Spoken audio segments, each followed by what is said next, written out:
Hang on a second. I gotta make sure that we're actually using the right. Hold on.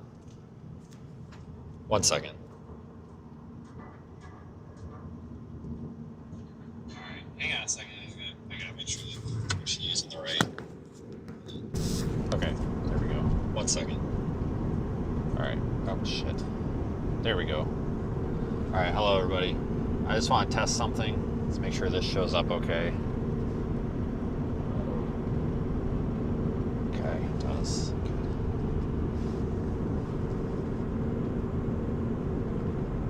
Okay, so we're good to go. Everything's working. Right? Okay, it does. Piece of junk. All right, there we go. Now it's doing what I wanted it to do. Okay, so we're good to go. Everything's working. I actually think it was working that whole time. I just wasn't refreshing it.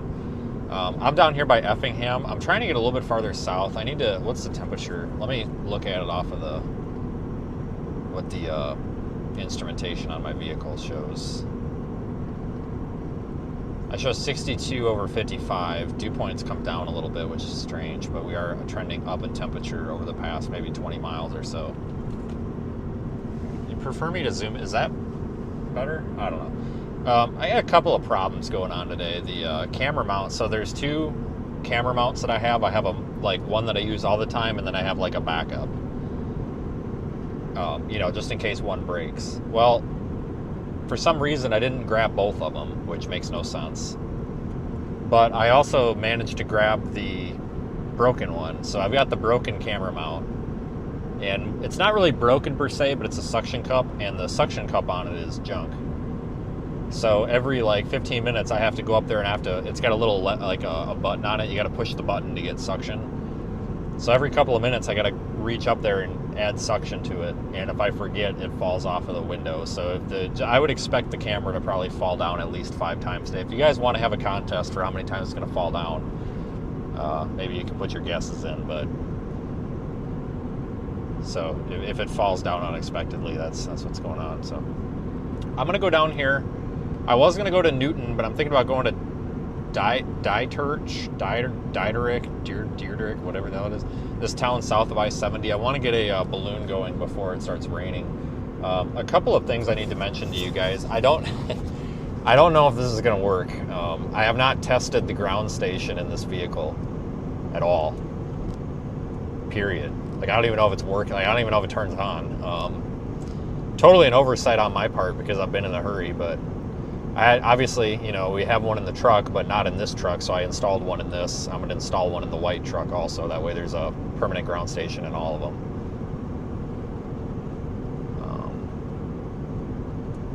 But I don't know if it's going to work, so before we actually fill the balloon, we're going to turn the sonde on and make sure that it actually gets a signal, because if it's not working, then I can't do anything, and we're not going to waste the helium, because helium's expensive.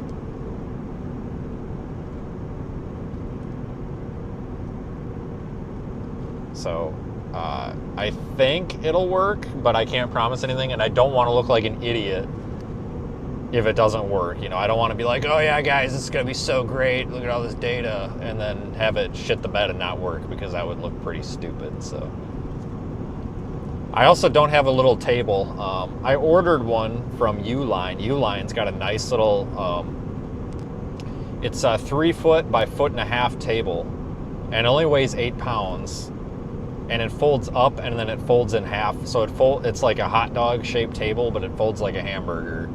And it's only 2.5 feet tall. It's perfect for a little table to set up in 2 seconds and put the balloon on and then, launch the balloon from it. So I don't have a little table.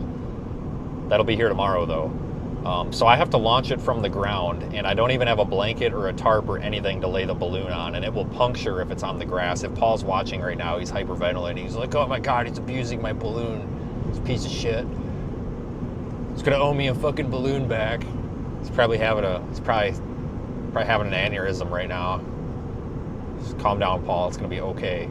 But what I'm gonna try to do is I'm gonna try to throw it over my shoulder and try to inflate it on my back, and then try to, I don't know guys, this is going to be a cluster, so I really don't know how I'm going to do this.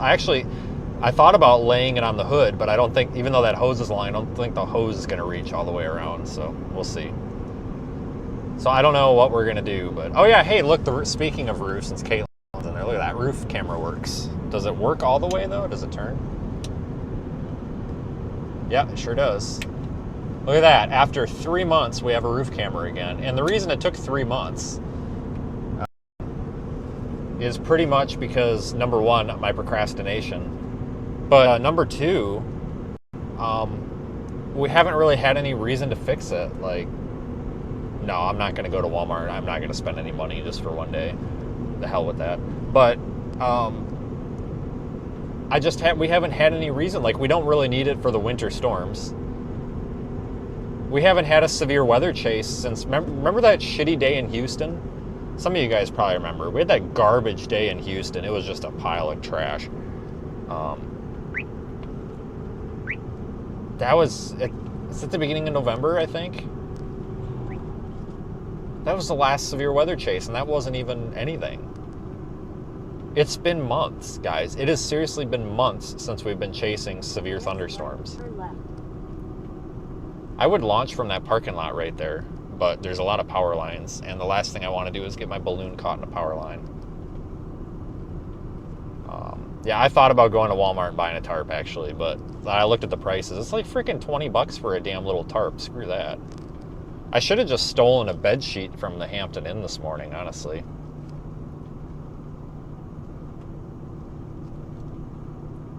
Oh, you're in Syracuse? I didn't realize you were that far north. Interesting. I think we should maybe just... You guys want to go... Should we go just south of town, or should we stick on the state highway here? See, I don't really want to go in town here because of the attention that it's going to draw. Let's go just south of town, and maybe we can find a back road. Like a field driveway to pull into, because I just don't want to... I don't want to attract a whole lot of attention today, just because if somebody stops and talks our ear off, it could prevent us from getting this thing up in the air. And don't get me wrong, like it's good for business and good for PR to have people come up and talk about what we're doing, but today's just not the day for that, because we're not really running on all cylinders here, and you know, I don't even know if our ground station's working, and today's just a better day to kind of hide from society, I think. And that's okay.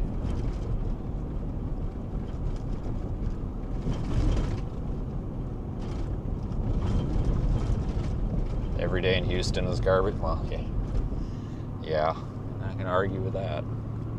Let's go just south of town and see if I can find a side road or something.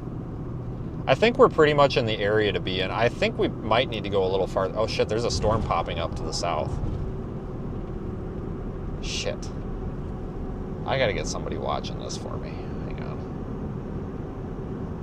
That went totally unnoticed. God damn it. Alright, well, let's go down here. We need to get this in the air right now. Let's launch and then start getting data, and then we'll get back on 33.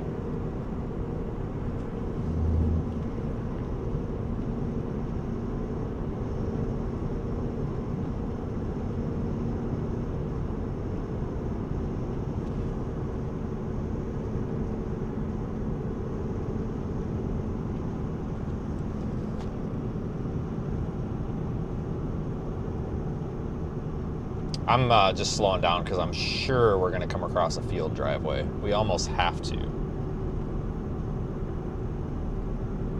Like this one? No, is it a field driveway? Ah, yeah, it sure is.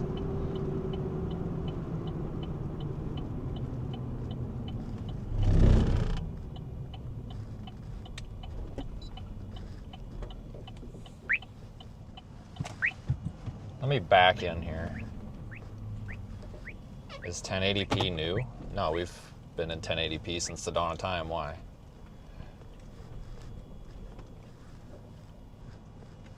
Alright. Give me a moment, folks. You might lose the audio for a second as I like switch between the vehicle or the outside and the inside. Just 1 second here.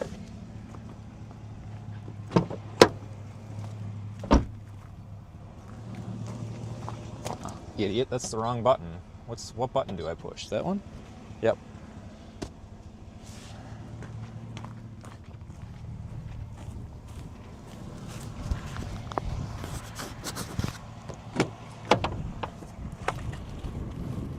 Okay, you should still have me on audio, but see, when I unplug the phone, we oftentimes lose the audio briefly. So you're probably about to lose me for a sec.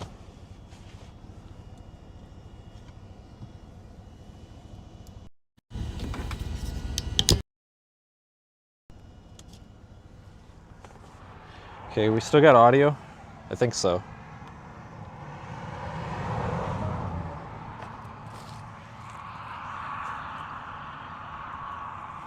I could use a little weight on the bottom of that tripod, but I don't really have anything.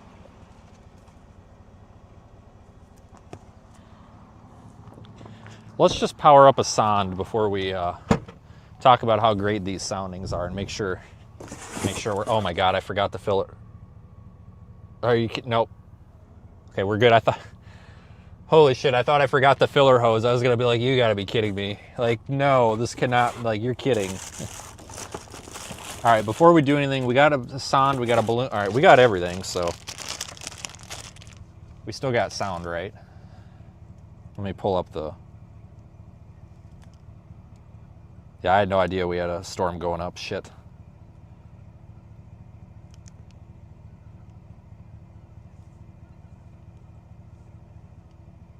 I can't even load this, guys. Do we have sound? Can I get it in the chat, please? Do we have sound? Okay, there we go. Okay, we got sound. Okay. So we're gonna power this thing up and just pray, guys, that the receiver is working.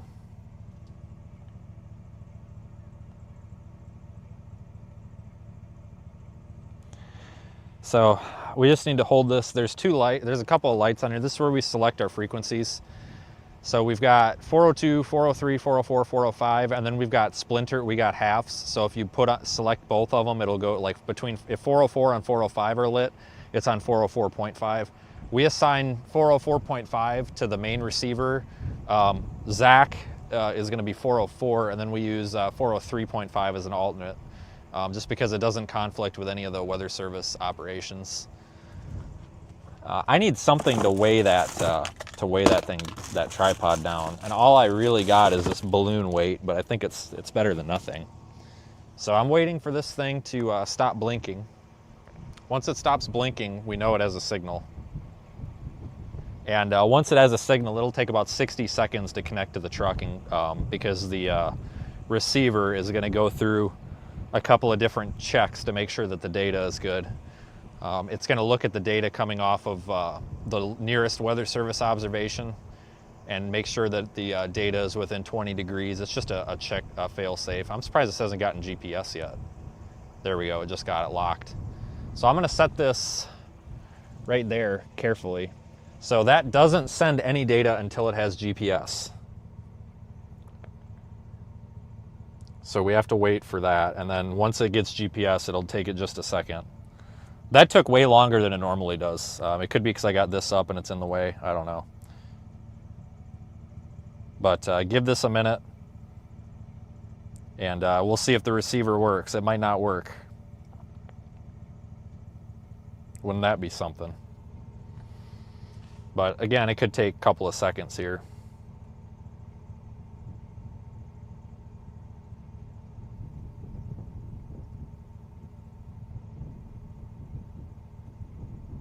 Yeah, I don't think it's working, guys. Is what it is. So we might not be able to do this, unfortunately, but what I want to remind everybody is I'm not even really ready to be out here like that. See, that's what I was talking about. I'm not even really equipped to be out here chasing today, guys. I just don't have the, I didn't have anything really ready. So we're gonna try and see if it'll connect, but it's not connecting. So we're probably not gonna get a weather balloon launch out of this. And I know there's some people that have been really hard on me lately, kind of making fun of this and being like, oh, why isn't it working? It's like, I just kindly would remind everybody that, you know, we just had an accident that was no fault of my own, right? And everything else. So it's we really shouldn't even be in service right now, and unfortunately I just didn't have a way to test this. So Yeah, it's not working, guys, so I'm sorry, but we're not going to be able to do a launch today. So we're going to go ahead and cancel that. I will try one or two things here to reboot this, but we are just going to go ahead and continue from this point forward. So, and maybe we can just kind of drop it at that, because there's a lot of people that are now starting to doubt this, and it's kind of frustrating when people are doubting it versus, you know, basically I had some people doubt me this morning even though I said, hey, we may be, cancel that. I will try. Said, hey, we may be able to schedule a launch, and then I get told that, well, it needs to work, and it's like, well, I'm telling you this is a test, as it may not work, and then you get told, well, it has to work. It's like, well, we're not even supposed to be out until April. So hold on, now I'm getting a phone call. Hello? Yes.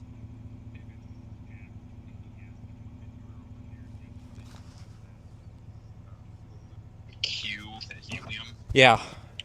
So I was looking, I couldn't find a card on file for you guys. Okay. And my boss couldn't either. Would you mind giving me that card information? I could, but I can't right now because I'm on the side of the road, but I can call you at some point today with it. No problem. Yeah, anytime you're free. No rush. Okay. All right, I will. Thanks. Yep, no problem. Yeah. Thanks. God damn, it's always something. Everybody wants something. So, okay. All right, well, we're going to pack this up. I did try one thing. So we're going to pack this up. And again, I would like to remind the folks that are being critical of this operation kindly that we're not supposed to be operating today. This is just more of a test or a bonus type day. So there's really no reason to be so critical of what we're doing. So again, it is what it is. So let's take the opportunity to look at stuff real quick. We got to get on that storm, guys. I had no idea that storm had fired, so we got to go. I think we got to go, unfortunately.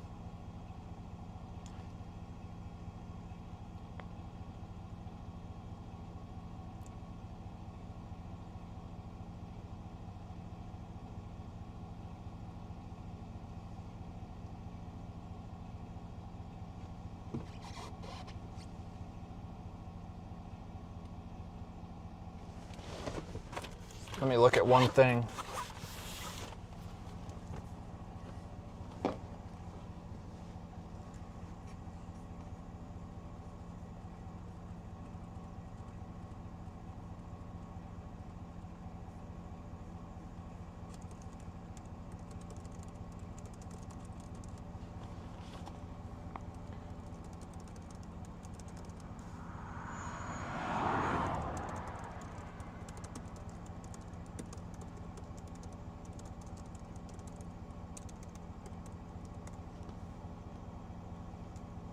Yeah, I see what went wrong.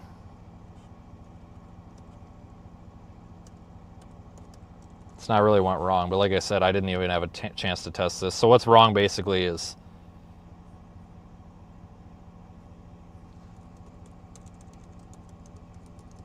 hold just a second.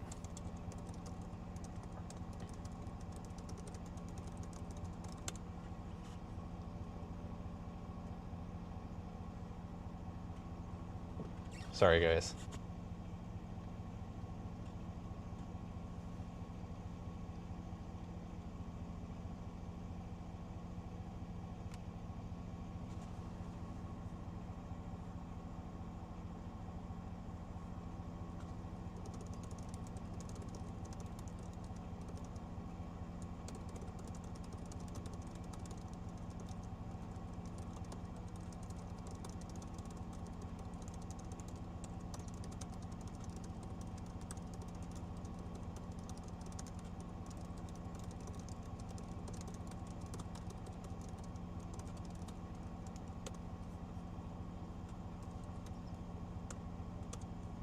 Hopefully everybody's having a good day though so far. All right, and it just started working. Okay, I don't know why. So that just took a while. When did that come through? 2 minutes ago? Are you serious?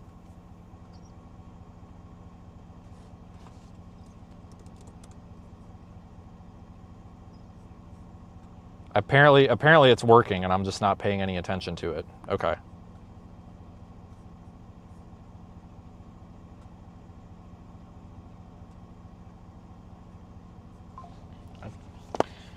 It's been working for the past, what, 2 minutes? I don't know. One or two things here to reboot. I guess rebooting it was all I had to do. I don't think I had the power plugged in all the way. Okay. I'm gonna use this box as a weight. Just don't question me. Aiden, I know you did the Discord. Please ping me if that thing breaks. Please. Our temperature sensor might be a little jacked up on there. No, it's okay.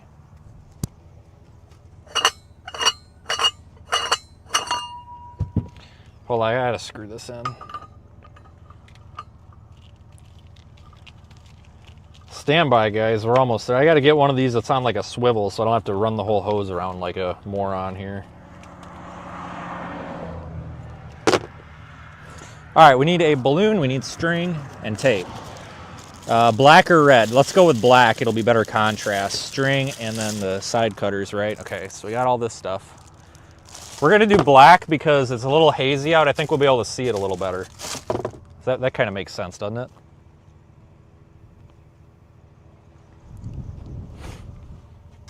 So we're gonna go with a short string because I don't have a whole lot to deal or to work with today. You know, we're kind of handicapped here with our operation, so to speak.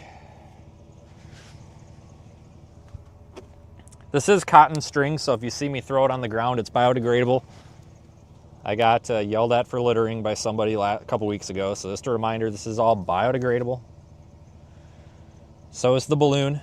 We use as much biodegradable stuff as we can. Obviously, we want to leave as little impact on the environment as possible while still gathering data. So we got that tied off to the radiosonde. That's done.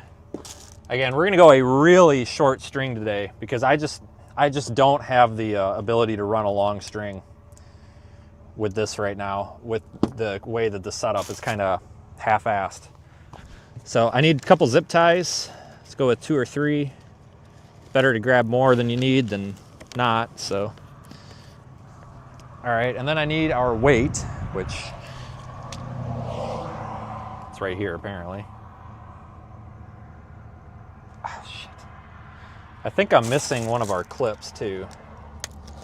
And it's in the back of my truck, and that's just a real dandy place for it, isn't it? So this is our weight. As most of you guys know, this is what's going to tell us when we have enough helium in it.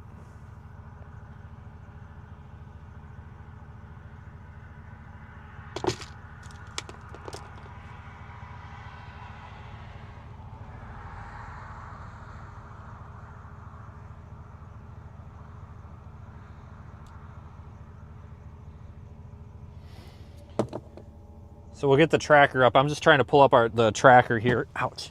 The tracker here on my own. Yeah, we're picking up data, so. All right, and I'll get that. We'll share the link here in a second. We'll put it on screen in a second too, unless it has been, you know, so. All right. So this is the problem, guys. I don't have any way. I don't have a table, I don't have nothing to do this because of this. This is in my way. So I have to do this by hand, and I don't know how we're gonna do this, guys, but we're gonna find a way. Just bear with me here. This is gonna be the most cluster F of an operation that you've ever seen. So I'm just putting the hose up the neck, and then we're gonna use some tape to secure it, basically, so that it doesn't blow away. And I don't know which way the winds are out of, but I just cannot have it hit a power line.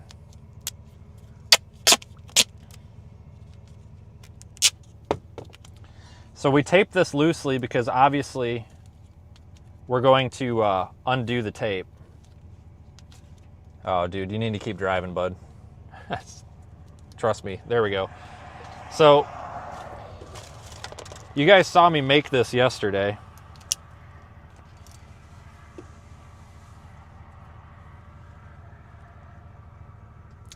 I'm trying to think of how to do this without being as big of a pain in the ass as it's going to be, but we're going to go here.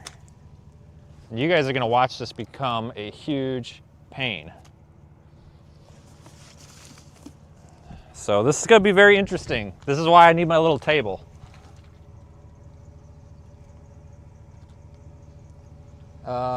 Open. Idiot, turn it the wrong way.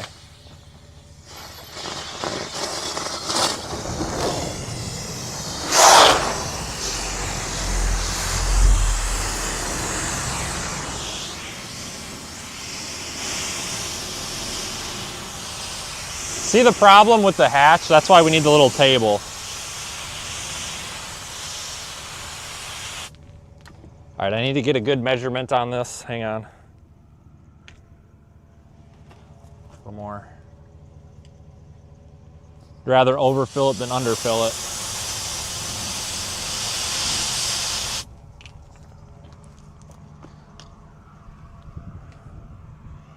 Okay.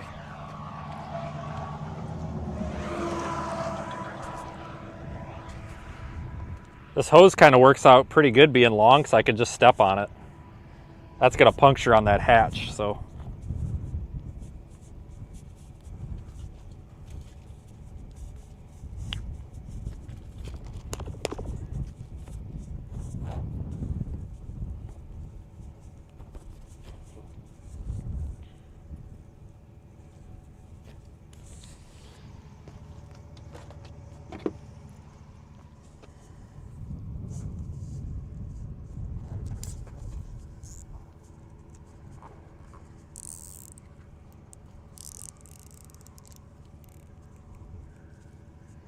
All right, I'm gonna cut the zip tie tail off so it doesn't pop the balloon.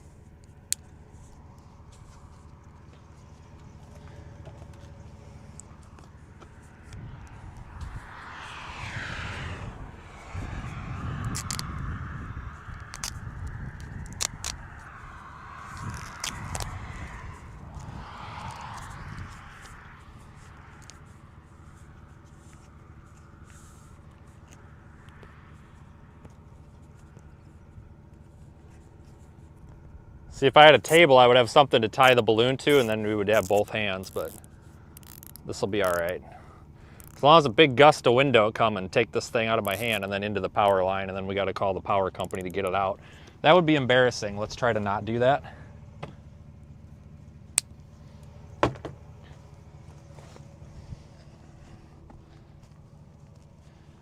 right, you guys ready for this? All right. The fun part. These people over there are in their yard watching me with a pair of binoculars. They're probably wondering what is wrong with this guy. All right, you guys ready? There it goes.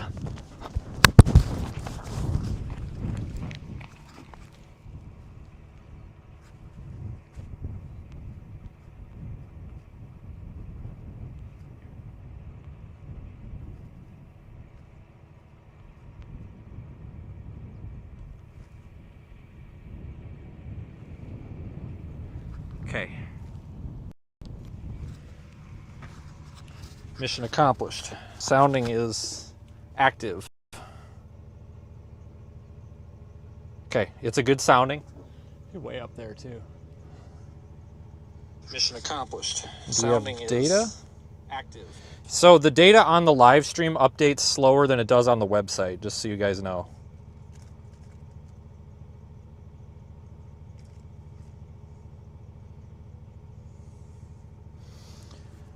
All right, so we got data going. We did it.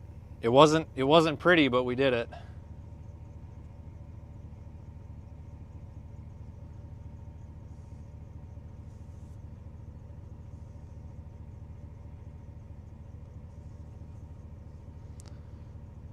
I can't even get internet. Oh, what's going on with the internet and shit today? This is ridiculous, man.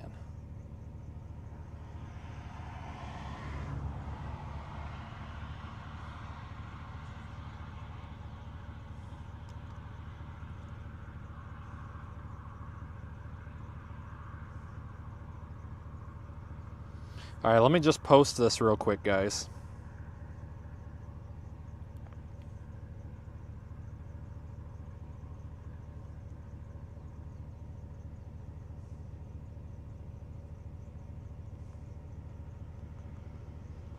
Can you see it still? Yes, you can. You can still see it up there. It's in the clouds. The camera's not going to see it, though. Where are we? I can't even tell where we're at.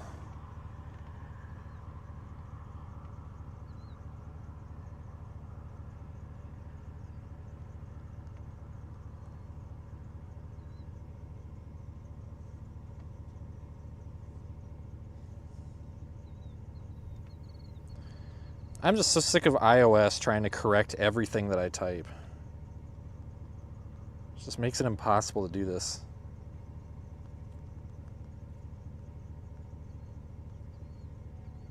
What's the Weather Service office here? Does anybody know?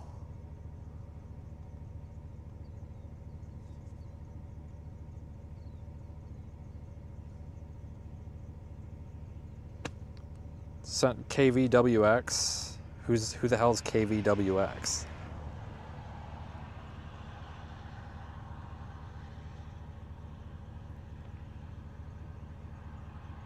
Paducah?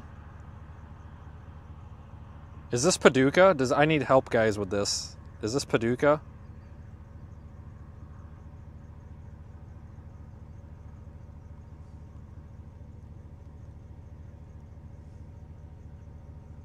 God dang it! I need a better map. Is it Lincoln? All right, I'm getting both people. I'm getting 2 answers from people. I'm getting Lincoln and Paducah. Try to only contact me if you know for sure.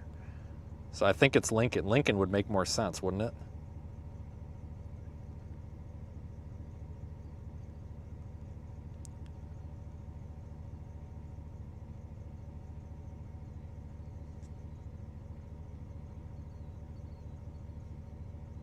I'm gonna tag Lincoln on Twitter. It's got to be Lincoln.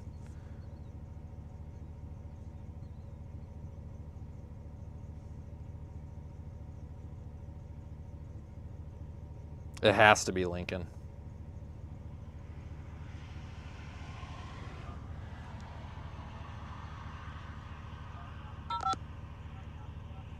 Lincoln on Twitter. It's got to be Lincoln. Let me pick this stuff up.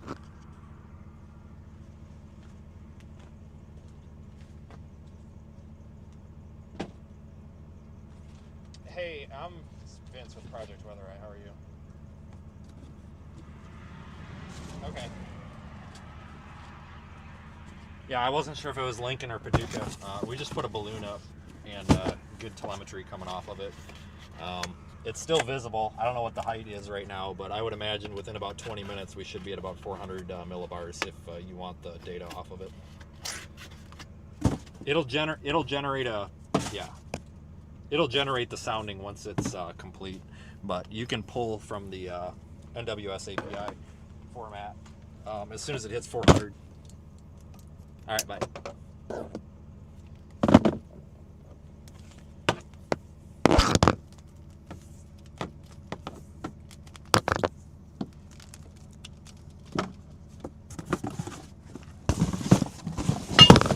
Oh, this is good.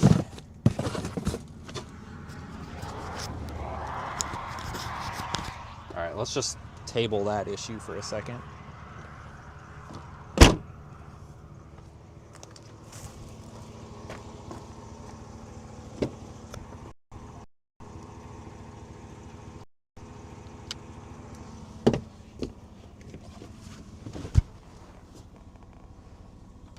Hold on, you might lose audio for a second because I'm going to plug you back into the vehicle. It's for some reason when I plug the power back in, it trips up the audio.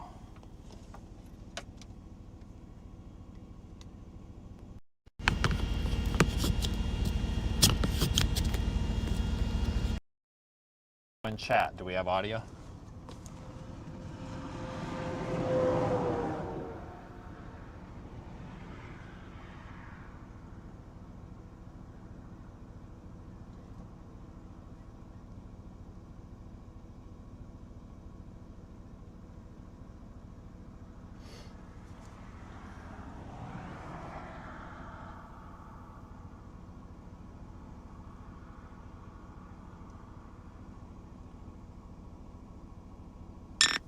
Aiden, do you got this on?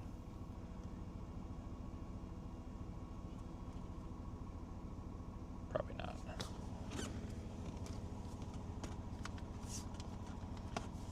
So we have audio. That's a good start. Yep, you can hear me. That's good. So you're seeing the data stream in live. Jesus Christ. What was that? I was just wondering if you had this on. Did I miss anything? I know for some reason Discord wasn't sending me notifications, so I didn't see any of your stuff until now, even when you tried replying to it. Did I miss anything? Because I see there's that storm down to the southeast, but I haven't looked at anything for days. Yeah, the storm off to the south isn't looking that great. Echo tops have been staying around 30,000 feet for like the past 20 minutes, so it's not really growing much, and it looks kind of bad on radar, but it's hard to tell how close it is to the radar site.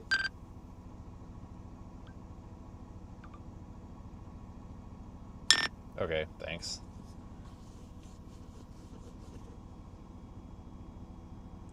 All right, so that thing is up to, I know the text is a little small, 83,000 or 8,300 feet. Yeah, so if you guys want to support this, folks, we need your help.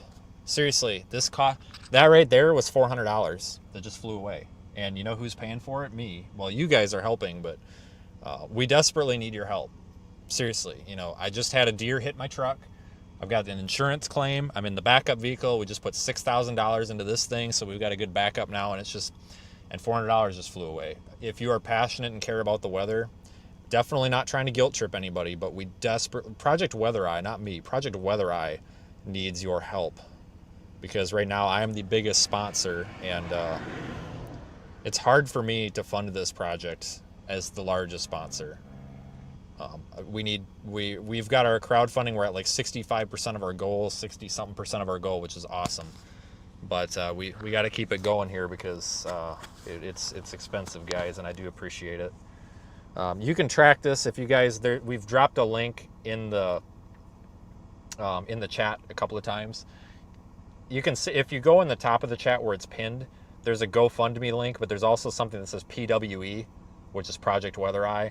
If you click on that, it goes to our website, and if you're on mobile, you'll scroll down and you'll see where it's got our soundings, and you can click on like view sounding, and then it pulls up all the data.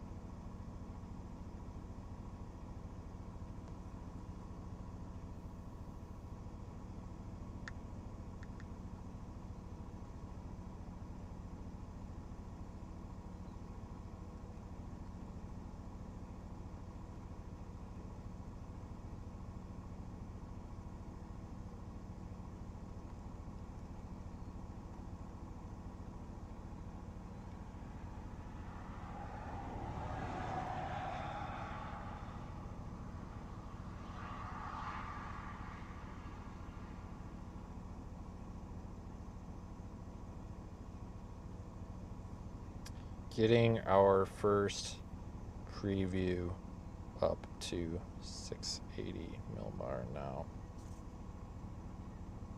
Just wanted to tweet that.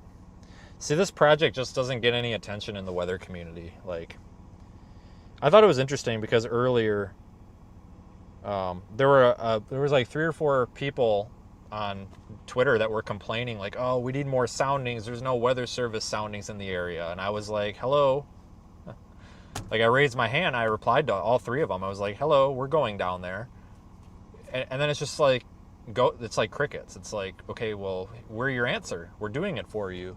But you can't even acknowledge it, but you'll go and then make another complaint that there's no data. Like, hello, we've got the data. Like,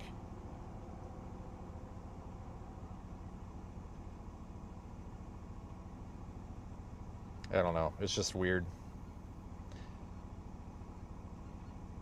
The professional crowd, like the meteorologists and stuff and like the weather service, I mean, obviously they appreciate it, but like kind of the amateur crowd hates on it for some reason.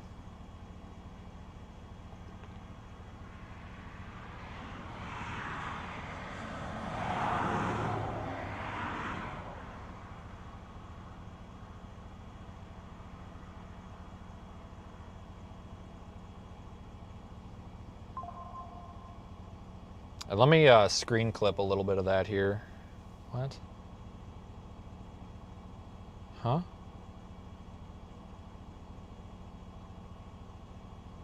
Oh.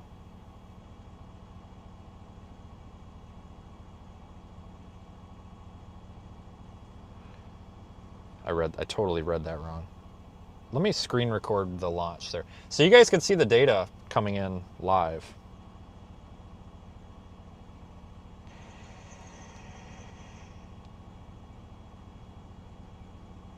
I was trying to go back and clip it, but I just can't get crap for internet out here today. I don't know what in the hell is going on.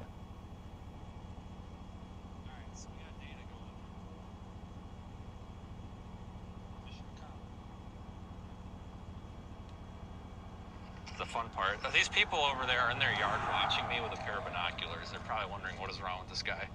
All right, you guys ready? There it goes.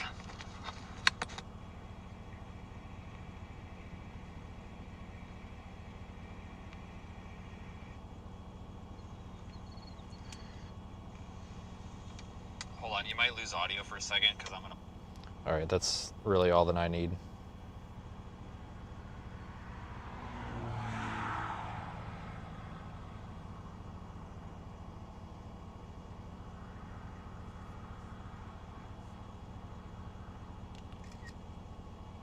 Yeah, I like the black balloons because you can see them when it's kind of cloudy like this. Visually, you can see them better.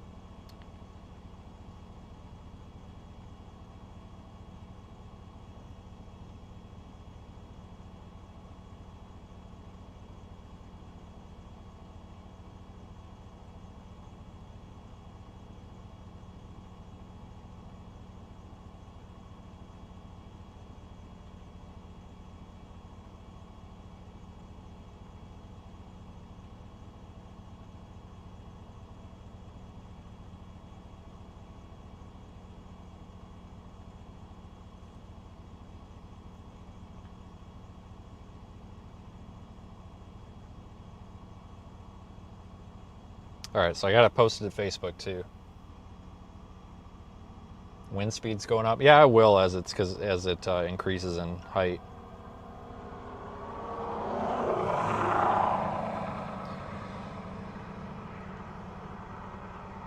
We'll have a hodograph and all that here as soon as this thing gets up to where it needs to be, as soon as it gets higher in the atmosphere.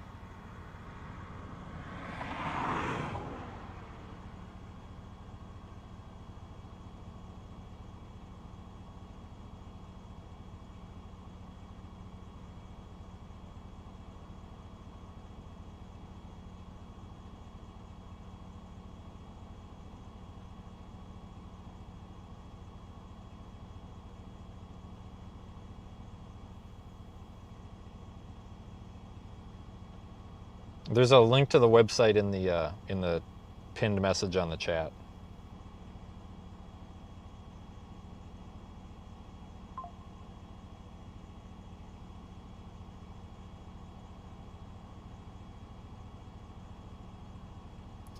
So this thing is the prediction algorithm on it is expecting this to probably burst over there by Terre Haute.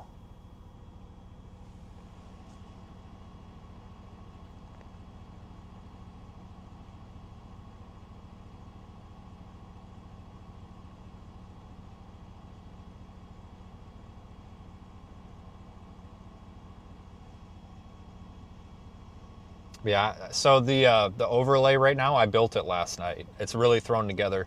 A couple of complaints that I've seen, people say that the text is too small. If you're on a phone, probably. If you're on a computer or a TV, probably not. But I agree, the text is a little bit small. But I kind of just had to go with what we had and say it's good enough for today. So we'll make some adjustments to it, for sure.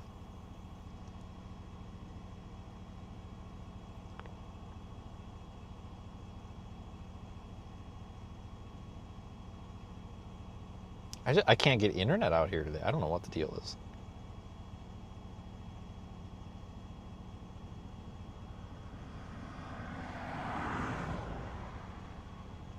This is just nothing but annoying. Like, I don't know, this shouldn't be a dead spot.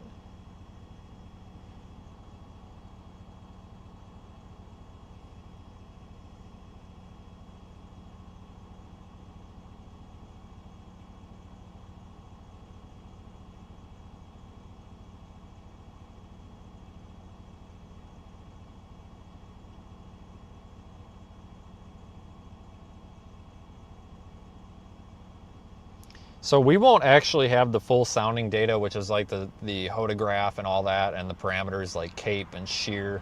We're not going to have all that until the balloon bursts. So we can't really calculate all those parameters until we've got a full sounding. So once the balloon bursts between 45 and 65,000 feet, probably in the next hour, then 10 minutes after that happens, it'll generate the sounding. So it's probably going to be a solid hour until we have the sounding off of it. Like the full sounding. You can still see the skew T come in and you can make your own assumptions from that.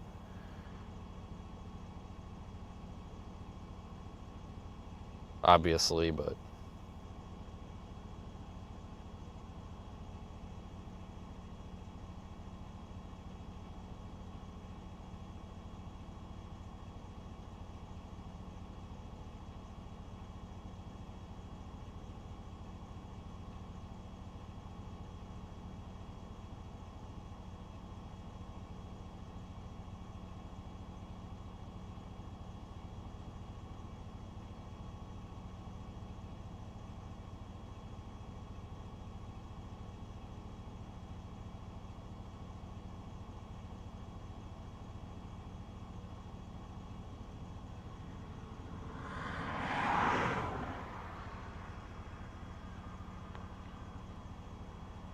okay.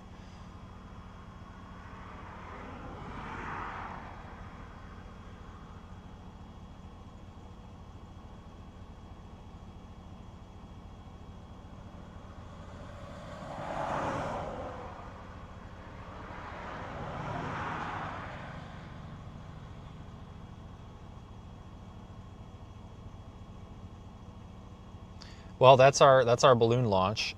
So we can kind of start to analyze this a little bit. Hold on a second. Let me go to our beta website here for the interactive skew T.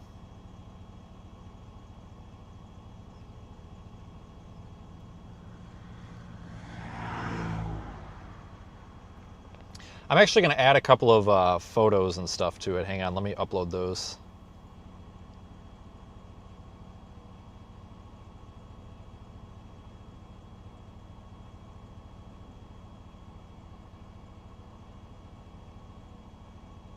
So on our if you refresh the website, up in the top right,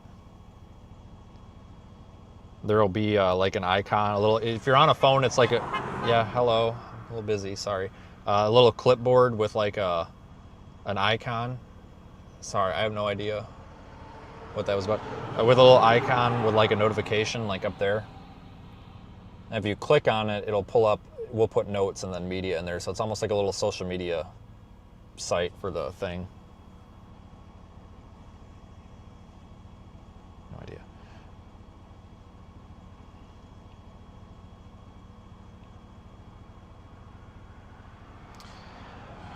So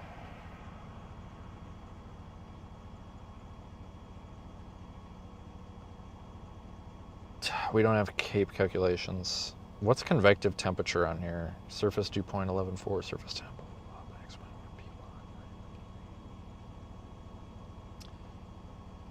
Parcel temp.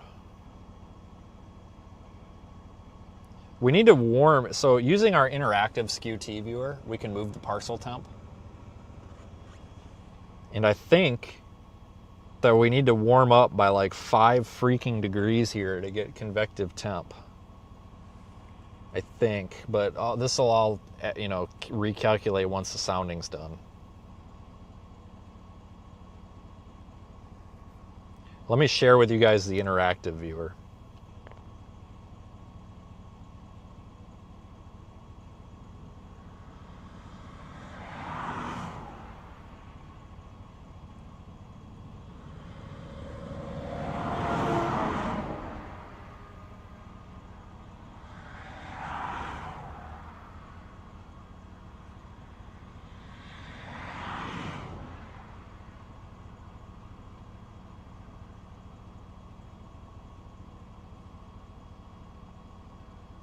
I think we're kind of well in the target area. There's a storm to our southwest that we might want to watch, but nothing's really too developed yet. We're probably gonna have to go south, honestly.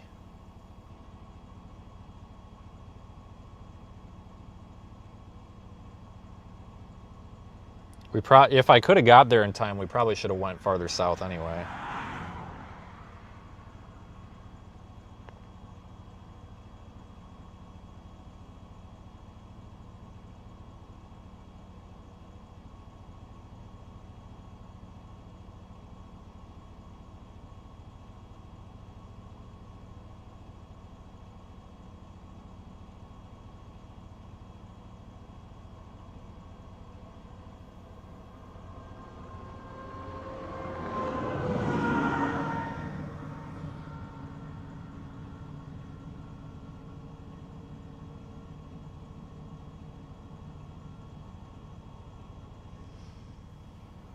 Everything's working so far.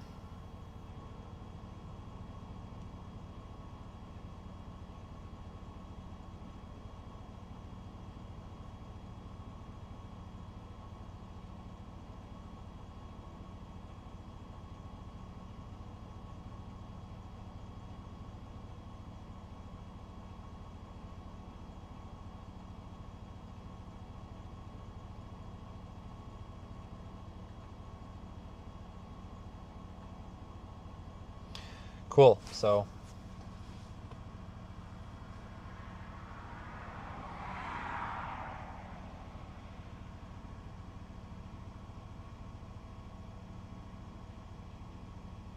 I'm pretty pleased with that.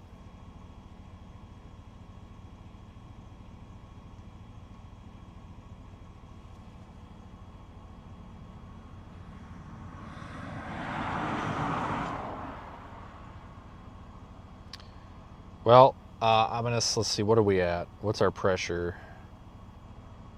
Hang on, I gotta go look.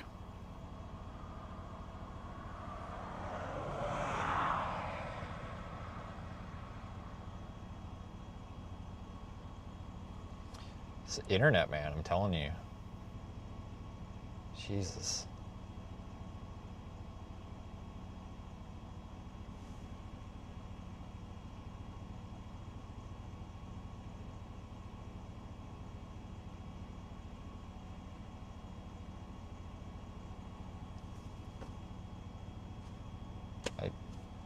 I don't know. I don't know.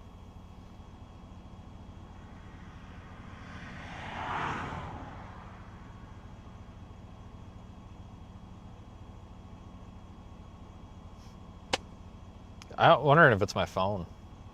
This is kind of stupid at this point. Okay, we're at 324 millibars, so we have basically what I would call a complete sounding. Anything after this now is just a bonus, basically.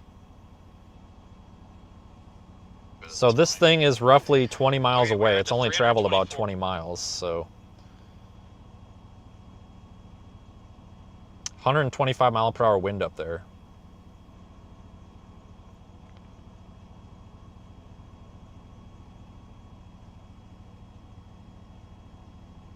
I cannot put a live streaming camera on the balloon. It wouldn't be possible to get a connection to it.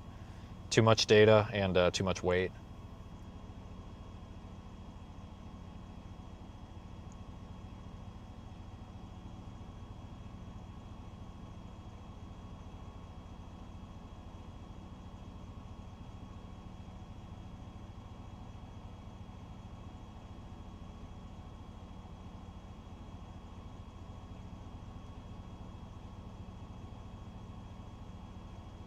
I've been in flight for about half hour. We're up to about 30,000 feet give or take.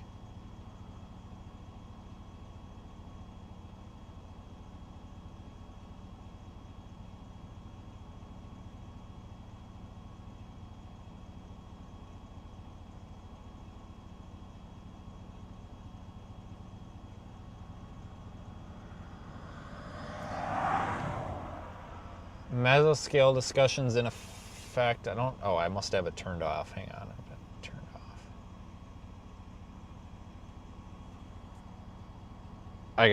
I gotta read this. This might be important, or it might not be.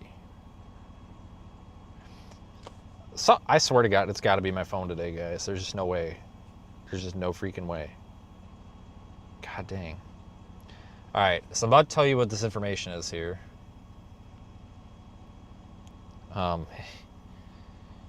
Issued 37 minutes ago. It probably is taking all 37 minutes to load at this rate. So they're saying a tornado watch is probably going to happen in the next 1 to 2 hours. This was issued a half hour ago, so probably the next hour. The severe risk will increase across central and southern Illinois and Indiana into western and central Kentucky over the next 1 to 2 hours. Storm coverage and intensity will generally increase, along with a risk for large hail, tornadoes, and strong wind gusts. Tornado watch will be needed by 19Z. Broken cloudiness has allowed temperatures to warm into the low mid-60s across the region at midday. Warm front extending across central Illinois and Indiana will continue to generally lift north. Across the moistening warm sector south of the front, dew points have increased into the low 60s along the Ohio River southward and into the upper 50s across the I-70 corridor. Cold temperatures in the 700 to 500 millibar range top the moistening boundary layer is supporting destabilization across the region. ML Cape is expected to remain modest. Vertically veering wind profiles are present and will support supercell thunderstorms. That's where that hodograph is going to come in. We're not going to have the hodograph until that balloon bursts. It's automatically going to generate, but we need the entire viewpoint before it generates the sounding. It's just the way it works. We'll have it soon. Steep mid-level lapse rates and elongated straight-line hodographs, 2 to 3 kilometers, suggest large hail possible with storms. Furthermore, enlarged curved low-level hodographs and 0 to 1 kilometer SRH increasing 150 to 200 meters squared second squared is forecast amid steepening low-level lapse rates that should support a risk for tornadoes despite modest buoyancy layer moisture. A couple of tornadoes could become strong, especially within a corridor from east central, southeast Illinois into southern Indiana. Tornado watch is expected. Hope you got all that, because I'm not repeating it. That was a lot. We're probably going to want to move here. I think the play is to go south, guys. I think we want to go south.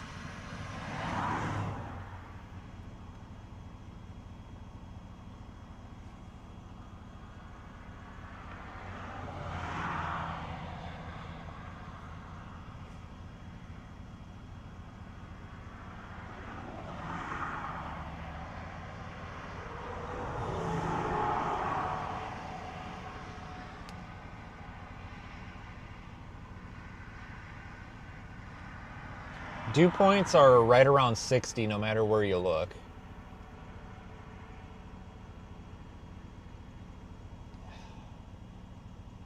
I think we may want to go. We might want to go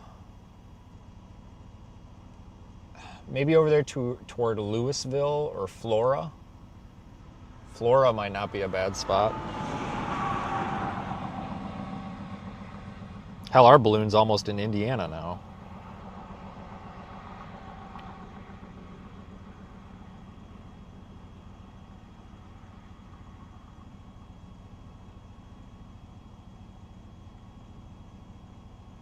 $33,000 feet, 200 millibar.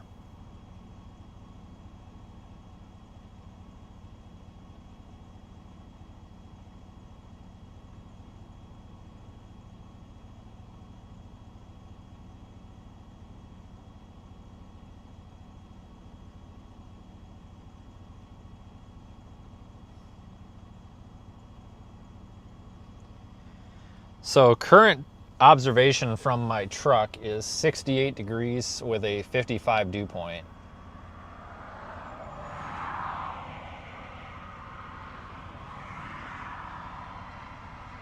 Temperature is on the rise. The dew point is bouncing between like 54.2 and 55.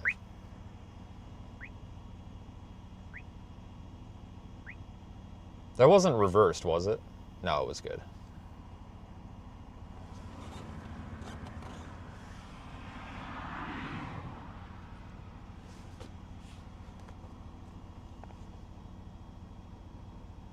Oh yeah, wind speed definitely increases there with height for sure.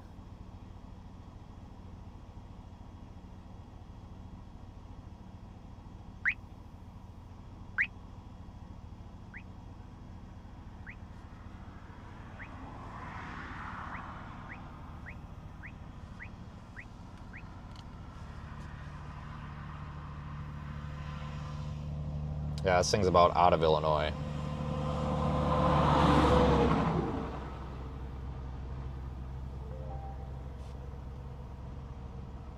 Yeah, something's going on with the internet here.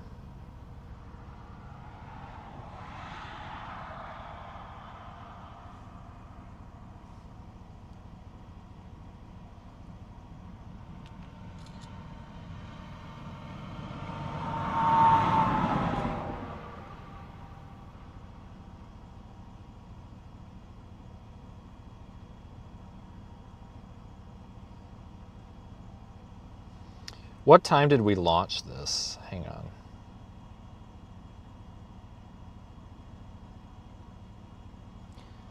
What's the current? Well, wait a minute. This I guess. Hold on. This should say somewhere.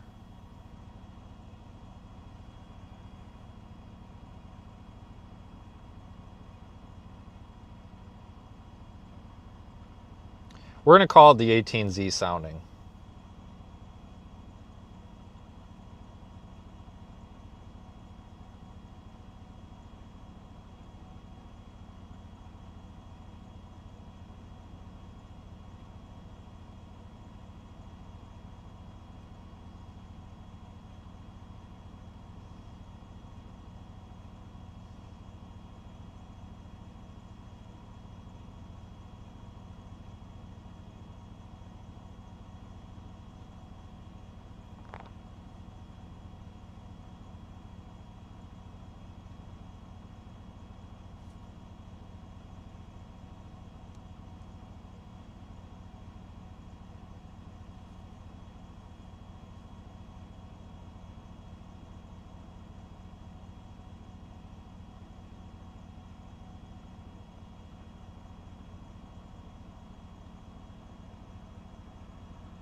Yeah, so we're still picking it up, and there's a couple of other receivers out here picking it up as well. I think it's officially in Indiana now, isn't it? Nope, not quite. Almost.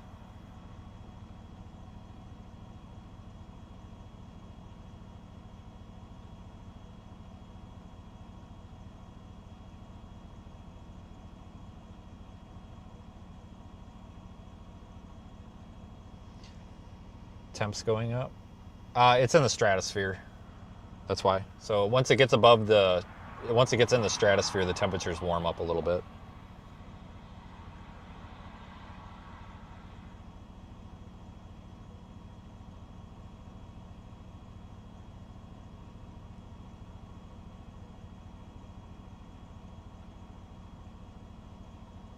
Yeah, we're just about to 40,000 feet.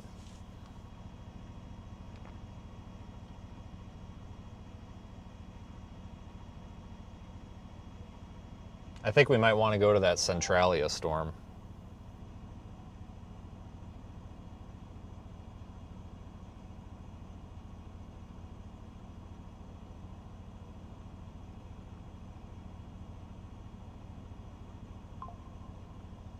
Just issued the tornado watch.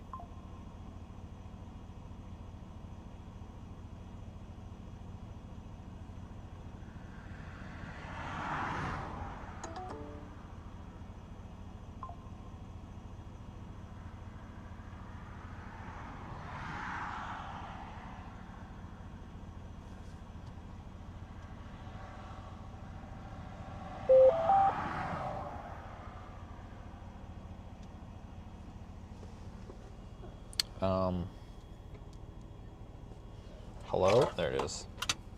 To the watch area. While severe weather may not be imminent, persons should remain alert for rapidly changing weather conditions and listen for later statements and possible warnings. Stay tuned to NOAA weather radio, commercial radio and television outlets, or internet sources for the latest severe weather information.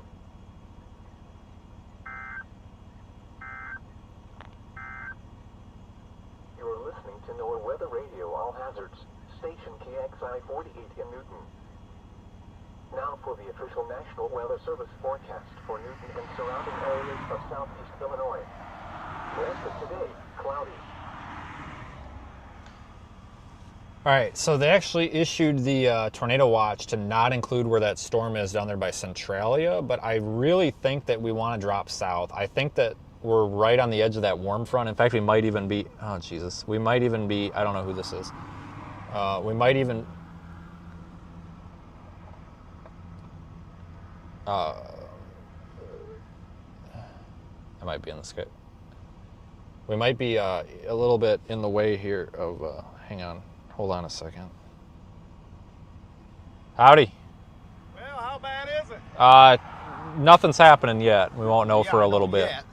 Okay, right. Which ways they think it's coming from? Probably west. Yeah, I mean, there's nothing out there right now to really know anything of yet. I've been watching my phone. They've been nailing on it, but where's that, by Vandalia? I mean, there's some rain out to the west, but I mean, there's nothing of concern yet. Just rain. To town while ago, and I said, "What the hell is that a state cop?" We both seen it. I thought, "Oh shit, those are the guys you do not want." Oh, to see. right. Yeah. They're following storms. Yeah, we're just getting a little bit of data, but nothing to worry about yet. So I wouldn't be too worried today, especially up here. So. Well, we got hit by that last one. Right. What was that, about 15 years ago? Oh yeah. 2 miles straight west. Yeah, I don't think you'll get any of that today. Hopefully. I hope not. Once in a lifetime's enough. Wiped out everything. I'm sure it was. Took 7 houses out from 3 miles over. Yeah. It took, well, that house, can you see? Oh, down there? Right down. Yeah. Yeah, it took that, the old farmhouse, it took it. There's a house right over there, it took it. Then on the corner, it took it. Then a mile over, it took mine, my neighbors, the farm. And then another mile over, it took Daryl Smith's old farmhouse. Wiped it out. Yeah, I don't think you'll have any of that Then it today. went that Hopefully. way. It's the old barn, you can see way over there. Go past that Yeah. a little bit. There was a trailer there. It rode it. Then it jumped. Then it went over to Wheeler. Then it come down again and hit some street. Oh, really? It hit that house, double wide, ruined it. Then it went up, and then I think it ended up in Indiana. Probably. Before it came back Yeah. down. I know my mom was still alive back then, and we found her pill bottle that had her name and address, everything like that. And was it Lafayette, Indiana? Oh, really? Some lady called up and said, Yeah. and I said, well, never know. She goes, no, I got a chain link or a picket fence. She said 6 foot tall. There's nobody could have threw it over. Right. She said it was right behind her house. Yeah, isn't that crazy? Shit was that high, I guess, and in the upper atmosphere of wind, they said. Yeah. I don't know. It All I happened. know is we found it over there that time. Right. It'll happen. Oh shit, funny things happened. And my brother had 6 calves, 300, 400 pounds. We found them by Wheeler, Oh, yeah. right in the middle of a wheat field. No tracks. Went to the wheat field. We Yeah. circled that fucking wheat field. Walked all the way around it. See how they came in? Right. It was muddier. Well, no promises, but I doubt you'll have that today. But if it does, I don't want to be a liar, but I don't think you will. Well, I understand you can. It's a Right. prediction, you don't know. Yeah, that's true. Nobody does. But did you see that car following me a while ago? You probably wasn't paying No, I wasn't paying any attention. I put my flashes on right away because I wanted to get over and talk to you. And that Jeep come up behind me, and all of a sudden, Oh, yeah? well, you seen your side lights come on. And Oh. it was the cop. Yeah, I gotta love that. I thought it was funny. Well, have a good one, man. Yeah. Take care. Holy smokes. Oh, yeah. Nice guy. Unfortunately, I just got a very nice guy. Sometimes we just got to be able to focus on what we're doing. That's why I always tell people, like, if you come up and talk and I tell you I gotta go, it's nothing personal, it's nothing rude. It just means we gotta operate here, because I gotta, if we don't pay attention to what we're doing, we slip up. And again, that guy's all right. I was about to cut him off, but he was all right. He was under his time limit, so. But it's all right. At least he was polite.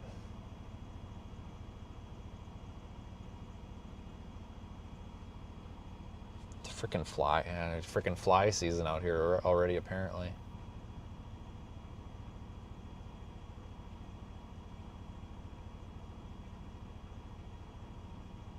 I don't know. Everybody always asks me, you know, what direction's it coming from? I don't know, man. I have no clue. I don't even know what direction I'm facing right now. I don't even know how to get my compass up. Like, I got to go back to this. No, I don't even have a compass. Oh, east. We're facing east. So I don't know. I usually don't have any answers. That's the thing. God, we're still getting data off this thing. It's up to 42,000 feet. I wish this thing would burst already.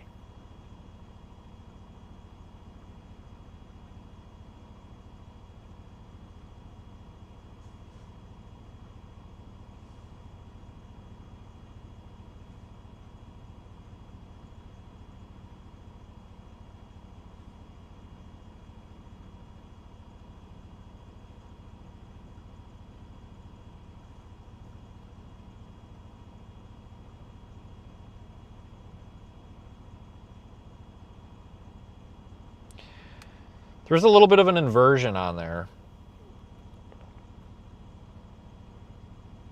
Oh, shit. I just clicked out of it. I gotta use a screenshot so I can zoom in. A little bit of an inversion. So the red line is our temperature. Down here is the surface. Up is in the sky, right? Basically, you see how that little like Z, freaking dang it. You see that little Z shape? That's showing that the temperature is a little bit cooler underneath that kink. So it's going to be a little bit difficult to get the air parcels to go up through it, but that might change. So if we get the surface to warm up a little bit here, then we could potentially be looking at more explosive convection. Let me look at my current observations off of the truck. And see if our temperature has gone up or down.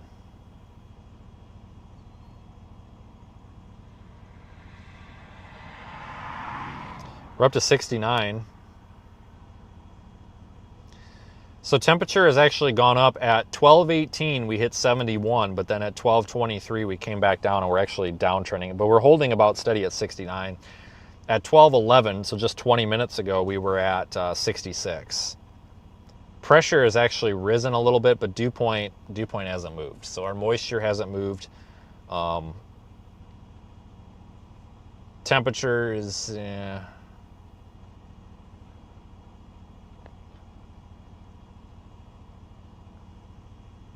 the sit and wait.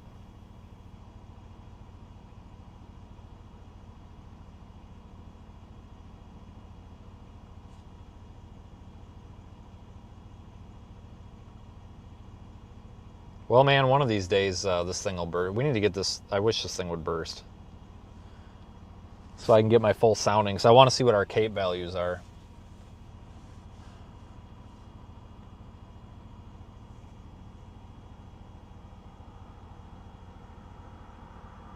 I wonder if we should have underfilled it. I tell you what, though, if it starts raining here, we'll move. We'll probably want to go south. I'm just not in a huge hurry.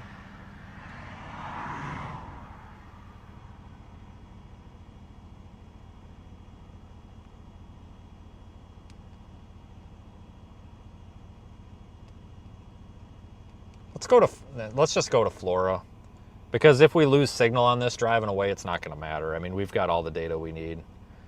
Even if we lose signal, it'll just assume that it went out of range and it'll run the sounding anyway. Oh no, more people. Please don't be stopping.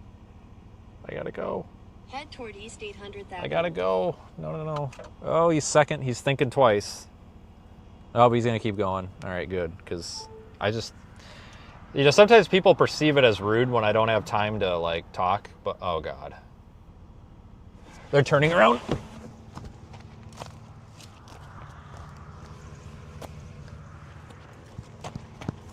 I had grabbed that piece of tape. I forgot that piece of tape on the ground. I think they're turning around, or looking for a place to turn around. We just got to get out of here. Let's go. Sometimes people perceive it as rude because I just don't really like to talk a whole lot. And it's definitely not me being rude, guys. It's just what we're doing, I just really can't be not paying attention to what I'm doing, if that makes sense. I'm gonna pump up the suction there. So we're gonna go to Flora. I kind of like the Flora area.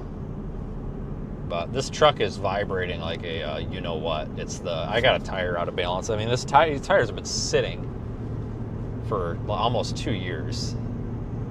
So I gotta go to Discount Tire tomorrow and have them balance the tires.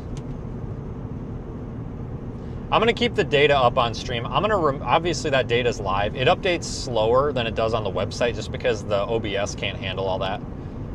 But it updates every like 15 seconds on the stream. But if you're using the website, it's like every 2 seconds.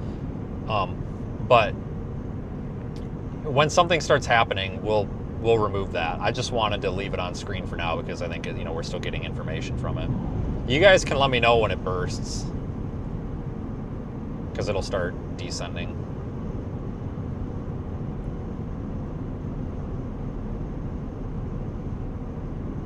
It's a lot of information to fit on the screen. But, like I said, I am going to increase the text size because there's a lot of unused space on the right. We can definitely make that text a little bit bigger, so it's easier for some people that are on phones, like TVs and stuff. Yeah, not a problem, but like for me, even on my 17 Pro Max, which is a giant phone, it's still just a little bit small.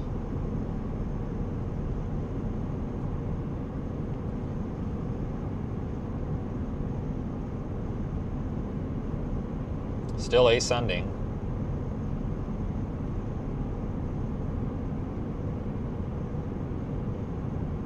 Well, it will burst. I mean, it has to. They all will. This one should burst around 50,000 feet, the way we configured it.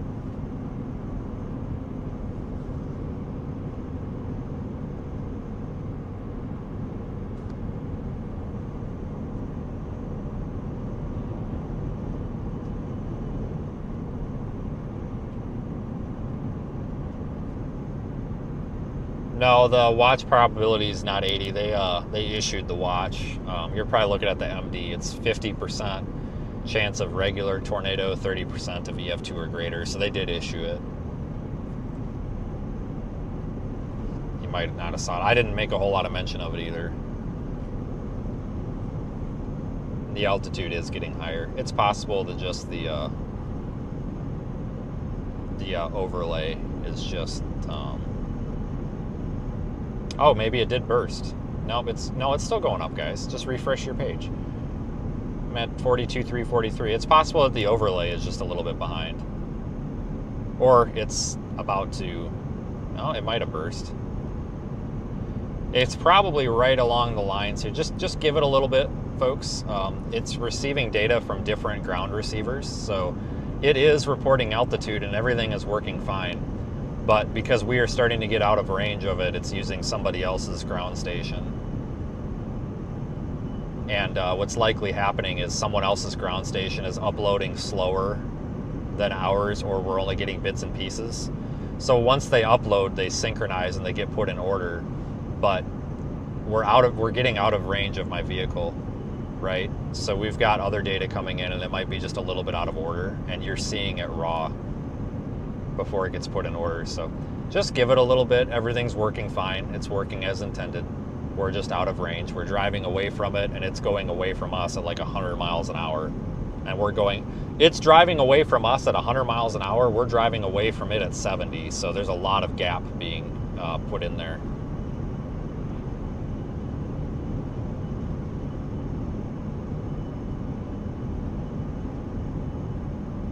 So we haven't, I think we are just plain old out of range. Yeah, we haven't gotten, oh, we might have got something from it. Oh, we might have just got a ping from it again. But it's as intended, guys. Like, we obviously go out of range of these things. Yeah, I haven't gotten an update for a couple of minutes now.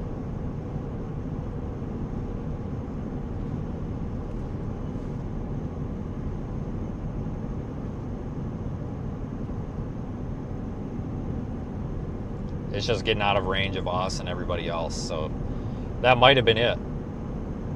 That might have been our flight. But we'll see.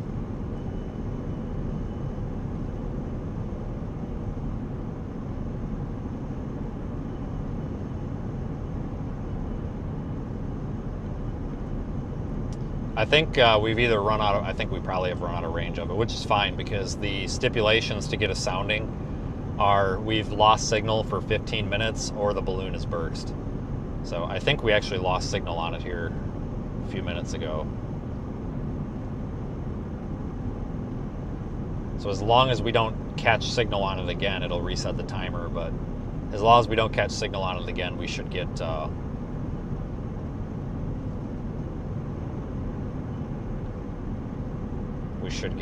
new data here, or we should get our sounding probably, I would imagine, by 12:50.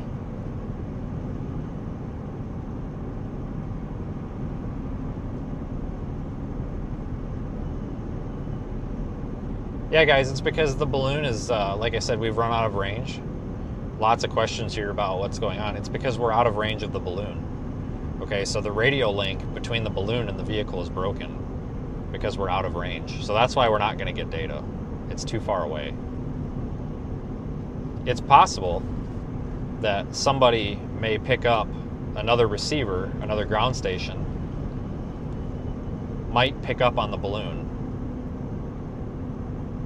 which it looks like there's a few here and there that might be picking up on it. Those will ingest into our system as well, but just please be a little patient, folks. Everything is working as expected. So just a little patience, guys, and it'll, okay, everything's working fine. You know, it's moved away from us at 100-something miles an hour, and we're moving away from it at 70 miles an hour.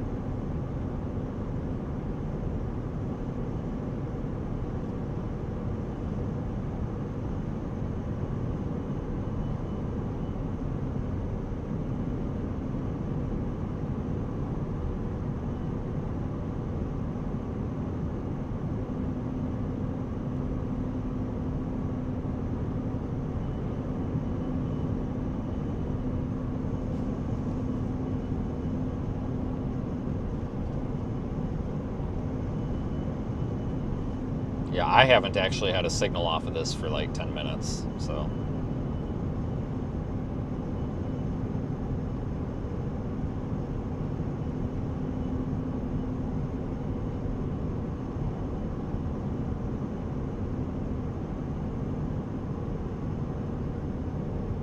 Yeah, I'm not really in a hurry to go south, but we definitely want to go south.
Yeah, everything worked, so that's good. No, definitely no tornado. That's for sure.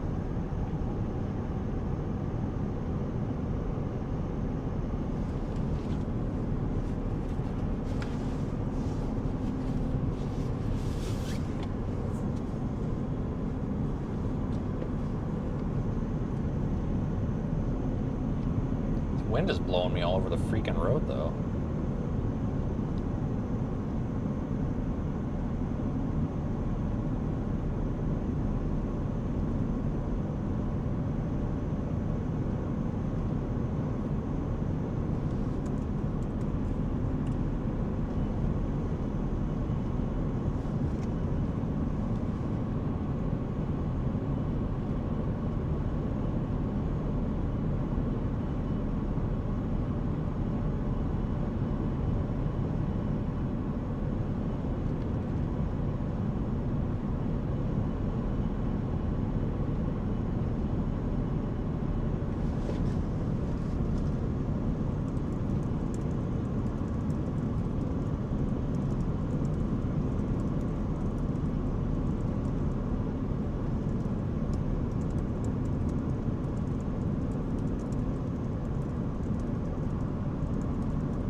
Yeah, this thing's up around 60-ish thousand feet.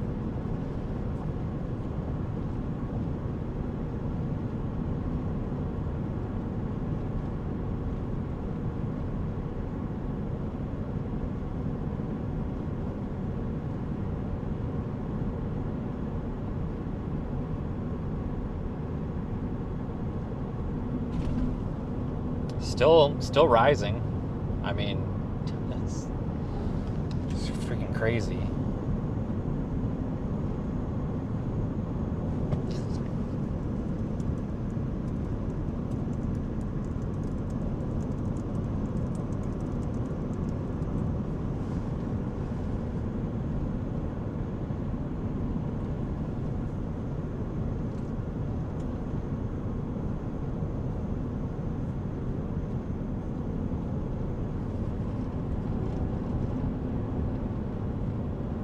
Yeah, that thing's well into Indiana.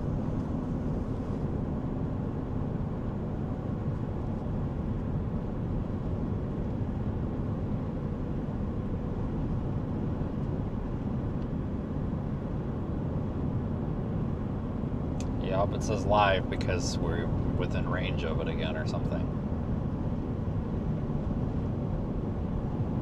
Alright, so it must have burst because it's descending now, so... Alright, so what was our max on that?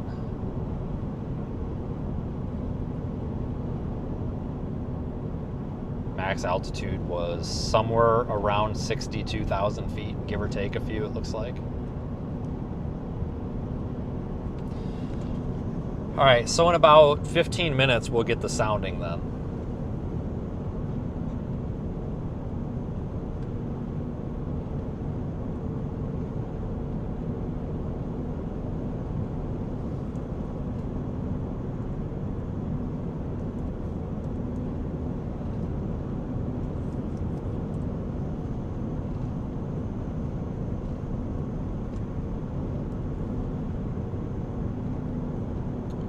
So expect a sounding off of that in like 15-ish.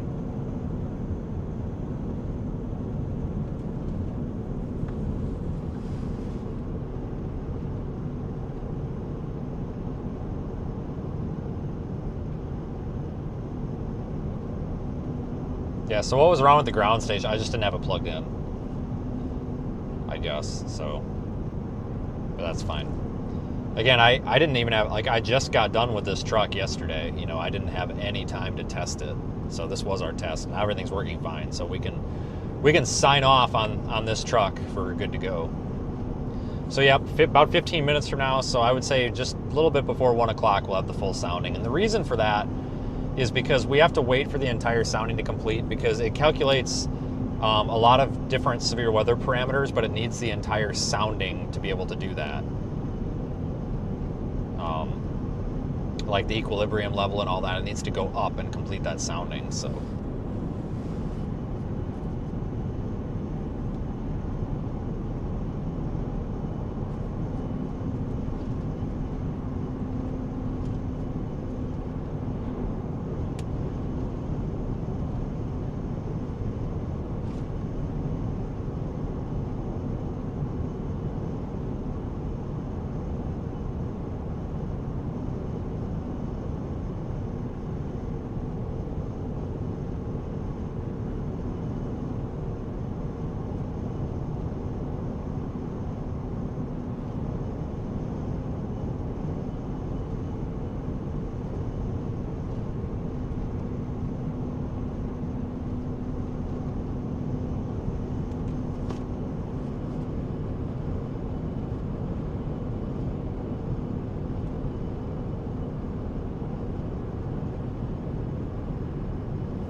Sounding is not quite complete.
Yep, it burst. So, balloon is done. It did its job. It's all we needed.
Alright, we should be... Oh, so we're still 20 minutes away. I thought this was town, but it's not.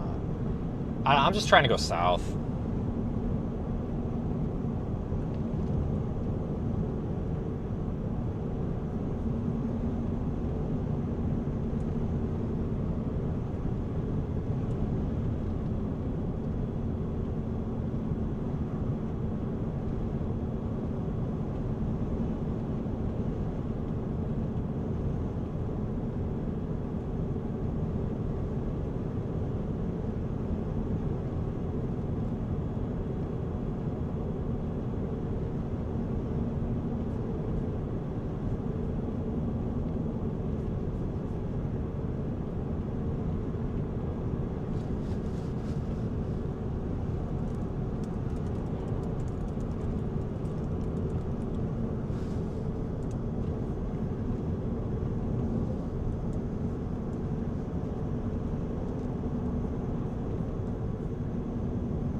There's not a whole lot of instability out here.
Yeah, I'll pull the data off the screen here when we get stopped. I forgot the button that I pushed to do that.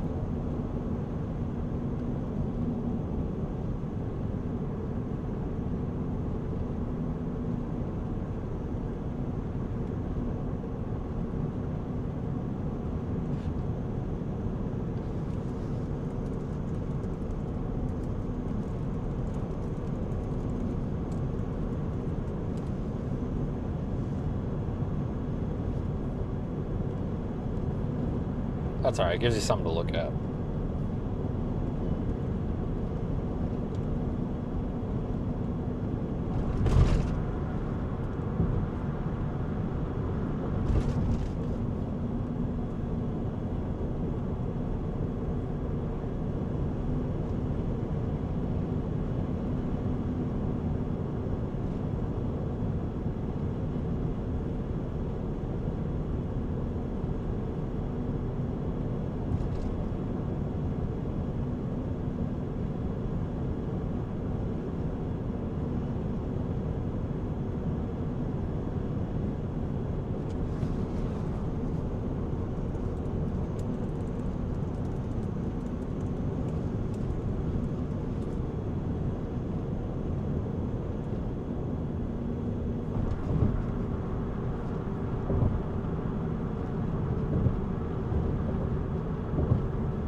All right, I don't know what town this is.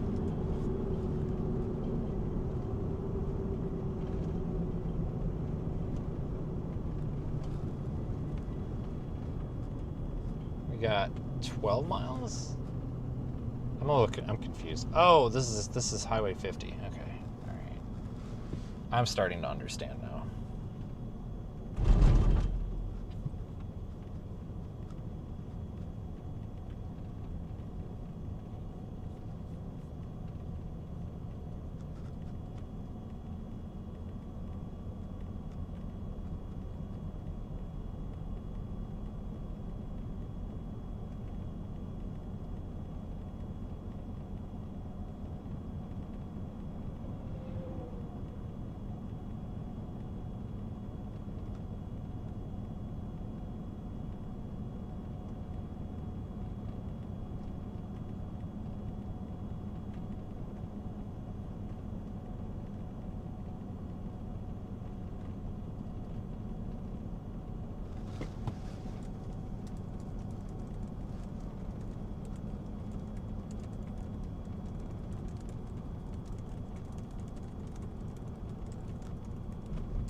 I don't really expect this like cluster of storms that's out to our west to really do anything. I want to stop somewhere quick and try to avoid people if possible.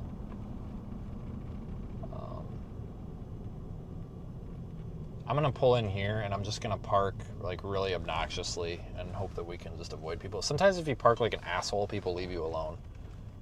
And that's just kind of what I want to do. You know, it's nothing, like I said, it's nothing personal. It's just I want to double check and I want to quality check some data. And I just kind of want, my piece to be able to do that. You know what I'm saying? Head south on South Main Street, then turn. Sometimes you just got to focus and, you know, this is a job to me, you know, not just a hobby, so. Head south on South Main Street, then turn right onto just confirming a few data points here. I just want to quality check the data here since this was a good test. Head south on South Main Street, then turn right onto US. Head south on South Main Street, then turn right. Oh, this is ridiculous. South Main Street, then turn right onto US 50. Head south on South Main Street, then turn right onto US 50. Shut up. Head south on South Main Street, then turn right. I'm not even US moving. 50 West. Like, Google can kiss it. I've had it with her.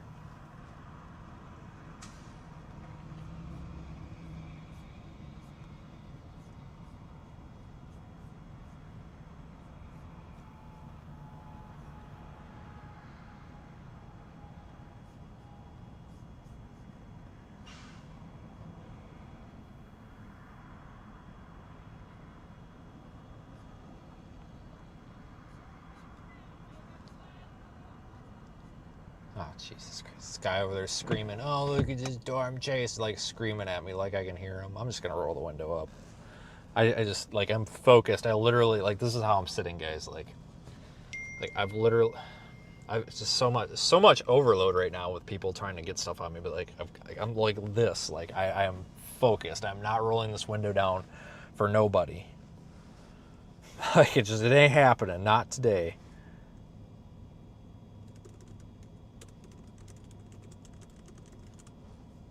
Not today. No, we did not lose the balloon. We had a successful launch.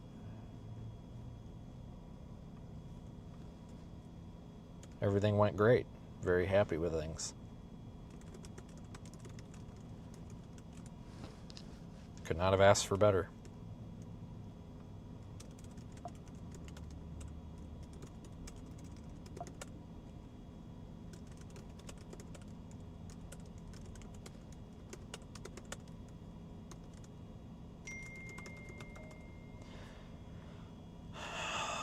I'm going to turn my phone off.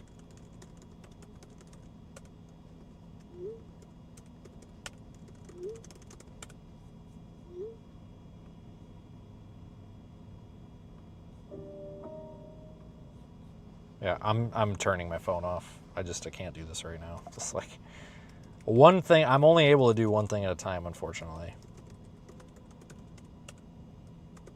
Just not good at two things at once. rm generate skew t.py.back.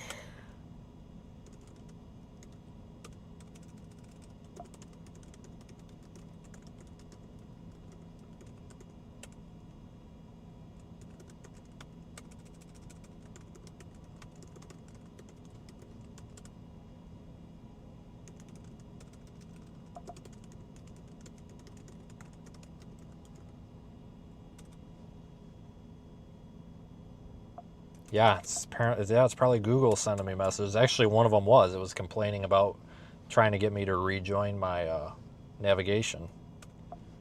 Like, freaking, it's AI, man. It's coming to get me. It's pissed.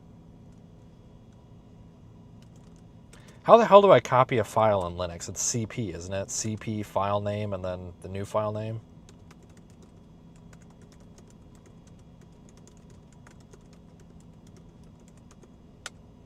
Well, it worked, so that must be it.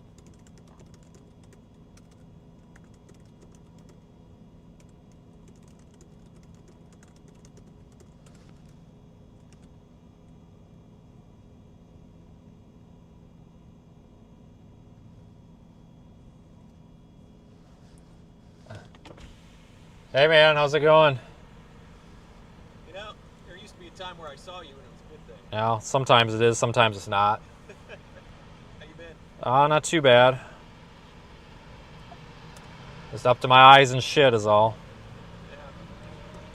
But I don't know what to think of today, so Grungy. yeah, February. I'm just kind of here. Yeah, I was in Kansas City for a project yesterday, so Were ya? it made sense to play it. Yeah, that kind of works out, I guess. So we'll see. I won't keep you. I know you're doing a million things nowadays. Yeah, something, that's for sure. Good luck, though. I'll probably see you again out here. I'm sure you will.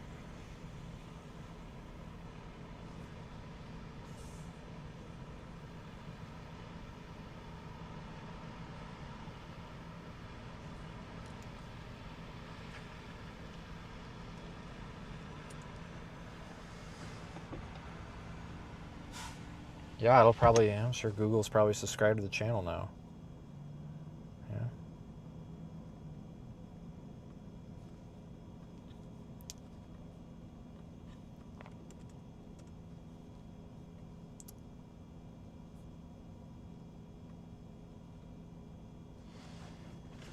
Hold on a minute. What's the sounding ID? 831FD960. Okay.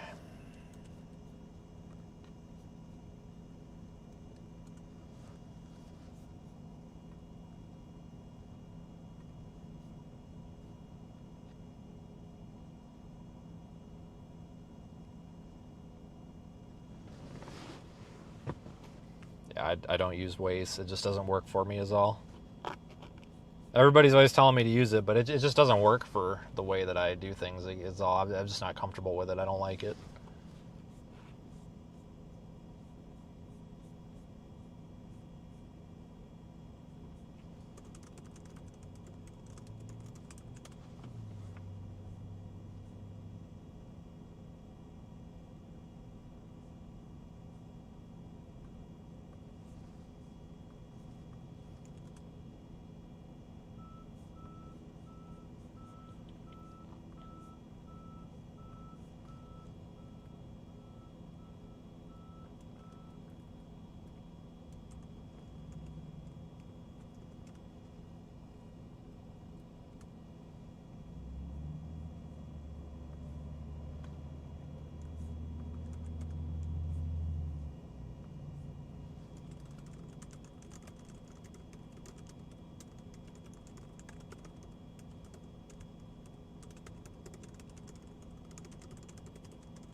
I'm sorry, guys.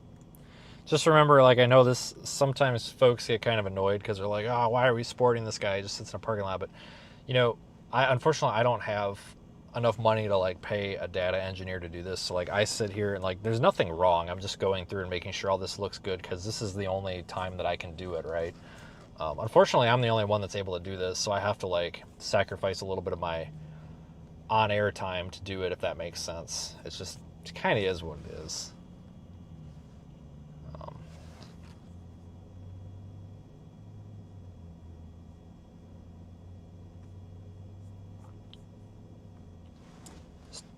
So much going on right now.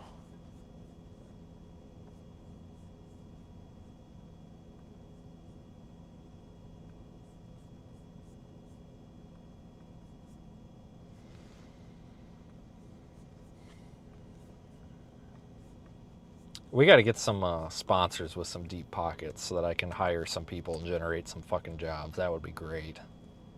Get freaking like McDonald's or somebody to give me a freaking $10,000 check. Hire a temp employee, a temporary developer, and give them like $6,000 and be like, here, quality check my stuff. I don't know why McDonald's would want anything to do with this.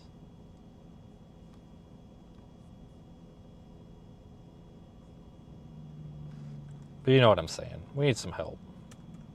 Make my life a little bit easier. I can't, you know, I haven't had a single damn day with the kids. I haven't had a life. The past 3 weeks, I have done nothing but have my face buried in something. And it's just part of doing this, you know. And I'm not complaining. It's just sometimes I think it gets washed over, like how much work goes into this.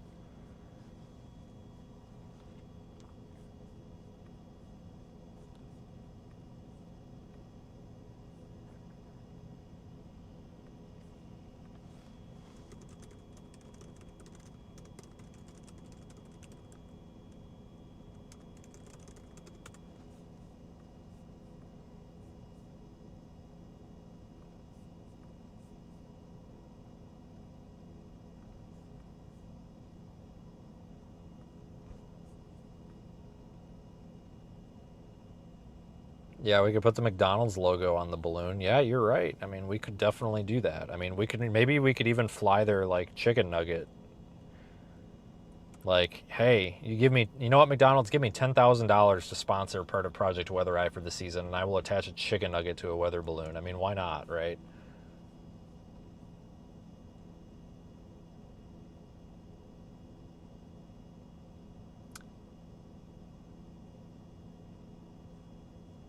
Well, realistically, a lot of people are really just interested in sponsoring like obnoxious kids. Like, you know who should have sponsorships out here? Daniel, Hank, me, Olbinski. These are the people that should be sponsored by these big businesses because they do good work and everything. But they just want quick views. They don't care about, you know, not getting killed and public safety. So they just want to sponsor whoever's got the most subscribers. And that's the honest to God truth. There's actually quite a few of us that are in a kind of a group meeting on and off right now about how to potentially change that so it's better for the industry. But we're kind of fighting a lot because there's some people that are kind of not doing things the right way, and we'll just leave it at that. But that's all right, I guess. Because this kind of stuff isn't like attractive. Like, it's cool and people do appreciate it and everything, but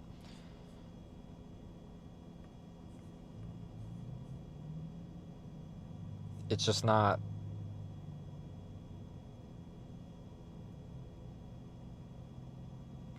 Just hang on. I gotta focus, guys. Just give me a minute. I can't do this at once.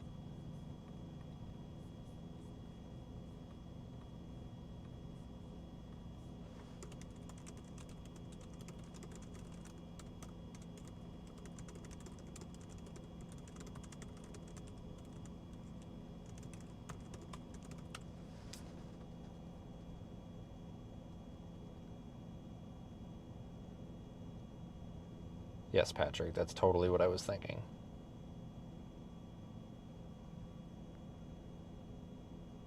Yeah, I don't really care about views, to be honest with you guys. Like, I do, but I don't. Because when something important's happening, we get views, you know, to help pay the bills. I don't really care about that so much because, like, I am out here for something bigger than that.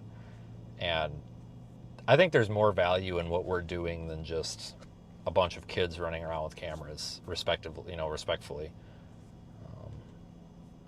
And I think eventually people will see that value.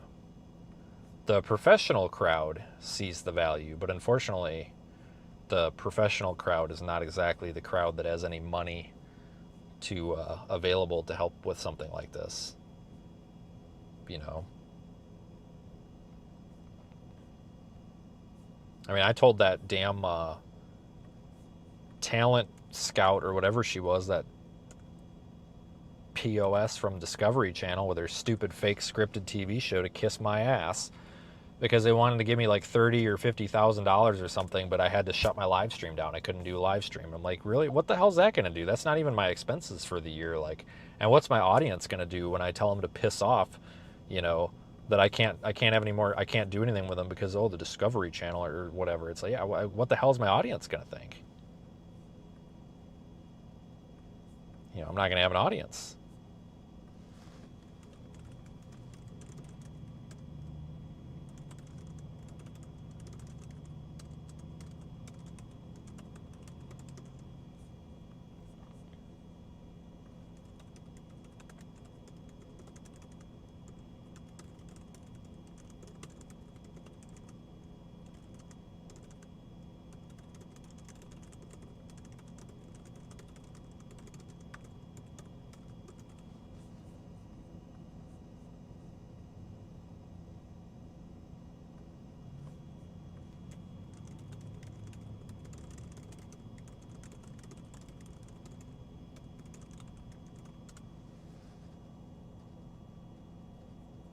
Have someone ride along and they start a new channel.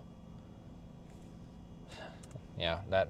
The thing is, okay, it's like I've been. This is what we're doing right now is something that I've honestly been working on since I was 18 years old. You know, I'm 29. I've been working on this for 11 years, and I'm not going to give it up. I'm not going to give up something for. I'm sorry. And you know what? Go ahead. You know, I know a lot of people get upset everything to say, but I'm going to say something insulting about someone, and I apologize, so plug your ears, but that fucking bitch at the Discovery Channel, I'm not giving all my shit up for that entitled bitch. And if you say that's offensive, I'm sorry, but that's what she was. To tell, she's, you're going to turn down this amount of money? And I'm like, yeah, because that makes no sense. My expenses are over $100,000 a year. I'm like, you're not even going to cover my expenses, and I can't do anything. Like, I'm like, you're literally not giving me enough money to even pay myself to do, like, I can't physically do this with the amount of money you're giving me. You're basically telling me that I'm an idiot for shutting down, you know, for not shutting down my business. And she was such a rude, nasty bitch. Like, it's like, well, there's like 6 other storm chasers with audiences your size, and they're taking this deal. And I'm like, okay, well, good for them. Then work with them. Like, I don't want to fire myself. Like, you're asking me to fire myself. I basically ended up hanging up on her, and then she keeps emailing me. I told you this story a while ago. They keep emailing me, and I keep just blowing them off. It's like, leave me alone. Like, I don't want to talk to you guys. I think you're nasty. I think you're horrible. I think you're a bunch of entitled rich people. Like, get off me. Go away. Shoo. Like, nobody wants you. You're nasty. Like, it's like, how insulting. Like, we're going to insult this guy and everything he's ever worked for because he doesn't want to work with us. Like, what the hell?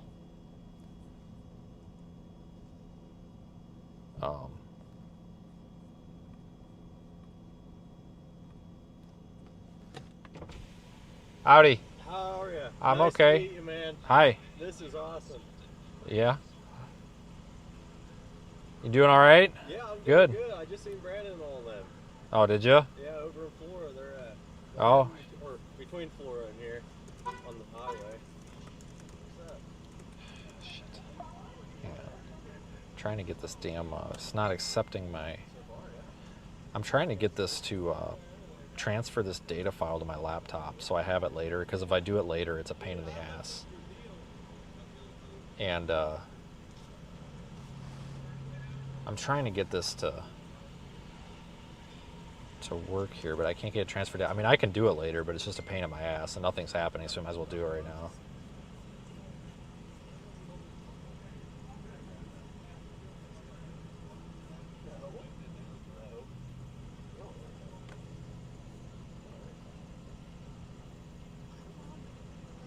It's close. Really close. Okay. That's a little different from my crown there. Say hi. Have a good day, buddy. Yeah, you as well. Well, I'll let you do your thing. I just had to say hi, man. All right, have a good one, man. Good luck. Stay safe. Yep, you too.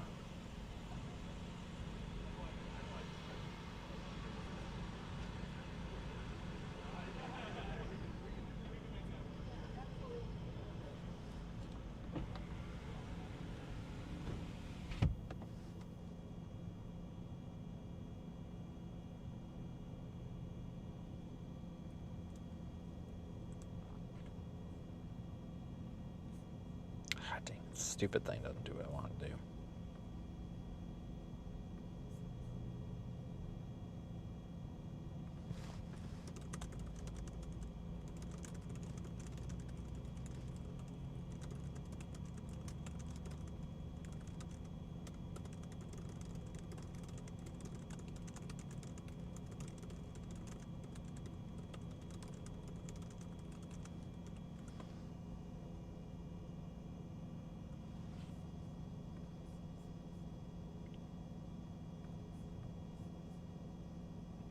Yeah, we've only got like 550 joules of cape up there.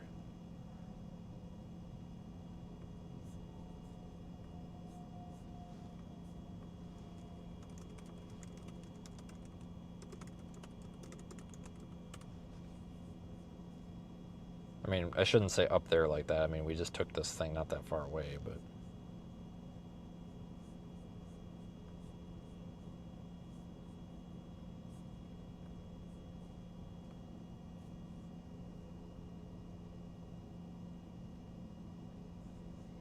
My freaking internet is slower than hell right now.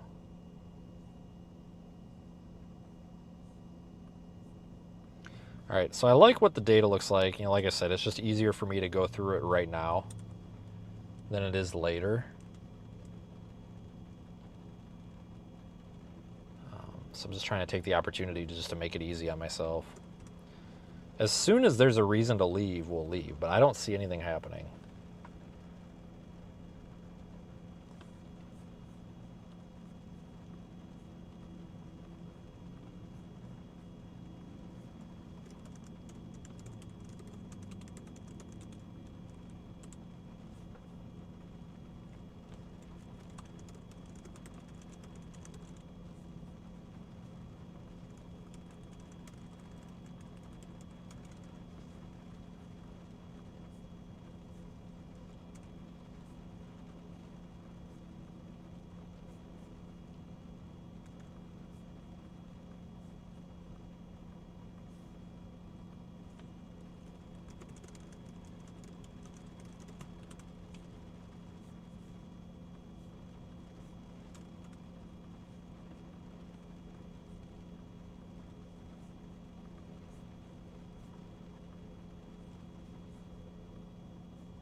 Yeah, just a minute, guys.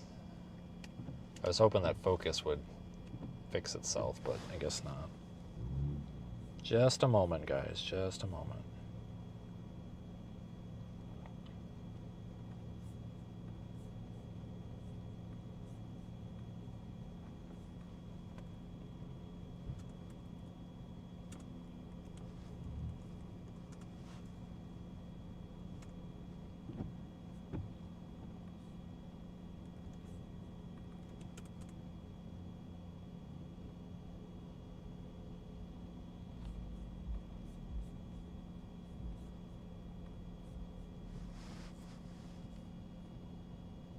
Yeah, this first round of showers I don't think is anything.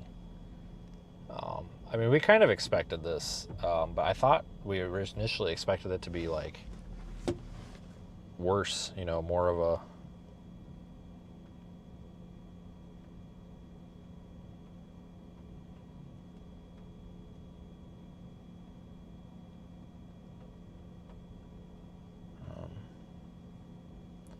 of a rain shield, but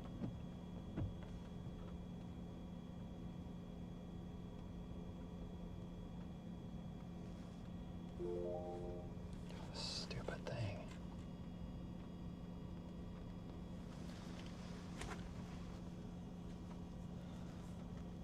So I don't know how this is going to affect things.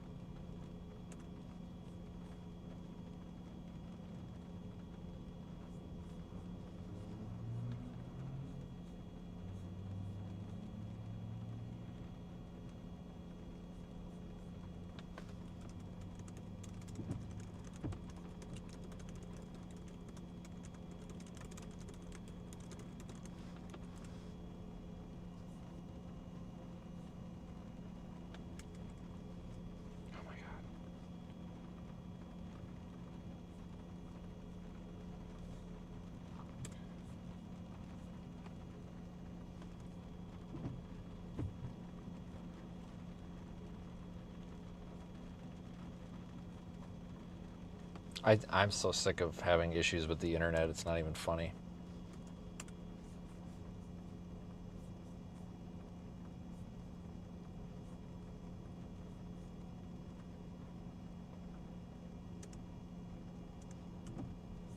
It's just like, I think Starlink's doing an update. I gotta go and look. Usually when it's doing an update, it does this where it just turns on and off and on and off and on and off. It's just so annoying. There's really no, like, you can postpone updates, I think, but you can only postpone them so much. Like, it doesn't ask for permission to do an update. It just does an update, which is so annoying.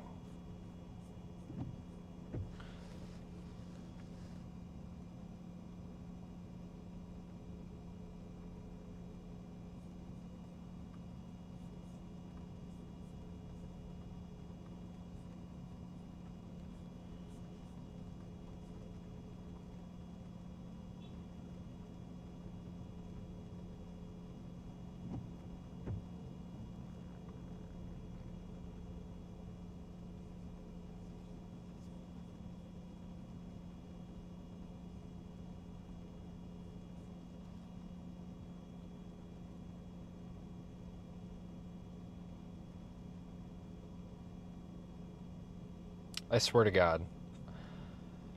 I'm going to call up whatever idiot built this API and just tell them they're an idiot. Problem is, I built the API. Like, I'm telling you to fit. What is wrong with this stupid thing? I'm just trying to. I don't. The one thing that I didn't build into this was a download. How do I just explain it? Is a function to download like the JSON data, but the rejected data. Because there's rejected data that it throws out that's not good, and I'm trying to get the rejected data off of the server, and it's like, why would I ever want to know the rejected data? Like, why? Why would I ever want that?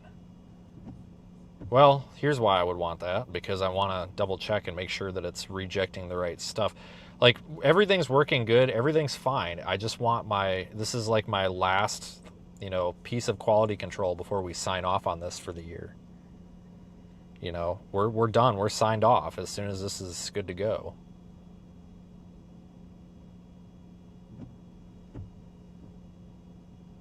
There's Eric Fox. I'm surprised he didn't come flip me off. He hates me. Absolutely hates me. Justifiably so. I mean, he's got a good reason to. I'm not nice to him. I mean, he's not nice to me, but, it's same. It's mutual. It's mutual. No hard feelings. It's reasonable. I just got to go in here and let's see here. Blah, blah, blah.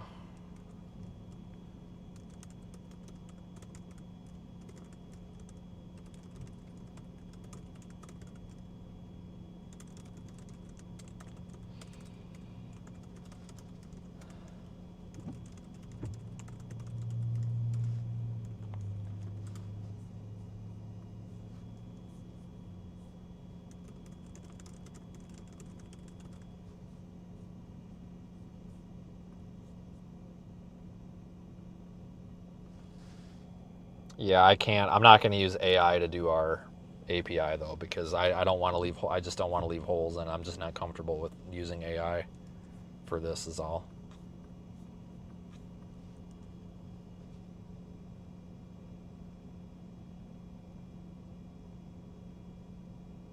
Shows a downtrend on severe weather. I'm not surprised. Sounding was not impressive.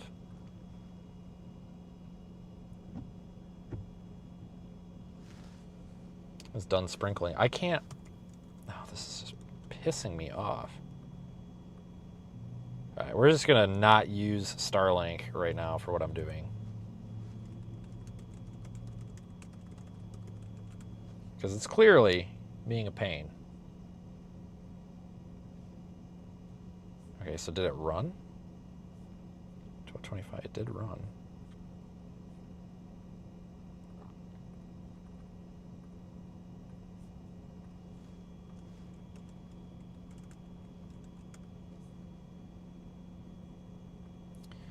All right, so I think I got it now. Sorry, it's staying. So I mean, otherwise we would just be sitting here in a parking lot anyway. So it's not like we're missing anything. But I think the I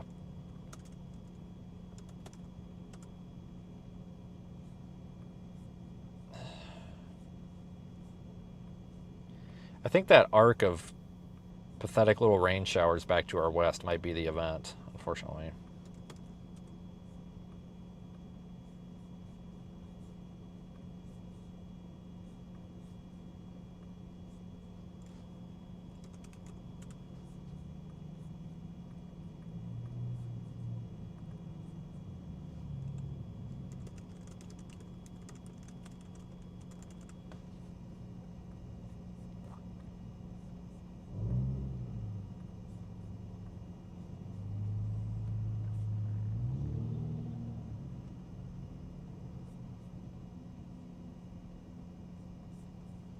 All right, one more thing, and then I'm gonna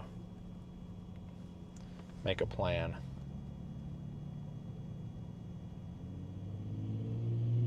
See, this stuff off to the west looks like trash. I mean, we've got the sun coming out. That's a start.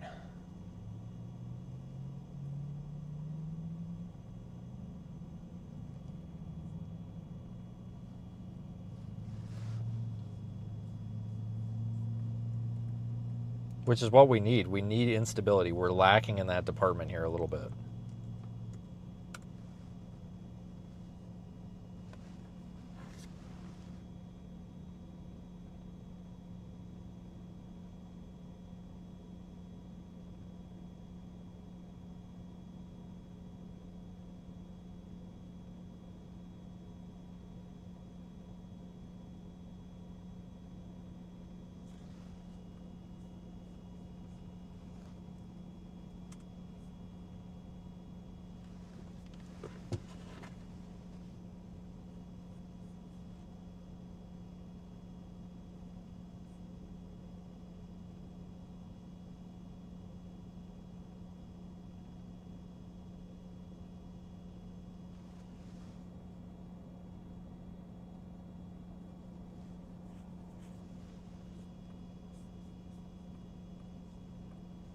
I'd be so happy if I just had some internet that freaking worked, man. This is just ridiculous. God damn.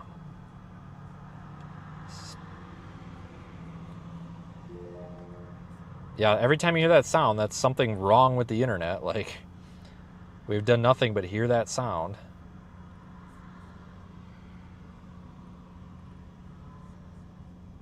Oh, shit.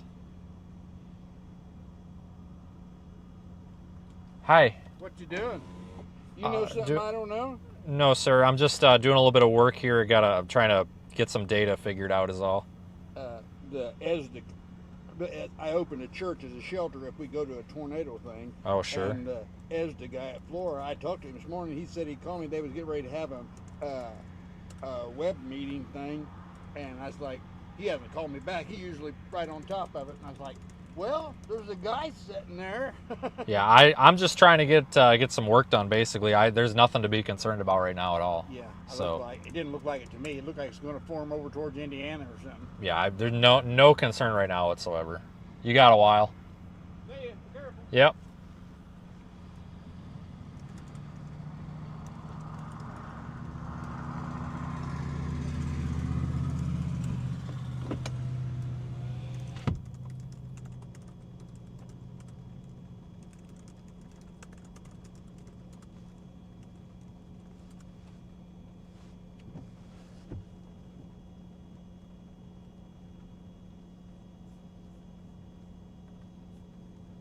I didn't park in a very good spot. I should have parked around the back of the building. This is my own fault.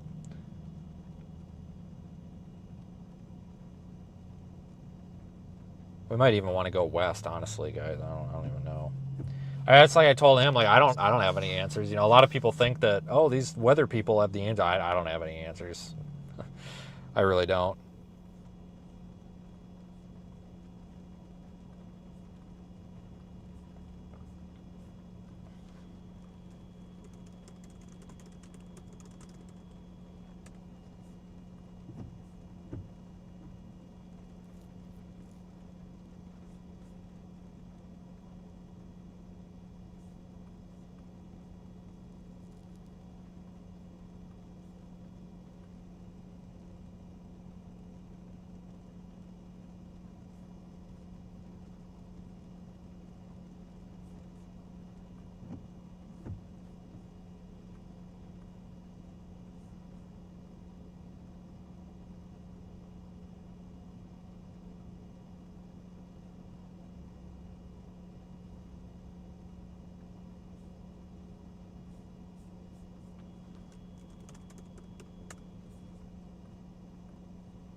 I have no idea what's going on. There's just nothing really happening is kind of, you know, the thing.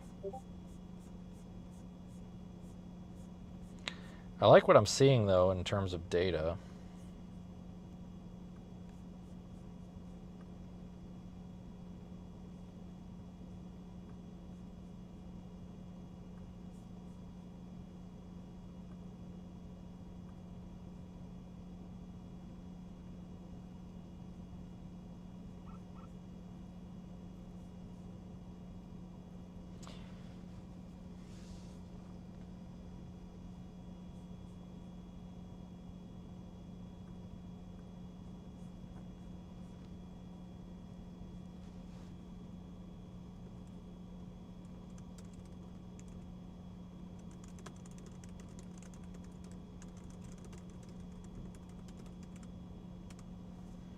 All right, so what do you guys want to do? I'm looking at...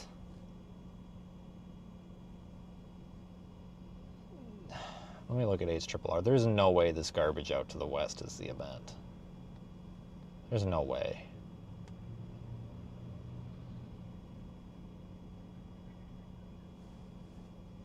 There's just no way.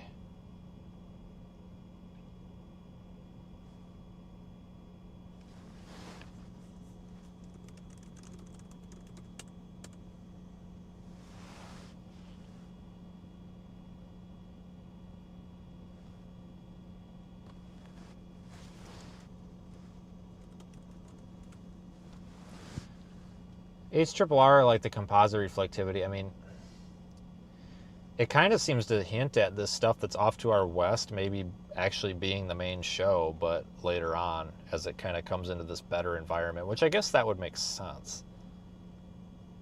But still, even with that, it's hard to look at this and be like, that's what we're going after here. I think today's a little bit overhyped in general. But there still is a decent potential that we could end up with, you know, something. Just don't know exactly what that something is going to be.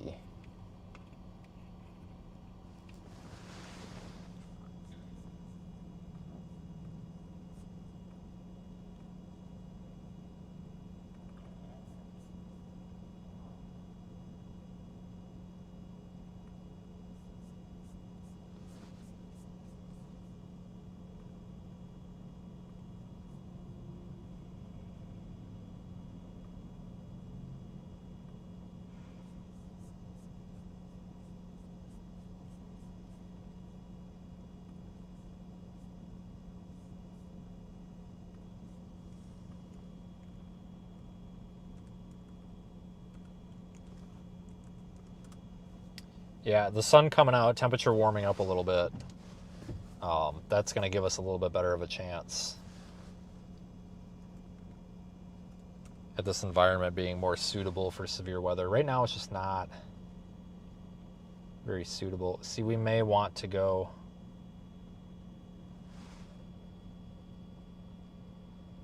we may want to go a different way here.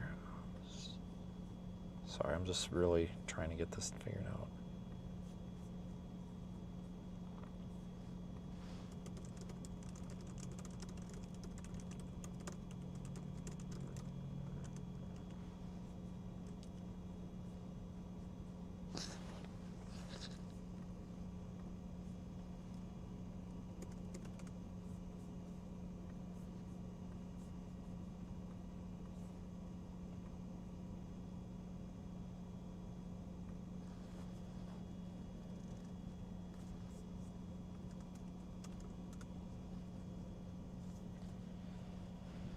Yeah, man, if anything, guys, like I said, I don't know. I just don't know. I think today, you know, this is one of those things where it's like, if it looks like trash, it probably is trash. Let's actually just head east, honestly. Let's just head east.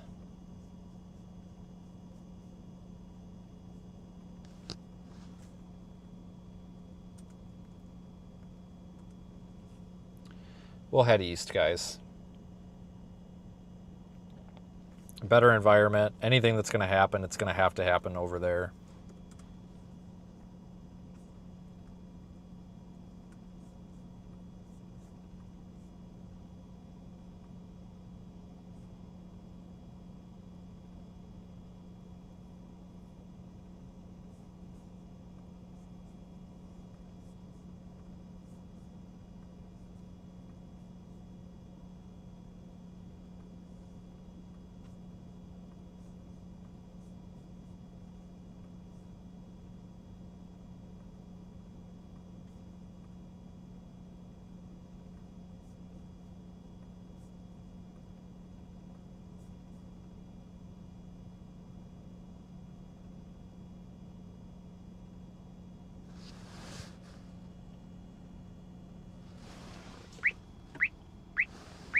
Shoot, hold on. I gotta plug my tablet. The tablet's about to go dead here. I gotta plug it in. Yeah. Let's go east. We're about to get shafted if we don't move. Let's go east.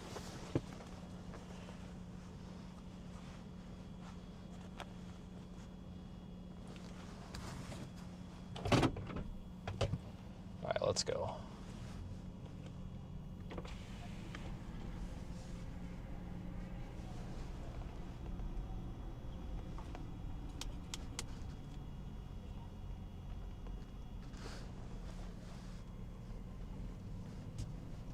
Alright, I need to get Google to not try to do something here.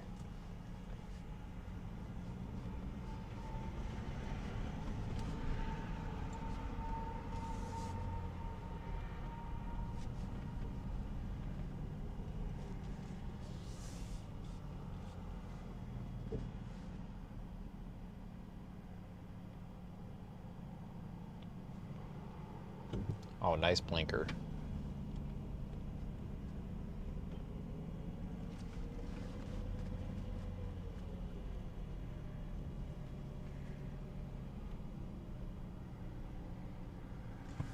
All right, can I just pull out in front of this? Oh, heck yeah, we got plenty of time. Pull right out in front of them.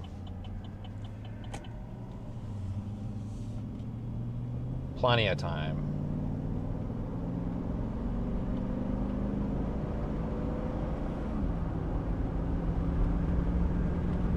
This is east, right? Yes, okay. I had to double check. I wasn't sure if this was actually east. Wasn't sure which way I was sitting there.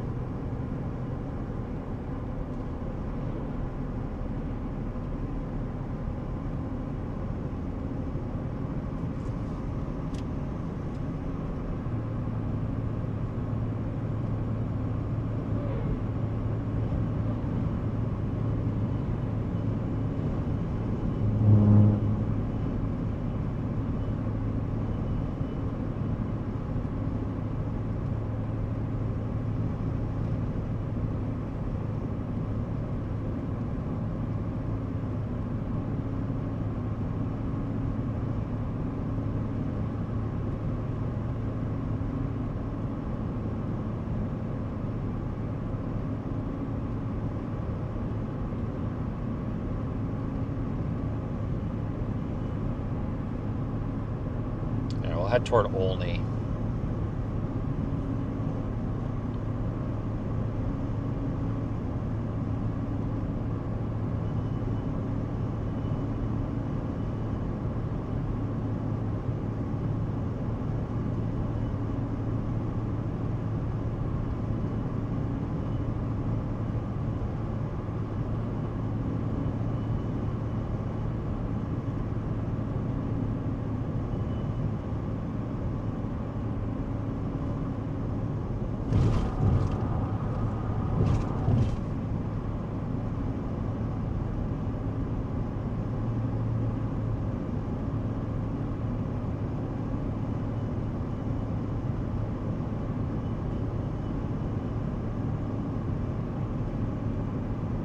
Alright, so this is Highway 50.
Yeah, we may end up in Indiana. I don't know. I really don't want to because there's a lot of trees there in southern Indiana.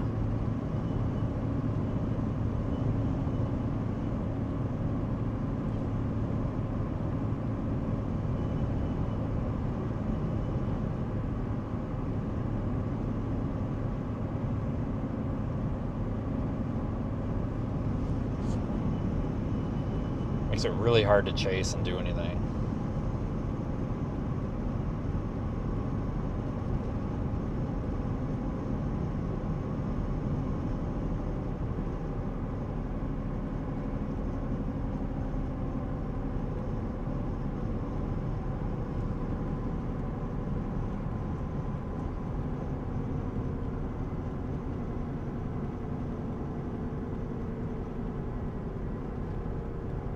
And stuck behind a truck.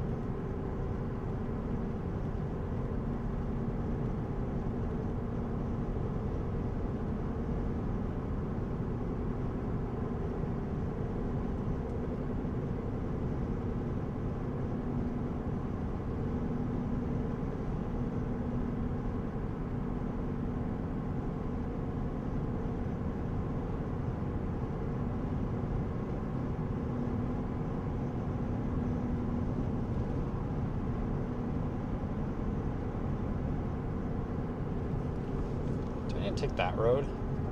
Hold on. No, we'll just keep going toward Olney. I was going to take that road, but I don't think that's the road I want.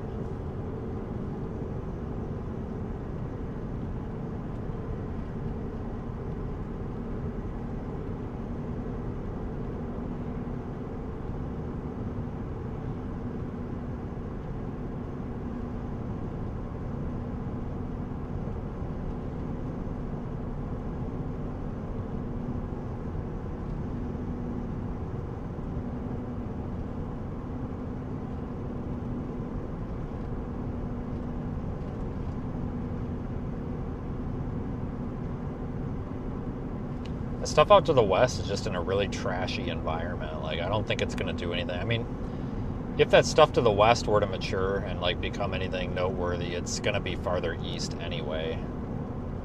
This kind of cluster of, like, crappy showers that's going up here to our, like, just off to our north, maybe that's going to be it?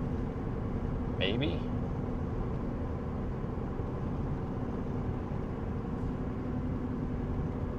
But again, it's going to take time. Probably a lot of time.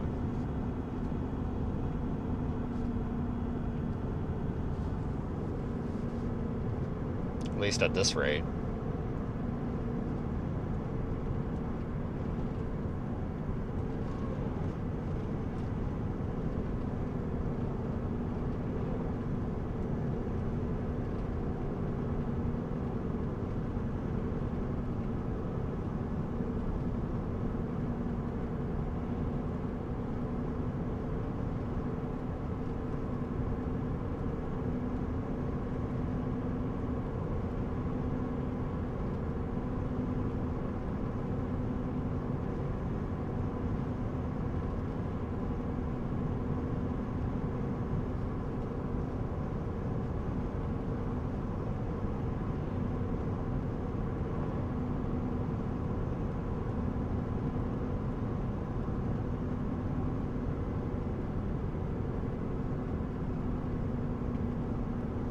Is this my road? No.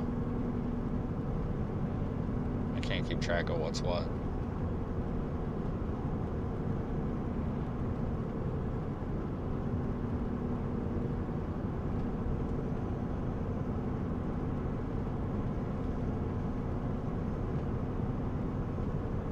At least it's in the 60s. Don't deal with this terrible cold weather for a freaking minute is nice. Seeing that stuff off to our north is like crapping out too now.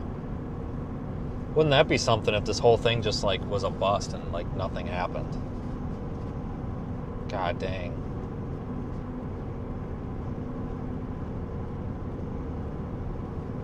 Wouldn't that be something?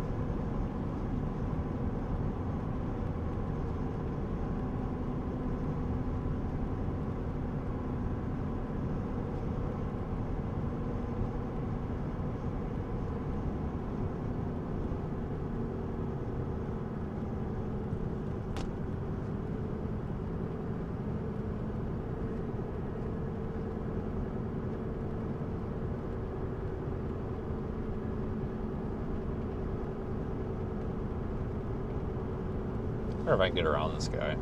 Probably not. Rather than being stuck by a school bus that's dropping off like 55 kids, that's for sure. Take this over that any day.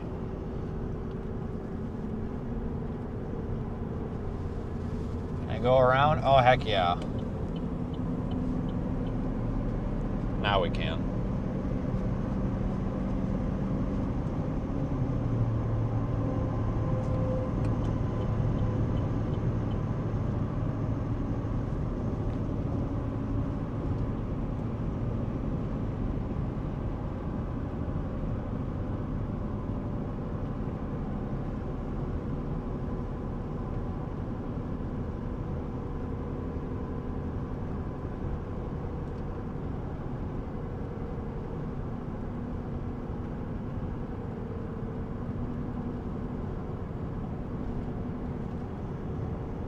I don't even know. I mean, this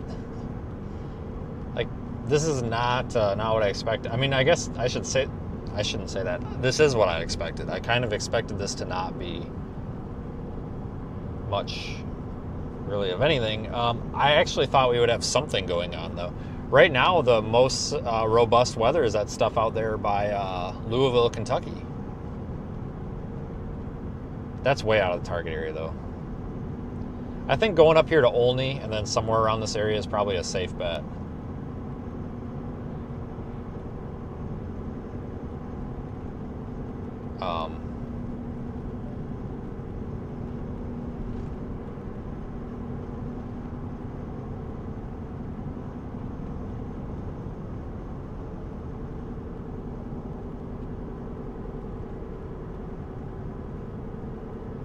This is kind of a good area to be in, I guess.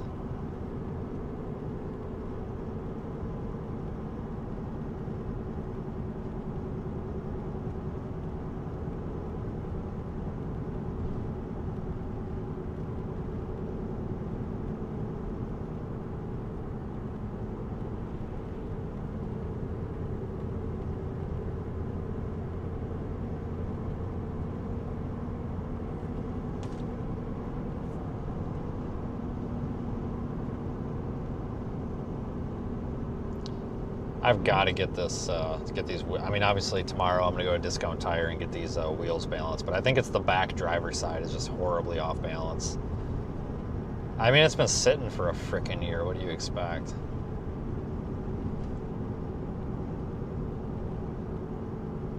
Well, a year and a half. I don't understand the buying police cars and then putting flashing yellow lights all over them. And then using the flashing yellow lights when there's nothing happening. Like, I mean, don't get me wrong, like, I also own a black police car, but, like, it's got lights on it, but you use the lights when there's, like, a reason to. But, like, all these kids are going out and buying these, like, shitty old cop cars and putting these, like, garbage Amazon lights on them. And then just driving around with these flashing lights on all the time. It's like, what? I don't understand what the point is. Like, if there's like a tree down in the road, or if you are driving like an idiot because your face is buried in the radar, like, okay, like put your lights on so people know you're driving like an idiot, whatever. But these people like, oh, I'm just gonna sit at a stop sign here with all my flashing lights. Like, I don't get it. Like, it looks so dumb. Like, I don't know if it's like, oh, I need to feel important or what, but like, holy smokes, like, I can't be the only one questioning this, can I? Like, I really don't get it. Like, don't get me wrong, I'm all for having appropriate lighting on your vehicle. It can be a very good tool, but like, it's cloudy, the road is clear and dry, and there's nothing happening. Like, why would you be driving around with all these lights on? Like, it doesn't make any sense to me. I don't get it.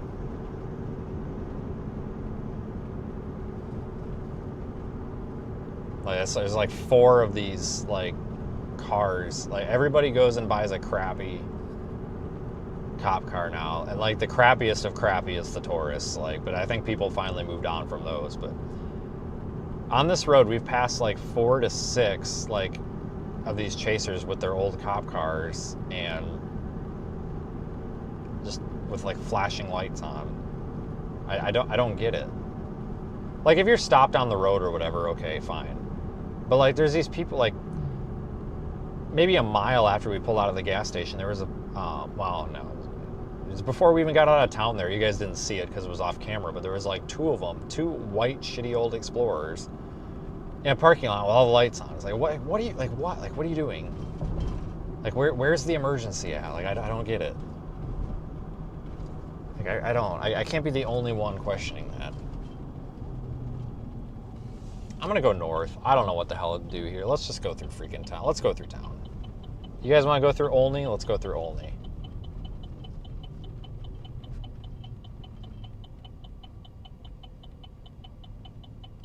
I am sitting with them on, no point in driving with them.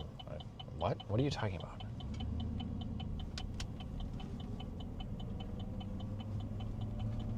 Why did we block that guy? Can we unblock that guy? Because I don't know what he was talking about. I don't know how to do that.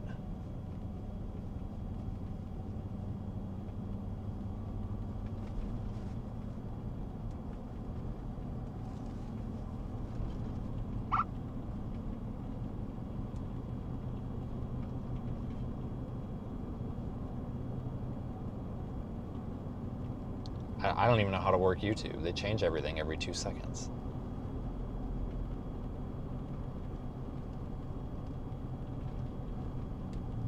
This event is, I mean, there's an updraft going up over us, but I don't even think it's, we're just dealing with kind of garbage. It's all just crappy, it's just crappy low top stuff, which, I mean, we kind of expect out here. It's February, you know?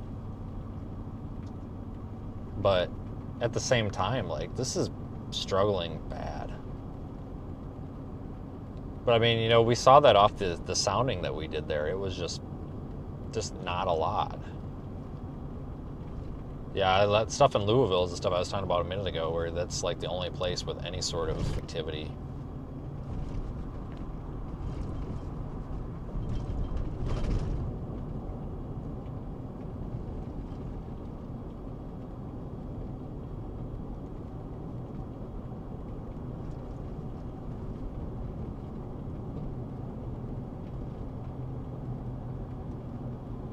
Guy driving an electric bike down the middle of the road. I wouldn't mind one of those.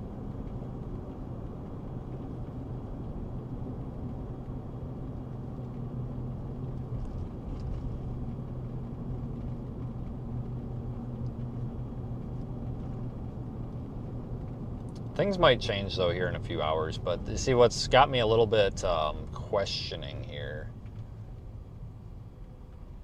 is the fact that I don't think our models really are doing a good job with this, because they were showing a bunch of like kind of showery ongoing garbage convection, and that's not happening either, which you would think would increase our severe weather chances.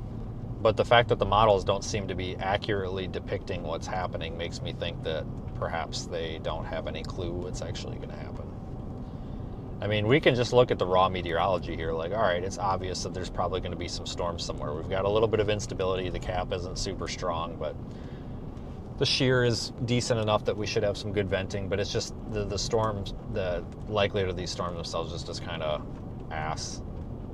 It's just, I'm not really impressed by any of this.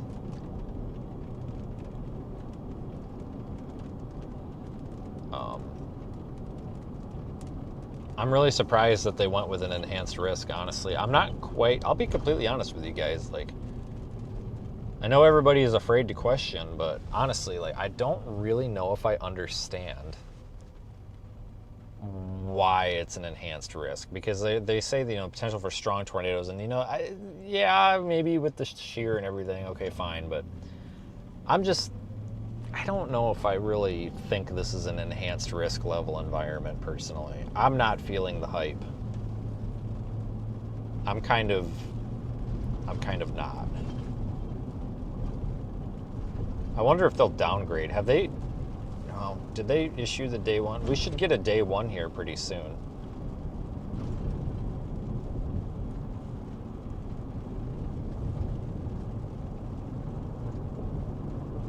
I kind of wonder if they'll downgrade it to slight risk.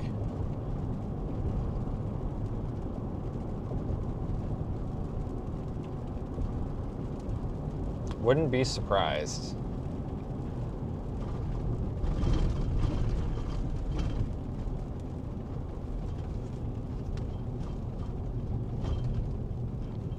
But it is still early, but at the same time, it's also 2 o'clock and it's February. I mean, we're going to lose daylight quicker than we would if it were springtime or, you know, normal severe weather time, if that makes sense.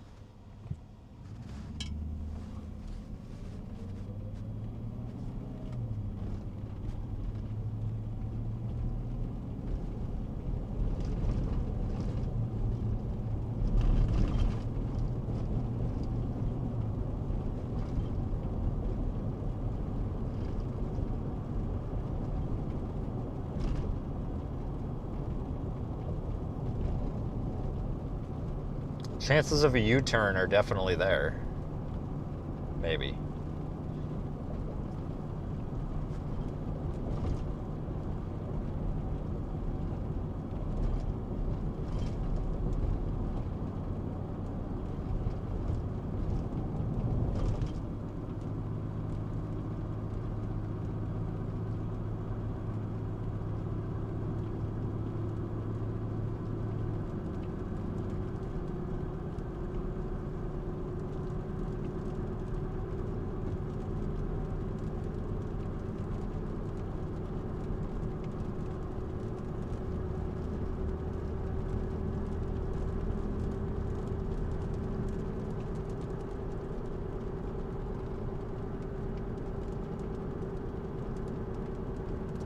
Heading toward Newton in general.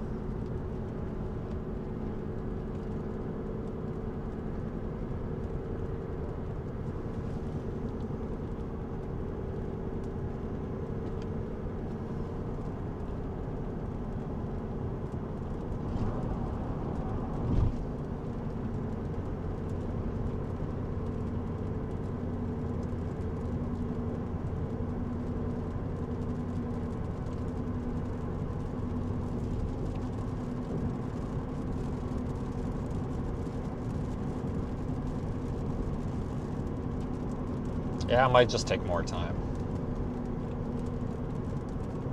still, I'm really cautious of that, though, even.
They kept the enhanced risk, which just surprises me a little bit.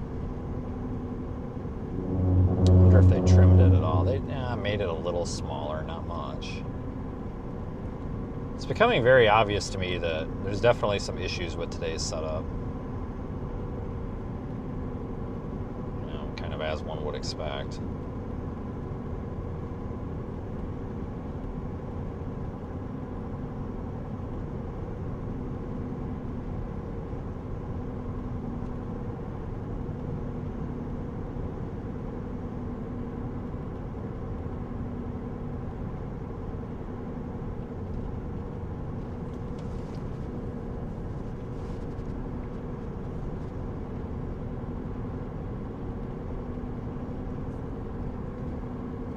I'm certainly not in a hurry. I think we're going to be going too far north, guys. We might not want to go any farther.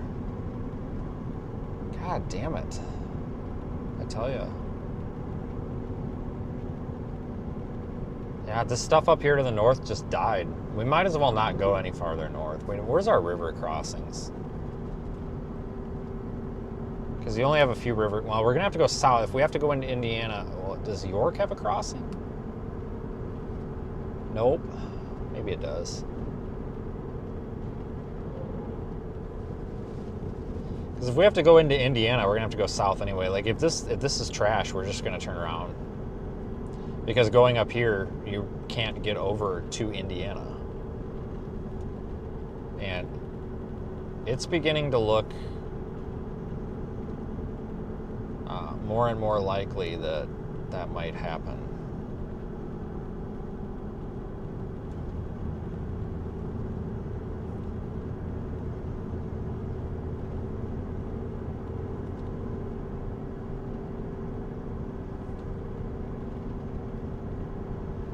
Is that a crossing? No, it is not. Alright. We're going to flip around. There's no sense in going any further north. Screw this. Oh my god. If there was a crossing, it would be all right. I mean, we could just go east, because that was kind of my plan, is I was just going to go east up here, but I forgot there's only like 3 river crossings in this area. You have to be kind of mindful of them. And Highway 50 is really the main one.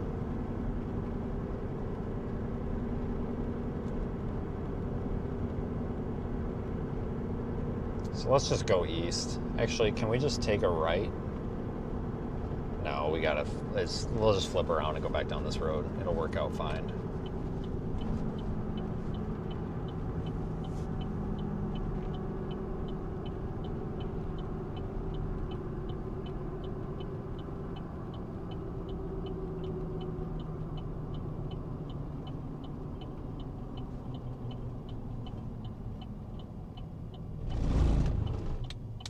Are you seriously turning out a blinker? Nope. Okay, good. Guy was slowing down. I was gonna be like, you better not be turning without a blinker, or you're gonna get shamed.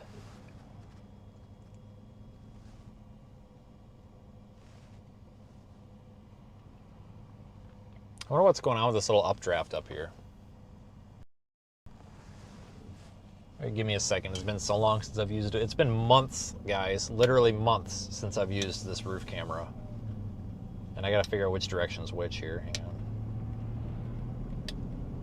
on. Months since we've used the roof camera, so I might be a little bit uncoordinated here. Got something going on with that updraft right there. See it?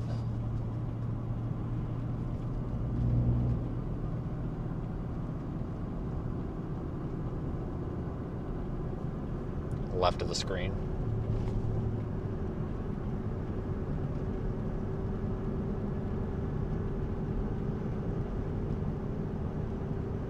Wonder if that could be something.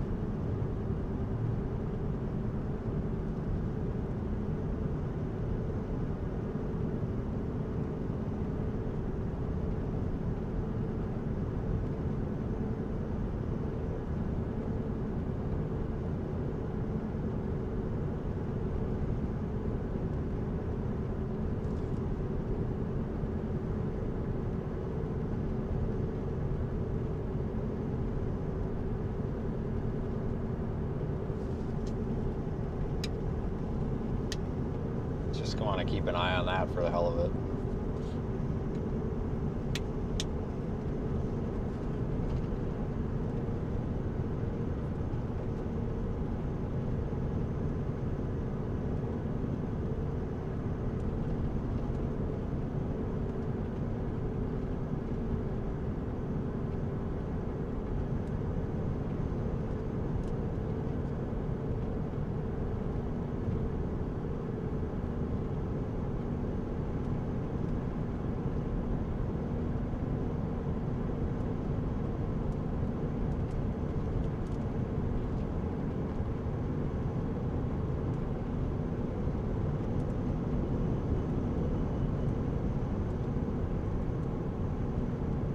That's the closest thing to a storm I've seen in months, so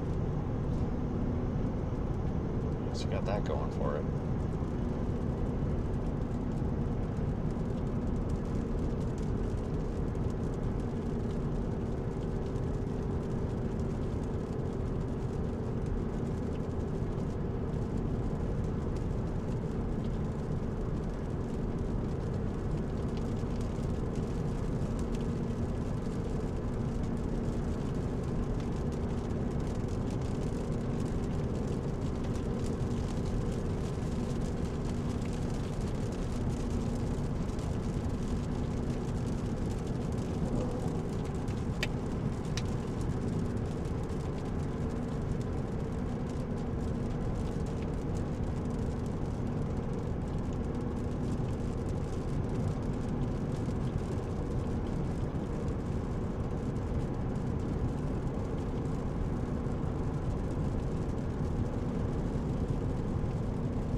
this thing's dying. Nice while it lasted. Yeah, we don't, the environment's just not right. All that stuff up there to the north is, I'm sure, well past the northern extent of the warm surface mass. So I'm sure that's over the warm front. It almost has to be.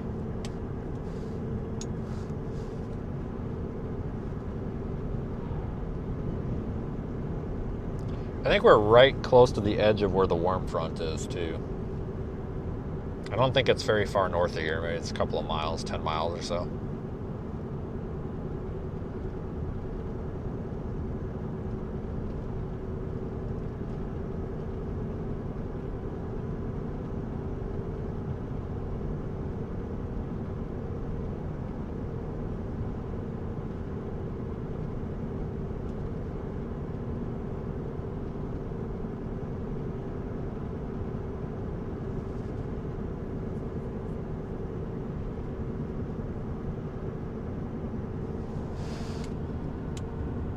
Yeah, I'm just kind of going back to town right now. That stuff up to the north, it's over. I had a chance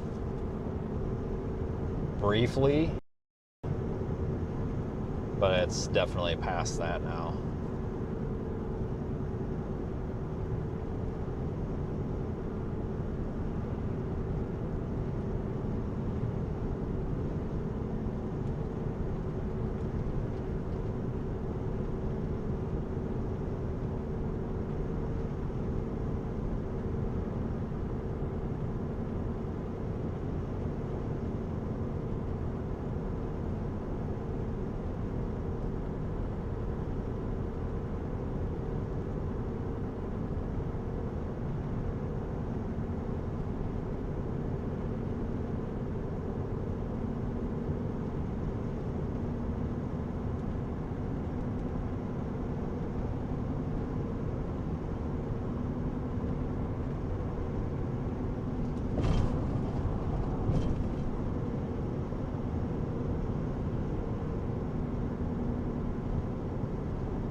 And just like that, we're back to town.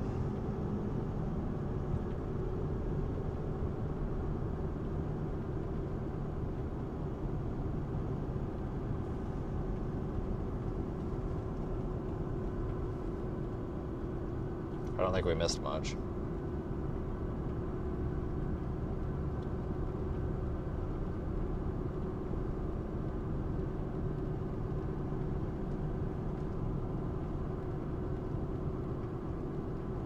A small Walmart.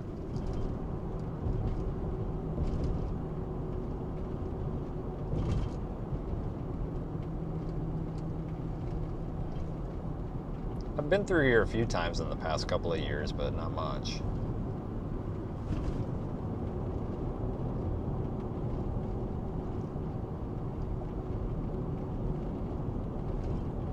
Yep, gave up on that back there. Screw it. I mean, that stuff's just trash. And again, maybe it will be the stuff that's coming from the west. It's starting to gain intensity again. It's very possible that stuff off to the west, that might end up being what we're after. It just has to get here. You know, as it moves east, it's getting into a little bit better of an environment.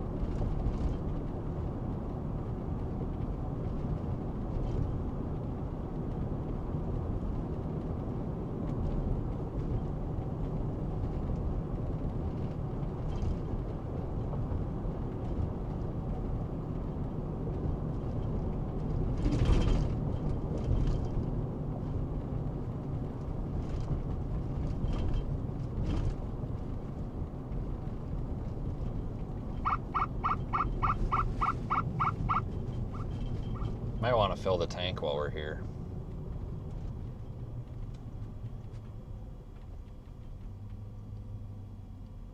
And this guy's, I don't know what this guy's doing. He's jump starting a car. Well, that's nice of him.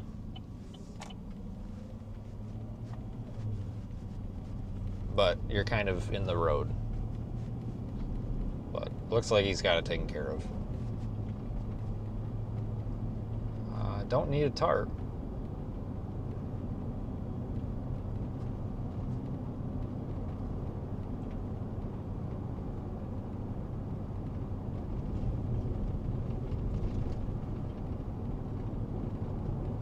Yeah, I'm trying to not go to the Loves. I'm sure that's where all the people are at. I just like to kind of keep to myself a little bit. I don't like the crowds. I don't like all the hype. I just like it. The atmosphere and the weather is supposed to be kind of a peaceful thing, and to me, that's what I want it to be. I don't like the in-your-face, like screaming and yelling and the like storm chaser hype stuff. Like I just want to be out here doing this. I don't like all that in-your-face stuff. I just kind of try to avoid it because it just really takes a lot out of me when you have to experience that. I just don't like it. You know, everybody's definitely got, you know, a right to do what they want to do, why they want to do it. But that also means that I have a right to kind of want to keep away from it. You know, it's not that any of these people are bad people. I just don't like this just all hype, you know, 1,000 miles an hour all the time. Like, this is supposed to be kind of a calming, peaceful thing and not a fucking shit show. I'm going here. I don't even give a shit. I just want a chicken fries.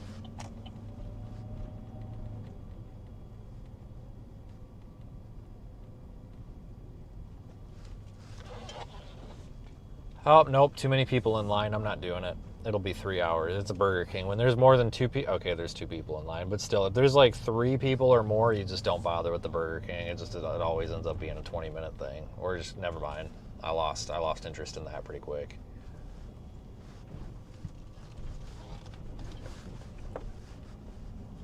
All right, well, that was my interest.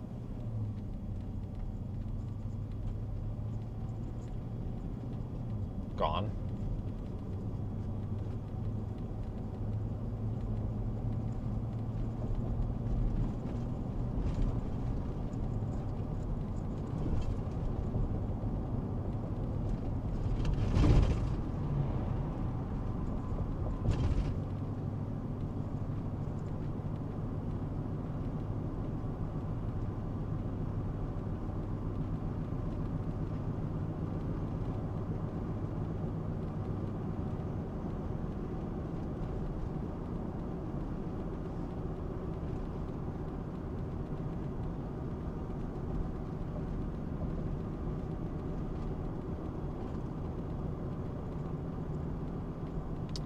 Becomes more about personalities than the weather. No, I completely agree with that.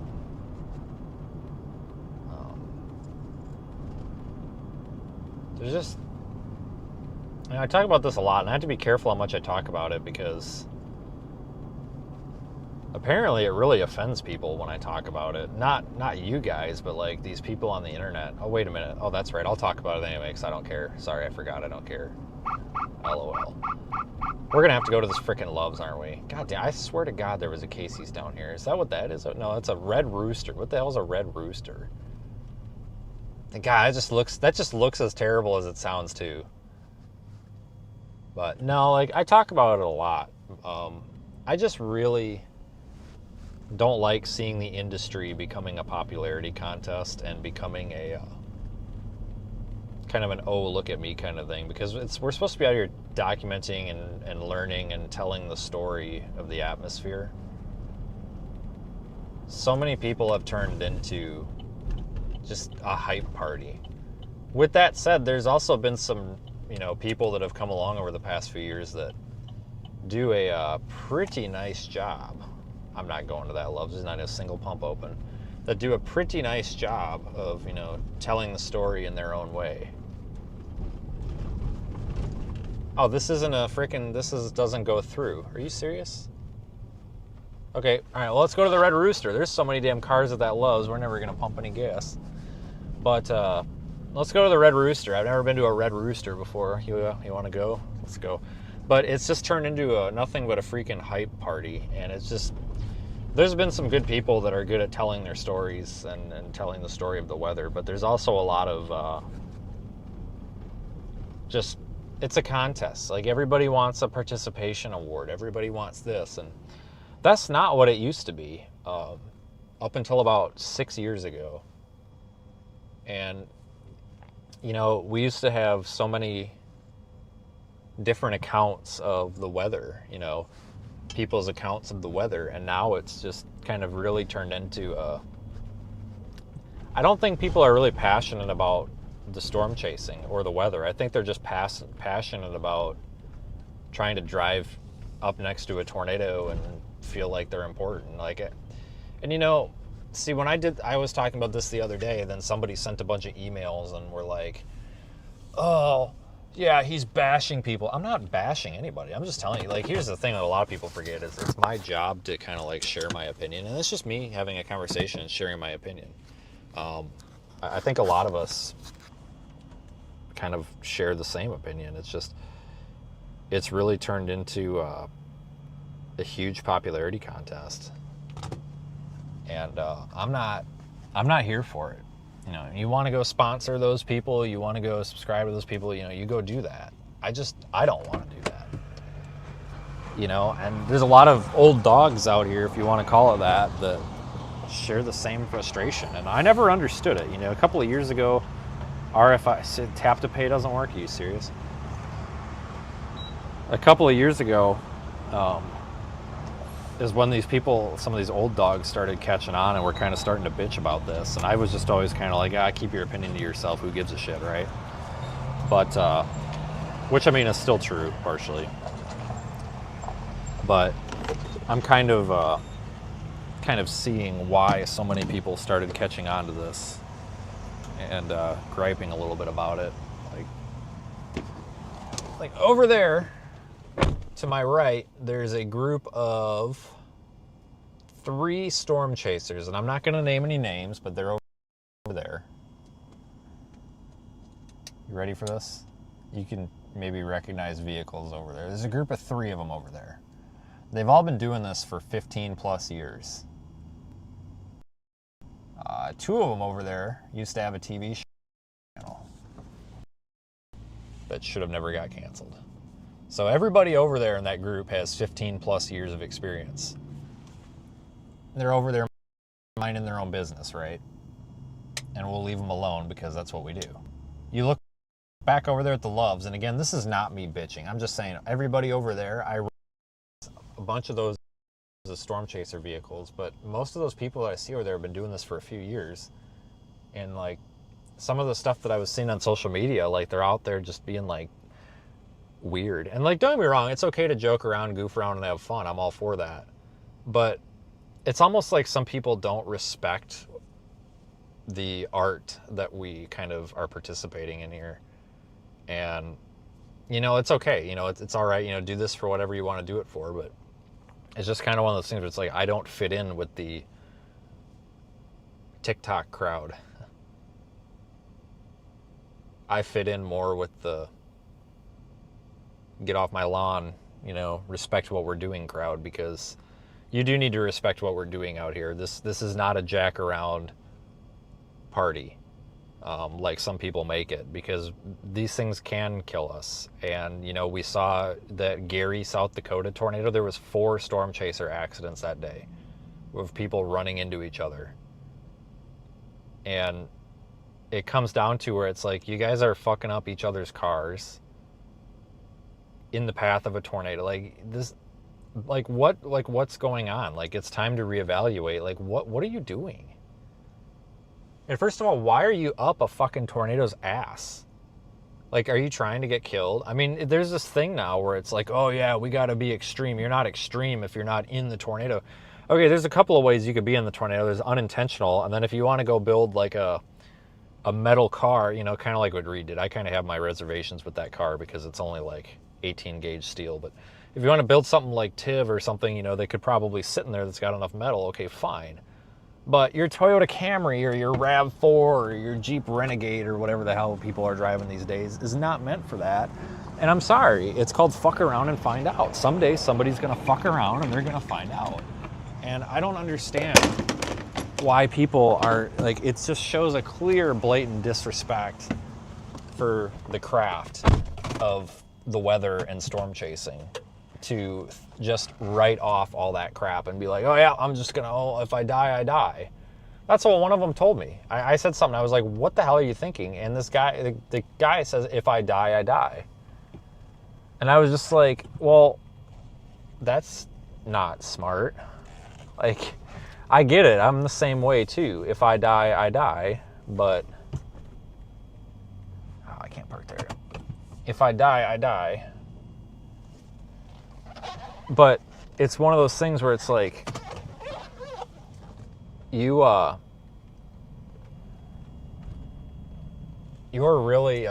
really don't respect your body. You don't respect anybody out here, and you don't respect the craft of storm chasing if you really do have the mentality of, I'm just going to go drive into something, and if I die, I die. I think that's ridiculous. And unfortunately, I'm going to say something that's going to make me lose subscribers. There's a lot of you guys that support that.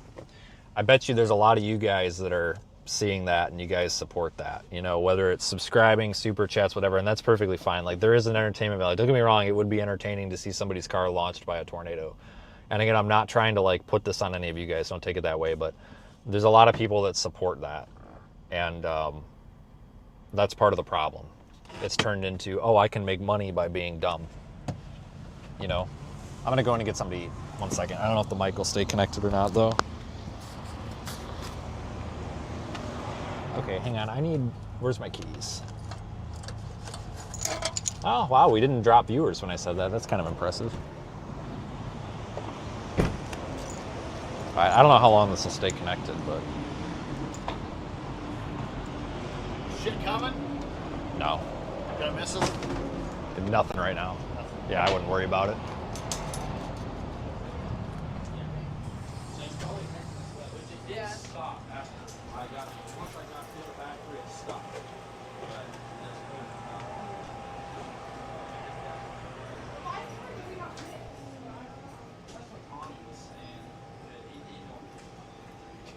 Oh boy. Okay, we're coming up a little dry here.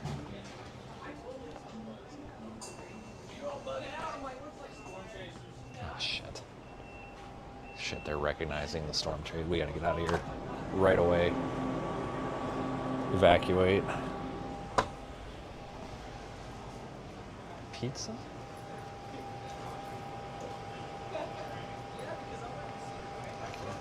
Pizza.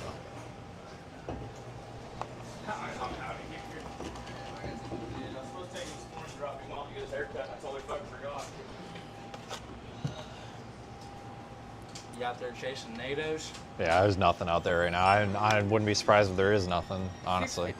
It's Illinois, you never know what's going to happen. No, I totally get it, and I ain't gonna lie to you, so. All right, have a good one, guys. You too. Thanks. All right, I need to open the back.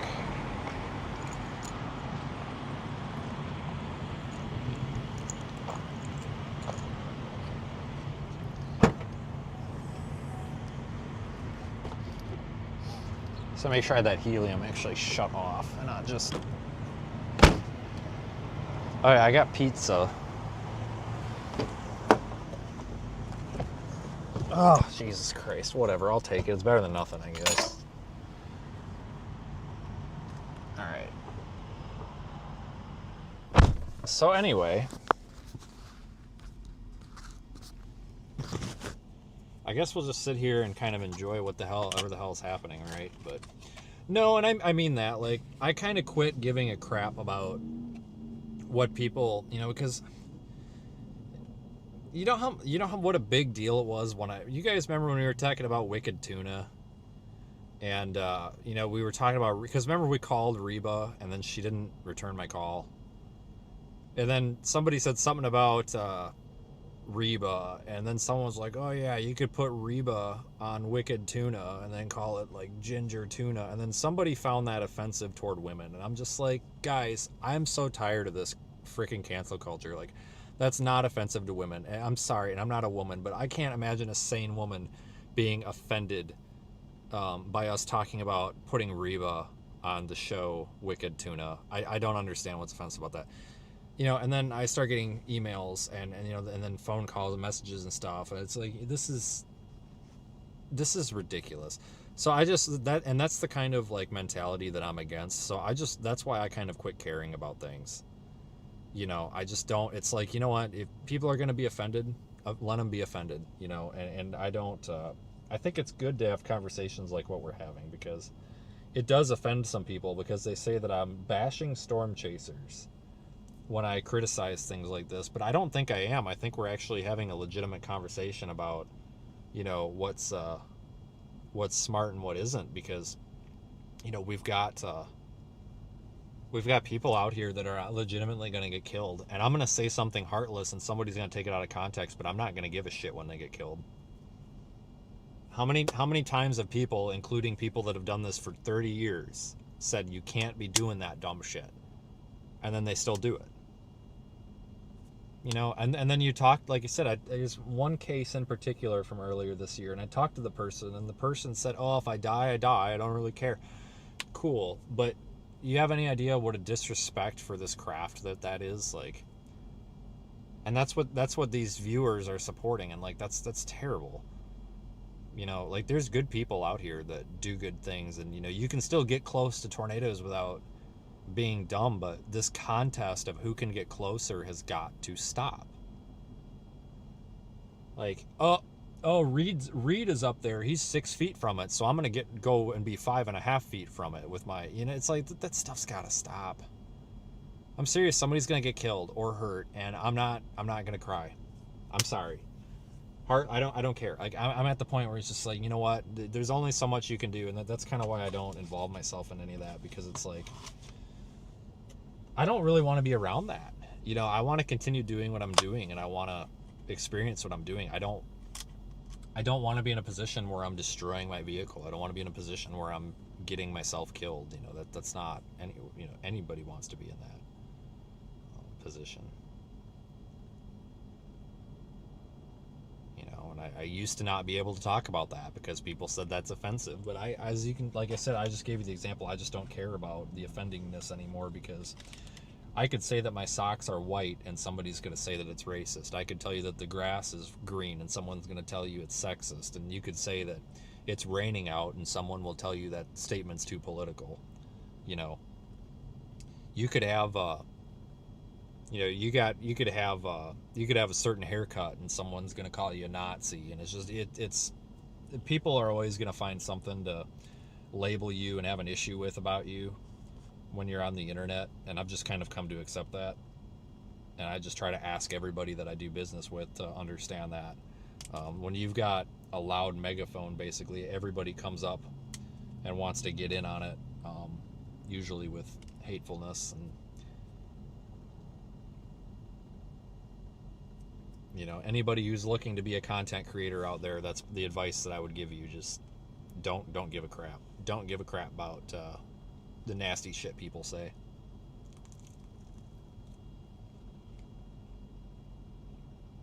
They're only saying it because they got nothing better to do.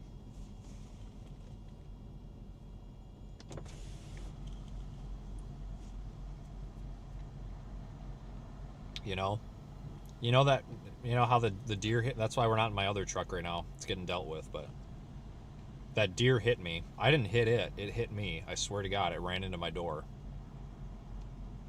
And I posted an update on Facebook after it happened. You know what happened about 45 minutes later on Twitter?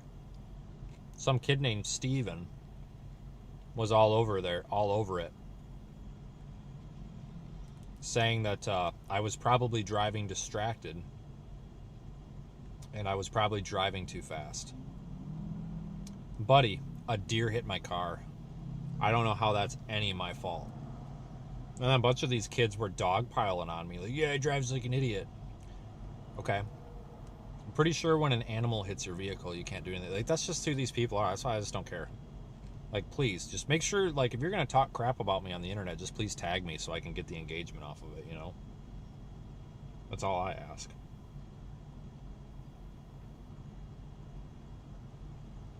Gotta at least cite your source.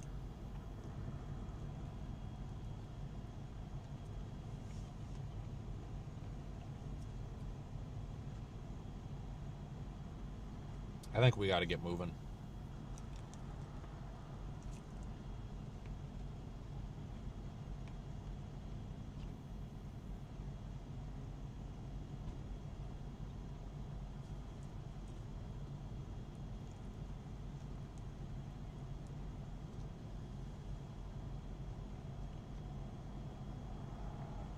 Oh shit, Don Sanderson's in the chat.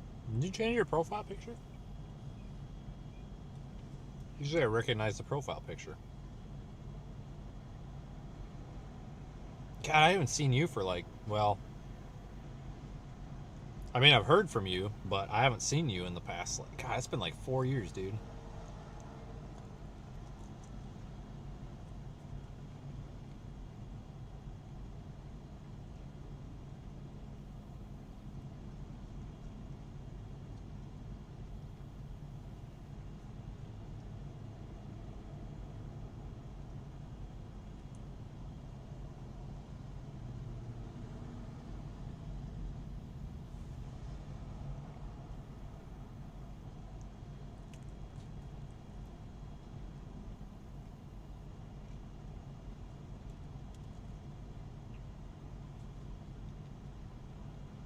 Last time I saw Don, I think, was Akron, Colorado Day. Well, I was somewhere over by Akron. It was 2021. We were at a gas station, and Daniel was mansplaining to me how to use the gas pump. I remember that day. He was like, "Do you know how to use this gas pump?" And I was like, "Yeah." I was like, "Are you sure? Because it's different." And I'm like, "No, man, I've definitely used a gas pump before."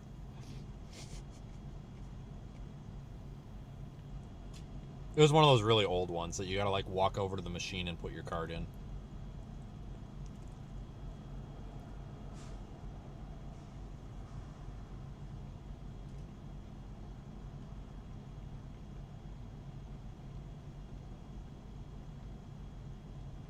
You have moose. Oh, your transfer case blew up? That sucks. Well, I mean, years ago, but that's alright. My everything is blown up, so at one point or another.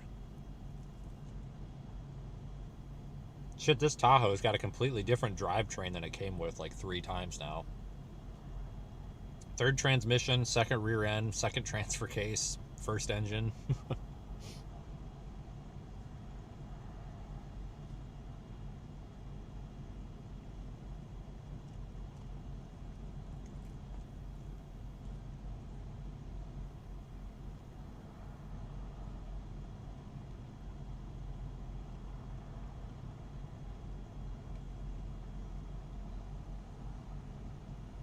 Daniel will be back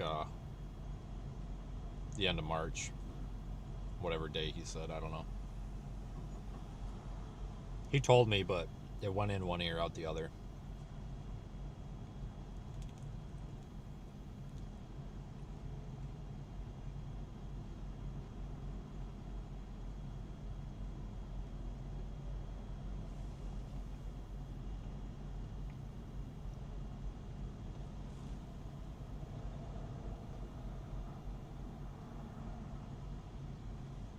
The white squirrels?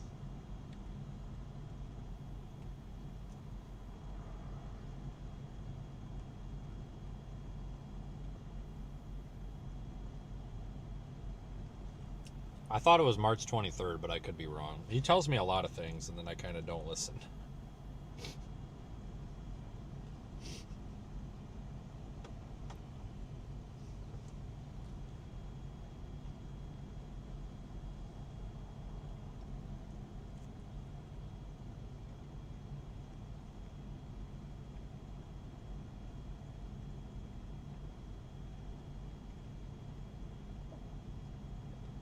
Oh, Beth, you went to the Leering Center too?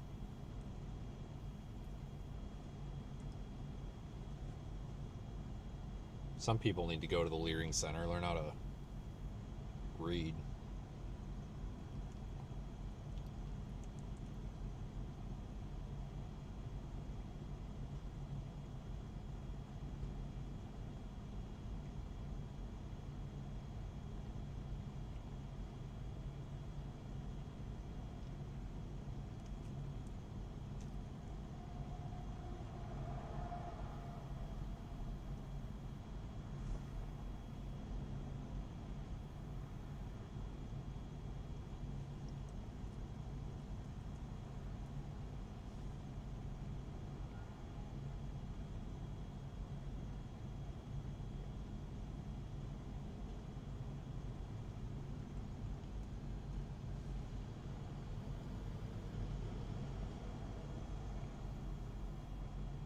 I thought that guy was gonna hit me. Oh my god, if that guy would have hit this truck, you have no idea. I would have blown a gasket.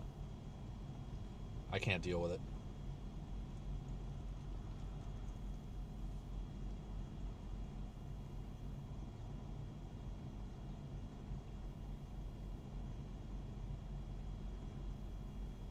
Especially with my insurance claims adjuster. My god, she has just been a real peach. Not.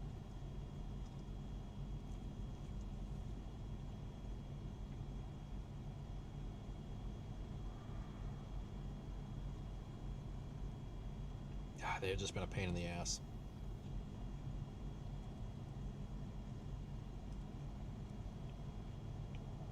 You know, they're asking me all these questions like, is the vehicle registered to you? And I'm like, yeah. It's on the insurance policy.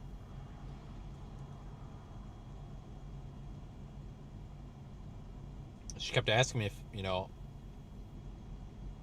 like, all these dumbass questions. She's like, what's the speed limit on that road? I was like, I don't know. It's like, you're not aware? And I said, no. What the hell does that have to do with that deer running into me? She's like, well, can you give a best guess? And I was like, no, because I have no idea. It's not posted. It's whatever the hell the township speed limit is. I have no idea. Could be 45, could be 55. I've got no clue. And I'm also not trying to screw myself. So I was just like, what's that have to do with this insurance claim? She's like, it's just a standard question. I was like, I get it, but I don't know. But speed has nothing to do with an animal hitting me. Like, they just look for any reason to deny a claim. And she's like, do you remember slowing down as the animal was approaching? And I said, no, because the damn, I didn't even see it. I was like, it literally ran into the side of my truck. Like that's the entire reason I'm filing an insurance claim, because if I would have seen the damn animal, I probably wouldn't hit the stupid thing. Christ on a cracker. Hello. Hello. Hello. Hello. All right, you've called me 3 times today. If you can hear me, I'm not hearing you. I'm hanging up.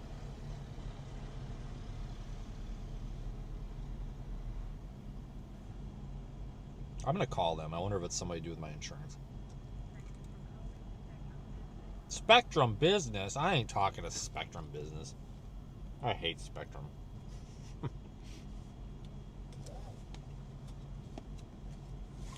All right, I think it's time to go.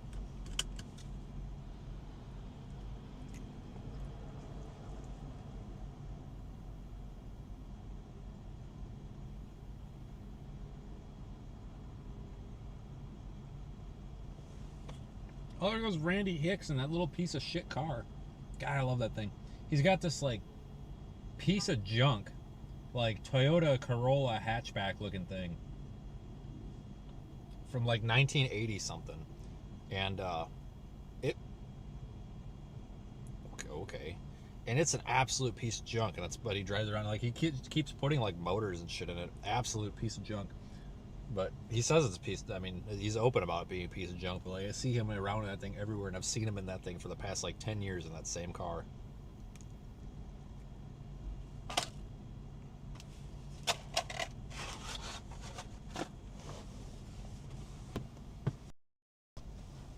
Is that a parking spot? It is what? Where I'm at right now? Yeah. Who are you talking about? You guys talk to me like I know what the hell's going on, and I sure don't.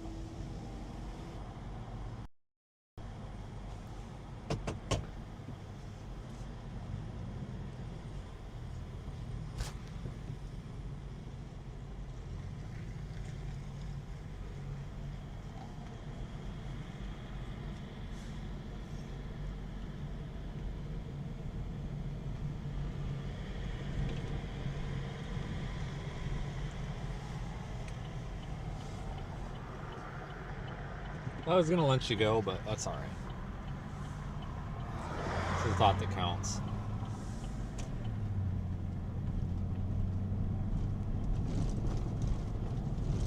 So if you guys look at Radar Omega, you'll see what I'm talking about. Oh, that is an ugly ass ambulance. Look at that thing. Jesus Christ.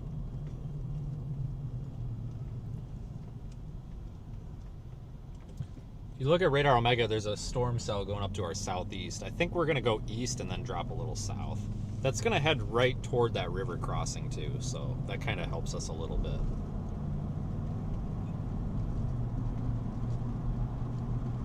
That's what we want. We want this to go through an area where there's a freaking river crossing.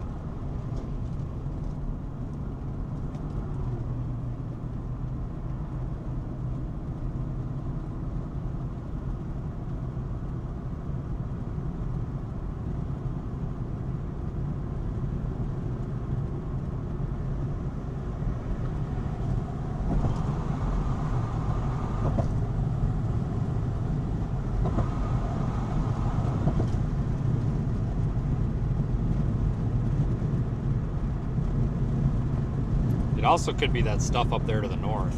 Shit. I wonder if we jumped the gun. I didn't see that. I just zoomed out. Now I see that stuff up there just to the north. God damn it.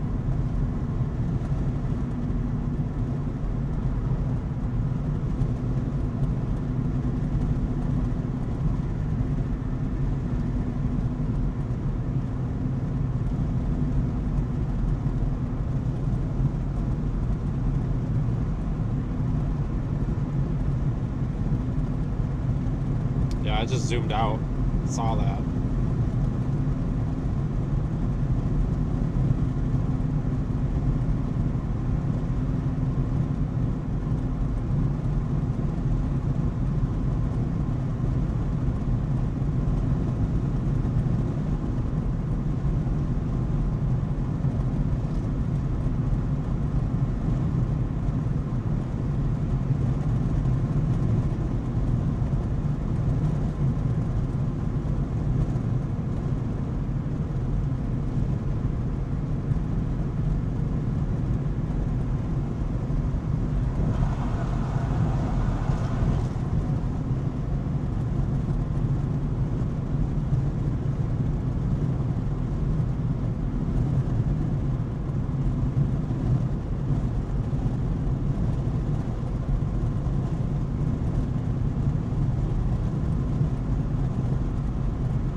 Can't believe you said storm chasing was calm. There isn't anything calm about a tornado. Why are you so negative all the time? I guess people that yell and scream know what they're doing. Well, you're a fucking dumbass, so go fuck yourself.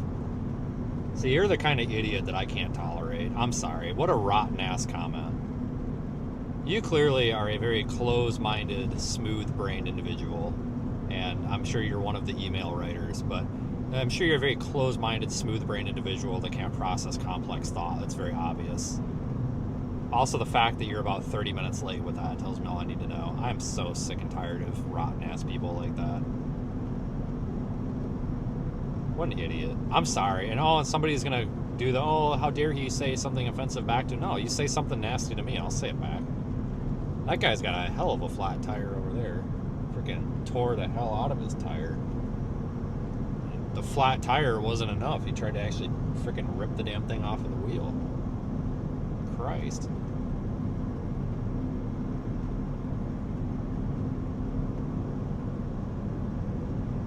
I'm kind of wondering if it's that storm to the north, guys.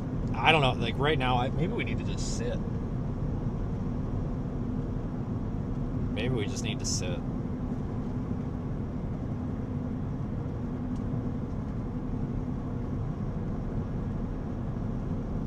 Sometimes the best thing to do is to not do anything for like a solid few minutes.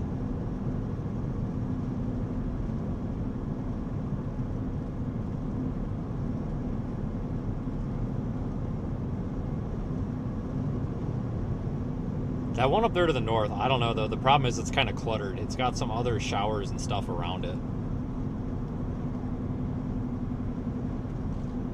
The one to the south is also a little bit cluttered. God, you know, maybe they're all garbage. Maybe they're all garbage. Maybe we're just polishing garbage right now.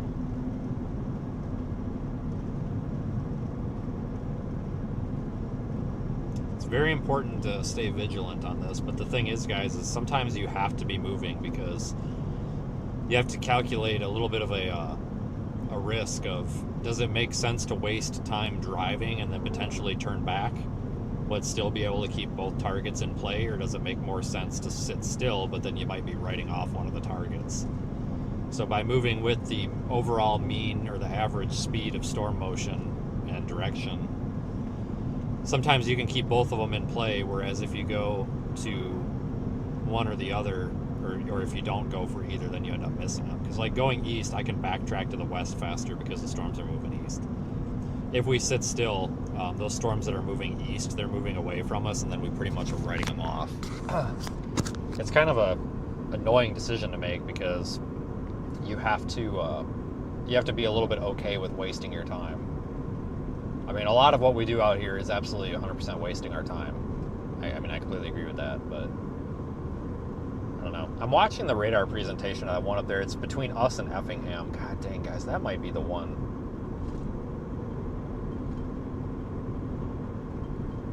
I understand the skepticism of the one to the north, but that's right on that warm front. If it crosses the warm front, it's done. But if it stays on it, that might be the one. But I don't know. Like, we should know here, because it's 63 in Effingham, 66 in the town south of there. So it's like right on that warm front. If it crosses it, if it keeps moving northeast, it's done. But if that thing starts turning east, it's got some lightning in it. Let's pull off on it. Let's see if I can pull off on a side road. Maybe we can see that thing. There's a road up here. I wonder if we can see it. If that thing could stay on the warm side of the front, which it barely is, I think it's got a chance, but it's going to have to stay on the warm side of the front. That might be a problem, because I think the overall storm motion is a little bit to the northeast.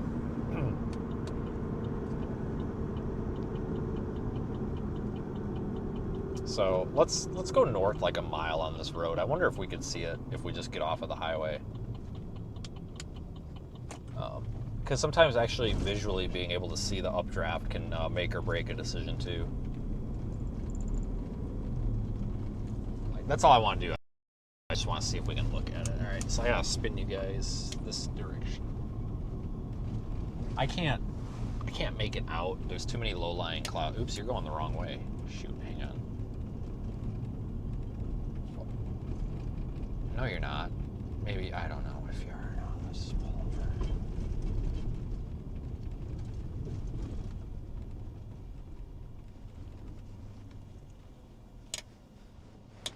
Okay, so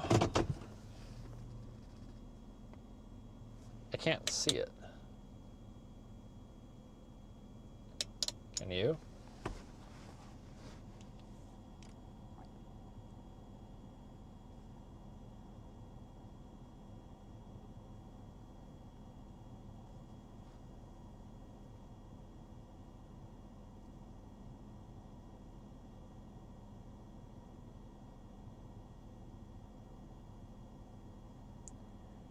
I don't see it. I mean, it's probably behind some of that haze. I mean, you can kind of sort of see an updraft tower, but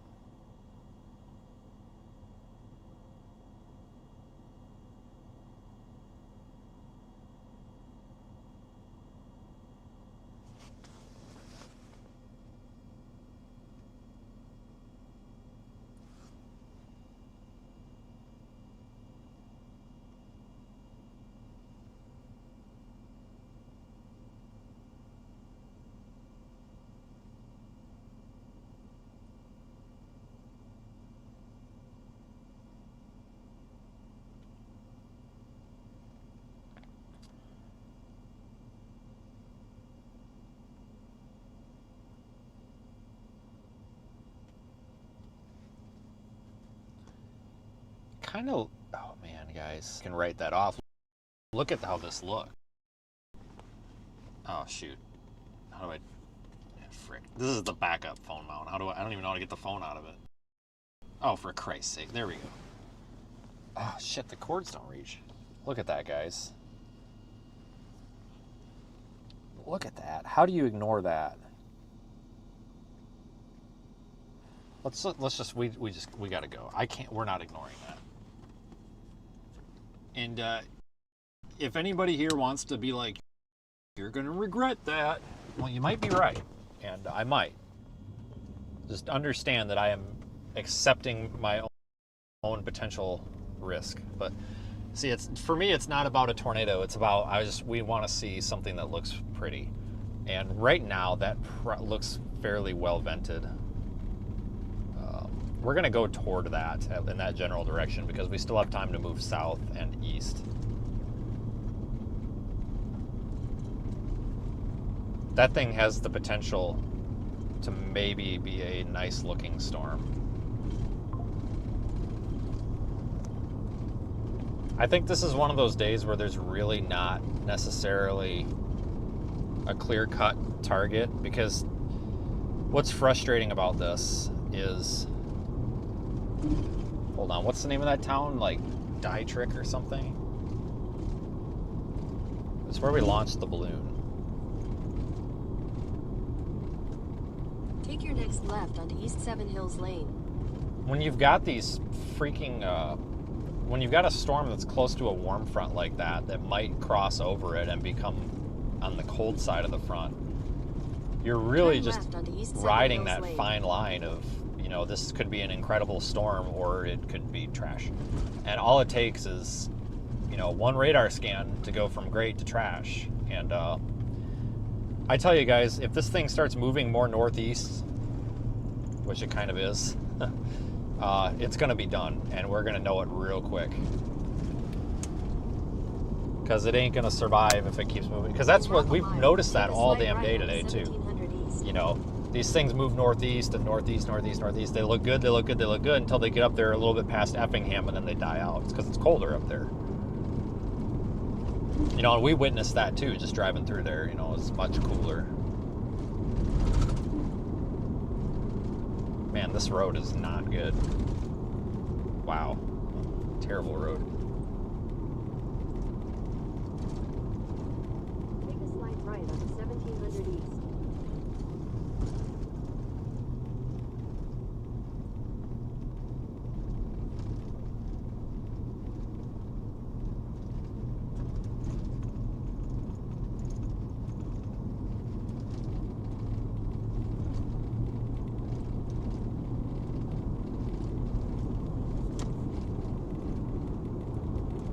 My backpack in the back seat's rattling. It's driving me nuts.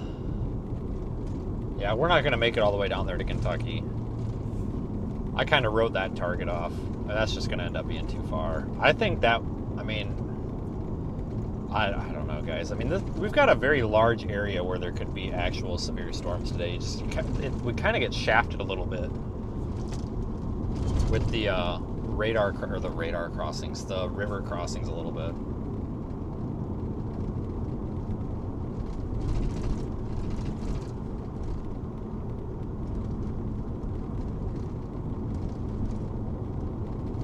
That little blob of a thunderstorm down to the south of us, it doesn't look very impressive, but it's not crapping its pants either. It's more in the warm sectors. So, I don't know. We've got a chance with that one too.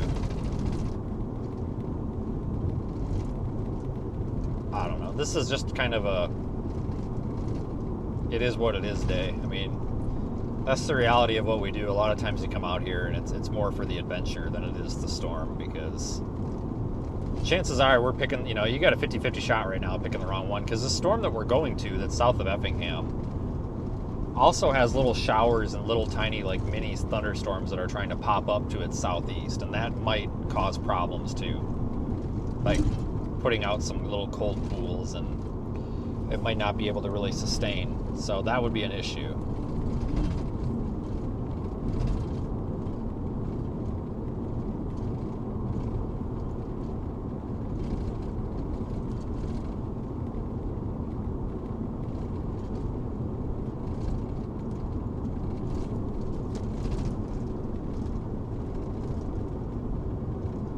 Like, if it looks like crap, it's probably crap. I think this is kind of one of those crap setups,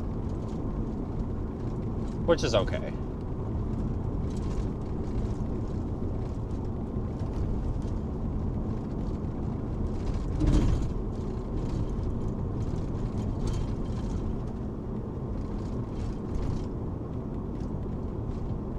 Definitely not a a fan of this road.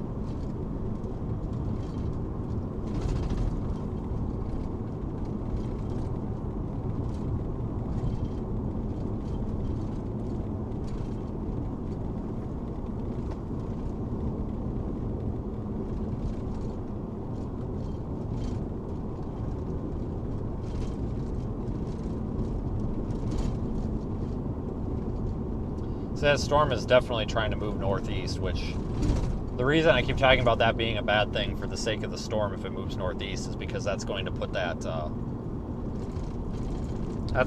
thing over the warm front, on the cold side of the warm front.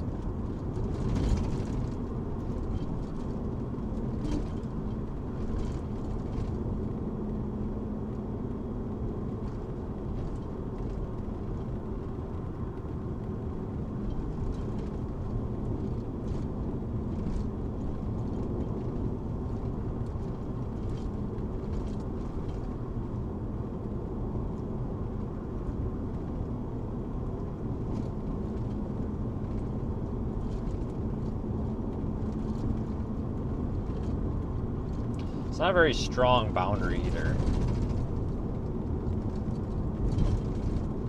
Wait a minute, I just got a new radar scan. See, this thing doesn't look bad, but it doesn't look good. I think for our current standards, it's okay. I mean, it's February. I mean, I don't know if we can really be picky or not. It's February. I feel like we're not allowed to critique this. It's kind of like take what you can get. Shut up and quit complaining. It's February. We haven't had a storm in months. So if anybody's out there bitching, you better shut up, or I'm gonna call somebody on you. I don't know, frickin' the kid. Hey, speaking about stupid shit, did you see that now the internet's blowing up because apparently Obama said that there's aliens, and now Donald Trump is calling him out and saying that he gave up classified info, and like TMZ is freaking out. Now everybody thinks that we're about to get killed by aliens, which all of that was totally taken out of context. But did anybody have Barack Obama pissing everybody off because of aliens in 2026 on the bingo card? Because I didn't. I thought we all forgot about him, but he's relevant. He's fighting to stay relevant, guys. I don't know. Maybe in 2027 he's gonna be the appointed person to combat freaking AI or the aliens. I don't know. I don't know if anybody had that on their bingo card, but I thought that was kind of funny. I saw that. We were sitting back there at the gas station. I opened up Twitter, and the first thing I saw was Donald Trump calls out Barack Obama, saying that he gave out classified information by saying aliens are real. And it's like, oh, for Christ's sakes. Like, you've got to be, like, you can't make this shit up.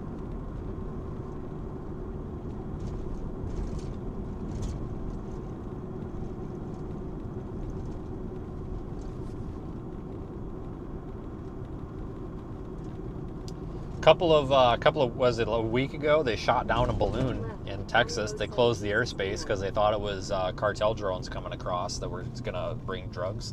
So they closed down the airspace. You know what it was, guys? It was a party balloon. It was a balloon. A party balloon. That was it.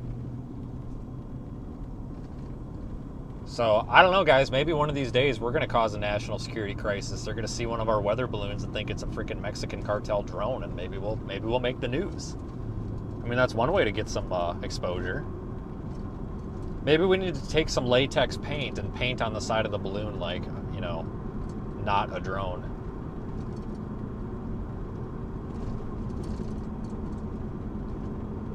Maybe paint like contains 1,000 grams of meth or something. I don't know. Fentanyl carrying balloon. I don't know. Yeah, it was just a freaking like Mylar party balloon or something, I guess, that was up there, and they thought it was a drone, and it caused a big emergency crisis. I'm like, come on, guys. Like, Jesus. But don't get me wrong, the cartel is bad, okay? I get it. I agree, but for Jesus Christ, like, god damn, guys, like, come on.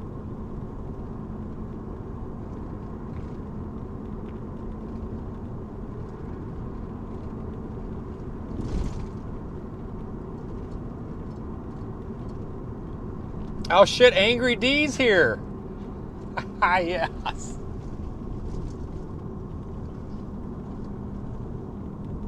Oh shit. Is that the Angry D? I think it is.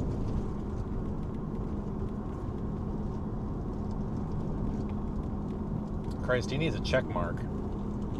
Tornado warning. Did they tornado warn this piece of junk? Oh, for Christ's sakes. Are you serious? Why?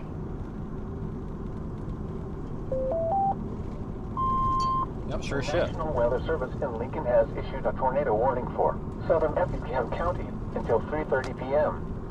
At 3:06 p.m., a severe thunderstorm capable of producing a tornado was located near Edgewood, or 18 miles southwest of Effingham, moving northeast at 40 miles per hour. Expected hazards include tornado and quarter-size hail. This is a radar-indicated threat. The following... We're going to increase our speed to about X amount of miles over the speed limit now, so they did put a tornado warning on that. Anyway, guys, you guys need to go subscribe to Angry D. He is freaking awesome. He's kind of like me, but instead of in a car, he's in his house. He just got fired because somebody didn't like his live stream. I'm dead serious. And like, I talk to you guys about this crap all the time, where these, people, like, they hear something that you say on the internet and they're like, oh, we got to cancel this guy. Like, back in the day, like 10 years ago, before Reddit was a big thing and stuff, you know what people would do if they didn't like what you had to say? They would say F off, flip you off, or like, you just tell you you're a piece of garbage and call you a Nazi and move on or something, right? But no, now these days, they like try to find out who you work for and everything, and then they like do their best to like get you shit canned. Because, right, why not, right? I mean, that totally makes sense, I mean, I hate a lot of people, and hate's a strong word, and I mean it. I do. I hate a lot of people. Like, I have a Google Doc. I'm not kidding. I call it my blacklist, my do not do business with list. Or do not do business with list.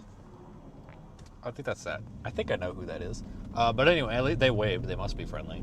I literally have a Google Doc full of people that I hate. And it's so that, like, staff and associates and whatever can be like, oh, this person wants to work with us? Okay, they're on the blacklist. Never mind. But I hate a lot of people. But there's not a single person out there that I would start, like, calling their job and being like, fire this guy. Because who gives a crap? Like, at the end of the day, who actually cares? You know what I'm saying? Like, who actually gives a crap? Like, you can say things, disagree with things and all this with people, but, like, at the end of the day, like, who actually cares if you disagree with somebody? I mean, like, we get this all the time. Like, I made a joke about aliens, and it didn't happen this time, but, I used to joke about having a direct line. I was going to call up Joe Biden and have him turn on the tornado machine, and then I would get people that are like, you're an idiot, you're MAGA. I'm like, why? Why is that now? Because you're making fun of Joe. No, I'm making fun of Joe because he's geriatric and he belongs in the nursing home. Let the poor guy retire. Like, I'm making fun of him because he's in a position where I can make fun of him. Like, it's got nothing to do with politics. And then I make fun of Trump, and then someone's like, oh, you're a libtard.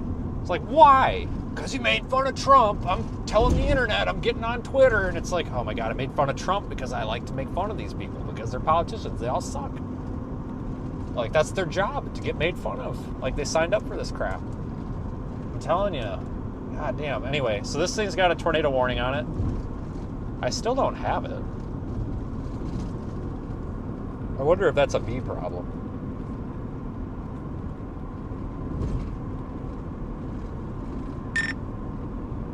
Is this showing a tornado warning for anybody, or is it just me? It's showing up for me. Okay, I'll reboot.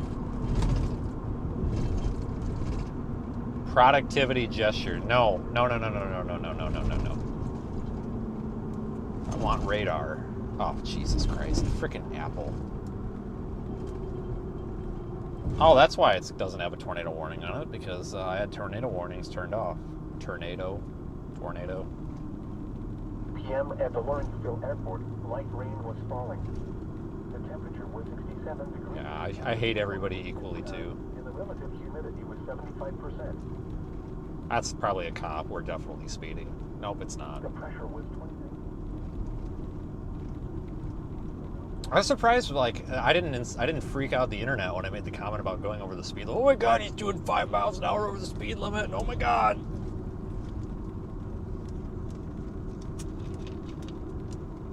I like when you get the people that like count the like street signs and then they try to measure out on Google Earth and they time you to try to find out your speed and they're like, he was doing 10 miles an hour over the speed limit. Oh no. Oh darn. Oh no. Like, meanwhile, you're getting passed by people in the left lane doing like 40 over the speed limit. All right, let's go toward Newton, guys. We gotta, it's like golf. You gotta play where the ball is going, not where the ball is. Or whatever. Maybe that's hockey. I don't know.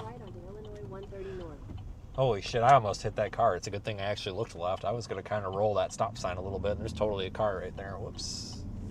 Drive safe, people. Don't be stupid.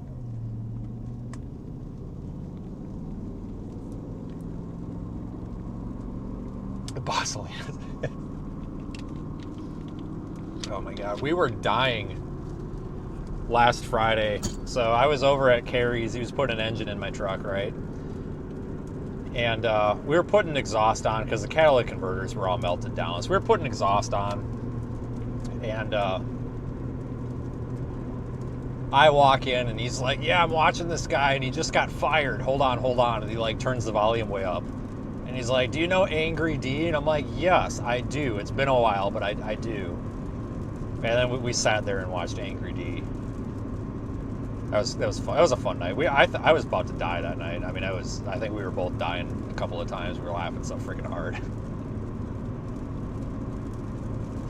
Now we've got an inside joke. Whenever we send each other something stupid, one of us is like, "I just lost my job. Got fired." It's fun.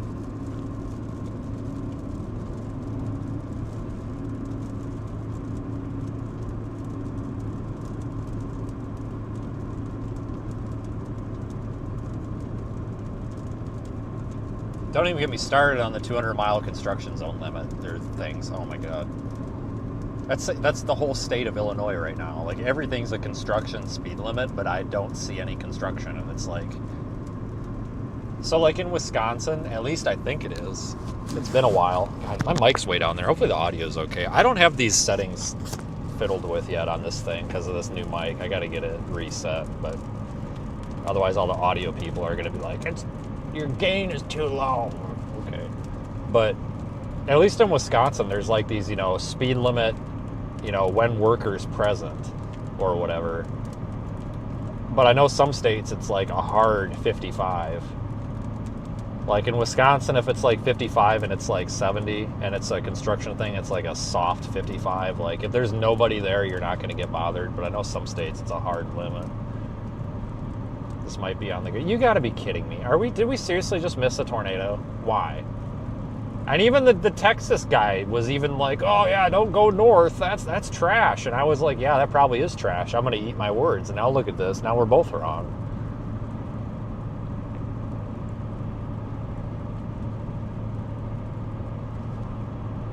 The radar indicated threat.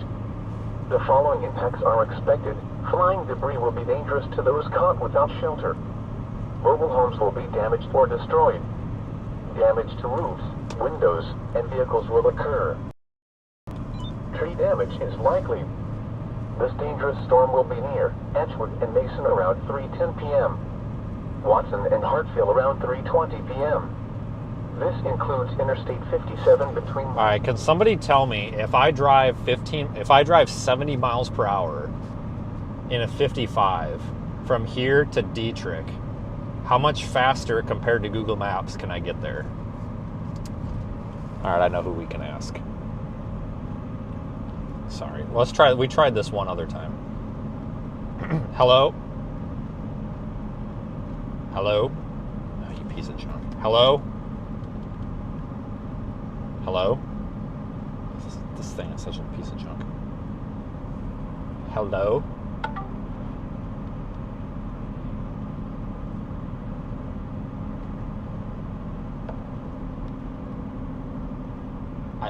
It won't even respond to me. We're busy. Come back later. What? Hello? Hello? Hello? Hi. Double hello right back at you. All right, this is very, very important, so no screwing around. Are you ready to help me with something very important? Yes, I'm ready. Okay. What's on your mind? If I'm driving from my current location, which is near Boos, Boos, Illinois, all the way to, I believe it is Dietrich, Dieterich, Illinois, on Highway 33. The speed limit's 55. If I go 65 miles an hour, how much time do I save? Okay, let's do this quick. Boos to Dietrich on Route 33 is about 28 miles. Give or take a mile depending on exactly where you're starting. At 55 miles an hour, that'd take you roughly 30 minutes and 20 seconds. At 65, you're looking at 25 minutes flat. So yeah, 5 minutes and 20 seconds saved. Okay. Not life-changing. Okay, so if I go 95 miles an hour, how soon could I get there? 95. Man, you're flying. Same 28 miles. Now you're there in about 17 minutes and 45 seconds. Okay, now my next question. What is the top speed on a 2019-ish Chevrolet Tahoe four-wheel drive? Top speed on a 2019 Chevrolet Tahoe, four-wheel drive, V8 engine, is electronically limited to about 112 miles an hour. Okay, so if I go That's straight from 112 miles per hour the whole way there, how fast can I get there? All right, 28 miles at 112 miles an hour. That's 15 minutes and 45 seconds. All right, guys, so we can be there in 15 minutes and 45 seconds if we put the pedal all the way to the floor and pray. Because this thing's not a stock Tahoe, and it definitely is not aerodynamic, and I think we might actually need to pray. Maybe even go to church. But we can try. I'm just kidding. I'm not going to go 112 miles per hour in this thing. Like, the thing wants to shake apart at 90 miles an hour, let alone 112.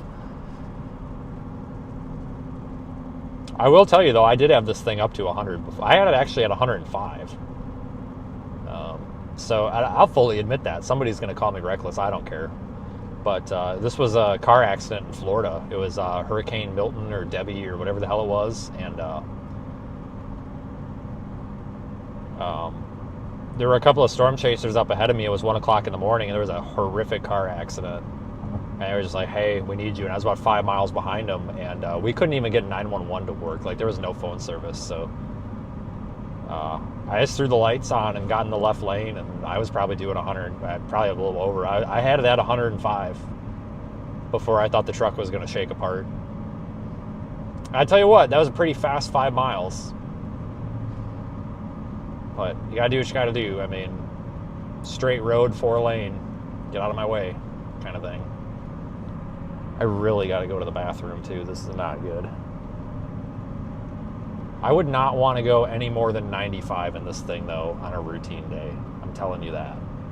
Like, this is not a speed vehicle. This is a take your kids to soccer practice at 50 miles per hour vehicle. All right, there is a ginormous line of storm chasers behind me. 100% wishing I would go faster, but there's a car in front of me. So we're just going to do these people behind us a favor and pass them. It does have the aluminum drive shaft. I don't know if that's the good, or like it's the stock. I don't know if they fixed it, because like I know at like the stuff before like 2015 or whatever, all the drive shafts were falling apart. I don't know if that was fixed in this or not, but yeah, it's the stock. Well, Patrick, I didn't go before I left because I didn't have to go then. Duh. 3:20 p.m. Other locations. 90 in a Ford Transit? Jesus Christ. You got balls. This includes Interstate 57 between mile markers 140. All right, I'm on the brakes now. I think this guy thinks we're a cop or something. He's really slowing down. Warning, 10 advisory in effect. For the PX side 48 listening area. A severe thunderstorm warning has been issued until 3:45 p.m. for the following county: Effingham, Illinois. A severe thunderstorm warning has been issued until 3:45 p.m. for the following county: Cumberland, Illinois. A tornado warning remains in effect. Oh, there's the brake lights. Where's the speed limit draw? Oh, up here. This guy probably thinks we're a cop. Tornado watch number 10 remains in. That's the problem about driving this thing. Everybody's like, oh, it's a cop. It's better than them thinking it's ice and like throwing a brick at me, though. Jesus Christ. Can you imagine that? Just being sitting in your car and have some idiot throw a brick through your window? F ice. I'm not ice. I just drive a freaking SUV. Oh, my bad. Are you going to pay to fix my window? No. I'll probably get canceled for that right there, but it is a passing zone. Sorry. See, I've done this so long, I know what people try to cancel you over. And it's like, I got canceled for that crap before, too. They're like, you just passed in a residential area. Well, it's not a solid line. I don't know what to tell you. Like, you're probably right, but I didn't get no ticket.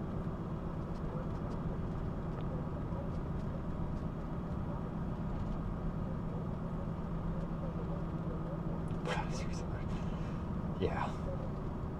I mean, the sides and the back have, decals on them, but the front doesn't. So, there's, in people's rearview mirror, you just, you don't know. Ah, damn it. There's a freaking accident up here or something.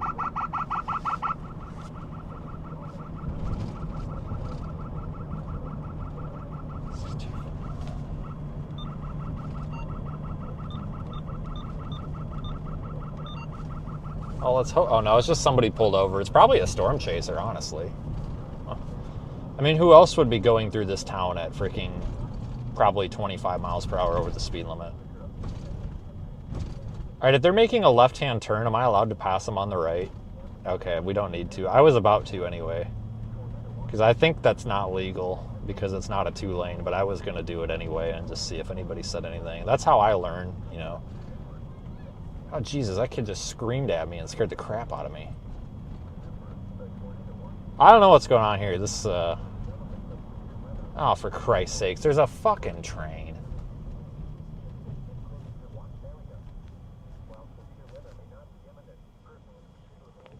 How long is that train, I wonder?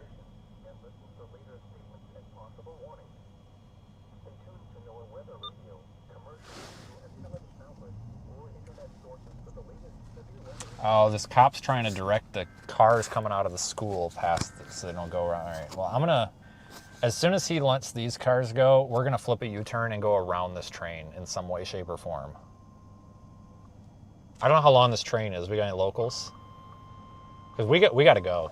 The National Weather Service in Lincoln has issued a tornado warning for We got to go. northwestern Jasper This is a big deal. We got to go. Effingham County until 4:15 p.m.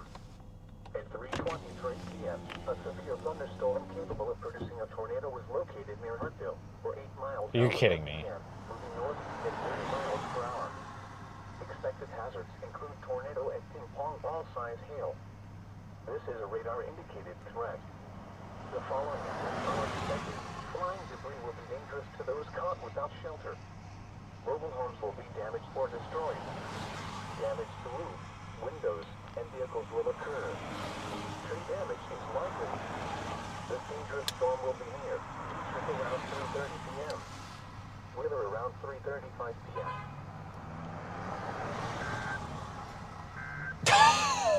That guy's like, screw you. At 3 p.m. at the Lawrenceville Airport, light rain was falling. I know who that is, too. Like, I have no problem with what he did, but I don't think he realized that you can't get through up here. Relative humidity was 75%. The wind was southeast at 12 miles an hour. The pressure was 29.51 inches and falling. Around the Wabash Valley, rain was falling with a temperature of 64 at Effingham and 62 at Mattoon. At Evansville, it was mostly sunny with a temperature of 70. It was partly sunny with a 28 Texas truck, J. John and Frank Young, 7932.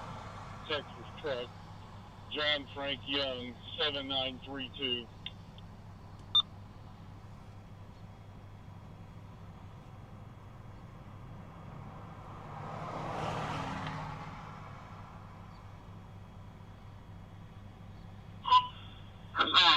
are valid to a silver 13 Ford registered to. All right, the train's gone. Let's go. Gilwater out of Texarkana, Texas. Okay, guys, we gotta go. I don't know what this cop's doing, but there's a line a mile long here. Like, you need to let people go through. Because of a train on the right-hand side. I'm not sure what he thinks he's doing. All right, well, don't take it out on him. Like, let us go then, dude. Because I'm about to go past you here. This is dumb. He's done nothing but let the cross traffic go this entire time, which is fine.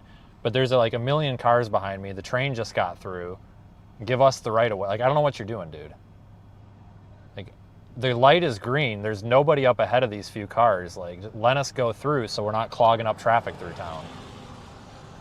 Like, we got, like, I don't know what this guy's doing, but he's not.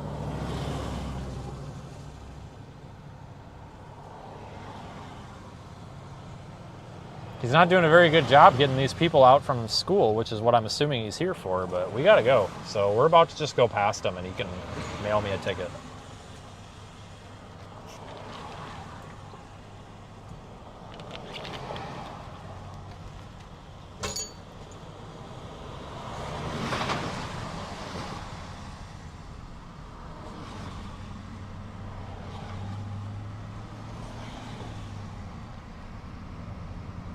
Oh, he's not even a cop. He's like a volunteer crossing guard, dude. You don't even have a gun. We could have went by him. School guard. Sorry. I'm just faking fun. It's okay. Don't get offended. Somebody out there's offended.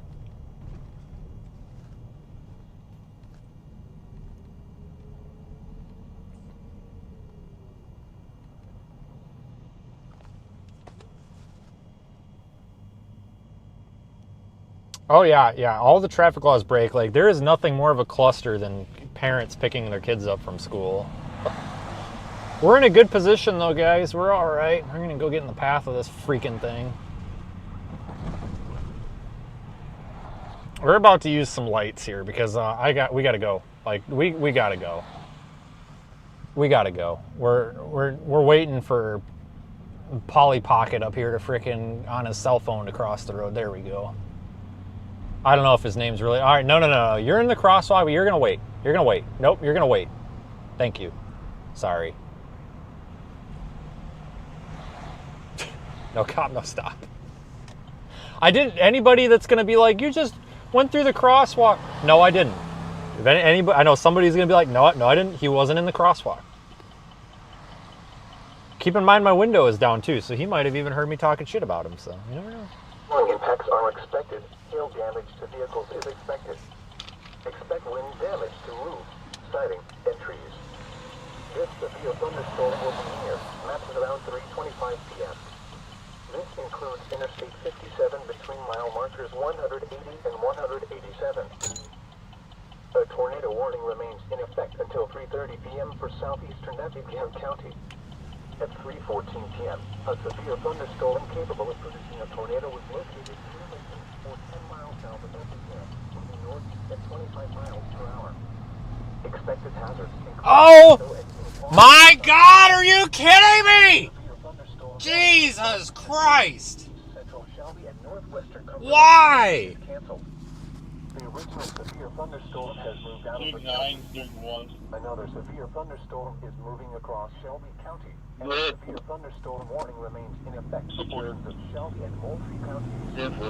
A tornado watch remains in effect until it can't produce central Illinois. How many more stoplights are in this town? Does anybody know? Jesus Christ. God. Help me. What's next? A freaking cow crossing the road? We're driving right up to where this thing would be, folks.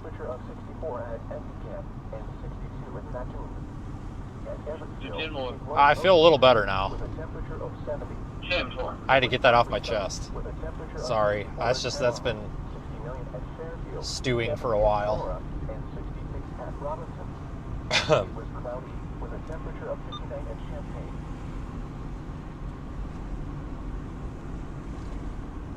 Smooth 1, 1024, 101.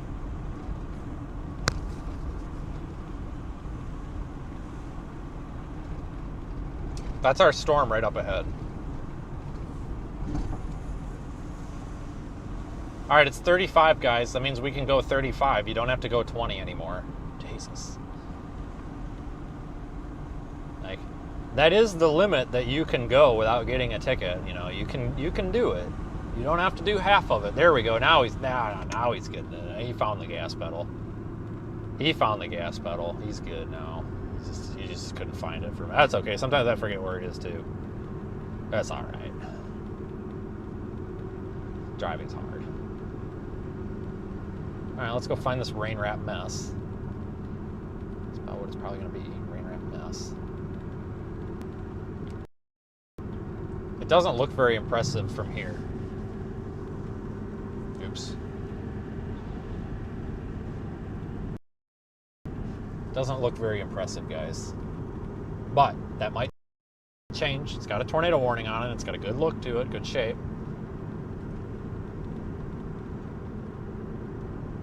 Yeah, 5, 10,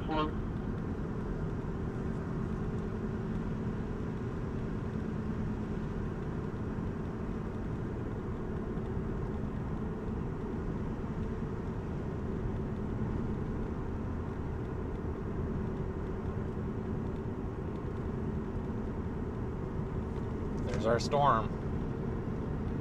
We made it, and we didn't even have to go 112 miles an hour. Clear. Carla has a vehicle being around, so one of the crashes. It's probably a good thing we didn't try to outrun this train either, because I don't know if we would have gotten past it. I think it's a pretty damn long train. So we're still going by it here.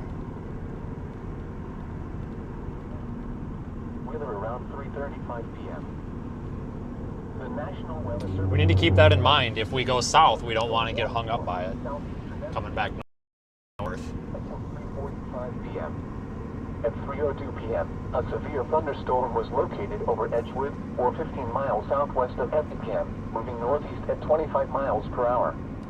Expected hazards include 60 miles per hour wind gusts and quarter-size hail. This is a radar-indicated threat. The following impacts are expected. Hail damage to vehicles is expected. Expect wind damage to roofs, siding, and trees. This severe thunderstorm will be near Edgewood and Mason around 3:05 p.m. Watson around 3:15 p.m. Hartsville around 3:20 p.m. This includes the following highways: Interstate 57 between mile markers 143 and 161. That does not look very tornadic to me. Interstate 70 between mile markers 88 and 95. Maybe. It's got a wall cloud. Thunderstorm warning for southeastern Moultrie, east central Right in the middle there. northwestern Cumberland. A lot of precip.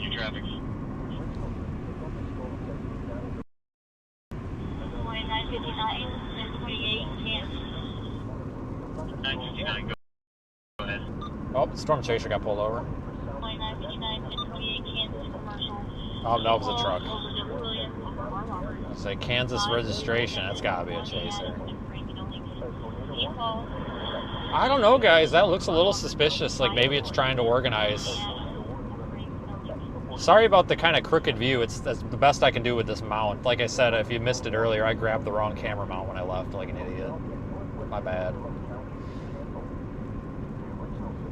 It is dropping down a little bit there in the middle. God dang.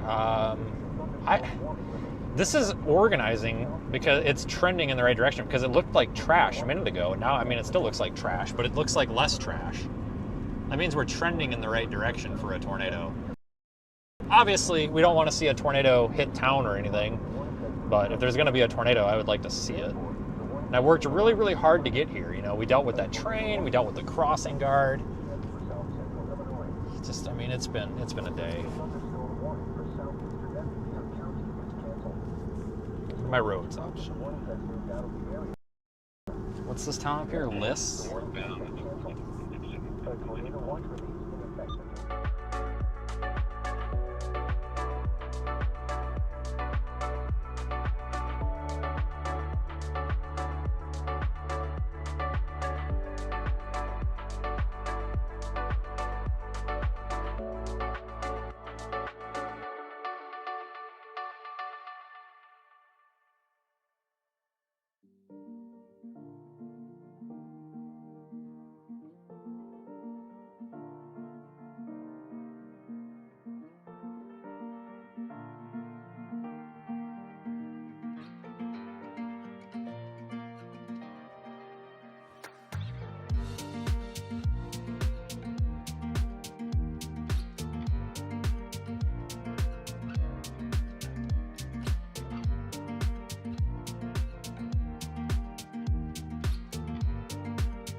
radar indicated threat. The following impacts are expected. Flying debris will be dangerous to those caught without shelter. I don't know what happened, guys. I had no idea. It was something wrong with the cell phone. So, sorry. I just, what? Video feed is back. Yeah, I see it. We've got a weak tornado or something on the ground here. Wheeler around 3:35 p.m. The severe thunderstorm warning for Any of you guys that are watching on Radar Omega, did it go down there too? Western Cumberland County is canceled. The original I'll be in and out of the car. I forgot my radio. I'm just using my phone. another severe thunderstorm is moving across Shelby County, and a severe thunderstorm warning remains in effect before.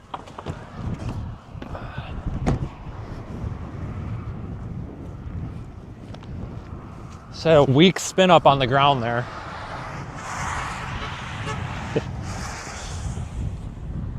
Chad.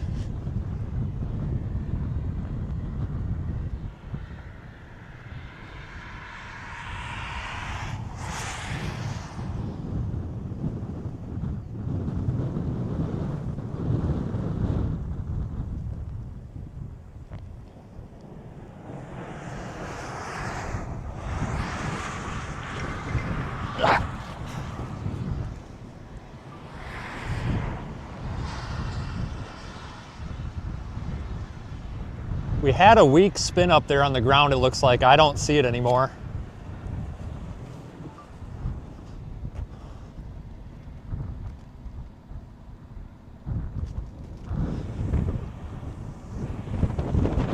Little weak dust plume. I don't really want to say it was for sure a tornado.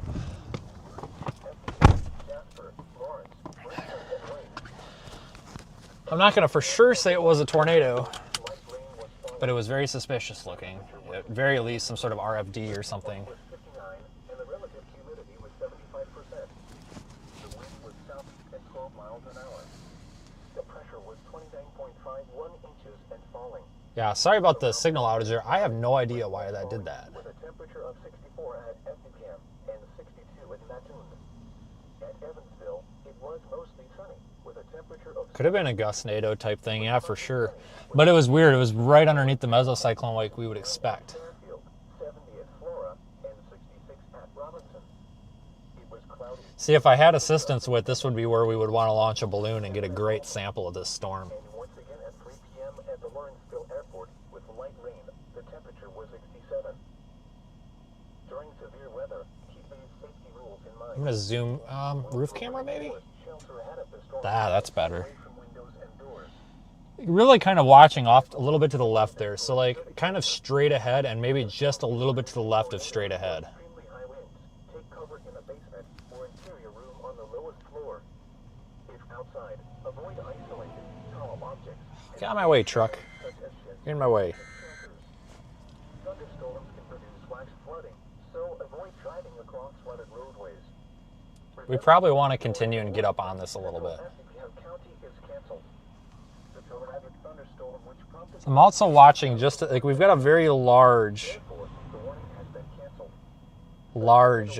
area of circulation here. For southeastern Illinois. A tornado warning remains in effect until 4:15 p.m. for northwestern Jasper County. At 3:41 p.m., a severe thunderstorm capable of producing a tornado was located over Wheeler for 8 miles. It's a little bit cold. I wonder what the data is coming off. I don't know if like Expected hazards include tornado and all-size hail. This is a radar indicated threat. I want to look at what the data is coming off of my truck right now, Debris will be dangerous to those caught but I can't get a signal. mobile homes will God dang, I'm so sick of fighting with signal damage today. windows and vehicles will occur. Tree damage is likely. This I've got a live reading of 63 degree temperature, 57 dew point. Oh, the past few minutes we've been sitting here, our temperature has dropped down from 66, so we've dropped 3 degrees. I don't think that's just probably the regular outflow. I don't really think that's enough to write this off. and stay away from windows and doors. Mobile homes and vehicles should be abandoned for a sturdy shelter. If the storm is producing tornadoes or extremely high winds, take cover in a basement or interior room on the lowest floor. Go right down here and turn around. Avoid isolated, tall objects and flimsy buildings. Man, what a chase. Even if nothing happens, at least we're in a good storm. I mean, can't complain about that. Driving across flooded roadways. Remember the tornado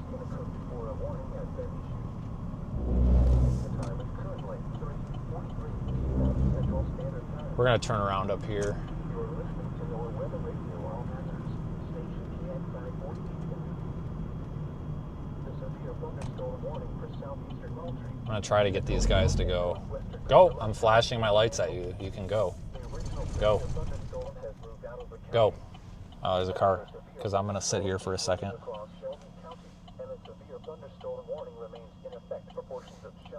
I don't want to go down that road. There's too many people on it.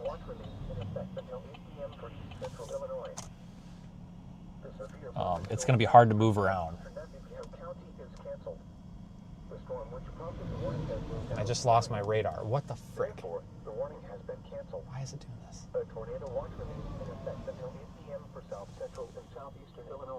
What's my nearest radar site? Tornado warning for east central Effingham County is canceled.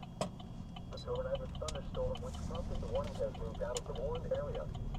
Therefore, the warning has been canceled. A tornado watch remains in effect until 8 p.m. for southeastern Illinois. I want to go take this other road. I don't want to be... There's just too many cars on that road. It's going to be really hard to get moving in a hurry.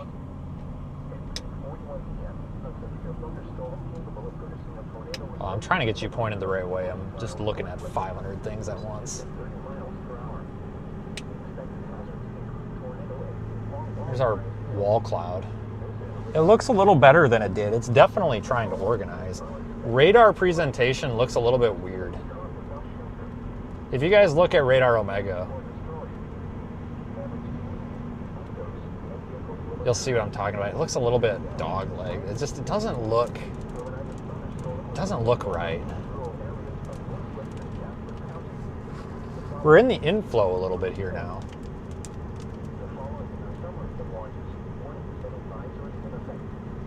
Feeling some pretty strong inflow coming into it.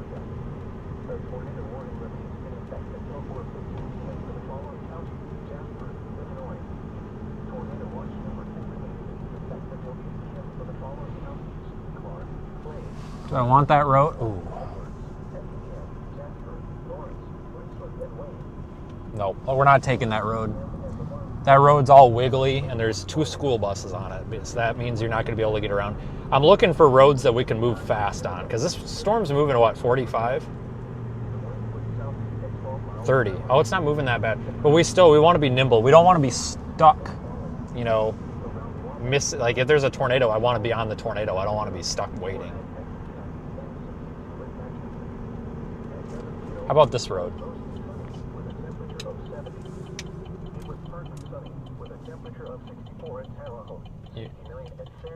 What are you guys doing? These guys are all blocking the road. Like, you're blocking a fucking road here, guys. Sorry, wrong way. I gotta label these buttons.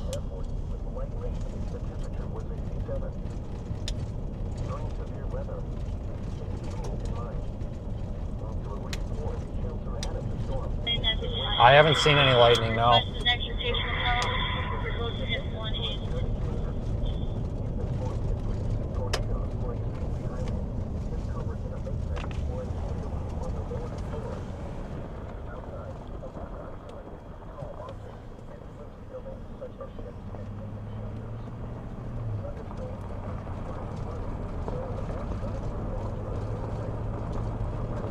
Oh, there was some lightning, barely.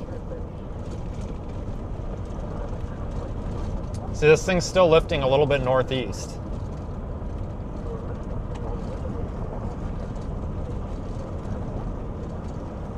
Guy parked in the middle of the road again right here. Why are we doing this? Nothing like blocking the road. I don't know, whatever. Do what you're gonna do, I guess. It's not a bad idea to pull off the road a little bit, though. I tell you what, though, this road is soft. Ain't gonna take much to bog you down a little bit on it. Yeah, this is the best looking storm I've seen in probably 6 months. Well, since October, or the end of September. So we had October, November, December, January. Yeah, about 5 months. It is trying to redevelop that hook region, but it's kind of a mess. I don't think it's necessarily about to produce a tornado, but I think it could soon, just not right now. definitely trying to organize. Good inflow. The National Weather Service in Lincoln has issued a severe thunderstorm warning for southwestern Clark County, eastern Cumberland County until 4:30 p.m. At 3:48 p.m., a severe thunderstorm was located over Greenup, moving east at 25 miles per hour. Expected hazards include 60 miles per hour with gusts and half-dollar-size hail. This is a radar-indicated threat. The following impacts are expected. Hail damage to vehicles is expected. Expect wind damage to roofs, siding, and trees. This severe thunderstorm will be near Greenup around 3:55 p.m. Casey around 4:05 p.m. This includes Interstate 70 between mile markers 112 and 132.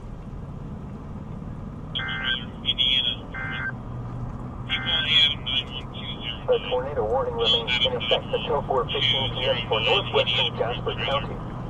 At 3:41 p.m., a severe thunderstorm capable of producing a tornado was located over Wheeler, or 8 miles northwest of Newton, moving east at 30 miles per hour.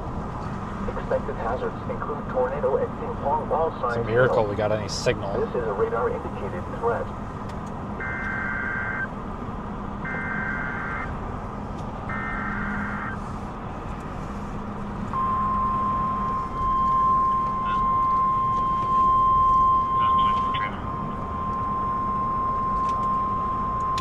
The National Weather Service in Lincoln has issued a tornado warning for southwestern Clark County, eastern Cumberland County until 4:15 p.m. At 3:49 p.m., a severe thunderstorm capable of producing a tornado was located over Greenup, moving east at 25 miles per hour. Expected hazards include tornado. This is Can you guys help me out? Is Greenup, is that our storm? The following impacts are expected. Or is that a different one? Is that our storm? Somebody can confirm it in the chat. I'm assuming it is. I just want to make sure I'm not missing another one. Running into a road, freaking road hole. Around 3:55 p.m. Casey around 4:05 p.m. Greenup is the one that's just northwest of 270 when it's I couldn't hear all that. It's my storm or no? A tornado warning remains in effect until 4:00. negative, just north of your storm. Okay, so they're both tornado warned? Correct. Okay. I just need to know. That's why I ask, guys. Situational awareness. The following impacts are expected. Flying debris without shelter. We gotta drop south a little bit, get back to the main road, and then we're gonna blast east and then north again. There's just a river or something in my way. We're playing this for the long run, we're playing this long term to stay with it, not just for the next 5 minutes. I want to stay with it for the rest of the day if we have to. The only way to really do that is to cut back down to the main road, because if we go back up on that road there, we can just run up into the precip. And yeah, there's going to be hail and stuff up in there, and hail's cool and all that, but the problem we're going to run into is you won't be able to see anything. And if there's a tornado, we can't see it. Like, I want to see the damn thing if there is. So we're going to go back down here to 33. We're going to have to, we're going to have to go through fucking Newton. Oh, no, I can bypass most of Newton, it looks like. Well, I have a plan in mind. Just trust me. I got this. I got this. I got this. Light rain was falling. The temperature was 67 degrees. The dew point was 59, and the relative humidity was 75%. Okay, I got good news though. We don't have to cross the freaking train tracks again. Thank God. Was 29.51 inches and falling. Around the Wabash Valley, rain was falling with a temperature of 64 at Effingham and 62 at Mattoon. At Evansville, it was mostly sunny with a temperature of 70. It was partly sunny with a temperature of 64 at Terre Haute. Big wall cloud in there, guys. 70 at Flora and big wall cloud. At Robinson. It was cloudy with a temperature of 59 at Champaign and 60. The radar does look goofy. And once again at 3 p.m. at the I agree. Airport with light rain, the temperature was 67. During severe It's kind of looked like that all day. Rules in mind. Yeah, I don't like going through Newton because it was just like nothing but stoplights. We don't have a choice, but I tell you what, it's going to be a hell of a lot faster than going down those muddy roads. The storm is producing tornadoes or extremely high winds. Take cover in a basement or interior room on the lowest floor. If outside, avoid isolated, tall objects and flimsy buildings such as sheds and picnic shelters. Thunderstorms can produce flash flooding, so avoid driving across flooded roadways. Oh, we're almost to Newton. Or a warning has been issued. The time is currently 3:54 p.m. Central Standard Time. The tornado warning remains in effect until 4:15 p.m. for northwestern Jasper County. At 3:53 p.m., a thunderstorm capable of producing a tornado was located near Hidalgo or near Newton, moving north. 3:53 already. Good lord. Expected hazards include tornado and You're watching the ones to the southeast. This is a radar indicator. Yeah, I mean, realistically, we need to watch all of them because this is the better environment. You know, if anything's going to do it, it's going to be in this area, I think. At least right now. Maybe later on that could change. But... Oh, I nearly hit that car because you don't have his lights on. You can barely see him in the haze. Silver car. Come on, dude. Get going. There you go. Turn your lights on, guys, please. Like, when visibility's low. You're listening to NOAA Weather Radio, all hazards. Station KXI 48 in Newton. The National Weather Service in Lincoln has issued a tornado warning for southwestern Clark County, eastern Cumberland County, until 4:15 p.m. At 3:49 p.m., a severe thunderstorm capable of producing a tornado warning remains in effect until 4:15 p.m. for southwestern Clark and southeastern Cumberland counties. At 3:54 p.m., a severe thunderstorm capable of producing a tornado was located. So the school buses are probably going to turn into the school here, which would be great. Expected hazards. Yep. All right, good. So we're getting rid of them. This is a radar indicated. That would be our next problem, be stuck behind all these school buses. But they're turning, so we're good. Debris will be dangerous to those caught without shelter. Mobile homes will be damaged or destroyed. Damage to roofs, windows, and vehicles will occur. Tree damage is likely. They're taking their time, aren't they? Jesus. Storm will be near Casey around 4:05 p.m. Other locations impacted by this tornadic thunderstorm include Hazel Dell. This includes Interstate 70 between mile markers 116 and 132. A tornado warning remains in effect until 4:15 p.m. for northwestern Jasper County. At 3:53 p.m., a severe thunderstorm capable of producing a tornado was located near Hidalgo or near Newton, moving northeast at 35 miles per hour. Expected hazards include tornado and ping-pong ball-sized hail. This is a radar-indicated threat. The following impacts are expected. Flying debris will be dangerous to those caught without shelter. Mobile homes will be damaged or destroyed. Damage to roofs, windows, and vehicles will occur. Tree damage is likely. Locations. We're going to go up 130, and then we're probably going to take 33 to the east, and then north toward Brookville. I got Brookville on my map. And that takes us into a more gridded road network. And I'm not worried about river crossings for a while, so we're doing good here, guys. We're doing good.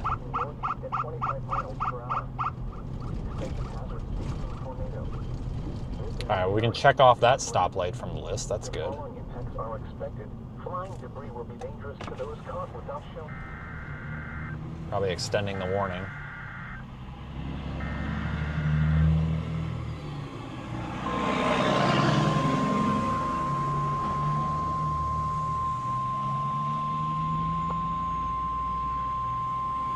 The National Weather Service in Lincoln has issued a severe thunderstorm warning for northwestern Lawrence County, southern Crawford County, southeastern northeastern Richland County until 4:45 p.m. At 3:57 p.m., a severe thunderstorm was located near Oh, for Pete's sakes. 8 miles northeast of Almy, moving northeast at 35 miles per hour. Expected hazards include 60 Come on, guys, miles per go. hour wind gusts and quarter-size hail. This is a radar-indicated threat. The following impacts are expected. Hail damage to vehicles is expected. Expect wind damage to roofs, siding, and trees. This severe thunderstorm will be near Chansey around 4 p.m. Other locations in the path of this severe thunderstorm include Robinson,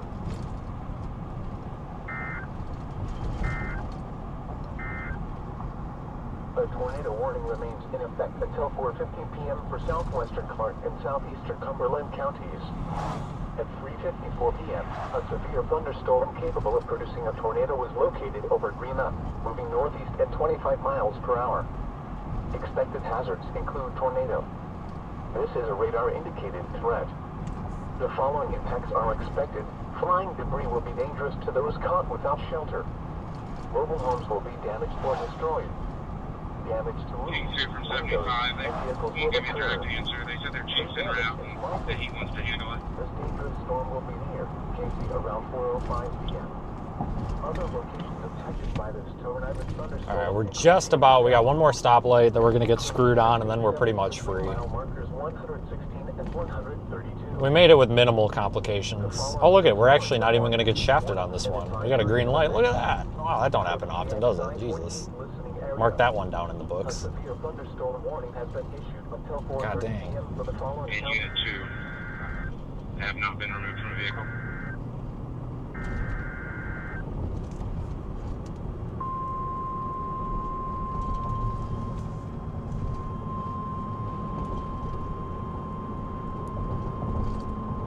The National Weather Service in Lincoln has issued a tornado warning for northwestern Crawford County, northeastern Jasper County, southwestern Clark County, southeastern Cumberland County, until 4:30 p.m.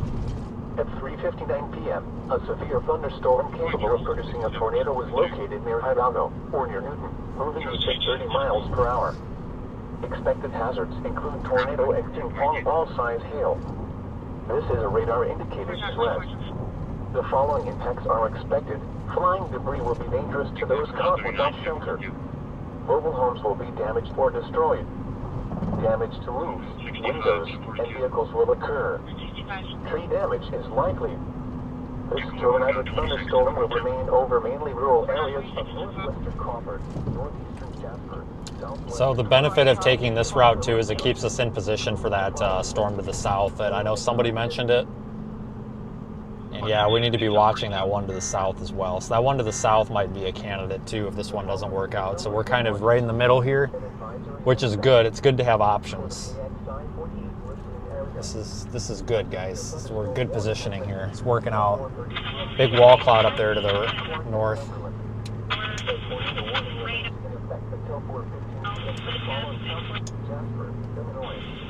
A tornado warning remains in effect until 4:15 p.m. for the following counties: Clark and Cumberland. A severe thunderstorm warning has been issued until 4:45 p.m. for the following counties: Crawford, Jasper, Lawrence, and Richland. Towed out by A I-70. tornado warning has been issued until 4:30 p.m. for the following counties: Clark, Crawford, Cumberland, and Jasper. Tornado watch number 10 remains in effect until 8 p.m. for the following counties: Clark, Clay, Crawford, Cumberland, Edwards, Effingham, Jasper, Lawrence, Richland, and Wayne. During severe weather, keep these safety rules. All right, now we can open it up. Sorry about the trees. What a terrible placement for those trees. How dare they grow there? Crock of shit.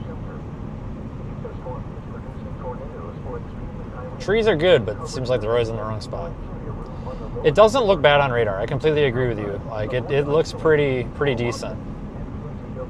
For sure. Thunderstorms can produce flash flooding, so avoid driving across flooded roadways. Remember, the tornadoes can occur before a warning has been issued. The time is currently 4:02 p.m. Central Standard Time. You're listening to the Weather Radio All Hazards, station PXI 14. The National Weather Service has Does not look bad at all. northwestern Crawford County, northeastern A lot of rain up in there though too. It's gonna be hard to see anything. southeastern Cumberland County until 4:30 p.m. At 3:59 p.m., a severe thunderstorm capable of producing a tornado was located near Hidalgo, or near Newton, moving east at 30 miles per hour. Expected hazards include tornado and ball-size hail. This is a radar-indicated threat. I know you guys can't see through the trees, but I'm just gonna keep you pointed that way. We'll get a break in them here soon, I'm sure. Pretty much have to. Didn't have any trees until we got through that town, and now it's like everything's trees. Looking at satellite though, it should clear back out for us. I think we'll be all right. southwestern Clark and southeastern Cumberland counties, including the following locations: Yale and Con City. The National Weather Service in Lincoln has issued a severe thunderstorm warning for southwestern Clark County, eastern Cumberland County, until 4:30 p.m. All right, here's a clearing. 3:48 p.m. A severe thunderstorm was located over Green Up, moving east at 25 miles per hour. It's not really telling us anything we didn't know, though. Include 60 miles per hour with gusts and half-dollar-size hail. This is a radar-indicated threat. The following impacts are expected. Hail damage to vehicles is expected. Expect wind damage to roofs, siding, and trees. This severe thunderstorm will be near Green Up around 3:55 p.m. Casey around 4:05 p.m. This includes Interstate 70 between mile markers 112 and 132. The National Weather Service has issued a severe thunderstorm warning for northwestern. A tornado warning remains in effect until 4:15 p.m. for southwestern Clark and southeastern Cumberland counties. At 4:04 p.m., a severe thunderstorm capable of producing a tornado was located near Casey, moving northeast at 30 miles per hour. Expected hazards include tornadoes. This is a radar-indicated threat. The following impacts are expected. Flying debris will be dangerous to those caught without shelter. Mobile homes will be damaged or destroyed. Damage to roofs, windows, and vehicles will occur. Tree damage is likely. That's not a bad looking storm there, guys. Around 4:10 p.m. Looks a little bit, like a little moisture starved, maybe. That, I tell you, man, guys, that one to the south, holy smokes.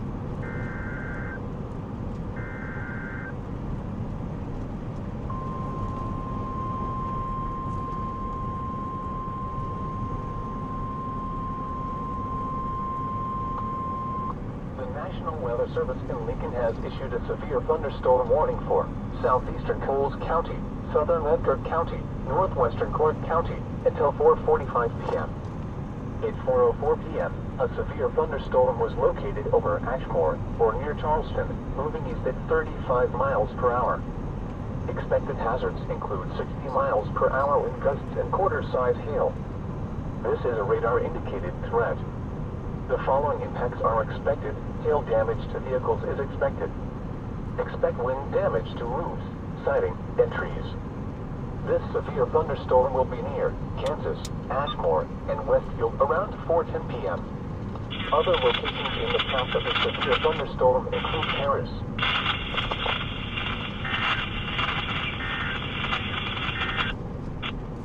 The tornado warning for northwestern Jasper County will expire at 4:15 p.m. The storm which prompted the warning has moved out of the area. Therefore, the warning will be allowed to expire. Let's keep going east because I'm really, guys, I want to split the difference. I think it's really going to pay off in the long run if we split the difference, because we can get, if this thing up here to our, that you're looking at now, that's just to our north because I'm driving east. If this thing produces a tornado, we can be there in about 60 seconds. Well, 90 seconds. We can be there in about 90 seconds just by taking a left-hand turn and giving it gas. This one over here to the southeast, that's getting an interesting look, and it looks like it's going to start interfering with the inflow of the other one potentially. I wonder if this will become the dominant storm. Maybe, maybe not. But staying between the two until we know is probably the smart thing that we might really thank ourselves for later. I think a little bit of patience is probably going to pay off a little bit.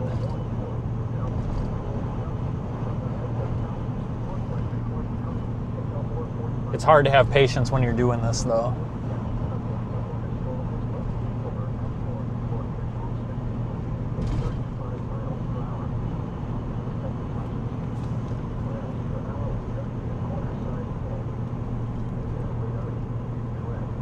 Yeah, the one to the south, I think, is the better one, honestly. It's also going to be putting out a little bit of a cold pool that the storm to the north is going to be ingesting. Potentially, which I think may cause some issues for the storm that we're looking at now. So it's very, very possible that we may be wanting to switch to this other storm anyway.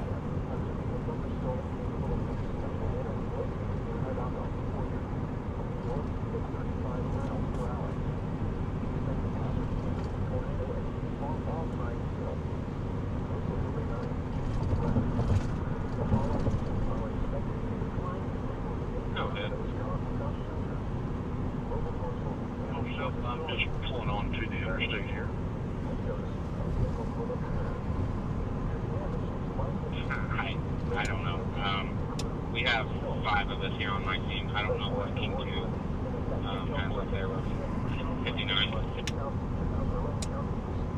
One information. Not like the way up through here.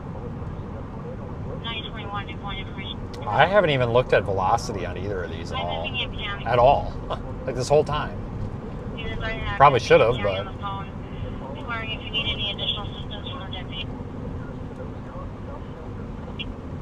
I'm just arriving on scene, so I'm not sure.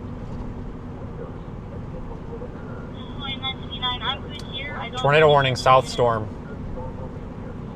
Just fired that one off. Found out anything Southern all just went tornado wide. Thanks.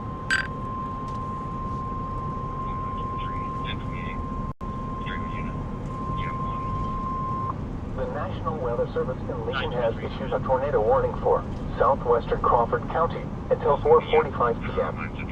At 4:09 p.m., a severe thunderstorm capable of producing a tornado was located over Trancey, or 12 miles southwest of Robinson, moving northeast at 30 miles per hour. Expected hazards include tornado. This is a radar-indicated threat. The following impacts are expected. Flying debris will be dangerous to those caught without shelter. Mobile homes will be damaged or destroyed. Damage to roofs, windows, and vehicles will occur. Tree damage is likely. This tornadic thunderstorm will remain over mainly rural areas of southwestern Crawford County, including the following locations: Stoy, New Hebron, and Hardenville.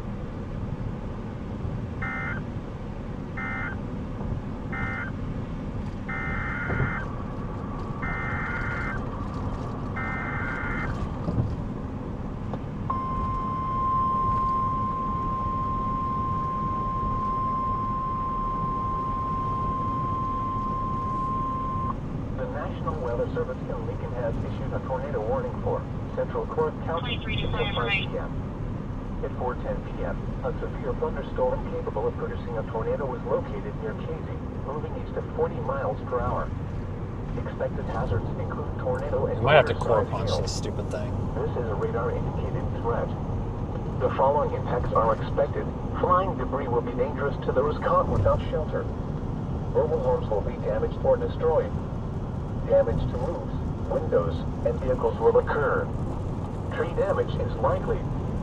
This dangerous storm will be near Martinsville around 4:15 p.m.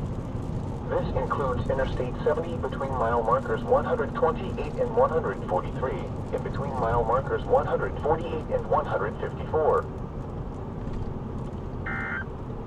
How far am I from Robinson?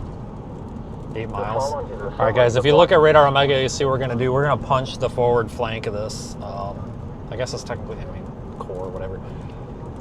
The hail is going to be well south of the road. South of, is it Stoy? Is that the town? Stoy? South, maybe about 5 miles south of Stoy. We want to get to Robinson and then south, but we're going to be stuck in the freaking precip.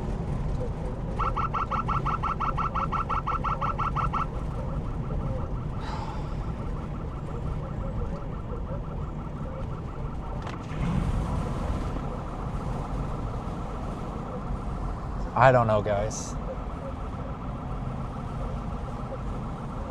We could go south and then come in from the hook. We might want to actually go south. We want to stay out of the precipitation to see this thing, and then we can hook slice it.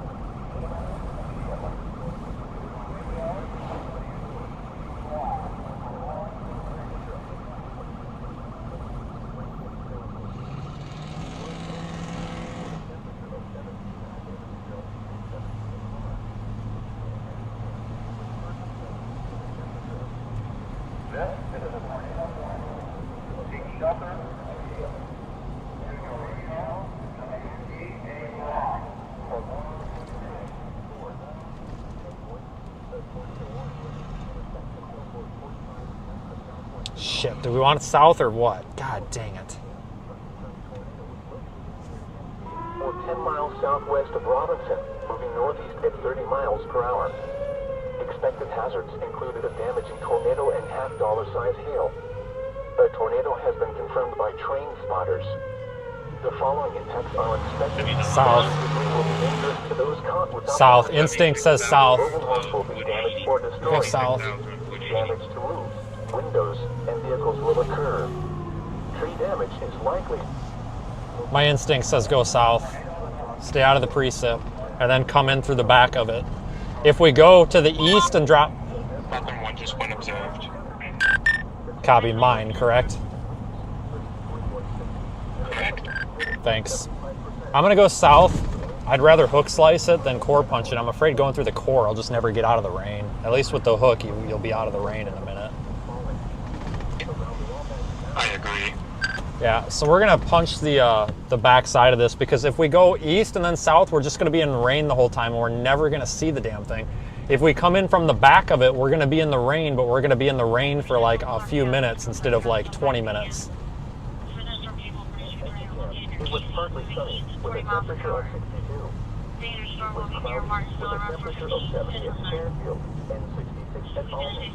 At Robinson, rain were reported with a temperature of 64. And once again at 4 p.m. at the Washington Airport, under partly sunny skies, the temperature was 68. During severe weather, keep these safety rules in mind. Also, reinforce shelter ahead of the storm and stay away from windows and doors. Mobile homes and vehicles should be abandoned for a sturdy shelter. If the storm is producing tornadoes or extremely high winds, take cover in a tornado warning remains in effect until 4:30 p.m. for northwestern Crawford, northeastern Jasper, southwestern Clark, and southeastern Cumberland counties. At 4:15 p.m., a severe thunderstorm capable of producing a tornado was located 9 miles north of Oblong, or 12 miles south of Casey, moving east at 40 miles per hour. Expected hazards include tornado and ping-pong ball-size hail. This is a radar-indicated threat. The following impacts are expected. Flying debris will be dangerous to those caught without shelter. Mobile homes will be damaged or destroyed. Damage to roofs, windows, and vehicles will occur. Tree damage is likely. Locations impacted include Yale. During severe weather, keep these safety rules in mind.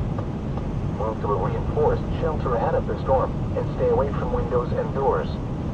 Mobile homes and vehicles should be abandoned for a sturdy shelter. If the storm is producing tornadoes or extremely The hail on this is going to be basically due west of us. Or east. I guess that's east, sorry. I got all my directions mixed up today. Thunderstorms can produce flash flooding, so avoid driving across flooded roadways. Start pointing in that direction. Tornadoes can occur before a warning has been issued. The time is currently 4:17 p.m. See if there's a car. I'm going to go around this guy. You're listening to NOAA Weather Radio, all hazards. Station KXI 48 in Newton. The National Weather Service in Lincoln has issued a tornado warning for northwestern Crawford County, northeastern Jasper County. The severe thunderstorm warning for southwestern Cornwall. As the crow flies, we're about 5.5 miles from where this tornado might be. I don't know if it's on the ground or not. They say that it is, but I don't know if it is.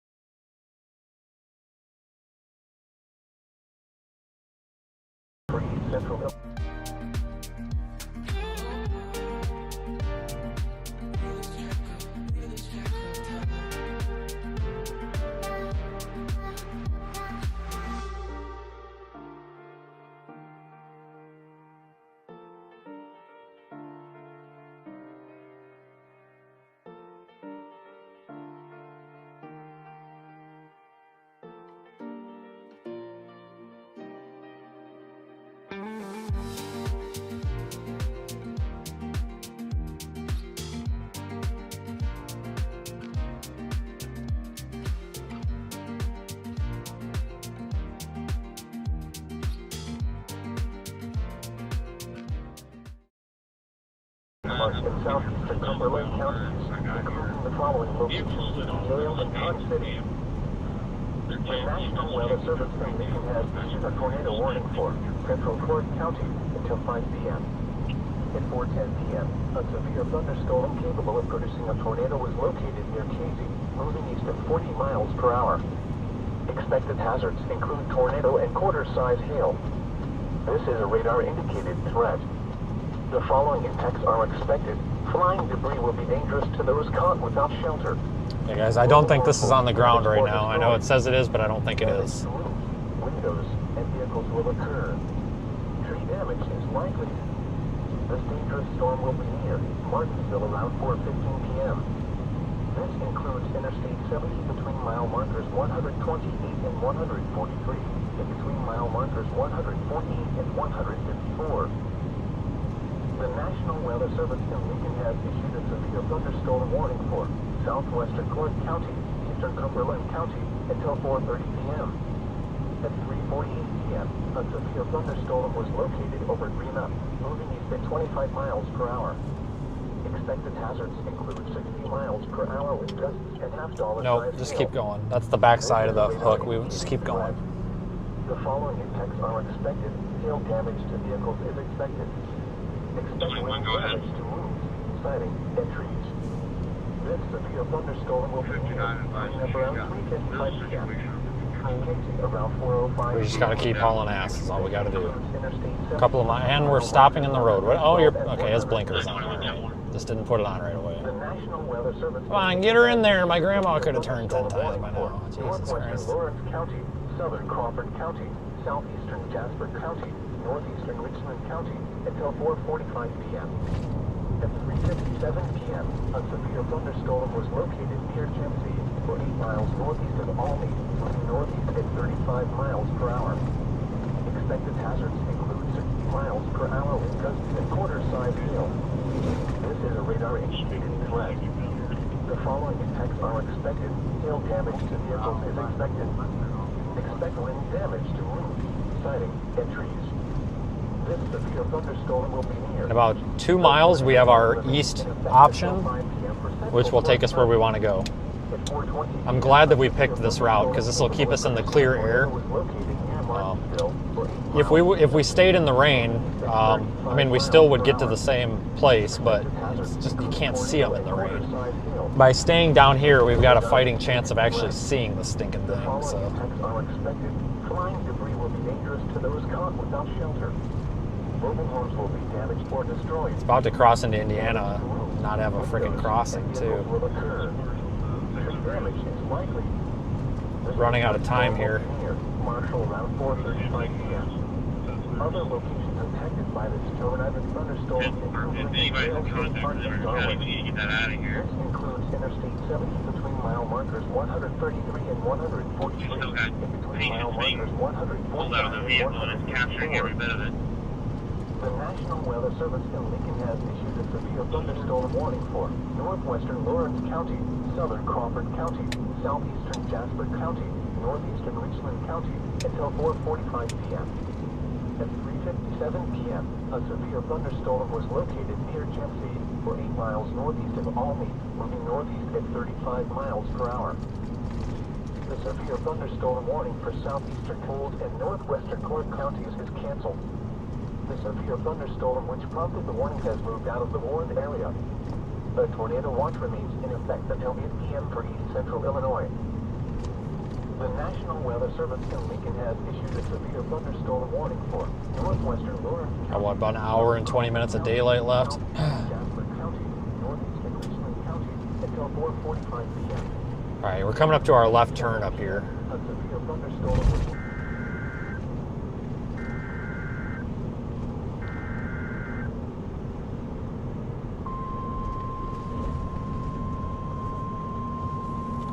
There we go. Not a moment too soon. All right, well, apparently my blinker's burnt out. Lincoln has issued a tornado warning for northwestern Crawford County, southeastern Clark County until 4:45 p.m. At 4:22 p.m., a severe thunderstorm capable of producing a tornado was located 8 miles north of Oblong, or 10 miles northwest of Robinson, moving east at 35 miles per hour. Expected hazards include tornado and ping-pong ball-size hail. This is a radar-indicated threat. The following impacts are expected. Flying debris will be dangerous to those caught without shelter. Mobile homes will be damaged or destroyed. Damage to roofs, windows, and vehicles will occur. Tree damage is likely. This dangerous storm will be near Hudsonville around 4:35 p.m.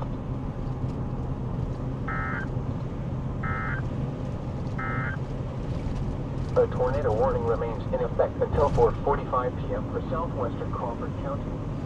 At 4:20, We'll see what happens here, a guys. tornado was located near Flat Rock or near Robinson, moving east at 35 miles per hour. Expected hazards included a damaging tornado and half-dollar-size hail. A tornado has been confirmed by emergency management. The following impacts are expected. Flying debris will be dangerous to those caught without shelter. Mobile homes will be damaged or destroyed. Damage to roofs, windows, and vehicles will occur. Tree damage is likely. Locations impacted include Flat Rock, New Hebron, and Hardinville. The National Weather Service in Lincoln has issued a severe thunderstorm warning for northwestern Lawrence County, southern Crawford County, southeastern Jasper County, northeastern Richland County until 4:45 p.m. At 3:57 p.m., a severe thunderstorm was located near Chelsea, or 8 miles northeast of Almy, moving northeast at 35 miles per hour. Don't want to get Expected hazards include 60 miles per hour wind gusts and quarter-size hail.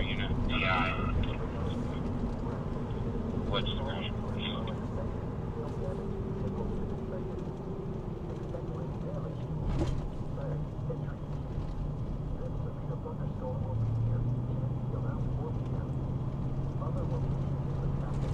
The gray Nissan, dark blue Ford, and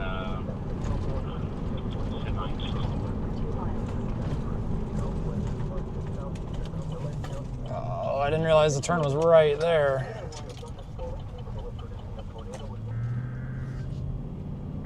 Head toward North 530th Street.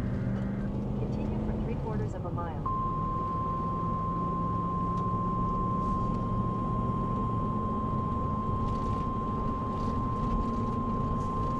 The National Weather Service in Lincoln has issued a tornado warning for southeastern Crawford County until 5:15 p.m.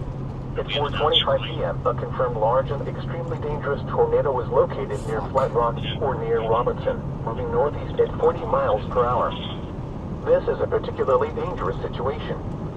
Take cover now. Expected hazards included a damaging tornado. A tornado has been confirmed by emergency management. The following impacts are expected. You are in a life-threatening situation. Flying debris may Does radar damage those support caught that? without shelter.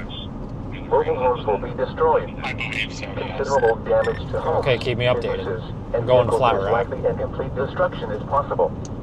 The tornado will be near Robinson, Palestine, and Flat Rock around 4:30 p.m.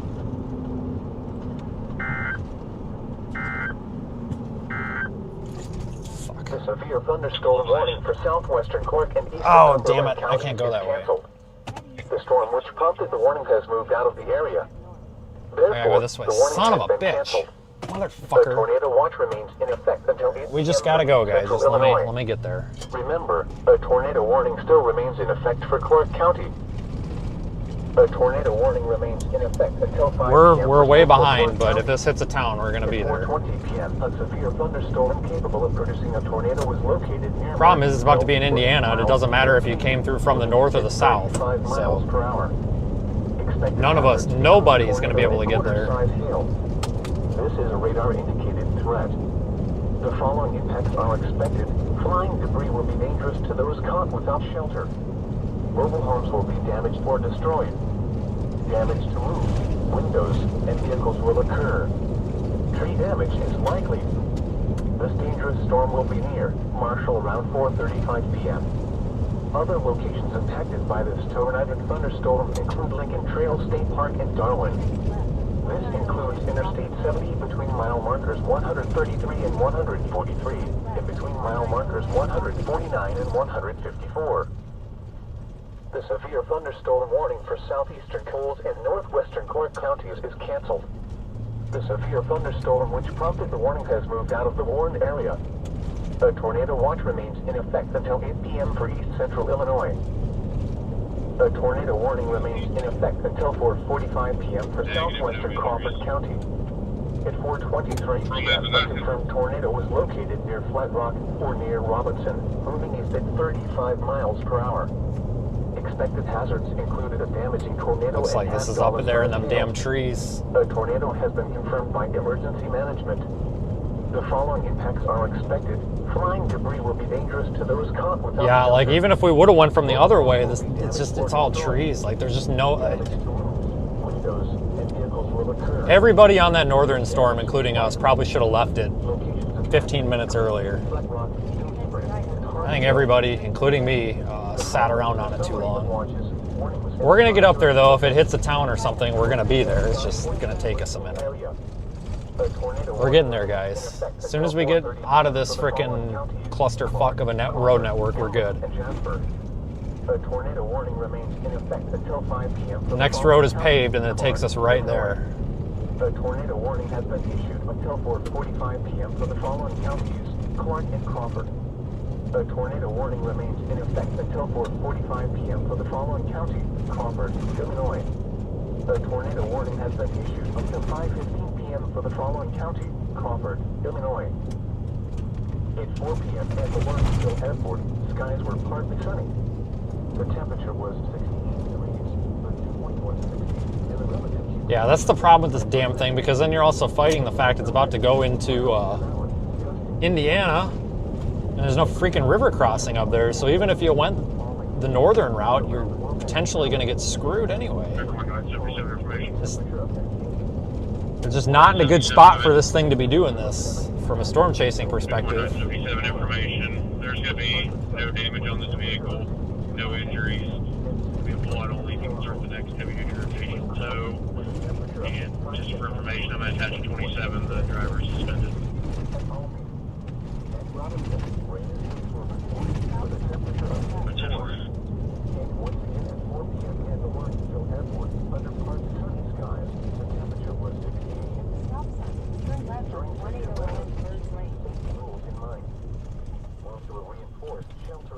Alright, well, now we're moving the right way anyway. Mobile homes and vehicles should be abandoned for a sturdy shelter.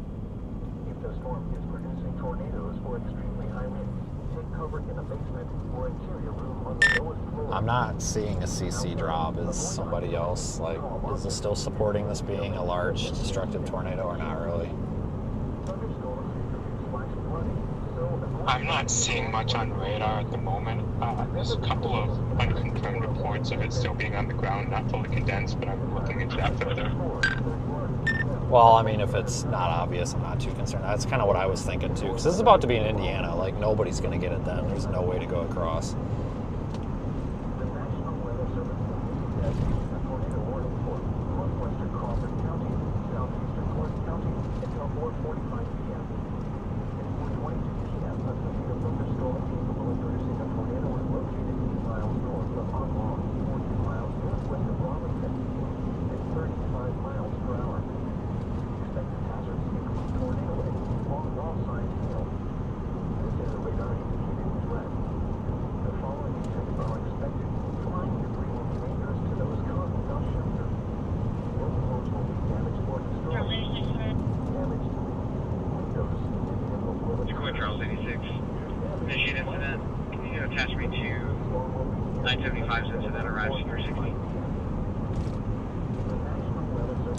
Radar presentation's not very impressive in my opinion on this. It's kind of like collapsing on itself.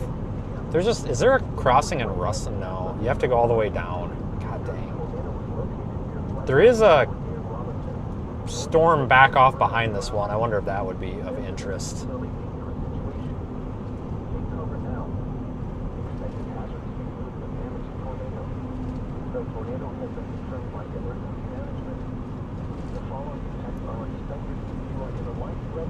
They dropped the large tornado comment pretty fast, though. I kind of wonder if that was a little bit of a mishap.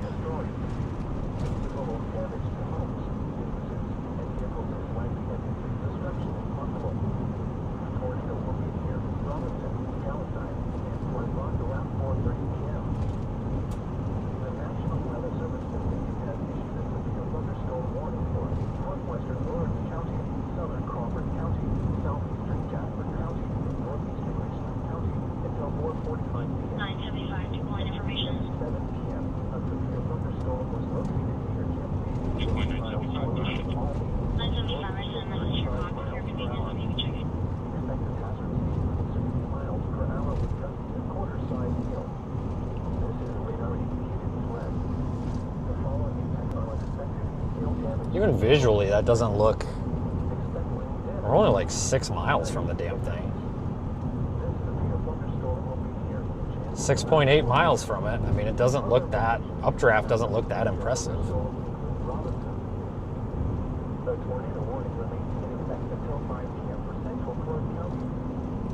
I'm not going into Indiana. No, I don't think so. A lot of trees over there. It makes it really hard to chase in southern Indiana. Maybe. But it would take us so long to get around. I don't think we're going to do that. There is something back behind this one. It's probably in the cold air. It's probably not going to do anything, but it might be something to look at. We need to keep that in the back of our mind as well. We got some time to mess with that though, because that's going to be moving east toward us, and all we have to do is go north and probably meet up with it.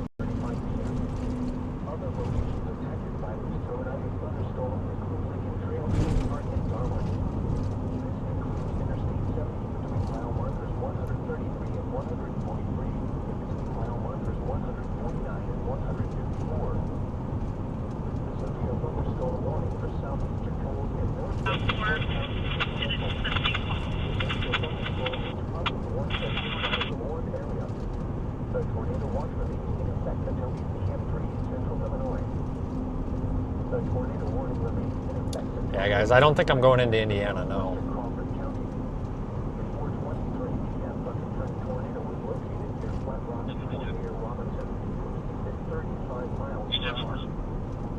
Storm up there by Newton, again, for the 10th time today. Maybe of interest. Maybe. Yeah, this storm doesn't really look that good. Not anymore.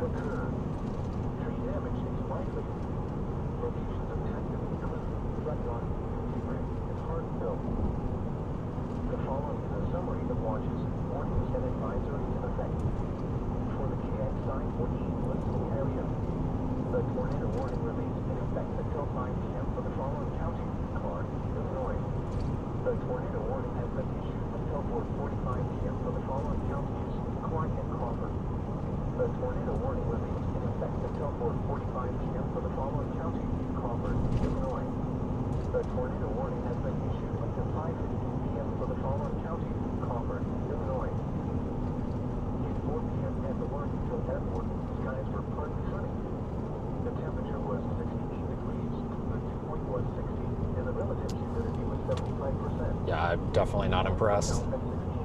Which is good if you live here, because that means there's probably not anything crazy coming.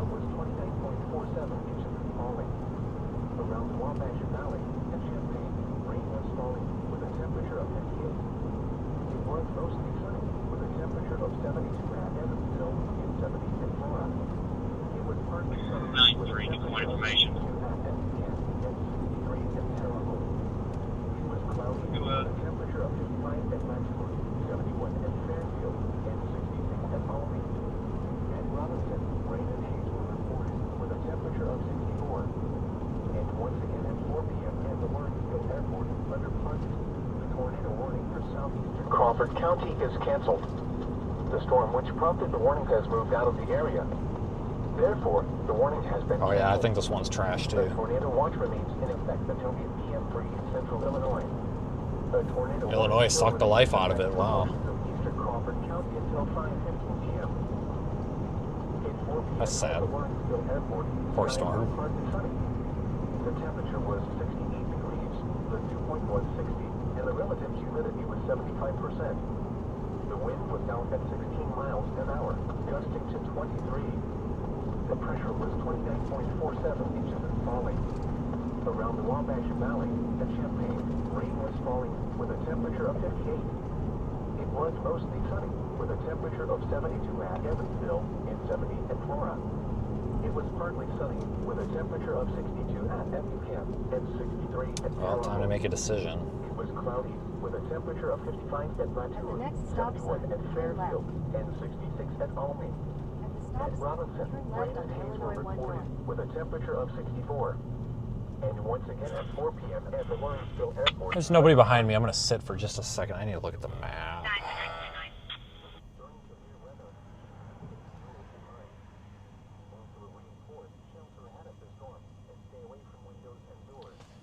birds.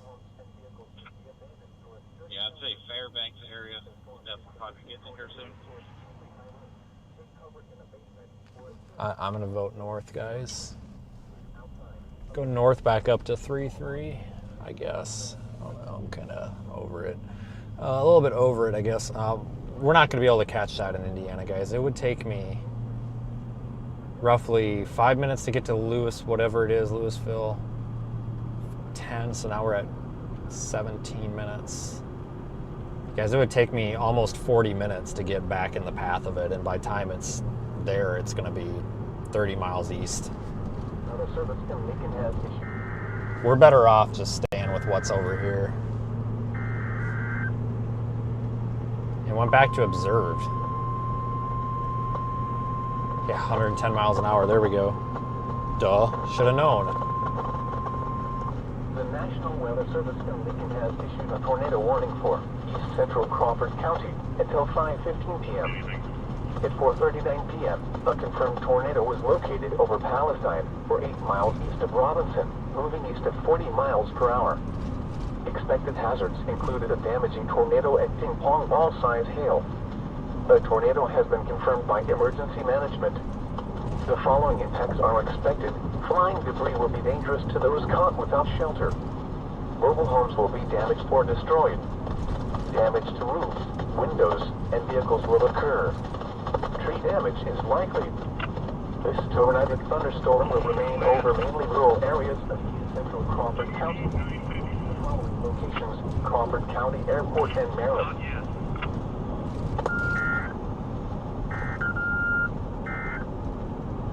The National Weather Service in Lincoln has issued a tornado warning for northwestern Crawford County, southeastern Clark County until 4:45 p.m. At 4:22 p.m., a severe thunderstorm capable of producing a tornado was located 8 miles north of Oblong, or 10 miles northwest of Robinson, moving east at 35 miles per hour. Expected hazard. Okay, so the reason we're going north is because the storms that are tornado warned to our north are crossing the river, or whatever that is, into Indiana, and there's just not a good way to cross the river. You got to go south and then back north, and we'll just never catch them. So we are going to go north, and then we've got an east-west road. There's that trash, and it is trash, back there by Newton. And we'll go for the trash, see what happens. I mean, maybe it'll pleasantly surprise us. This might be a pretty looking storm. I think this storm has produced some intermittent tornadoes from time to time. But I don't think we've had anything too crazy, or we probably would have heard about it already. It sounds like just some kind of intermittent, kind of lame tornadoes.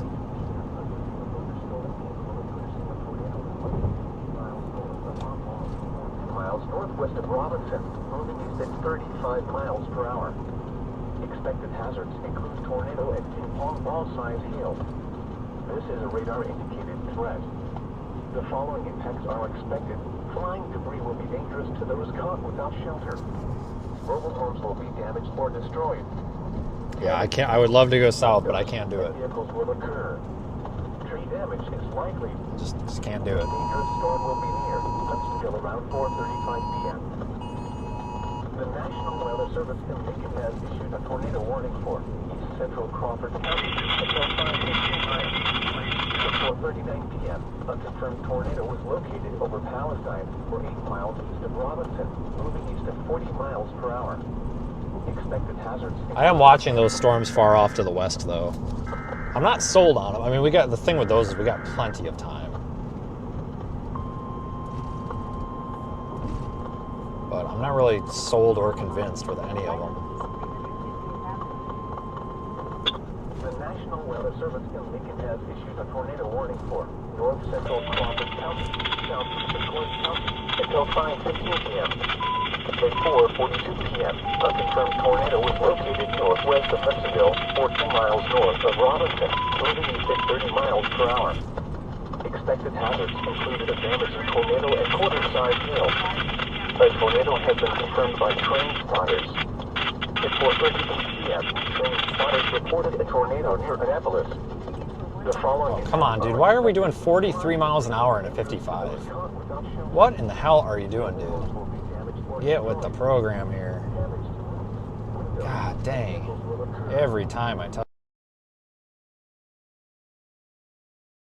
Remain over mainly rural areas of north central Crawford and southeastern Clark counties, including the following locations: West York, West Union, and York.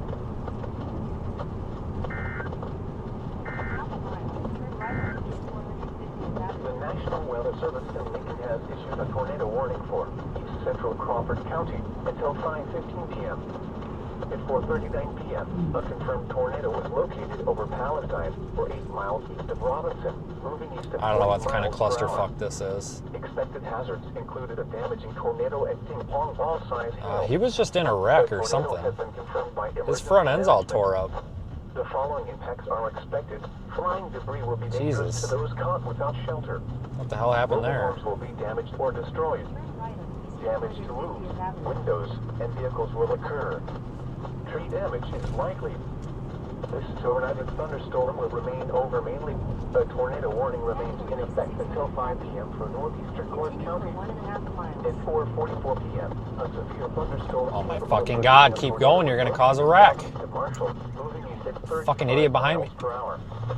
Expected hazards include Don't get me wrong, pull over for the emergency vehicle, I agree, but you can't just lock up the brake. There's a car behind me that is on my freaking ass, and if I stop as fast as that car does, he's in my back seat. Mobile homes will be damaged or destroyed. Damage to roofs, windows, and vehicles will occur. Tree damage. The guy behind me shouldn't be that close to me. It's not really the guy in front of me's fault, it's the guy behind me's fault. I'm afraid if I put on the brakes any harder than that guy is, he's gonna be in my back seat.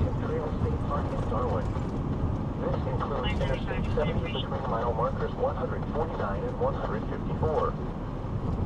The National Weather Service in Lincoln has issued a tornado warning for east central Crawford County until 5:15 p.m. At 4:39 p.m., a confirmed tornado was located over. Yeah, there's not going to be any getting those storms. Like, you would have to be sitting in Indiana now waiting for these damn things. Which maybe somebody is, I don't know, but we knew that coming into today, that might be a problem. And yeah, it was a problem. As expected. Damage to roofs, windows, and vehicles will occur. Tree damage is likely. This overnight thunderstorm will remain over mainly rural areas of east central Crawford County, including the following locations: Crawford County Airport and Maryland. We're only a few miles from that one off to the west. That might be a good storm, guys. It has issued a tornado warning for north central Crawford County, southeastern Clark County until 5:15 p.m. At 4:42 p.m., a confirmed tornado was located northwest of Hudsonville. That might be the one to be on, maybe. Might be pretty. 30 miles per hour. Let's see a little bit of the updraft from here off to my left, and it don't look too bad. We'll be out of this misty rain pretty quick, too, so we'll be able to see better. Train spotters reported a tornado near Minneapolis. The following impacts are expected. Flying debris will be dangerous to those caught without shelter. Mobile homes will be damaged or destroyed. Damage to roofs, windows, and vehicles will occur. Tree damage is likely. This overnight thunderstorm will remain over mainly rural areas of north central Crawford and southeastern Clark counties, including the following locations: West York, West Union, and York.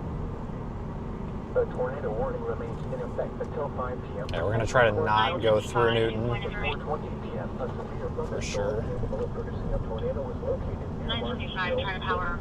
Towing will also be en route for the flatbed for your unit 2 and 3. Expected hazards include tornado and quarter-size hail. This is a radar indicating threat. The following impacts are expected. Flying debris will be dangerous to those caught without shelter. I don't know if I'm allowed to pass 2 cars at once in this state, but I know, like, in Texas you can, so.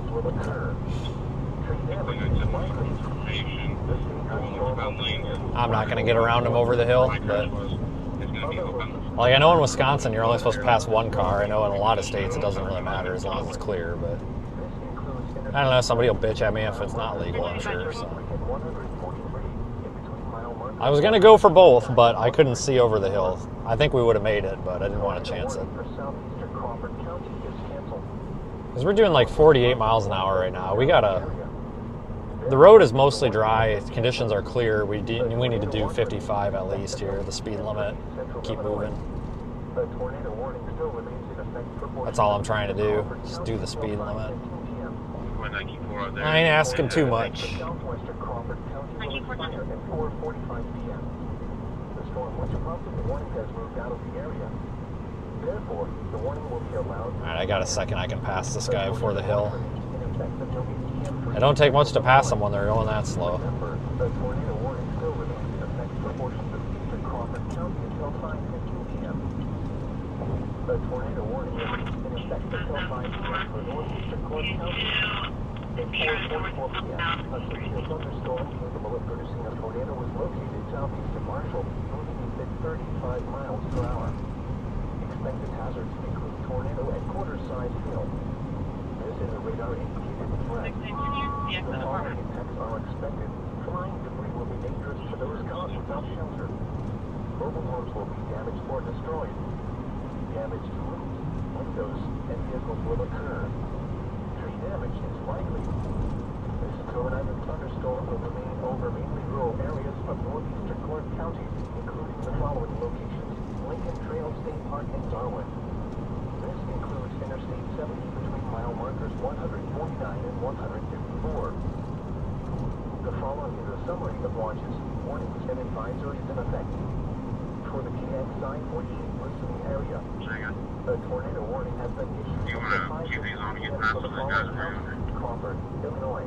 A tornado warning has been issued until 5:15 p.m. for the following counties: Clark and Crawford. A tornado warning remains in effect until 5 p.m. for the following counties: Clark, Illinois. At 4 p.m. Alright, this is the main highway. Skies were partly sunny. Again. The temperature was 60. Pretty familiar with this road today. Was 60, and the relative humidity was 75%. The wind was out at 16 miles an hour, gusting to 23. The pressure was 29.47 inches and falling.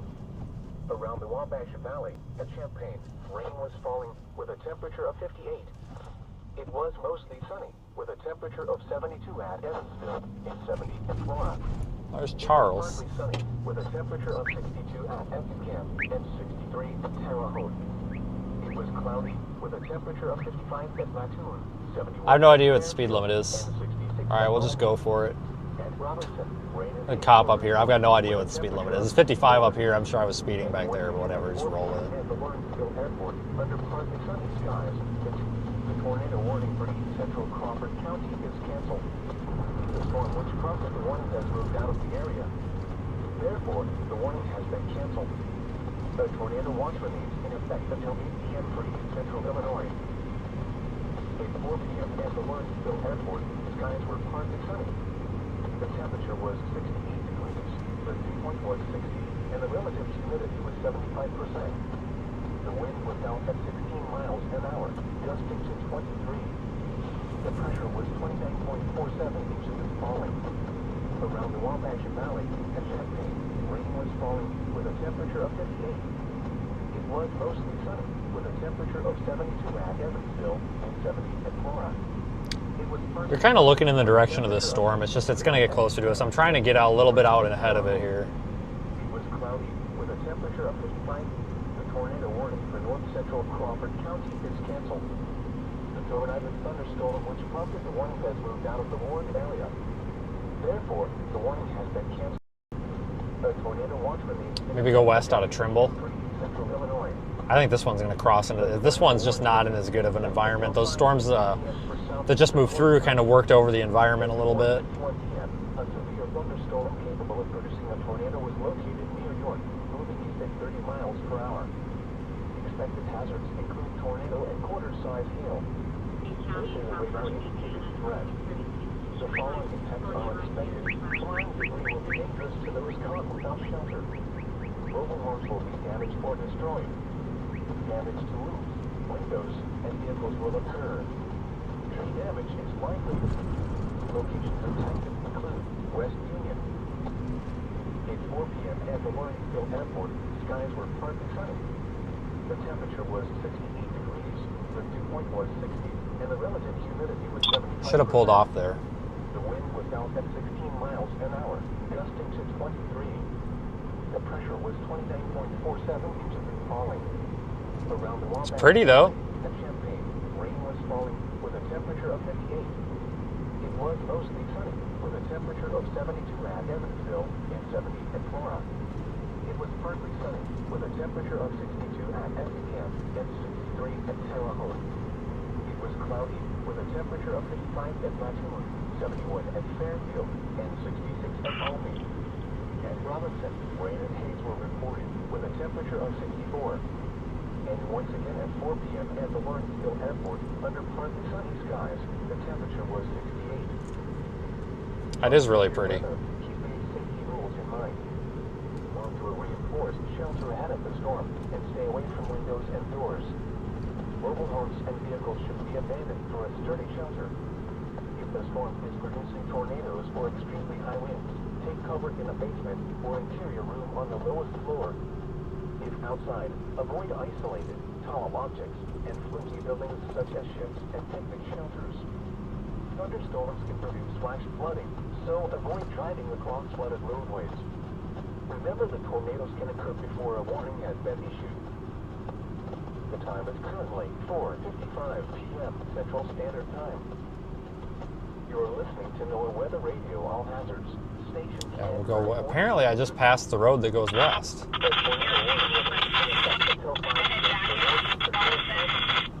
What the hell? How'd that happen?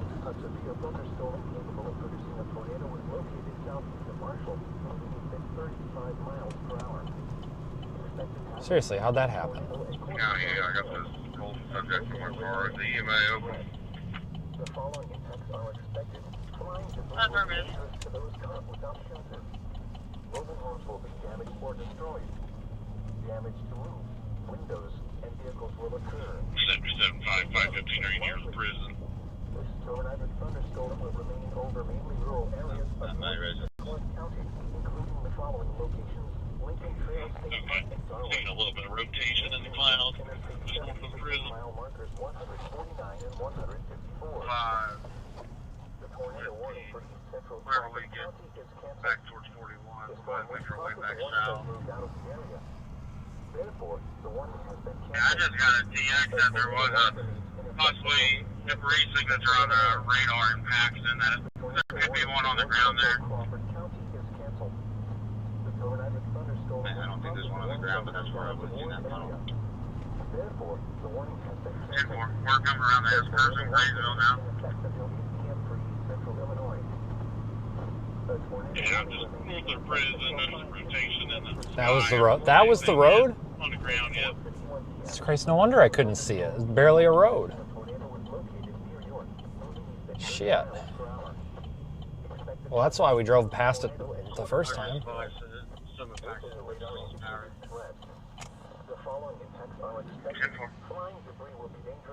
Starting to get some slight hail in Sullivan. Damage to roofs, windows, and vehicles will occur. Tree damage is Is there a sign for it? I don't even think there is. summary of watches, warnings, and advisories in effect. For the KX 948 listening area, a tornado warning remains in effect until 5 p.m. for the following counties: Correct. A tornado warning remains in effect until 5:15 p.m. for the following counties: Clark, Illinois. At 4 p.m. at the Lawrenceville Airport, skies were partly sunny. The temperature was 41, 154. The dew point was 60, and the relative humidity was 75%. The wind was south at 16 miles an hour. Gusts Is this? 23. The pressure was 29.47 inches and falling. All right, we're just gonna. This has got to be it. Rain was falling. I just thought it was a better road. White t-shirt, diamond studded earrings, tattoos, passenger female white, 10, blonde hair. Passenger female white, 10, blonde hair. A female juvenile passenger appeared uncomfortable in the vehicle that got Virginia the driver. Complaints not been signed. Hold on. Hustonville has a crossing. Interesting.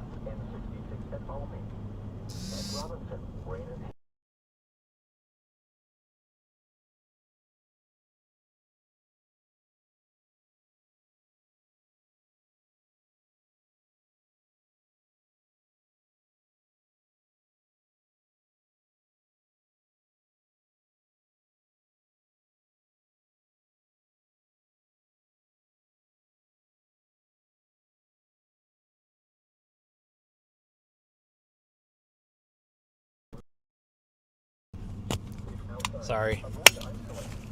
No, I was just saying I didn't realize there was a river crossing up here. I didn't. I'm surprised none of you guys said anything about it. Usually you guys are on like, oh, there's a river crossing. No, I didn't know that there was a river crossing, guys. I wouldn't be going with this piece of junk storm if I would have known there was a river crossing up there. Shit.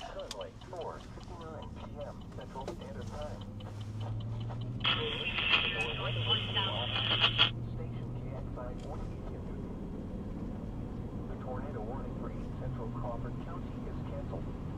The storm which prompted the warning has moved out of the area. Therefore, the warning has been canceled. A tornado watch release in effect until 8 p.m. for East Central Illinois. Yeah, we'll just keep up on the tail of these for a little bit. I didn't realize there was a crossing. Nobody's looking at the map.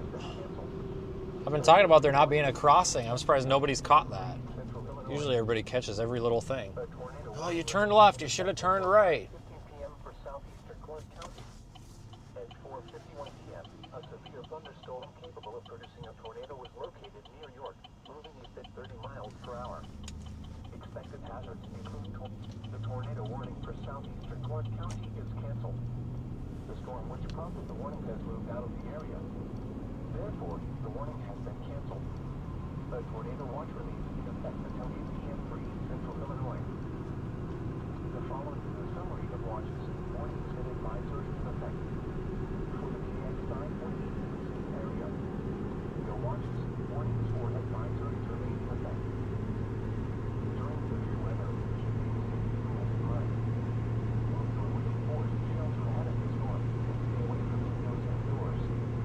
Mobile homes and vehicles should be abandoned for a safe shelter. The storm may produce tornadoes or extremely high winds. Get covered in a basement or a chimney roof on the lower floor.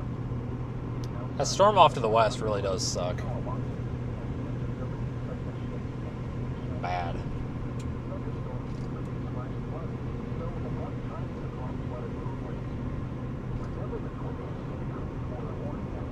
I thought it was going to end up being a little better than that.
I don't know how I didn't see that river crossing.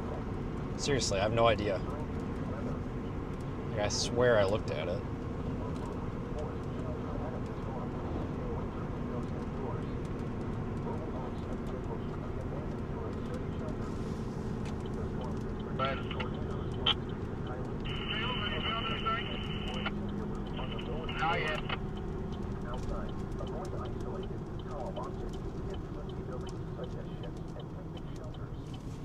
Thunderstorms can produce flash flooding, so avoid driving across flooded roadways.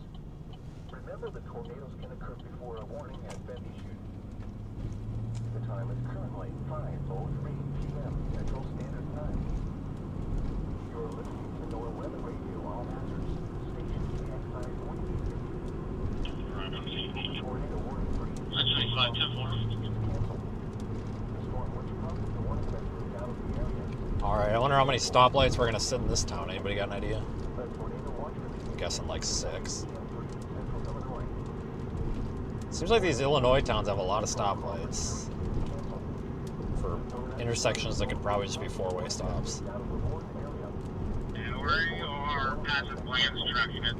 You get on 41, be careful, it's a sheet of ice. Sheet of ice.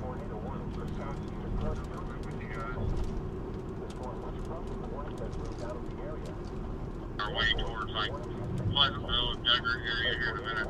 Duggar, one of your friends is coming at you. Okay, thanks. I'm watching it. Yeah, do you want me to go to your 20 or do you want me to head towards Duggar? I'd probably head towards Duggar. I think they're going to be hitting next.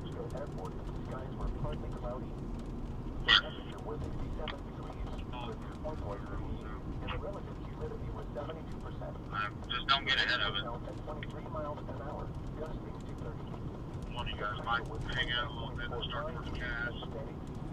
Around the Wabash Valley, in Carroll, rain was falling with a temperature of 62. It was partly cloudy with a temperature of 63 at Effingham and 70 at Evansville. It was mostly cloudy with a temperature of 55 at Mattoon, 57 at Champaign, and 68 at Laura. An additional option is now a tornado windstorm way off to the west.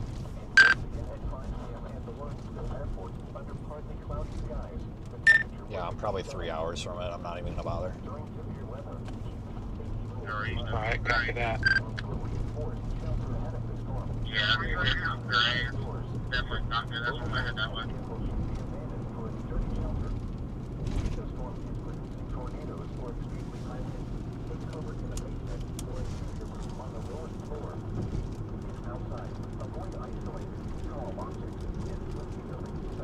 Yeah, we won't be able to make that one to the west, guys. It's probably 3 hours of driving, honestly. Kind of just going after this one to pick up the pieces for a minute here, see what happens.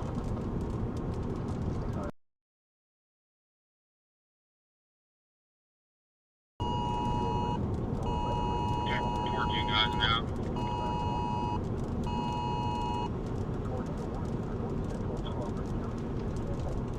We're getting on 100 east. We're not too far behind it. We got a lot of sticks and debris though.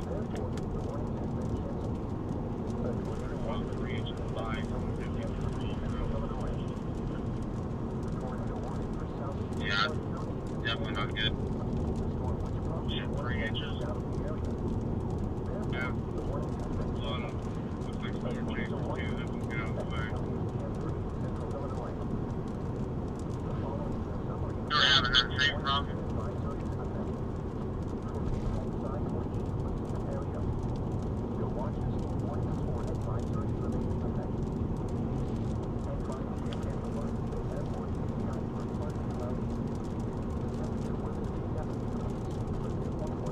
Dix. Is that one off to the west? I think I know where that is. Driven through there before. Made fun of the name. Must be the one to the west.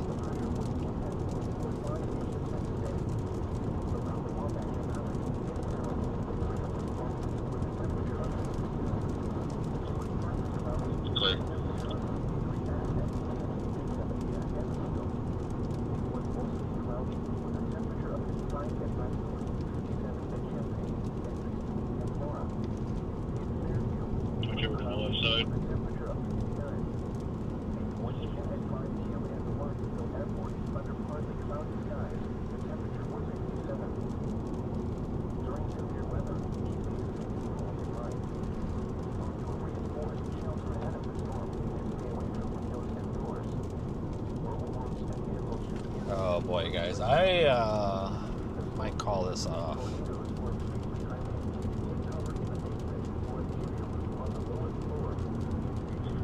I believe we're not quite gonna make it down 350. It looks like.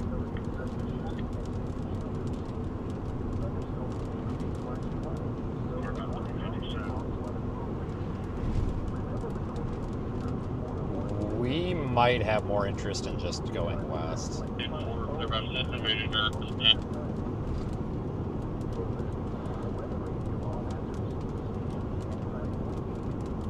How far are we from Duggar?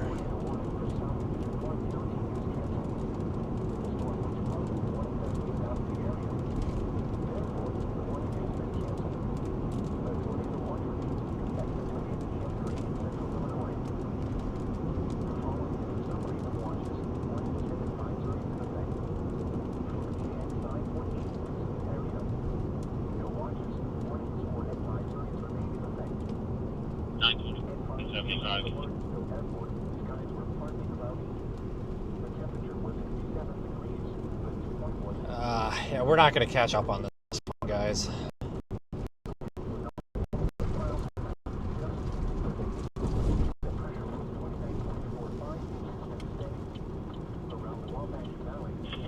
I have another plan. I wish this guy would get off my ass. I don't know why people are doing that. Wow, that's a hell of a driveway right there. Good God.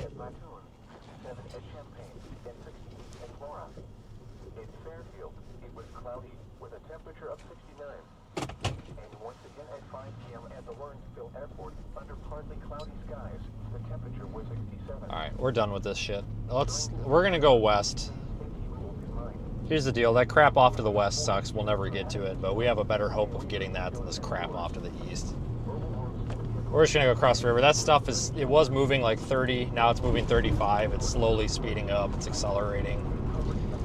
We'll go west, and we'll just make do with what we can, guys. This is kind of today is just a little bit off. It's hard to describe. But I've been doing this for a long time, and it's a good skill to have to know when to just say screw it.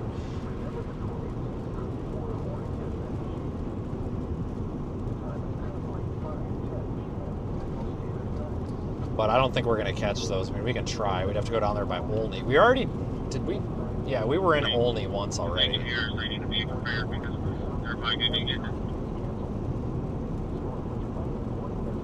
It says we're only 48 minutes away from Olney. Yeah, that's not right terrible. directly over the goal line. That's not terrible. On the ground still? I don't know. It's too dark ahead of us. I can't tell, but I was getting phone calls that it was on the ground. They could see it on the ground.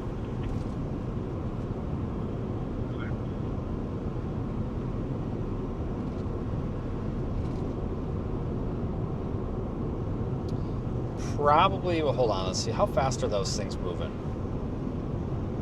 25. They'll probably speed up to 35. Let's just call it 30. Guys, we should be able to meet those storms west of Olney. We might only be 45 minutes to an hour away from catching one of them. The problem is it's going to be dark. But lightning, I'm assuming there's going to be some lightning with those.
And we're back in Illinois.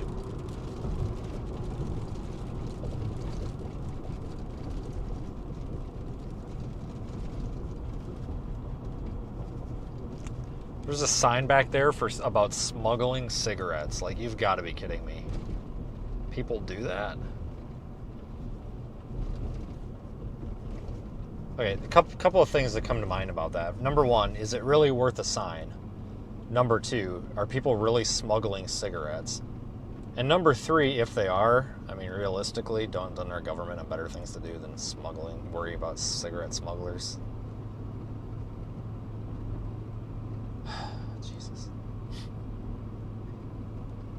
whatever. I'm not kidding. There was a sign back there that said something about smuggling cigarettes.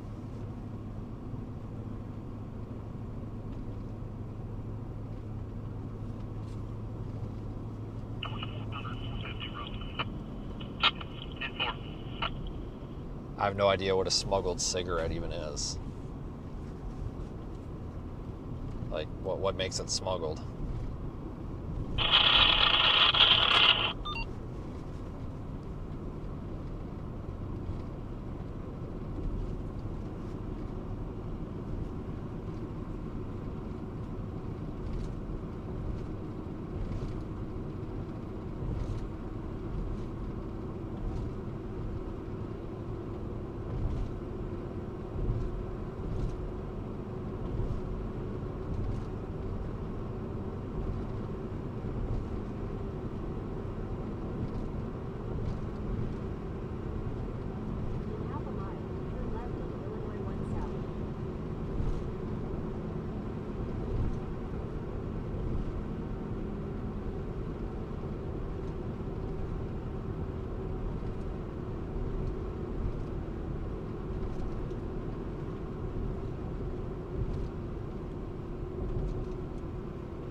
Not paying the tip. Wait, I don't know. I just imagine there's probably bigger problems in our world right now than worrying about if somebody bought their cigarettes in a different state. Like, I'm just saying.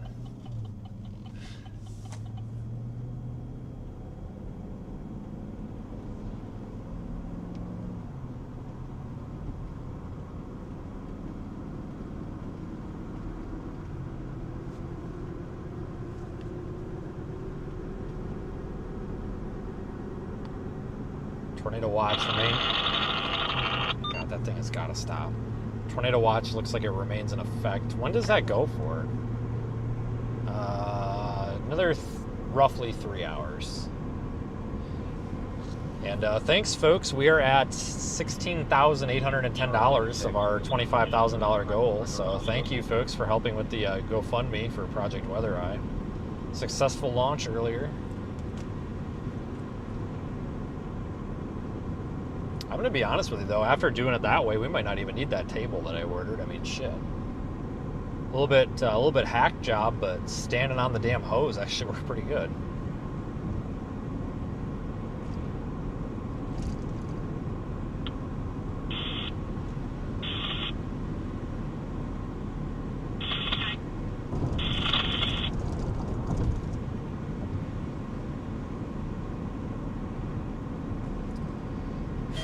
I got a pretty good friend that works at the National Weather Service in Quad Cities, which is Davenport.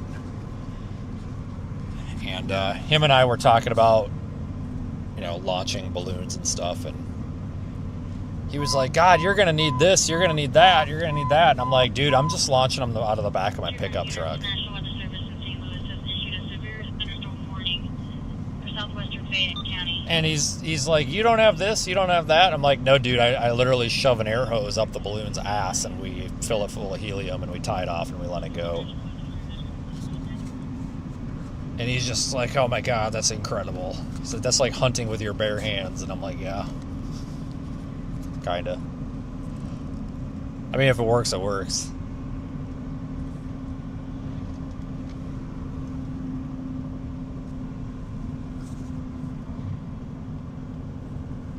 Yeah, I was actually impressed with how well that worked. That actually might just become the standard procedure.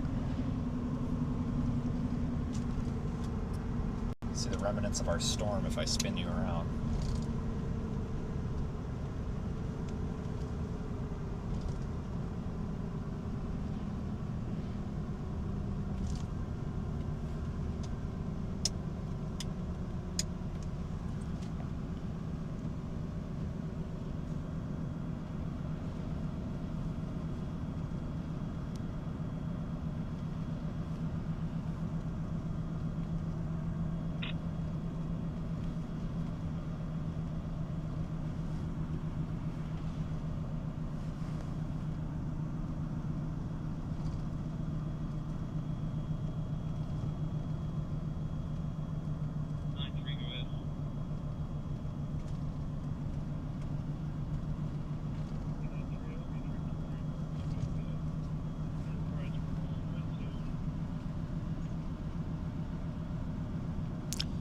Yeah, that helium's expensive, guys. It's really expensive to do what we're doing, but like I said, we're really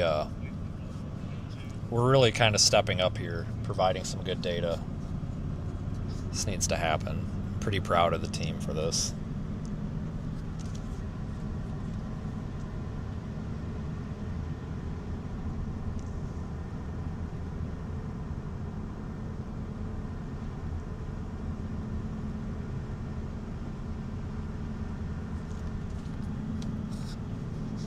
I do need to figure out why the ground station didn't work for the first, until I unplugged it, plugged it back in, because that shouldn't have anything to do with it.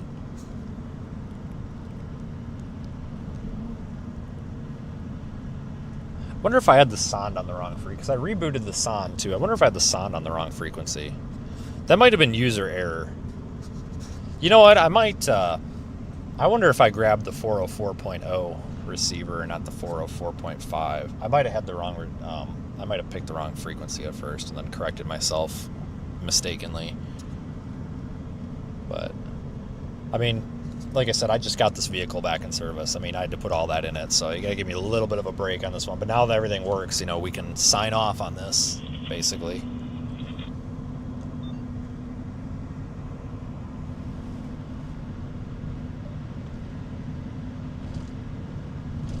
I'll tell you what, though, I think we're gonna, I haven't fully ordered, but I gotta get a hold of Paul and actually make an order, like an actual order for balloons for the season, because I want to get them all set aside. 'Cause, I mean, guys, we're going to go through 100 balloons. I mean, for shit's sakes, easily. But I originally was just going to do all 200 grams, but geez, we're getting 65 to 70,000 feet out of these 100 gram balloons, and they're smaller and they're easier to work with, and they use less helium.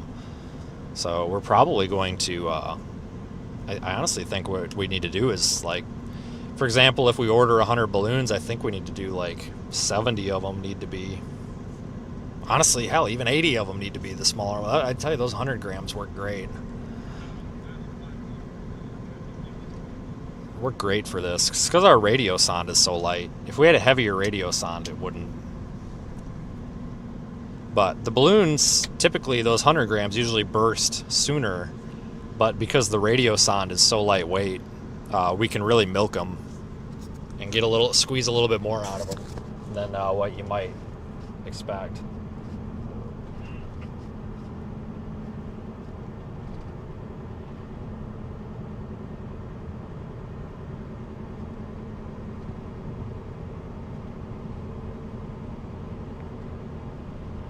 Yeah, if you guys want to look at the archive of that launch, you can go to our website and it'll be the most recent sounding.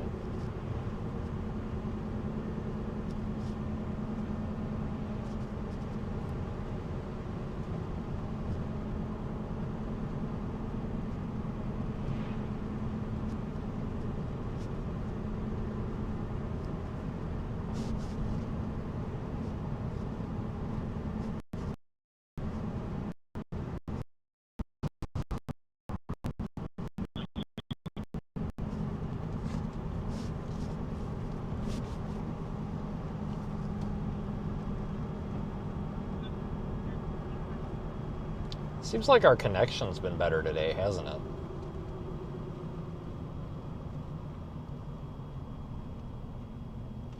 I mean, I know we had those 2 times where it died. I think that was my fault. But it seems like our connection's been better today. I wonder if I need to investigate how things are set up on that truck. I wonder if I got something like a network conflict going on or something. I need to look into that. It does seem to be doing pretty good today.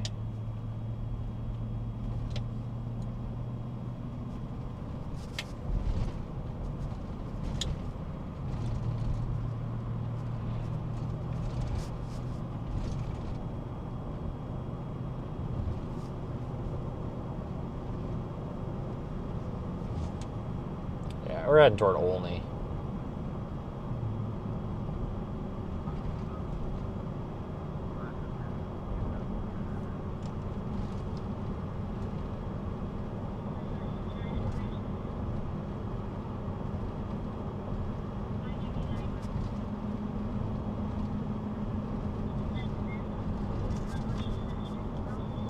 I tell you what, I sure do like this truck. I forgot how much I like driving it. It's very stout. Shorter wheelbase in the pickup, so it kind of goes over things a little bit nicer. Bumps in the road.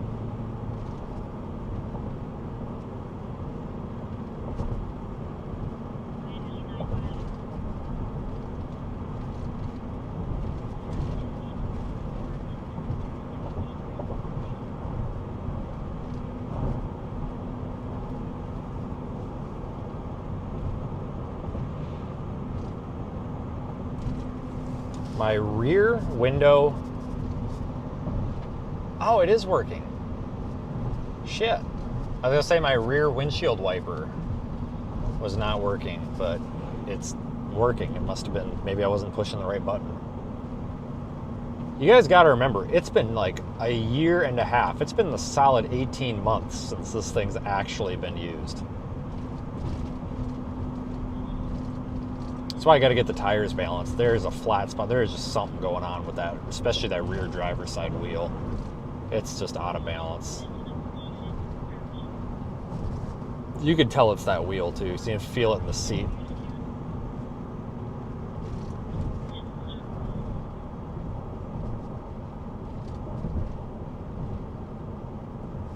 Yeah, those chemtrails probably created the storm. I'll be honest with you though, I've been nervous as hell driving this thing because it's just scary, right? You know, it's like you put a motor in it, it's like, oh my God, what, like, is something gonna go wrong? Am I gonna get stranded on its first outing? But I have my scan tool with, and periodically I've been looking at the data, and primarily what I'm interested in are like the fuel trims. Because if your fuel trims, which is what the computer is compensating for, it's basically adjusting the fuel. It's like tuning a carburetor, but with injectors. Basically, if your fuel trims are relatively equal for the left and the right side of the motor, and somewhere close-ish to zero, you usually have a pretty healthy engine. So I like to go off of fuel trims, and fuel trims have been in good shape. A little bit negative though. They hover around -7, and that's kind of normal though because of the tune that's on here. The Diablo tune kind of runs a little bit negative, and that's okay. That's by design, but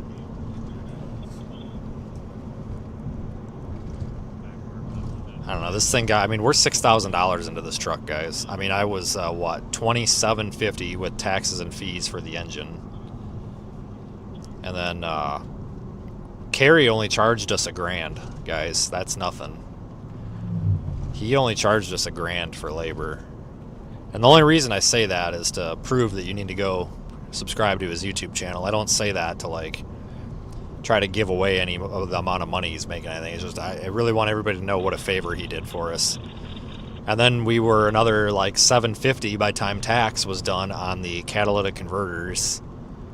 So you're at $2,750 1,000, so that's $3,750, and then $750. God, I can't do the math. Is that 45 something?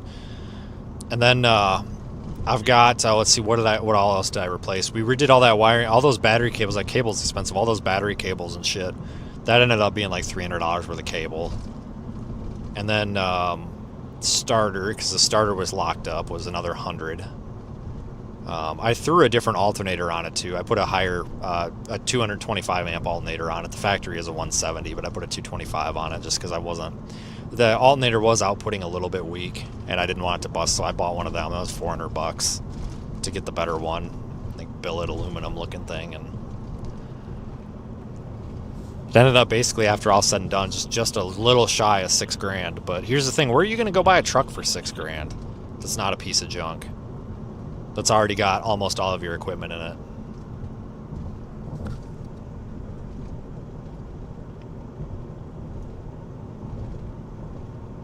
Yeah, shit, today we even had Angry D over here. Hell yeah, man. Believe me, if you tolerate me, you will definitely like him. He's... I don't know, I think he's pretty entertaining. No boundaries with that guy. And that's good. You know, I would rather sit there and watch somebody that's honest and, like, actually has a real conversation with people than this fake garbage. A lot of people are fake these days. Oh, you can't say that in front of the camera. Okay, well, that sounds like fake to me. Oh, Angry D's still there. Jeez, look at that. He's still there. Christ.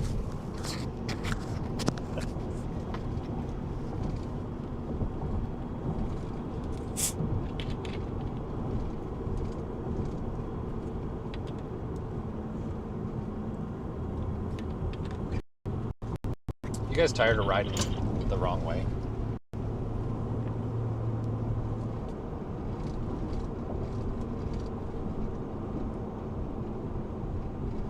Yeah, we had a hell of a weekend, or well, week.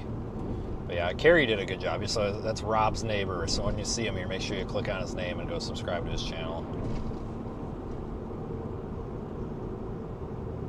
I know he was very appreciative of the business, but like, what I want everybody to realize too is, I called him up at 11:30 at night, before my tow truck even got there when that deer hit me, and I was like, hey, my truck's wrecked. I got 2 other trucks and they're both broken. Can we put a motor in one? And can we do it before the end of the month? And he was like, oh yeah, we put that in by Tuesday. And I was like, oh shit, okay. And Tuesday turned into Friday, but the only reason for that is just little shit here and there. Nothing that he did wrong. Nothing that he did wrong. But I mean, shit. I mean, we were only out of service for a week. I mean, if I would have taken this to a shop, it would have sat for a week before they even looked at it. And then they would have been like, oh, let's run a compression test. Oh, I don't know if it's junk. And they would have sat and dicked around for another probably 6 billable hours, you know, at $150 an hour, just to tell me that the engine's junk, even though I knew it was junk. Because I called Carrie and I was like, this thing's junk. I'm like, dude, it's got no compression in number 5. Like, it just needs a motor. Can we just put a motor in it? And he's like, yep, bring it over. I brought it over and he put a motor in it, so. And you can't complain. Like I said, I mean, the amount of money that we paid him is well under book value. The book time on this is 18 hours. It's hard to get a real good judge of the book time, because if you actually pull the front of the truck off, like the radiator and the air conditioning condenser, that guy nearly got fucking T-boned. That was almost a dash camera video, Jesus. Almost went viral there. But God, that was terrible. I shouldn't say that. But Christ. But if you pull the front of the truck apart, I think it comes out a lot faster.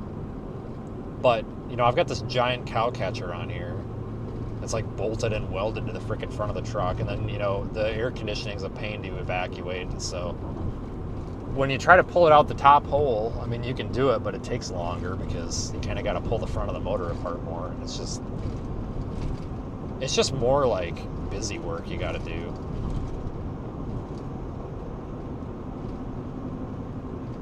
In about 11 miles, we'll be going west and we'll be meeting up with this next storm. But see, that's the problem that I have when I go to repair facilities. And you guys know this, right? Like, you know, I'm a mechanic. You know, I used to, you know, I did the internship at Ford. I thought that's what I wanted to do with my life. And like, I am willing to admit that I don't know a lot of things. But if I say that I'm confident in something, I'm confident in something. Like, for example, that engine was junk. It had no compression in number 5. It made all sorts of noises, and it had, like, no oil pressure. There's nothing you're going to do to save that. It's junk. About a year and a half ago, when it took a dump, I called around to some places, and I'm like, hey, I know you can't give me a quote because, you know, a lot of things go wrong, but could you maybe ballpark me what I'm looking at for, like, putting a motor in this thing? I'm like, just so I can know if I think I can afford it right now or not. I'm like, just, you know, can you just be like within a couple of grand, like just a rough idea, like, because I don't know what labor rates are now. And they're like, oh, we can't give you a quote over the phone, we have to diagnose the vehicle. And I was like, okay, well, what if I sign a waiver that says I don't give a shit, I want you to do nothing but replace my engine? And they're like, yeah, we don't do that. And I'm like, oh, for Christ's sakes, easy money. But, and I called a bunch of places. The Chevrolet dealership in Madison, they wanted $15,000. I'm not kidding. Like, excuse me, I can go buy I paid $18,500 for this truck. Just go buy another one, for Christ's sakes. Or just drive it off a bridge and total the SOB. It's got full coverage. I'm kidding if my insurance company is listening. I'm just kidding. But, I mean, for Christ's sakes, like, that's ridiculous. I talked to some other independent shops. One of them told me, like, $7,200, which... yeah, I'll be honest with you. I would have been okay with that, because that's really probably not terrible, but the funny thing is it would have ended up being closer to 10 because of the converters and stuff. But then some other ones were telling me 12, and a couple of them told me that they wouldn't even work on this truck, and I'm just like, oh, for Christ's sakes, like, can anybody put an engine in a freaking car anymore? Like, I can, if I have a spot to do it, which, you know, we've got the warehouse now and the office, but the problem is I don't have, you know, a cherry picker, you know, the crane to pull it out. I don't have a lift, so it's going to take me like 3 times as long, and it's like, by the time I go buy all that shit, you're almost like you might be better off paying somebody to do it. And I'd rather support a small business, you know, like Kerry, Rob's neighbor, because like he did the same work that anybody else was going to do. Yeah, for like a third of the price of the labor. But that's also money that he gets to directly put in his pocket and he, you know, and use. It's not like it went to a big you know, a big dealership. But there's nothing wrong with dealership. You know, there's nothing wrong with, you know, running a business making money, but like, you know, that money's going directly to the person working on it, and to me it makes it a lot easier to spend the money because you don't feel like you're throwing the money away. Like, you feel like you're contributing to the economy, which is good. Sound. What? We got sound, don't we?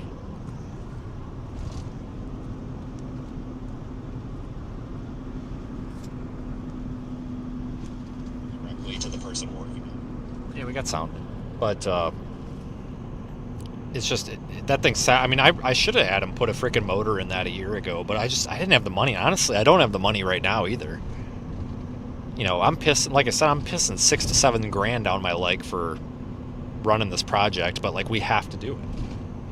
You know, it's kind of the name of the spirit of atmospheric science and shit. Like, going back to the roots of what storm chasing is. You know, back in the 90s with people doing crazy shit like this all the time. Like, yeah, driving around into tornadoes and shit, that's cool, but like, there's other stuff to do too. But it's going to be really interesting April, May, and June when we got everybody out working as a team, and Zach out here making comments. But I really couldn't afford it now either. But it had to be done. I mean, yeah, we could wait for the blue truck to be dealt with. But they just came and got it the other day. Like, who the hell knows? They actually did flat out tell me that, well, actually, I'm not going to say that. We'll talk about that later. I don't want to dox something. But, I mean, shit, you know, if I don't see that till March, I don't want to sit out of service. I mean, my white Tahoe, that thing runs great, but it needs a torque converter. A lot of gearheads are going to say, oh, you need to put a transmission in it. No, it just needs a torque converter. It's old. Just put a torque converter in it. The rear main seal's leaking, so you got to pull the transmission out of it, and it's only 2-wheel drive, so it's pretty easy. I mean, I have no idea how much that's going to cost, but I'm really not too scared of it because it's pretty straightforward. Like, honestly, if you take it to the damn dealership, they'd probably charge you, my guess is probably $1,600. But man, we are just driving slower than dog crap out here tonight. Jesus Christ. But I tell you what, you've run a lot of miles, and I think the way to do this is, you know, to keep running your vehicle and to just keep replacing parts. Like, you know, the transmission's got 30,000 miles on it now, something like that. Engine's got 100,000 on it. The rear end also has like 50,000. Like, yeah, the truck has 210,000 miles, but does it really? I mean, yeah, you know, rear ends and brakes and all that stuff, but like, you're going to replace brakes and spark plugs and alternators, batteries, shocks, tie rod ends, ball joints. You're going to replace that on any truck. You go buy a truck at 100,000 miles, you're probably replacing most of that anyway. Whether it's a used truck or a new truck, like, that's just your every 100,000 mile thing.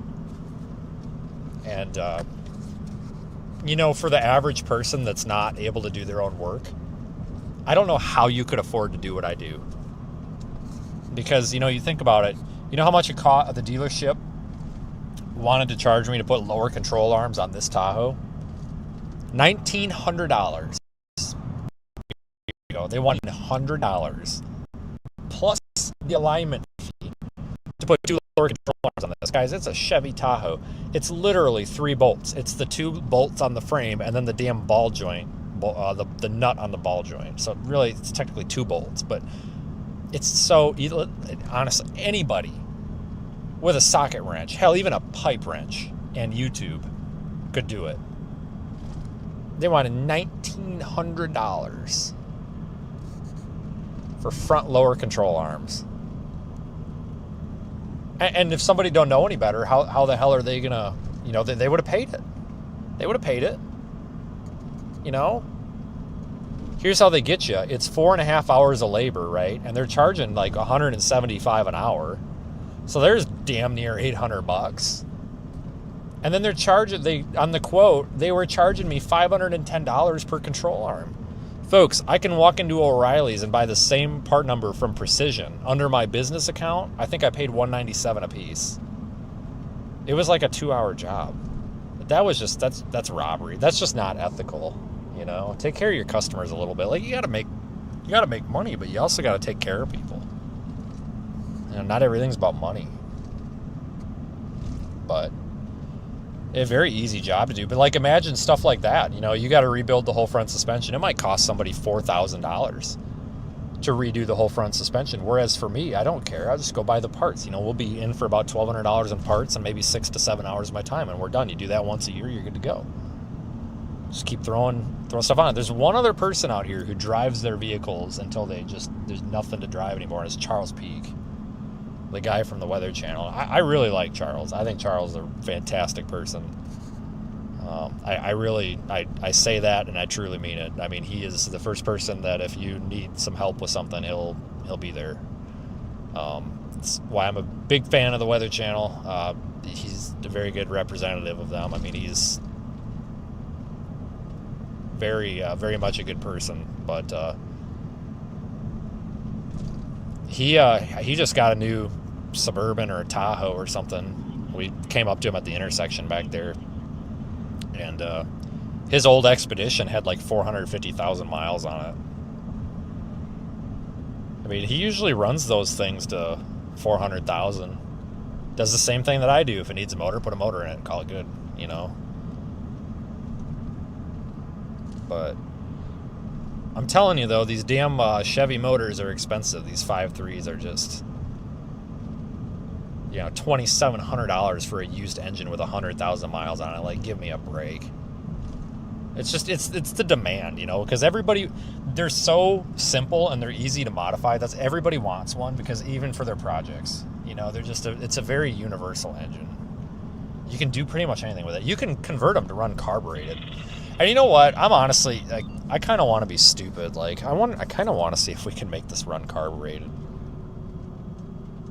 I watched a girl on TikTok that converted her 5.3 on an engine stand to run on a lawnmower carburetor from Harbor Freight, and I'm just like, oh my god, if she can run that on a lawnmower carburetor, I could run it on an actual carburetor.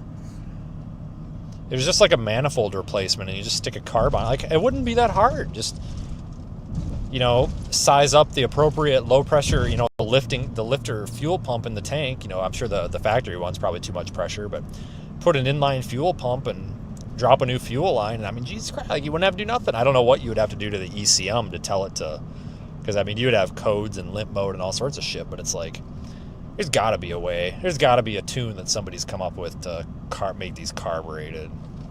I mean, Christ, if people are doing it, that would just be a hell of a wormhole, though. I mean, holy shit. Like, we would end up with this, like, Frankenstein thing that, like, it would break down somewhere and nobody would want to work on it because they're like, oh, God, we're not going to touch this thing with a 10-foot pole. But it'd be a fun project. But anyway, maybe a winter project. I tell you what, though, it is nice to be driving this thing, and I love this truck. It needs back shocks, though. The back they're blown out, guys. I forgot how bad they are. Like, this thing's getting all over the road. The back shocks are blown. There's nothing left of them. They're shot. They're not even working. So when I get home, well, not home, but to the office tomorrow, I'm gonna get 2 shocks and put shocks on this thing. Those back shocks should not be that hard. It should just be. They shouldn't even have to really fight with it, but yeah, we gotta put shocks on this thing. They are shot.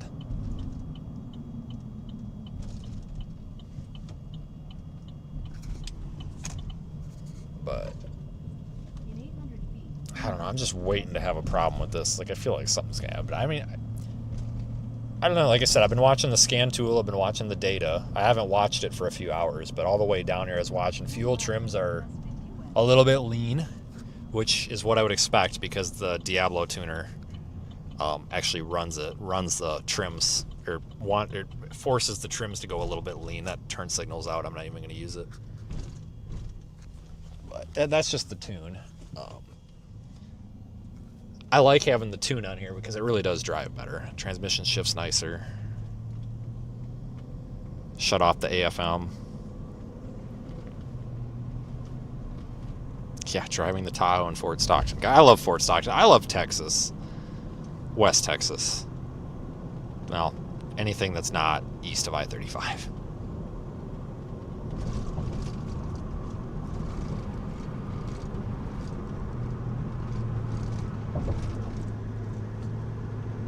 I do need to get my back window tinted, though. It's not tinted. Everything else on here is 5%, but after that idiot rear-ended me, or I'm sorry, I shouldn't say idiot, because that was technically Corey that rear-ended me, but Corey got rear-ended by a crazy lady doing 70 miles an hour that should not have been doing anything. Distracted driver. So it wasn't his fault. It was really hers, but so we're gonna blame her. But when that crazy lady caused that accident, I lost the back window, and when they replaced it, they didn't re-tint it, and I need to go get it tinted because these headlights are burning a hole in my eyes. Remember, guys, I only drove this thing for 3 weeks after I got the damn truck back, and I was so excited. I was like, yeah, it's fixed. And then it just, the motor just shit the bed, and I'm like, you've got to be kidding me. I was so excited to get it back, and it just took a dump. After it sat at the body shop for like 6 freaking weeks. Oh, we're waiting on a part. Okay, which part are you waiting for? It's the taillight wiring harness. I was like, seriously? It's the taillight wiring harness. Like, give me a wire strippers and some tape. I'll make you a taillight wiring harness. Like, we're seriously waiting on a taillight wiring harness? Like, that's what's taking you so long? Like, can't you just, like, go on eBay and, like, find some piece of junk on eBay? Like, cripes? Yeah, I still got the one I hit the shed with. Yeah. Hell, I did a pretty good job fixing that too. Only $1,200 worth of body parts. It was a hood, a headlight, a fender, and a door. And I ain't good at body work either. Sure as hell don't claim to be. I used to work with a guy. His name was Jimmy. He had a motorcycle, and I don't know shit about motorcycles at all. But he got this idea to tear it apart for some reason. I don't know why. Tore it apart. I remember we had pieces all over the ambulance bay.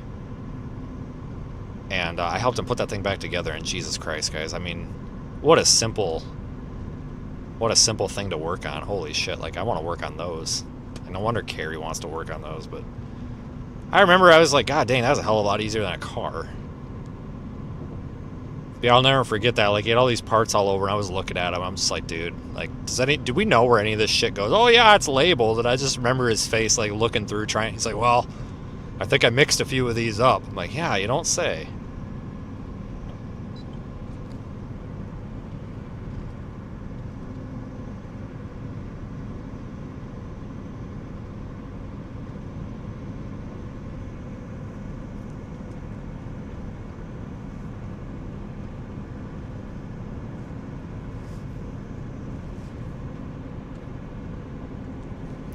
So we're still heading toward that other storm. We're going to start meeting up with it pretty quick, guys. Thanks for being here. Like, it's been fun. I mean, don't get me wrong. Like, today is kind of a, whatever day. I mean, but it's just nice to be back out and remind us that, like, we do have a purpose in life.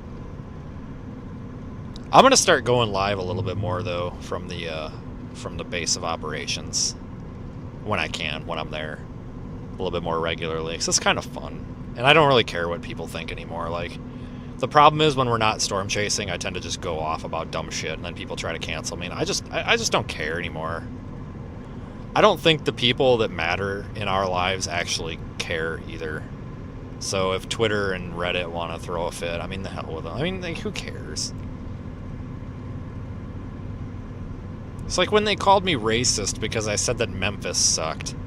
Apparently that's racist. I don't know how the hell that's well, you know, Memphis is 52% black. Okay, what's that got to do with anything? Memphis is a dangerous place. There's a deer over there. Get out of the road, you piece of shit. PTSD there. And then they go on Reddit and they're like, that's so racist. How is it racist? I didn't say anything about the color of anybody's skin or where they're from. I just said that Memphis sucks. Like, you're the racist for turning it into something. Like, holy shit.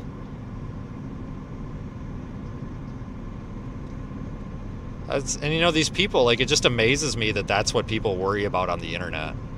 And that's what they do with their time.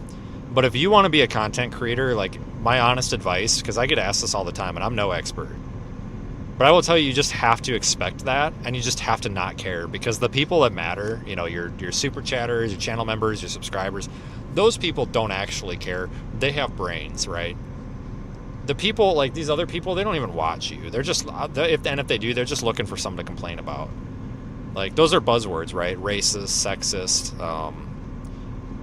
left, right, politics. Those are just buzzwords that people use. And, you know, like I said earlier, if I say that I've got white socks, they'll say you're sexist. And if you say that that's a pretty cloud over there, they'll tell you that you're a tree hugger or something. It's just, people like these buzzwords, and it's how they get their clicks and their views. And just remember that they're more miserable than we are if that's what they got to resort to.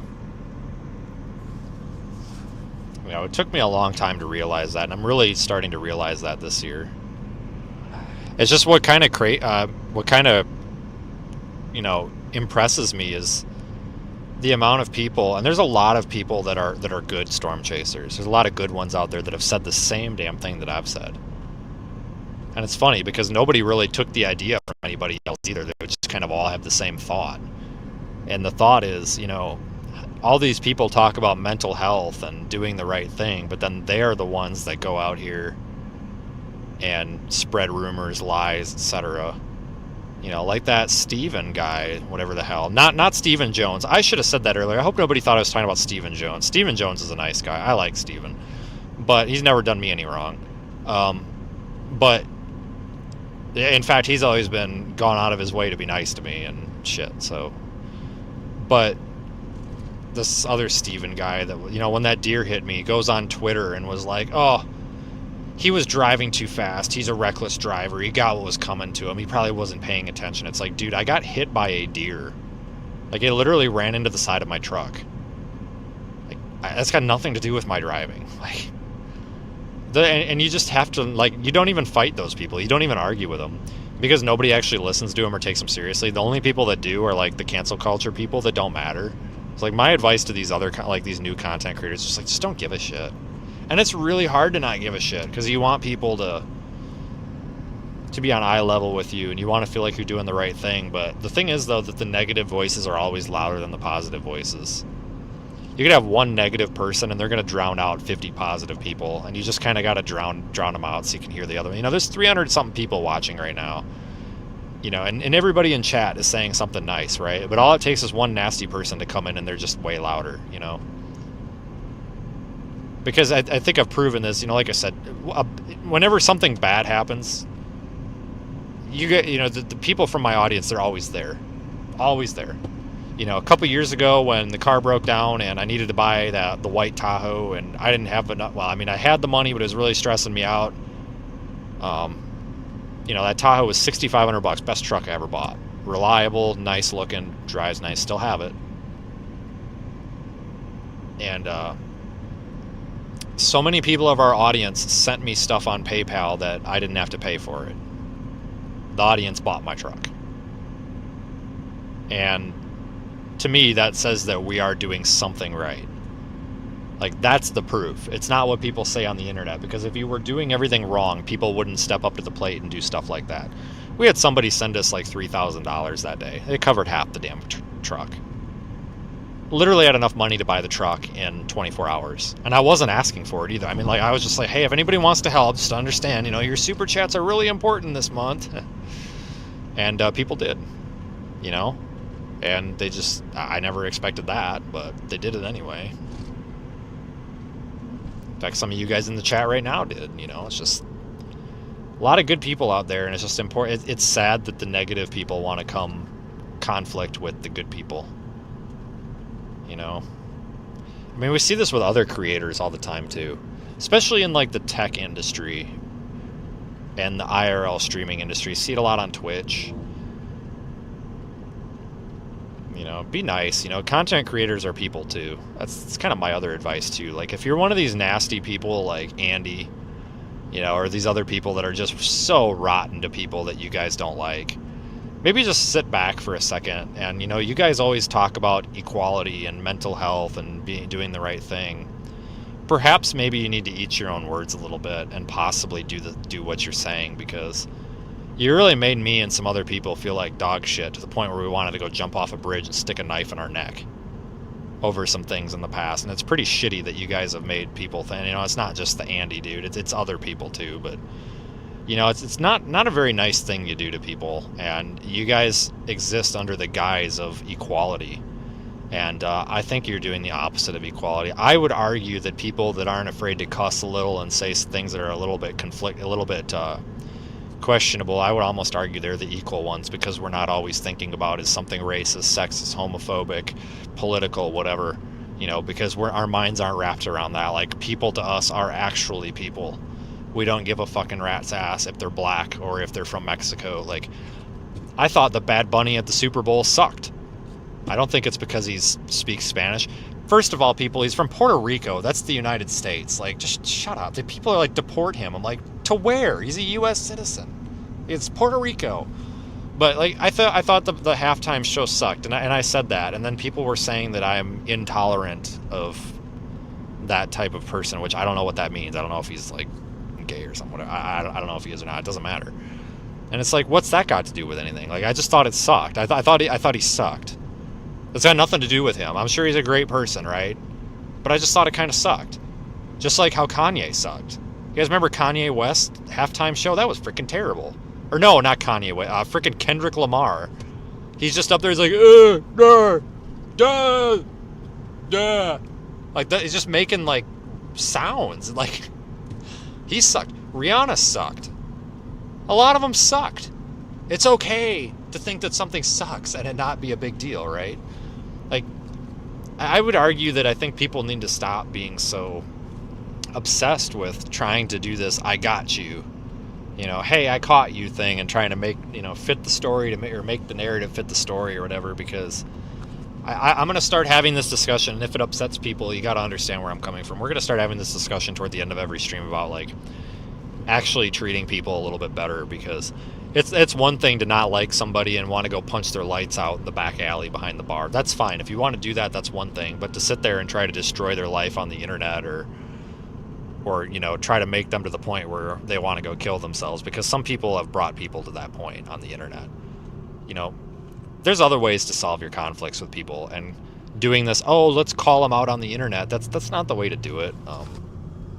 Like, you guys, I don't like Jordan Hall, and Jordan Hall don't like me, and that's fine. But if he's laying dead on the side of the road, I'm stopping. And I assume that he would do the same thing if I was laying dead on the side of the road.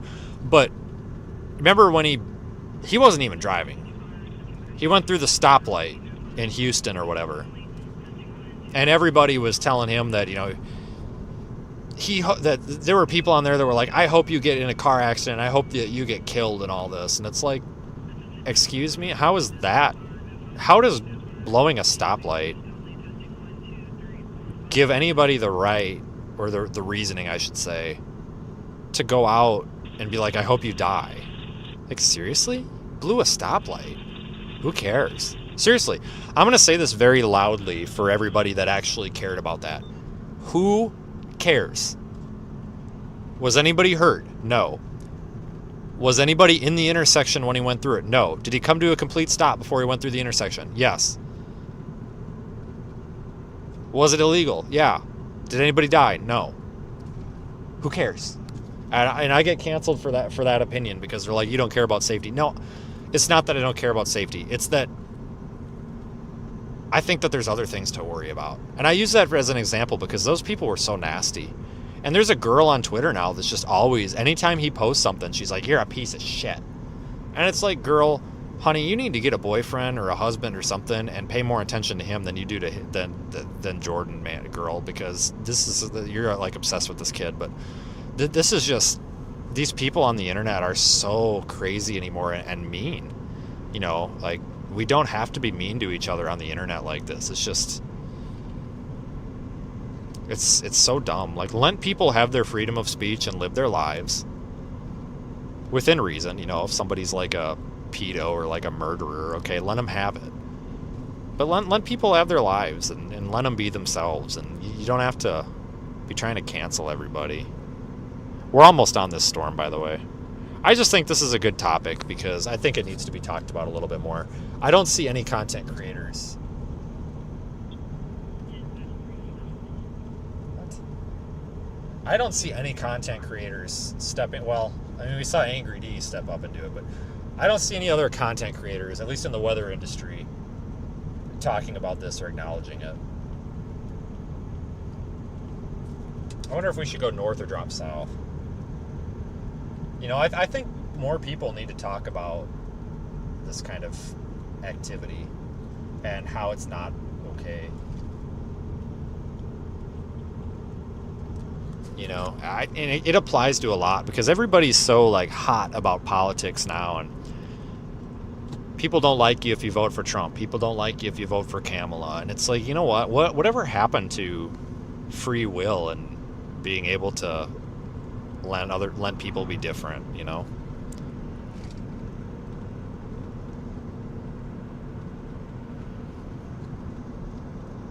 Well, Paul, the Dog of the Year award should have went to frickin' Reed's dog, because Reed's dog finally died after like 20 years, and that dog went everywhere with him. I can't believe they didn't give it to Reed's dog. I tell you what, if they would have given that Dog of the Year award to Reed for his little dog, I mean, Reed is genuinely a very nice person. And I truly mean that. Like, I mean, he's... And if he's watching, you know, I say this cautiously, and I don't mean this in a bad way, but it takes kind of a special person to get where he's coming from. And I think that's why some people butt heads with him, but, like, the guy means well. Like, he really does. And it truly cares about storm chasing. And I tell you what, they would have made that guy's entire year if they would have given his dog that award. I mean, it seriously would have made that guy's entire year. I was hoping they would. They didn't. I don't know who got it, but I just know that he didn't get it, which I think that's kind of sad. I don't know. I don't do the whole, like, Chaser of the Year award. I don't even know who got it. I don't even know who got what, but a lot of that stuff's just a popularity contest. I just think, I think what we need to be out here doing is just, like, you know, enjoying what we're enjoying and sharing our experiences, because at the end of the day, that's what it's about, is sharing the experience with the audience.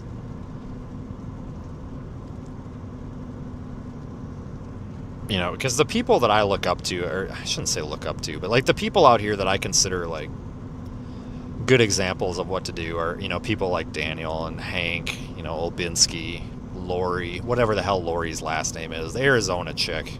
She's probably watching. Sorry, you know, whatever. Lori from Arizona, whatever.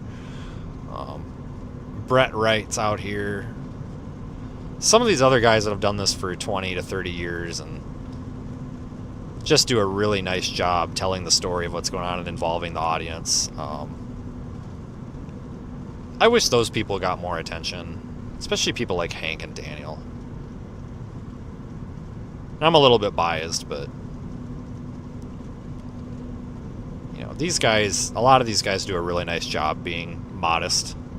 But that's the thing, modesty doesn't get you views. But at the end of the day, is it the views that pay the bills, or is it the audience that pays the bills? Think about it.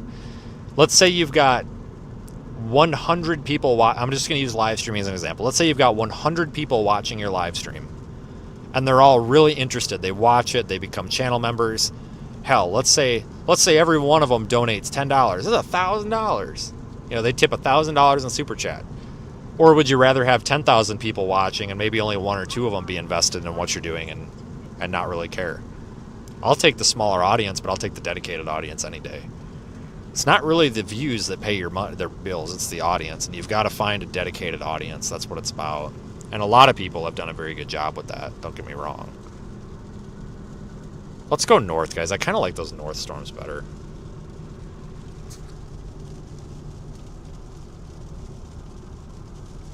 Turn right on East Hill 2. I'm not taking that bypass. I feel like that's a mistake.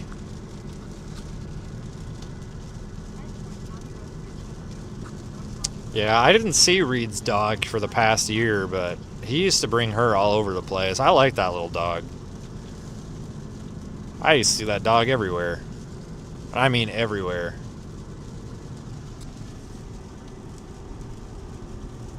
Turn right on County Road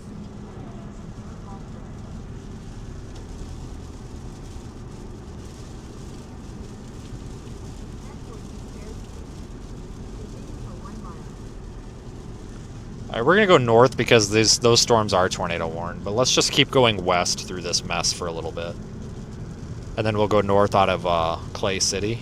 Is that Clay City? Yeah, it's Clay City. So we'll get a little taste of this storm on the way to the other one. But I don't know. I like to talk about stuff like this because people do. There's a lot of people that have an interest in this. Because I've done this for a long time, guys. I mean, the new viewers might not get it, but I mean, this is my 11th year doing this. You know, I've seen a lot. I've seen a lot of people come and go. There's people that used to chase all the time, and I miss them. You know, I kind of miss the old days, even though they really weren't the old days. They were like 10 years ago, but, you know, you get what I'm saying.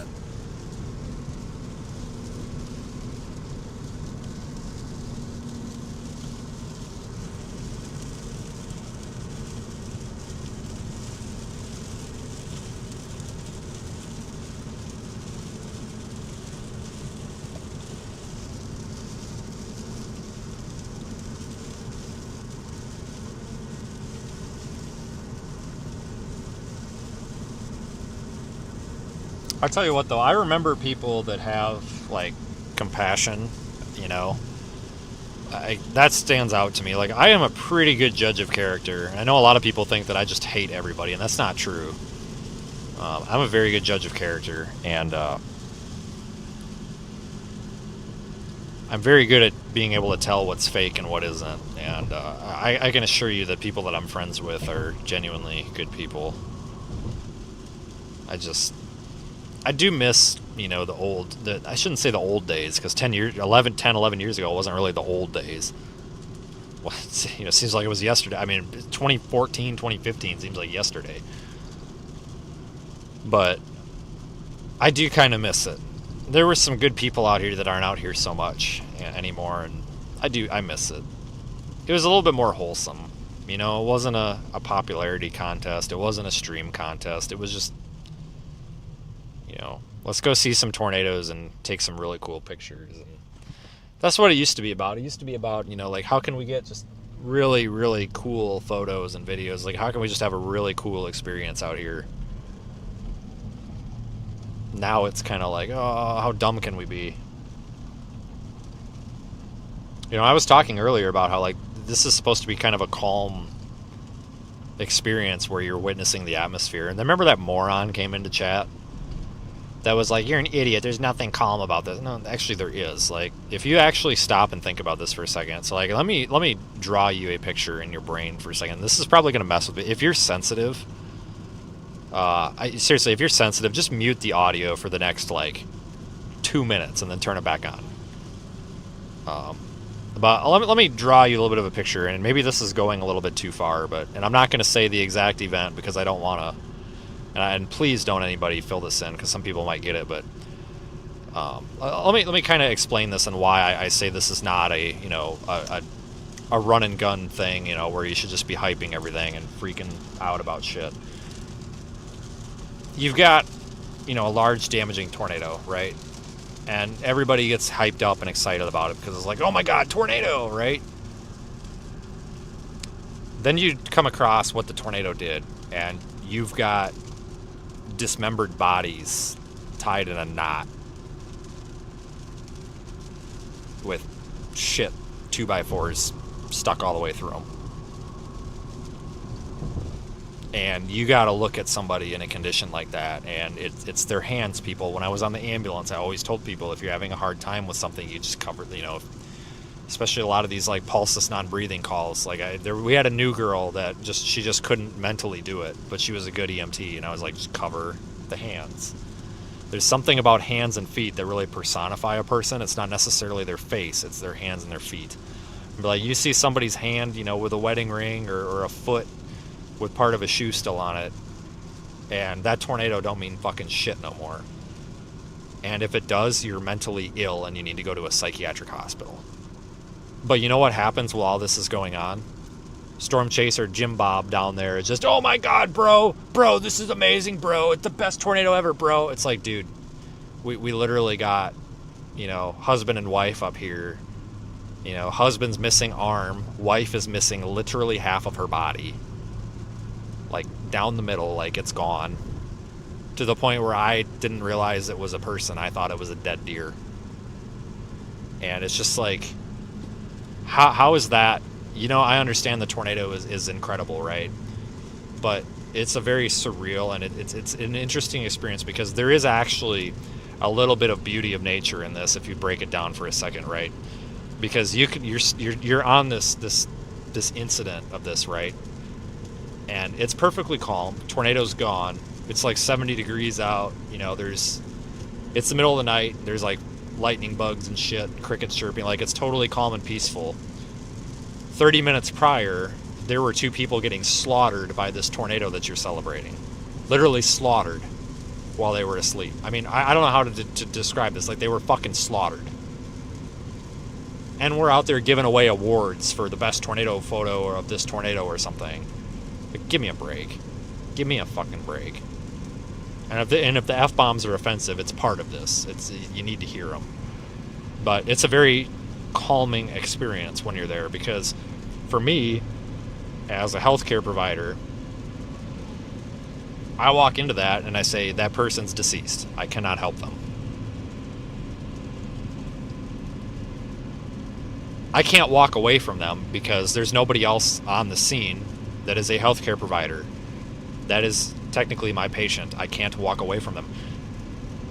Maybe technically not, because I'm not working, but ethically, that's my patient, right? I've made contact with them. That's my patient. I cannot walk away until it's been turned over to another healthcare provider or a coroner. And if it's another healthcare provider, it needs to be equal or higher training than I have, right? That's the ethical thing to do. So you stand there for an hour. You stand there basically with a deceased body for an hour and a half, because that's how long it takes for somebody else to get there.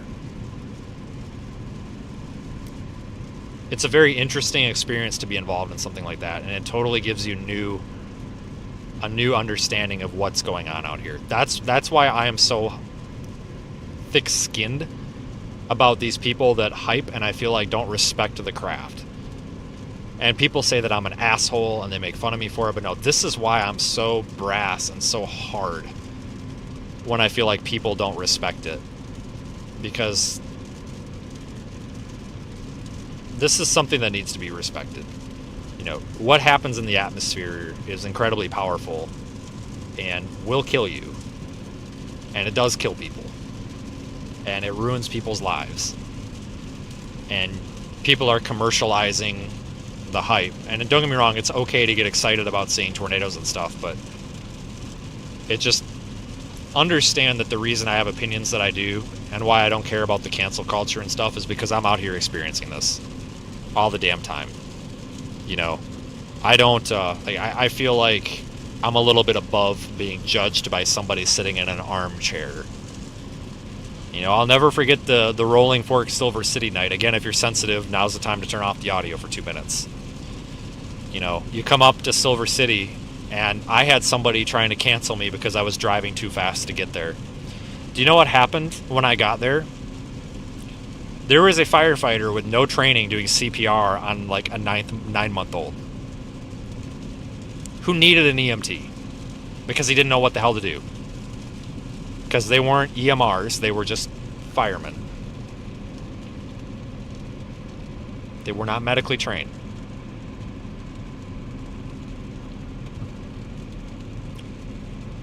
couple storm chasers on the internet bitching that I was driving too fast. Well, maybe it's a fucking good thing I drove too fast.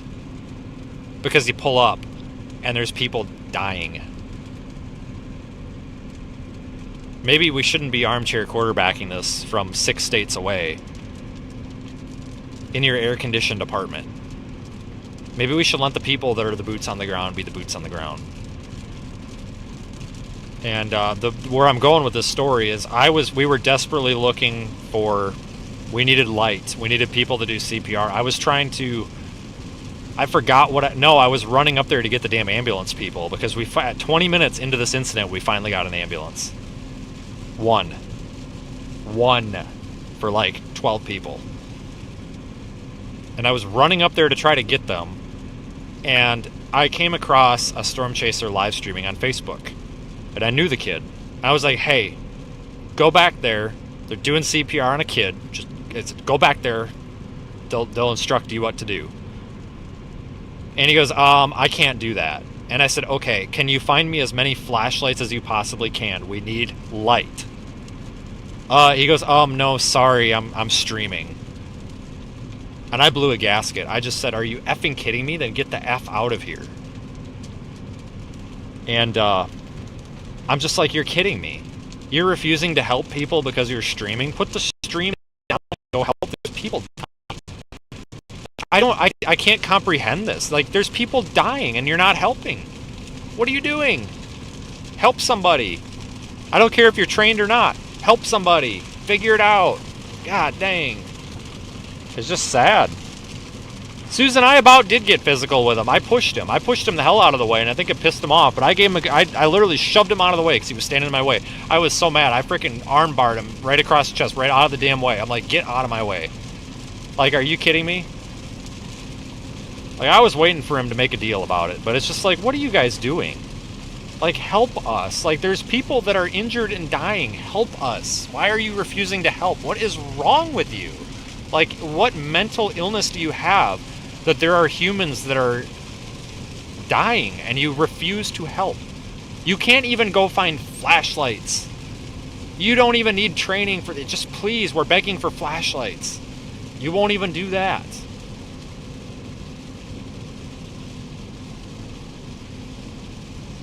Yeah, well, here's the thing with Mike from the Weather Channel. He's also, like, a genuinely good individual, too. And I'm sure that bothered him, but I'll never forget Mike from Fox Weather when we were in the damn, when we had the damn, all the trees down and shit, and he was, like, trying to get us to fake stuff and all this, and I'm like, dude, it's, like, no. Like, have respect for the weather. Have respect for the craft. Stop trying to get us to fake shit. Like, that's, you know, here's the deal, and I want to just propose a potential thought to you guys that don't like me for 1 second. I'm talking to the people that don't like me. I want to propose something. Is it possible that if you sit back and think for a minute, maybe I'm not the enemy, maybe I am right, I'm just the only one that's not scared to call out the bullshit, and maybe if you open your eyes, you will see that the bullshit I call out is bullshit. I'm just proposing that. Just saying.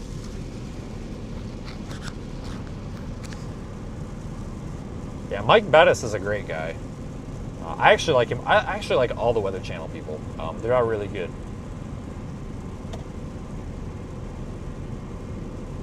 They're all pretty good. I mean, they really are. I mean, I think there's actually, I understand it's a big corporation, but I feel like there's a lot of good ethics that go around there.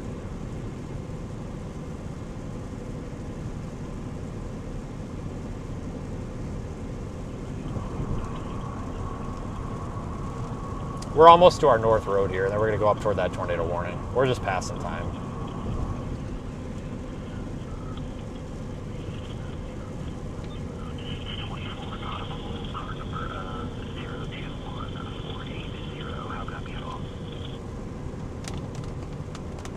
We're almost out of the rain, too.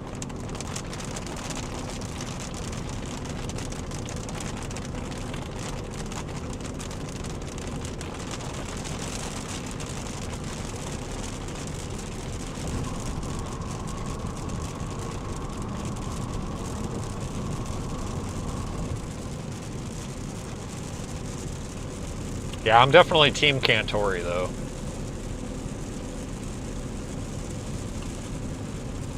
He's a really nice person. I like him. Why don't you like Fox Weather? It has nothing to do with their employees, but they're vice president of, the vice president of Fox Weather, which is different from Fox News, by the way. Of Fox Weather. I don't know if he still is or not. He called me lazy. That was basically it.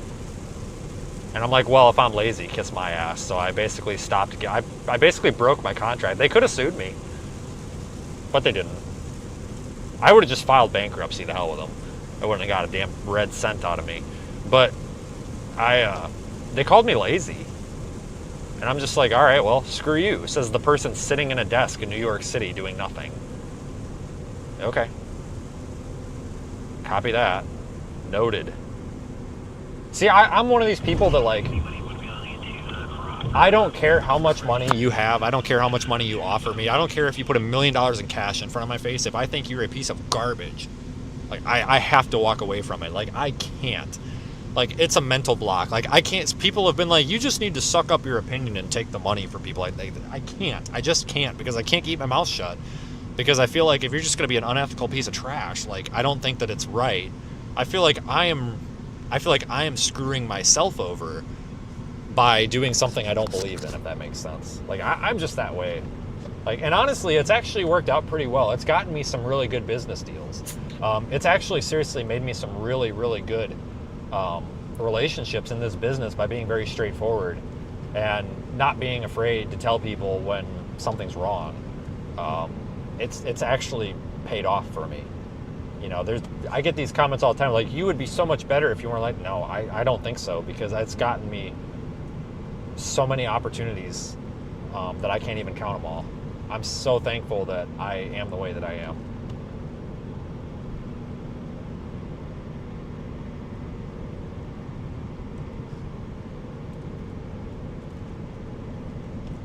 But it's important to remember that there's people out here that are affected by these storms.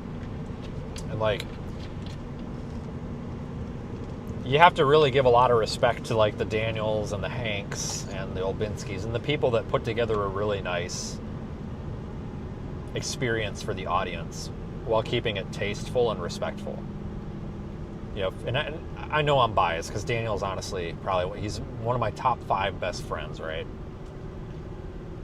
But, you know, we've all seen Daniel stop what he's doing to help people, but we've also seen him still manage to tell the story while helping people. You know, same with Charles. Charles is really good at that. He's really good at, you know, interviewing and talking to people, the human aspect of it. I like that. I think that's respectful. It brings attention to what's happening. What I don't like is I just don't like all the false hype, you know. It's just that's the stuff that people do that really turns me off. Because you watch one of Hank's videos or whatever, you know, it shows people being impacted, but it does not devalue the people being impacted. And Charles is good at this too. Like, he does it all the time for the Weather Channel, right? But these people are really good at not devaluing the people. The biggest thing that annoys me is the second after a tornado hits something, immediately some storm chasers got their drone in somebody's house, or they're videoing themselves trying to help somebody, and almost like they're showing off. And it's like, I know damn well that you did not confirm that there weren't injuries in the amount of time it took you to get there and put that thing up and video. Why didn't you take a minute to go around and make sure everybody was okay? Why didn't you take a minute to talk to the people? Even if everything was okay, why didn't you take the time out of your day to talk to the people that just had their lives ruined? Like, it's not technically anybody's job to do that, but when you put yourself on purpose in these situations, the least you can do is shake somebody's hand and just say, are you all right? Like, you got everything you need, you know, do you have your cell phone, kind of thing. Like, I understand you got to get back on the chase, you got to make your money, but you still got to be a good person. I don't know how some of these people are right with themselves. But, you know, you watch something that Daniel does, or Hank does, or Charles does, and there's always care taken for the people involved, right? And there's always attention brought to the people involved in a tasteful way. We're going toward that storm, by the way. We'll start seeing more lightning, and that's the kind of stuff we gotta keep promoting. That's what you gotta invest in, guys. People, content creators like that.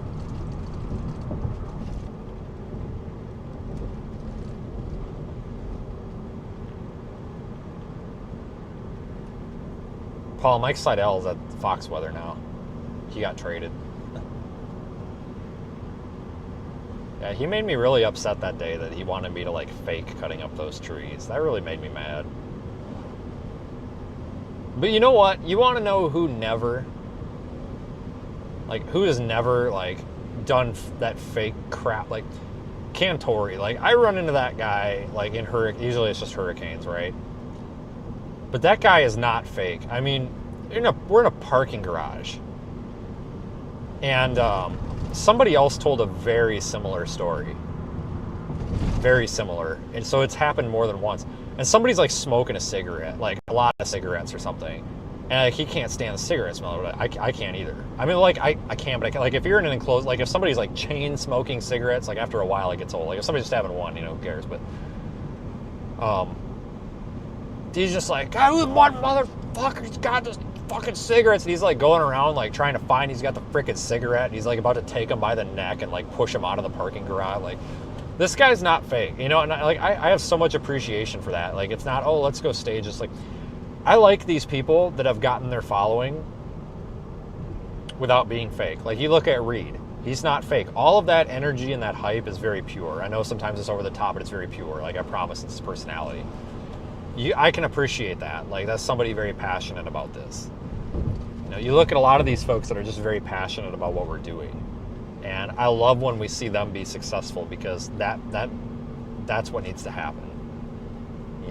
Everybody gets very distracted by the Ryan Halls and the Macs and all this stuff, that they're forgetting that there are some very genuine weather content creators out here doing an amazing job. But they're kind of getting forgotten because,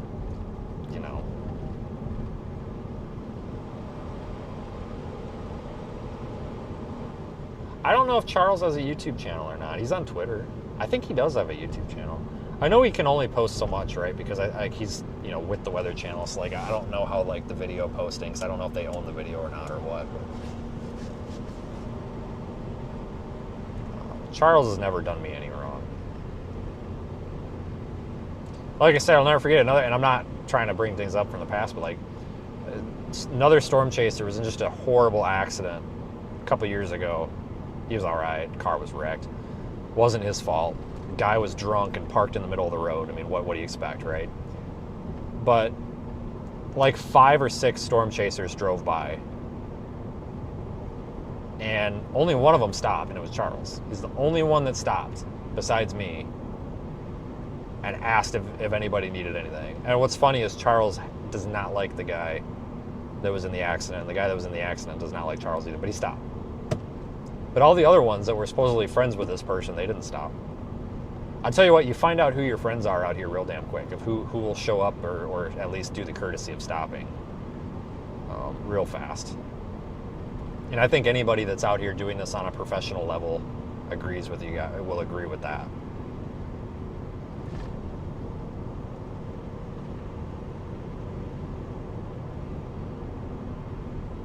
There are some genuine forecasters out there. I completely agree. I actually like Evan. You guys watch Evan.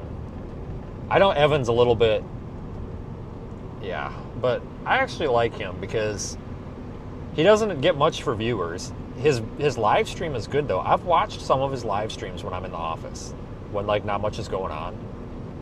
He genuinely seems to want to communicate the weather in the best way that he can. And he's not afraid to share his opinion, and I really, really appreciate something like that. Even if I don't agree with his opinion, I appreciate somebody who's got the balls to say their opinion. Because that's the thing, guys. You gotta remember, it takes balls to say your opinion on the internet. And that says something. Even if you totally disagree with it, you gotta still respect somebody that can do that. I think he's a pretty good one. he just gets everybody overlooks him, which is kind of sad. I think I don't know, like I feel like he's trying, like he's ethically in the right place, morally he's in the right place. Another good one is Anthony. You guys watch Anthony, Upper Cumberland Weather out of Tennessee? He just covers that like central Tennessee area. He does just a fantastic job with what he does. He's a great weather communicator. I really like Anthony.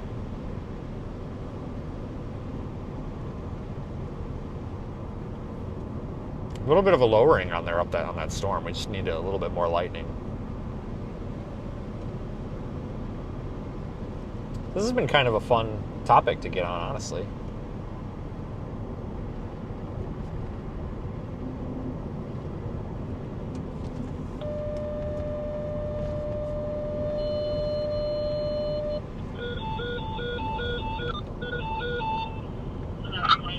Attention Lake 1500 personnel, attention Lake 1500 personnel, no fire attempts only, just 1, 2, 3, 4, 3, 2, 1. 1, 2 has firehouse duty for the month of February, Jasper County Dispatch WQMN 370 clear.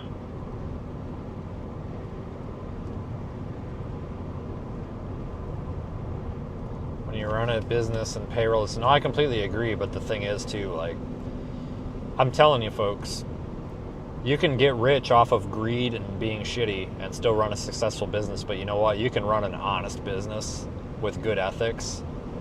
You know who's going to be there? You know who's going to actually be the last one standing? It's going to be the one with the good ethics. Might not look like it, but it always is. At the end of the day, people support good ethics. It's just sad how cutthroat the world is. And it's not storm chasing. I know I talk a lot about this with storm chasing, but it extends to a lot of things in the world. Turn wiper control to intermittent. Why? Why are you telling me to do that? Rain, oh my god, I got rain sensing wipers on this thing? I didn't even know that. I just found that out by accident. Holy shit. I didn't even know that. Yeah, I like Evan. I think Evan's good. You know, the thing that I like about Evan is he goes live for like every tornado warning. Like, you gotta respect somebody who puts the work in for that. Like, that proves that he's trying. Is this thing still tornado warned? I think so.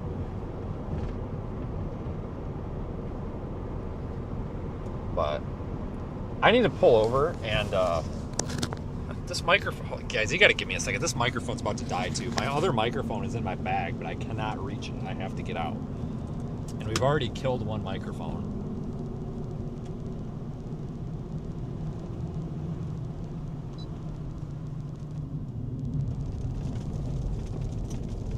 Just give me 1 second.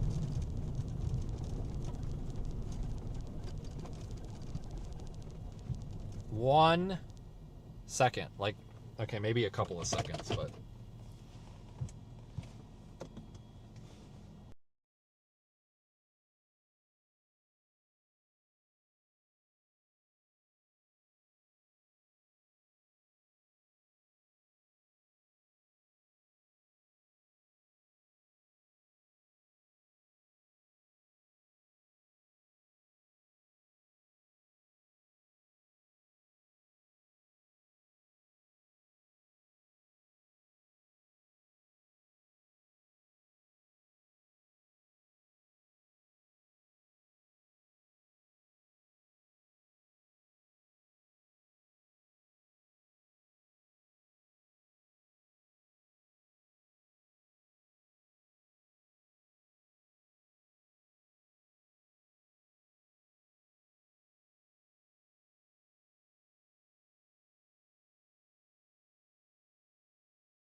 Oh, that was pretty. We should be good now. God dang, what a good spot to watch lightning from, huh?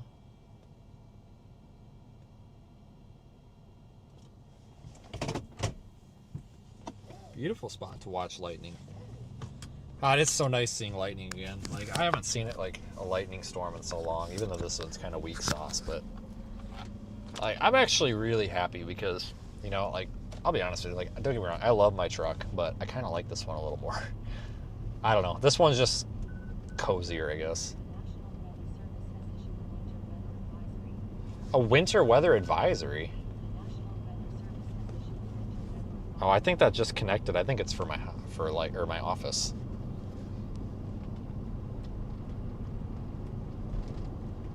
Windows and vehicles. Expect wind damage to roofs, siding, and trees. Locations impacted include Wheeler. For your protection, move to an interior room on the lowest floor of a building. A tornado watch remains in effect until 8 p.m. for south central and southeastern Illinois. The National Weather Service in Lincoln has issued a severe thunderstorm warning for western Lawrence County in southeastern Illinois, southeastern Richland County in southeastern Illinois until 7:15 p.m.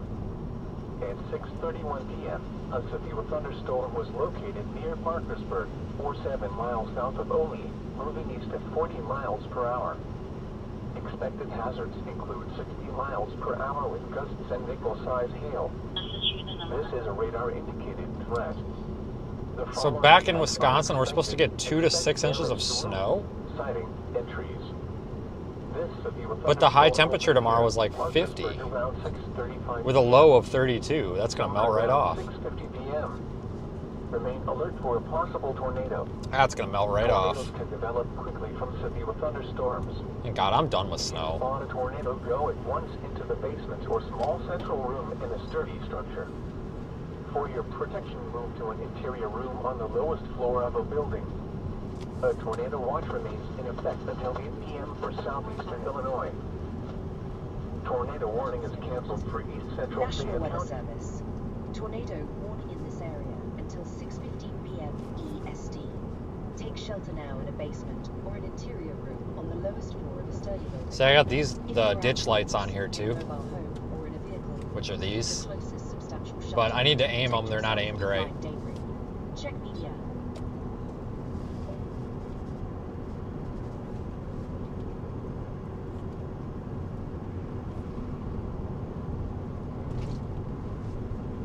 Wonder, we gotta check the lights, see if there's any flashback from them too. Not really. Not in the windshield anyway. I just wanted to make sure we weren't getting reflections in the windshield from the visor bar, but we're not.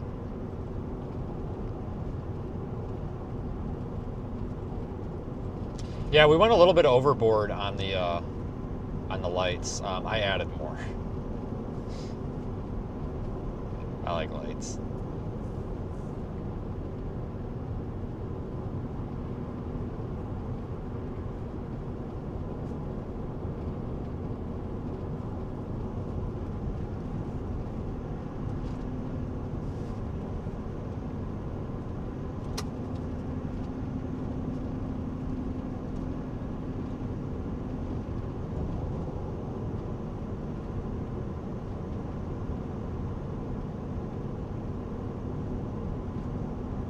Yeah, there's a snowstorm going on there, farther out west. Not gonna lie, I almost went out there for it. Almost went out there for it. New tornado warning. Hot potato. Hot potato. New warning. Or in a vehicle, move to the closest substantial shelter and protect yourself from flying debris. The tornado warning for north central Clay County. They haven't pushed it yet. It's showing in Radar Omega, but it hasn't come over the weather radio yet. We're just about in it, too. We caught up to this SOB. Can you believe it? I can't. Today sucked. We're going to be right in the inflow of this thing in about 2 minutes. If you guys are looking at Radar Omega, you'll see what I'm talking about.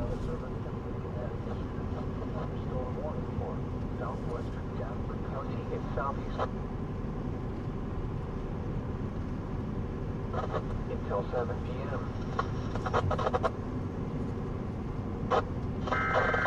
There it is. Took a minute.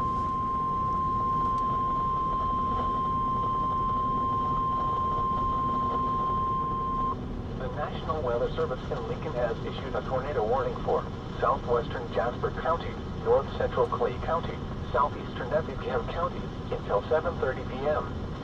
At 6:38 p.m., a severe thunderstorm capable of producing a tornado was located near Bible Grove, or 13 miles south of Effingham, moving east at 35 miles per hour. Expected hazards include tornado and quarter-size hail. This is a radar-indicated threat. The following impacts are expected. Flying debris will be dangerous to those caught without shelter. Mobile homes will be damaged or destroyed. Damage to roofs, windows, and vehicles will occur. Tree damage is likely. This dangerous storm will be near Pagoda around 6:55 p.m.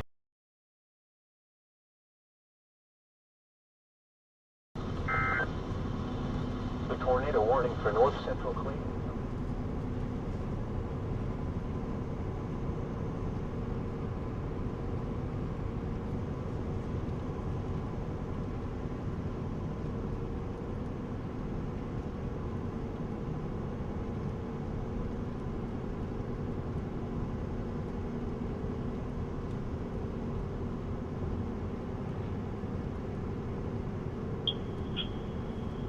$10 hail. This radar has indicated rotation. I'm not really seeing a whole lot of rotation. Maybe somebody, like, you guys are welcome to tell me if you disagree. Maybe am I on the right radar site here?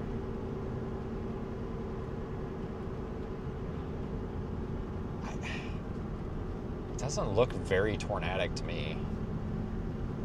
I'm a little confused. To roofs, windows, and vehicles will occur. The thunderstorm will remain over mainly roofs. Emergency alert. National Weather Service. Yeah. Tornado warning in this area until 7:30 p.m. CST. Take shelter now in a basement or an interior room on the lowest floor of a sturdy building. If you're outdoors, in a mobile home or in a vehicle, move to the closest substantial shelter and protect yourself from flying debris. Check media. Watch out for that debris. Jesus Christ.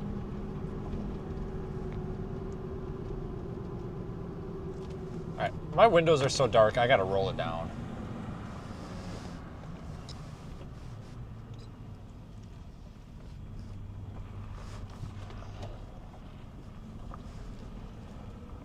Head toward County Road 2400. This looks like a road. North Effingham Street. Right? Continue for 1 mile. That's a road, isn't it?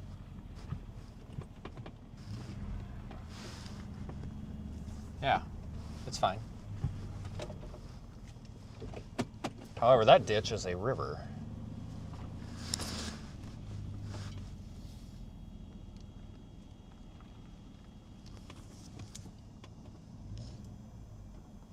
I'll park right here.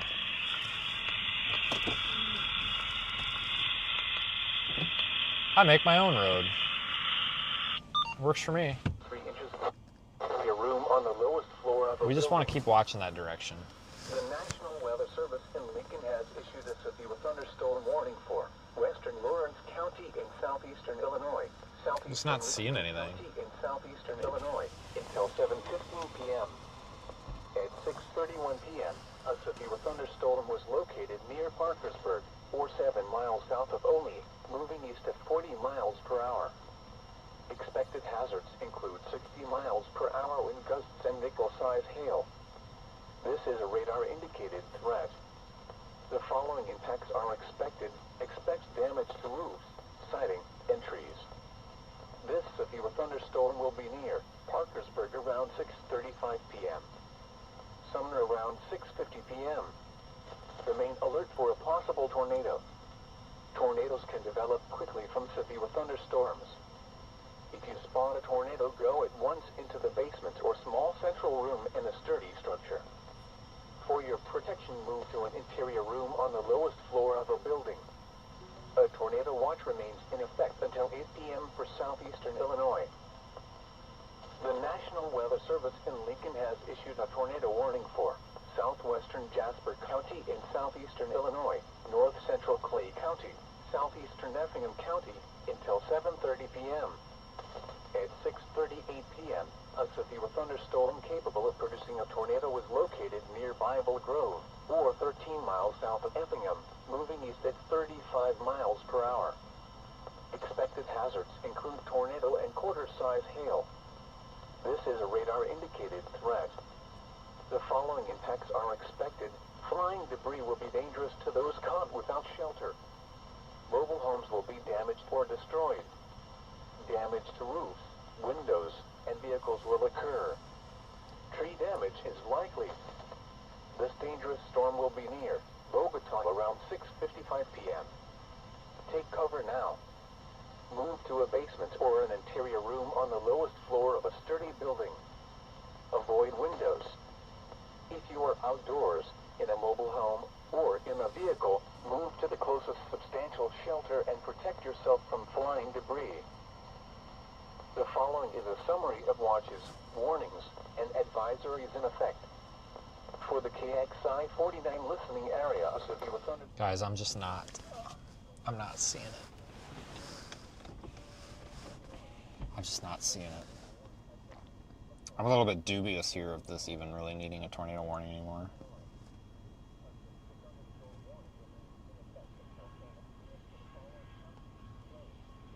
Lightning died off too. I think we're running out of our instability. Up to quarter-sized hail, which is 1 inch. Guys, I don't know.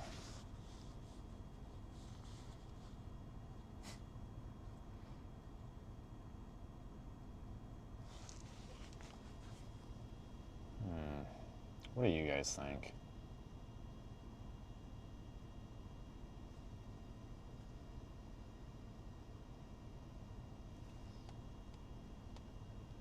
I'm just not into it.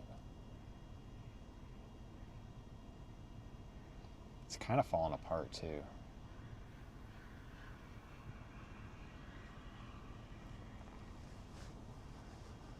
I think it's falling apart.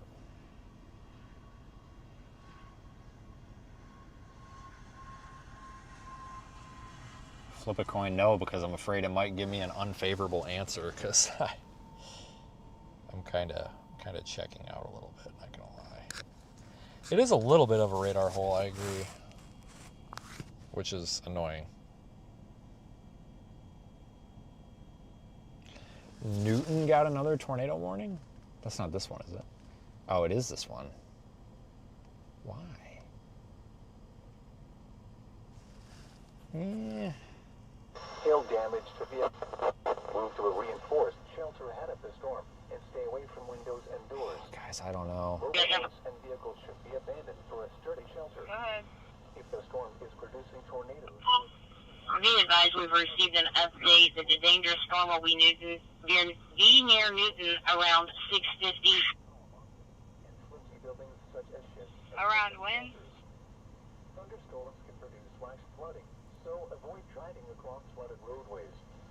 Remember that tornadoes can occur before a warning has been issued. Dispatch Jasper 4, we have motorist assist on 33 and 1450 north, I believe it is. We have Tennessee plate, B-Boy is Samuel Lincoln 4366, BSL 4366.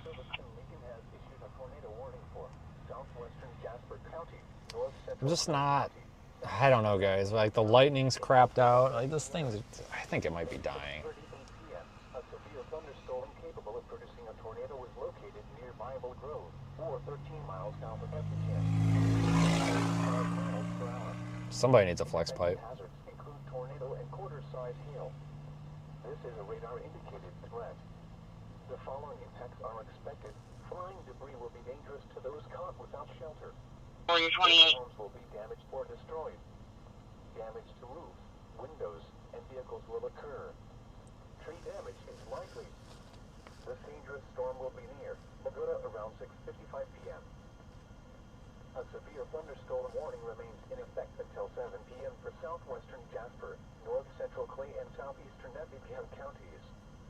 At 6:41 p.m., a severe thunderstorm was located near Wheeler or near Newton, moving east at 30 miles per hour. Expected hazards include 60 miles per hour wind gusts and half-dollar-size hail. This is a radar-indicated threat. The following impacts are expected. Hail damage to vehicles is expected. I don't know. So, I mean, even if nothing else happens, it's been a pretty good day. I'm pretty pleased with it. It's just nice to be back out here in some capacity.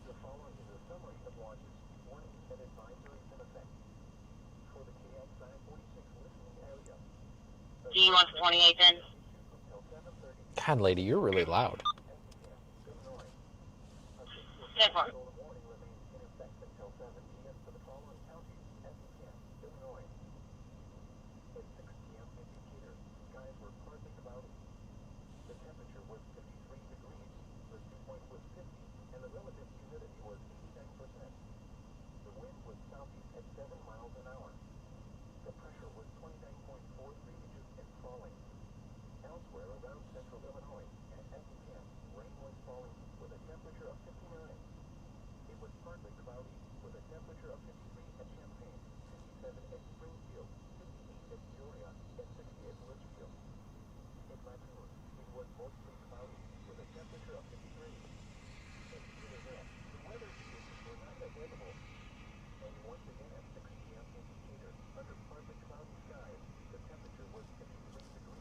North we go. I'm not trying to criticize, but I really think that they'll probably drop this tornado warning. I definitely am not trying to criticize. I'm just saying I really don't think that it needs to be tornado warning anymore. I have a feeling they're going to drop it. Don't be surprised if they drop it in a minute. Or 2, or 3.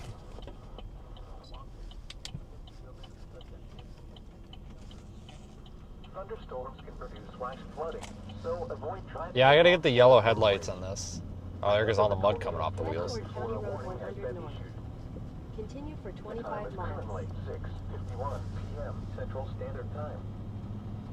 You are listening to NOAA Weather Radio, all hazards.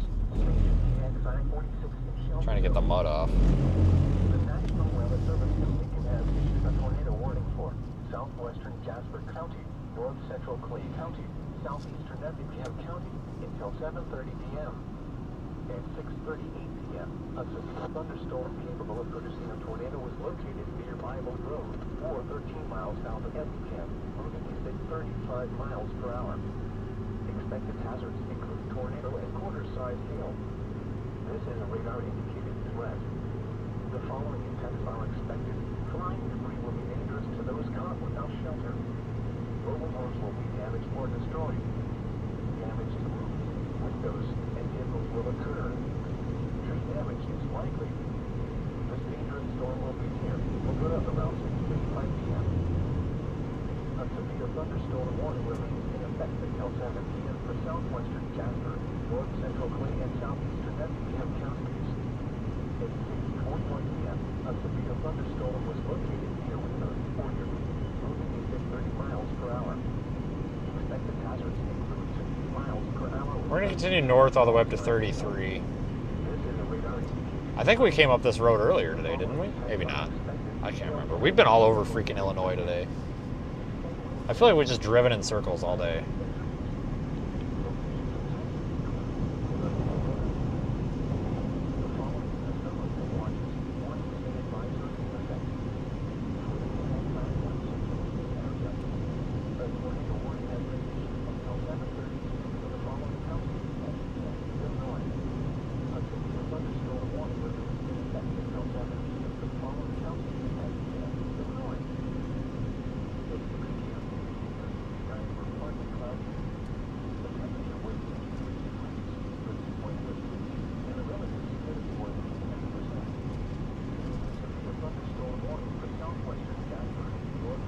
Tell you what, just a lot of rural Illinois today. My God.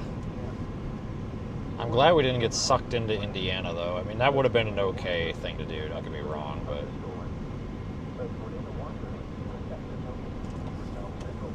I'm just glad we didn't end up way out there.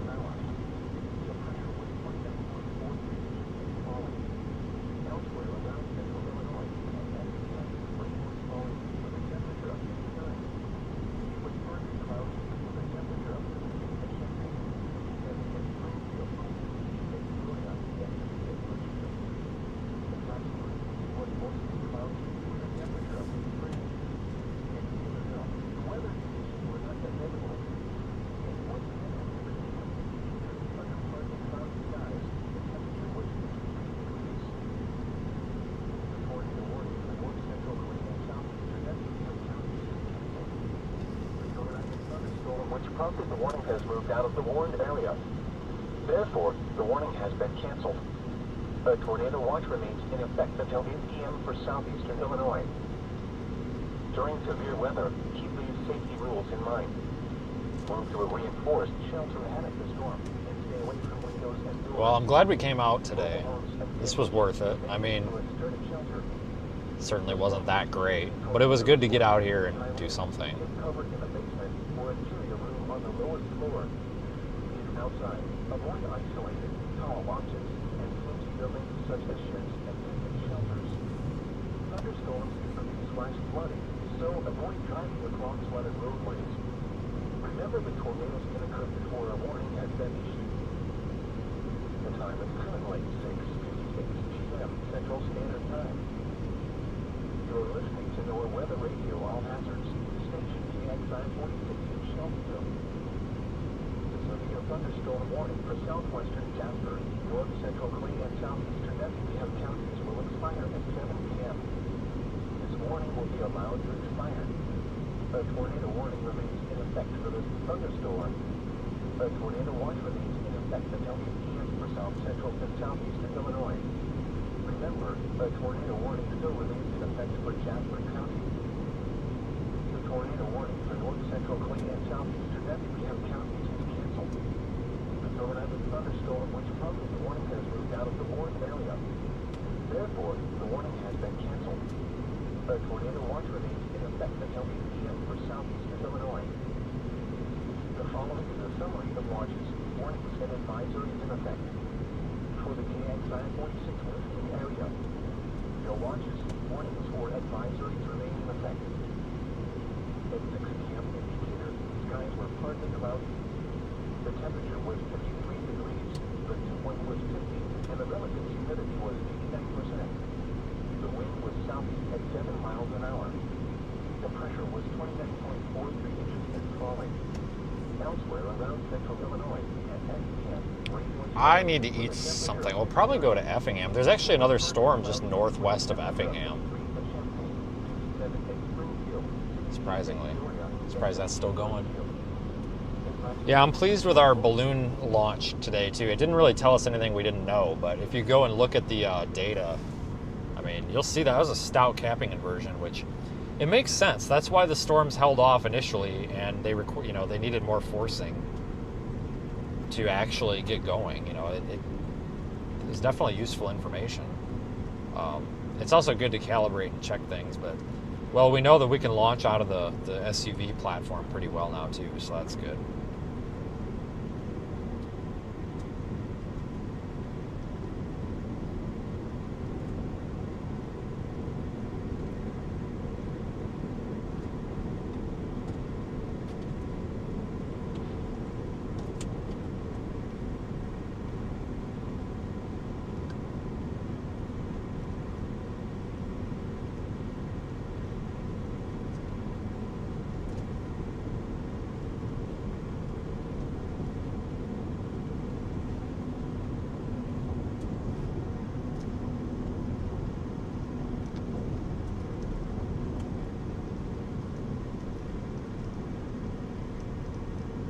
Just want to get off these back roads. Like with the road being wet, I can barely see it.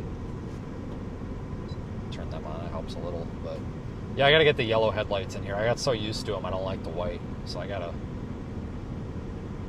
order a set for this. They're a real pain in the ass to get in there and do it too. Like it's not easy to change the lights on this. Like they're behind the batteries. You gotta pull the battery out. You gotta pull half the damn plastic, radiator shroud out of there. It's just miserable. It is so dumb. And you can't really go in from under the fender well either. Like that's not even really a possibility on this one. Super annoying.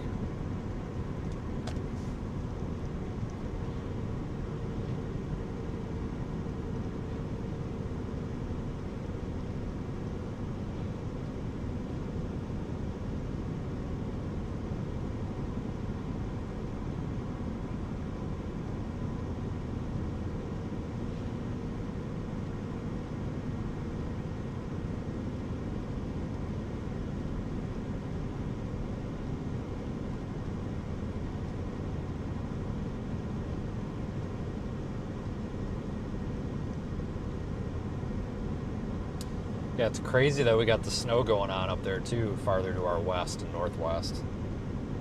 I'm so sick of winter. Like, the good news is, though, it's the middle of February. Like, I mean, realistically, we're pretty much done. With some exceptions. But I don't think we're going to get these big Arctic blasts anymore. We might. But I don't think we're going to get these, like, 2-week-long frickin', you know, negative 20-degree wind chill blasts like we've been getting. Holy shit, that was stupid, dumbass. Sorry. I'm frickin' hauling, too. He's lucky I didn't cream his ass. But, sorry. Didn't even have his blinker on. I don't think he did anyway, but he could have waited a second, because I'm freaking moving. Trust me, that was way closer than I freaking looked. With the camera zoomed out like that looked way closer than I thought it was. But anyway, I think we're done with these really big, miserable cold spells, I think. I really hope so. I'm so over it. It was kind of a long winter. Like, we didn't really have any of those severe weather days, so, like, I never really escaped the cold, miserable winter, which was really sucky. Is this Newton? Where the hell are we? This ain't Newton, is it? Diderville, whatever the hell this town is. We went through here earlier. I didn't know how to say the name of it then either. Somebody told me and I forgot. Don't even bother telling me, because I'll still screw it up.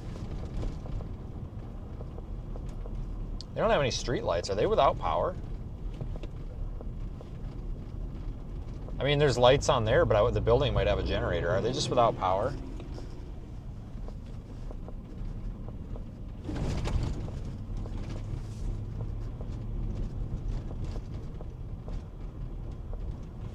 I can't, there's a guy directing traffic, but I can't even see.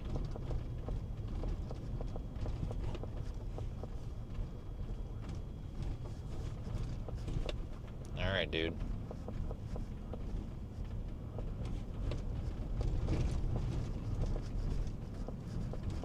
No offense, but homie ain't very good at directing traffic. I think I needed to turn there. Ah, shit, I needed to turn there. God damn it. That's alright, he's trying. We'll just go here. Oh, that's right, that blinker don't work, so why bother? We'll just go around. I don't know what's going on there, but I don't know if that's what... I don't think there's any power here. Head toward North Pine Street, then turn right onto North Pine Street. Turn right onto North Pine Street, then you'll take your first right onto Elm Street. Still got their Halloween decorations up, for Christ's sakes. Yeah, they're definitely without power. It's way too dark. Head toward West Center Street, then turn left onto West Center Street. Interesting. I wonder if that's storm related or somebody hit a pole related. Then at the next light, you'll turn left. So you never know.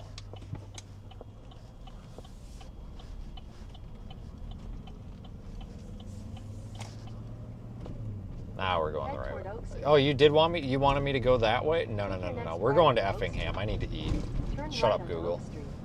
I feel like Effingham's going to be our only food choice. Hopefully they got power.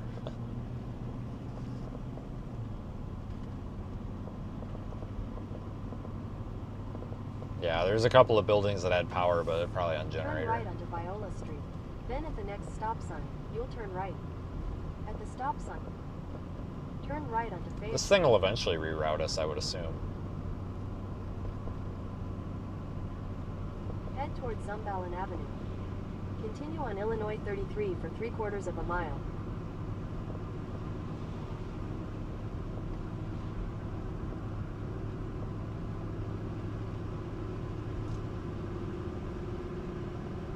In half a mile, turn right onto North 2200th Street. Without power up here, too. This whole area is without power.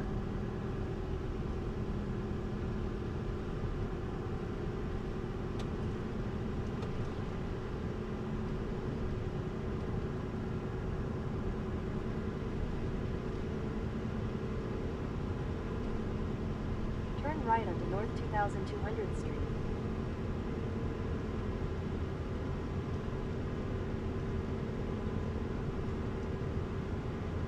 Head northwest on Illinois 33. Now I think it might be Continue on Illinois 33 for catching 1 on to mile. what I'm doing here.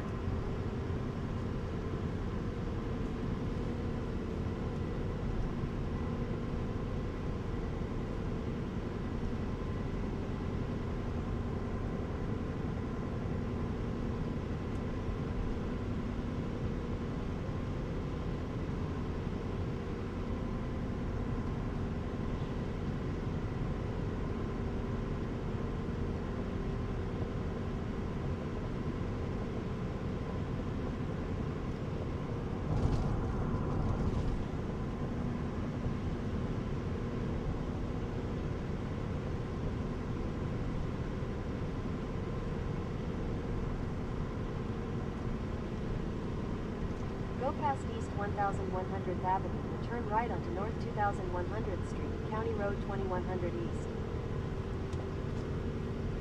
Turn right onto North 2100th Street, County Road 2100 East. Still no power up here. I don't see no yard lights. 8 miles. Alright, now the thing finally figured out what the hell I'm doing. God dang, about time.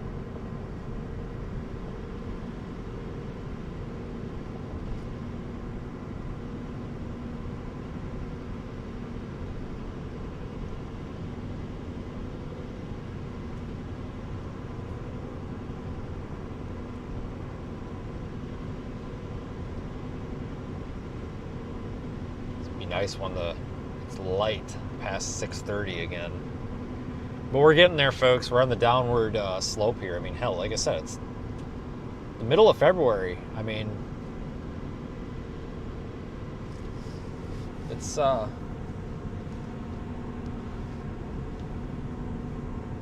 finally spring. I hate winter. I really do. It's so depressing. Like, I like snow and I like snowstorms. I just don't like cold. Makes everything a pain.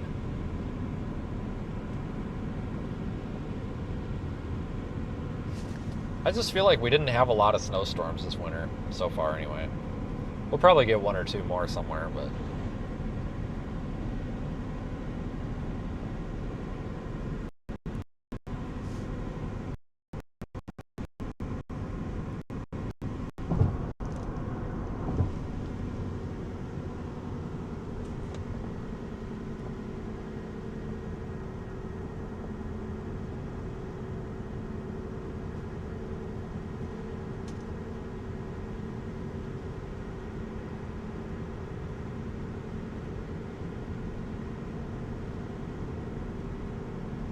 I don't think there's power here either.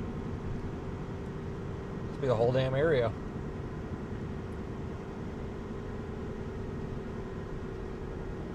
I tell you what, we did pretty good with the target area today. It was basically right where we expected. SPC did a good job too.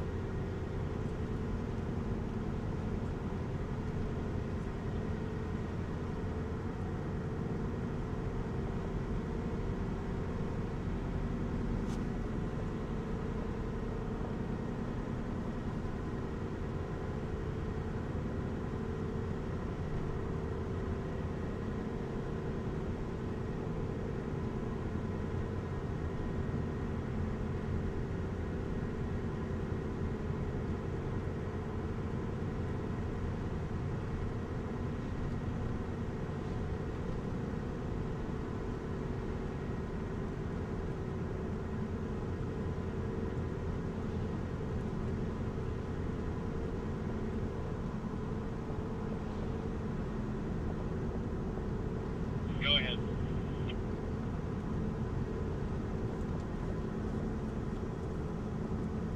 Go ahead.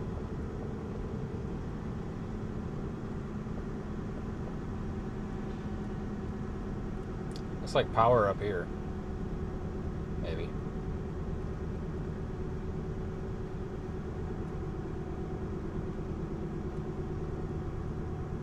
God, I just hope the frickin' Arby's or the Casey's or what the hell ever has power. Man, if not, I don't know what we're gonna do. I have to cry about it.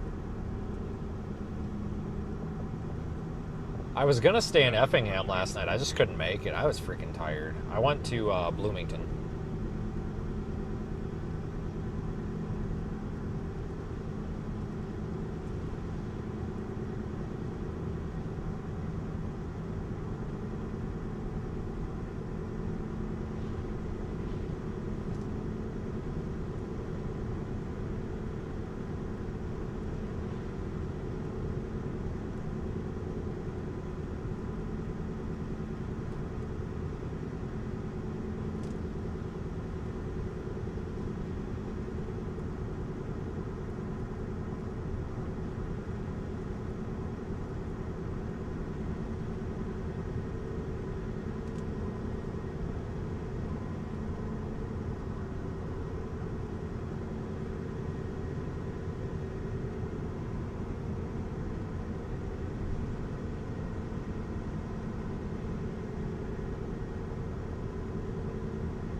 Hell, guys, 2 months. 2 months and we'll be in like peak season, full operations. It'll be nice.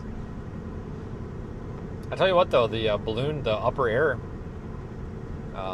operation is, I mean, I don't think I need to change anything. Like I said, the ground station worked great. Everything's working great. The data's coming through great. I don't have any problems with it. And today kind of proved it, so I'm happy with that. I think we might finally be done with the research and development phase, finally. Christ. A lot of money and time has gone into that this winter. Holy shit.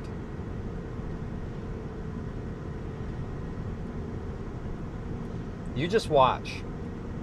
2027, there's going to be a bunch of chasers out here trying to do this mission on their own, and it ain't going to work. But I mean, the reason I say that like people can't just come along and do this is because of the cost. But it's not just the cost; it's the knowledge of being able to build all this. I mean, I'm not trying to brag, but I mean, there's a lot that went into this. There's a lot. Oh yeah, Daniel can be here and sing the Yum Yum song. Oh, Jesus. God help us.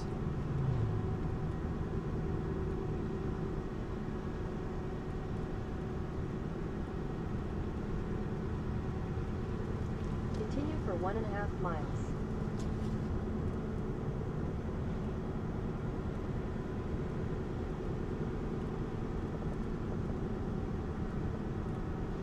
Now we are in Effingham. Yeah, like I said, I wanted to get here so bad last night. Just to get the hell in the target area. 'Cause I hate driving the morning of. Like, it sucks, because you got to get up early, you got to get in the car, you got to go. And then if you're too early, then you sit there and you wait like an idiot. I hate that.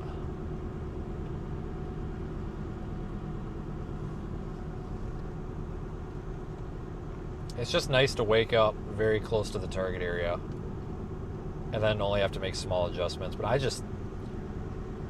mean, it was what, 3.5 hours from the office last night that I drove to Bloomington. I think Bloomington's 3.5 hours, but it wasn't bad. But I was about to book the hotel in Effingham, and then I looked at the prices, and they were $200. I was like, well, screw that. And then I'm like, I'm pretty tired. Let's just stay in Bloomington.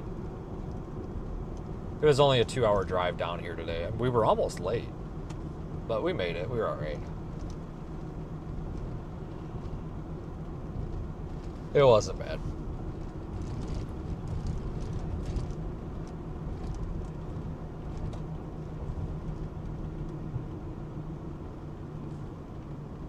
Are they without power here too?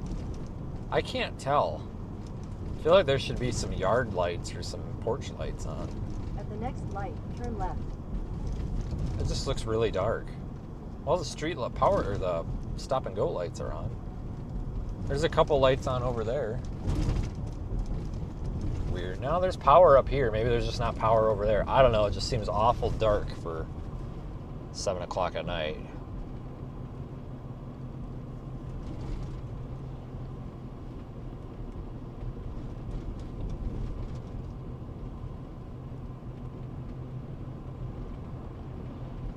Weird. Don't know what to think.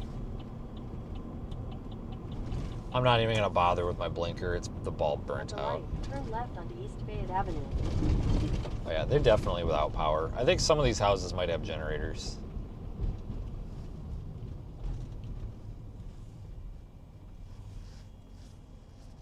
Leaf guard gutters. Heck yeah, there you go. Aren't those kind of a scam? Don't they just clog up?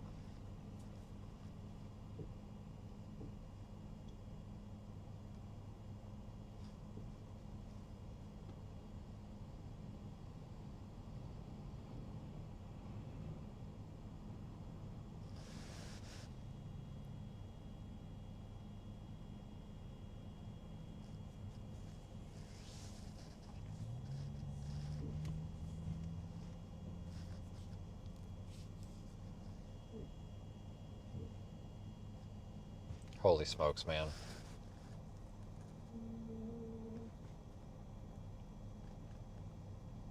Oh my God.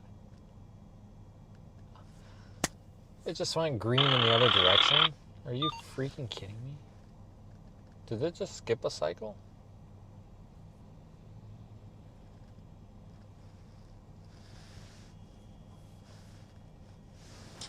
No way it just skipped our cycle.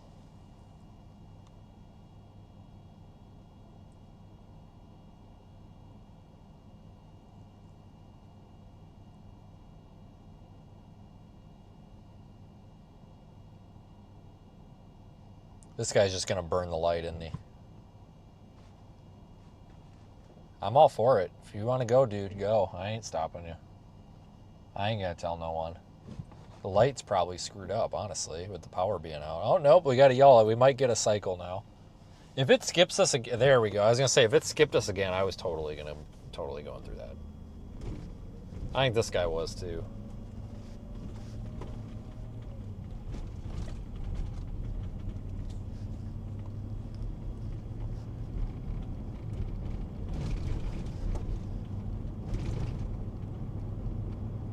Power down here.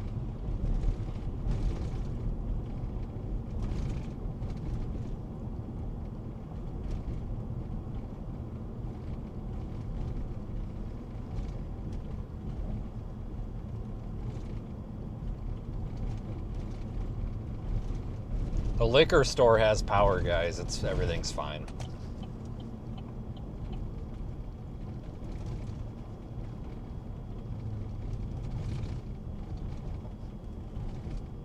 I feel like those trucks missed the truck route.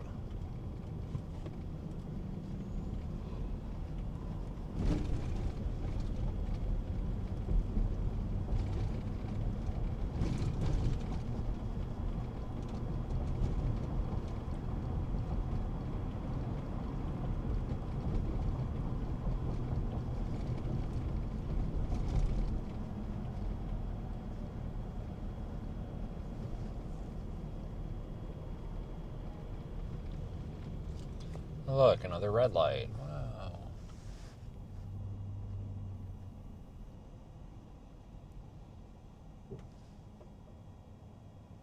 I have a handheld cheese grater. Why would I have a cheese grater?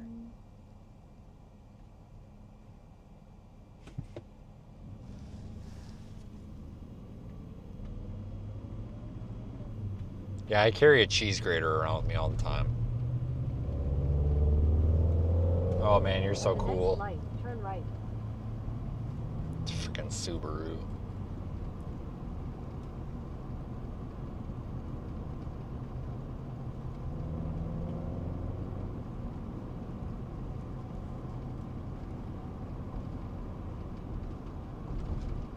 God, I hate Subarus.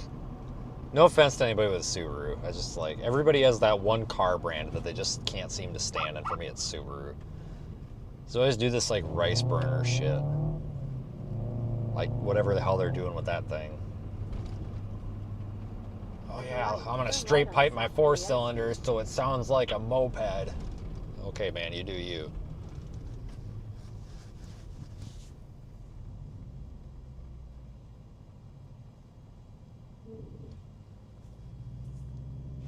I got a Subaru Forester with X-Drive. I can go through 6-foot snow drifts.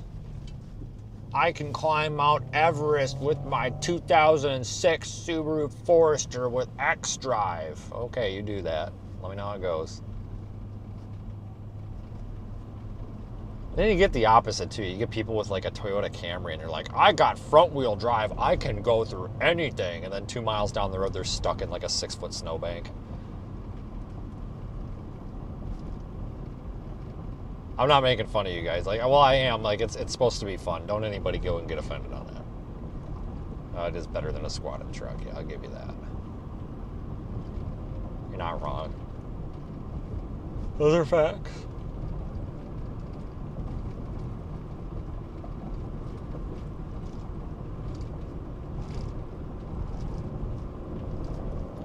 I got my 2013 Honda Civic, and it's got a K-tuner on. What is it? What do they put on those? Like, call them K-tuners or something? It's got the K-tuner on it. Oh, cool. What's that do? It gives it more horsepower. Oh, yeah. You really need horsepower on that front-wheel drive freaking subcompact. Like, what are you gonna do with all that horsepower? Like, spin your 15-inch tires? Oh my god, I always get a kick out of it. Like, don't get me wrong, like, if you want to build your Subaru into a rice burner or whatever, or Honda Civic, like, you do that. Like, that's perfectly fine. And you know what? I respect that. Like, you know, cars are fun. I like cars. But I always kind of giggle at that. Like, oh, I got my 2014 Honda Civic, and it's got a spoiler, and it's got the K-tuner on it. I have more power. Like, what do you need more power for, dude? It's a front-wheel drive Honda Civic. It weighs like 1,500 pounds. Like, what power do you possibly need to move it? Like the car doesn't need any power. Like, it doesn't weigh anything. Like, it just drives out of its own way. Like, what's the power for? So when I'm street racing. Oh, and you're street racing. Okay, all right. You need the freaking K-tuner for your street racing, huh? I want to get over it. Can you please let me in? Thanks. Appreciate that, dude. Yeah, it's always these guys with the Honda Civics. Don't get me wrong, the new Honda Civics are actually pretty damn nice. Like, I had one as a rental car a couple of years ago, and god dang, that was a nice little car. Way too small for me, though. Like, I feel like I'm in a clown car, but I tell you, man, if you want a cheap car that's probably going to run forever, just go get a freaking Honda Civic. I mean, screw it. Like, and you know what? If people make fun of you, all you got to say is, you know what? Don't make fun of me. I'm the one that's it costs me $15 to fill up my car, and I can drive like 500 miles on that fill up. And then it'll shut people right up. Trust me.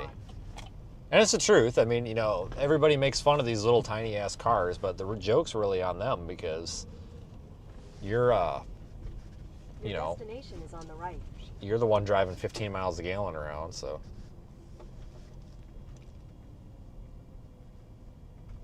Let's just go to the frickin' McDonald's. This is a terrible Arby's. I can just tell it.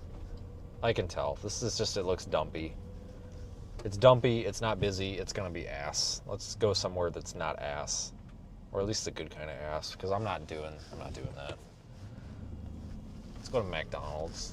At least that's consistent. I had a Burger King there, and it looks like a freaking dumpster king. Alright, how do I get to the McDonald's? I see it. I don't know how to get to it. That freaking Long John Sliver, or freaking Silvers, or whatever the hell. Like, I haven't seen one of them forever. Have you guys? I haven't seen a Long John freaking dirtbags for freaking ever. Sorry, those places are like ass, aren't they? But sometimes you get a good one. They got a Denny's. God dang, look at that. Should've just went to the freaking Denny's. Got KFC over here. Kentucky Fried. Never mind. I can't say that. It'll get me in trouble. Oh Jesus! It's not actually offensive. It's just funny, but somebody's gonna make it offensive. Oh, look, a little piece of junk Honda something like there. Look at that. I was just talking about those. Steak and Shake. Yeah. Oh boy, I don't even know what the hell they serve there. Steak, I guess. Let me put my order in at the McDonald's here, and then we're going to walk in, because I just need to get out of the damn car. Burger King is better than McDonald's. Yeah, I would agree most of the time. But they have their sketchy moments, too. No fast food chain is safe. Usually Wendy's is the most, like, legit, though, I think. Sonic is pretty good, too. But I've had a lot of issues with the McDonald's lately. But here I am. Hold on, I got to order with the app, because I'm broke, and I like cheap things. So we're gonna order with the app because it's way cheaper. Holy smokes, she scared the crap out of me. All right, there's the owner. We should ask her if she's got the K-tuner on that thing. What do you think she'd tell me? I'd be like, hey lady, you got the K-tuner on that? She'd probably freaking pepper spray me. I don't know. Maybe she does have the K-tuner on that. I don't know, but I don't know how to talk to girls on that. I'm not gonna talk to her. I don't want to either. I don't know how to talk to people. Just keep to myself. App exclusive deals. You had Sonic for the first time on Monday. Jesus Christ, get out of the basement. Live a little.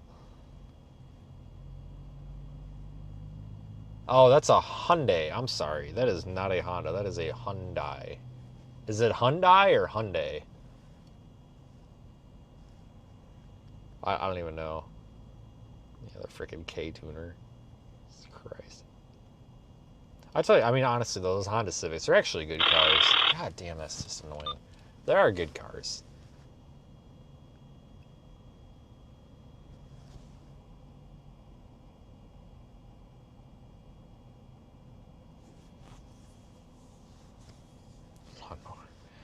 All right, I got the deal here. Now let me add the food. I just want the chicken nuggets. That's all I care about. Hopefully they're not crap. You know how, tell me if I'm wrong. Like, it might sound stupid, but I'm not wrong. You ever get chicken nugget that tastes like cardboard? Like, yeah, honestly, like, it's got that, like, cardboard fiber taste to it. God, I hate when that happens. I hope that doesn't happen tonight. I might freaking cry. All right, Mac Nuggets. Here it is. There we go. It took me that long to find it. God damn it. No, I don't want ketchup. Why would you get ketchup for chicken nuggets? All right, let me get a drink. That way somebody can... Oh, wait a minute. I still got... Is this cold? I still got this poison that I got at the gas station. Yeah, yuck. That's nasty. All right, that's straight up. Tastes like cough syrup. All right, we'll get fresh drink. That way somebody can tell me, oh, that's poison. I got somebody, a bunch of people on Facebook went off on me because I said something about getting Mountain Dew, and they're like, that's garbage. You're an idiot for drinking that. And it's like, oh my God, yeah, the whole one Mountain Dew that I drink a month is freaking really killing me here. God dang, not soon enough, man. I've been trying, and it just ain't happening soon enough. It ain't doing its job. I'm kidding. Don't anybody call on me.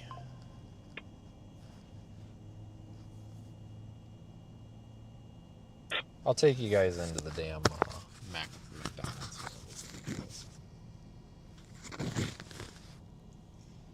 You want to go in there? Whoa, I nearly opened my door into that lady. Jesus, watch where you're parking that Kia. Jesus, watch where you're parking that Kia. Where are my goddamn keys?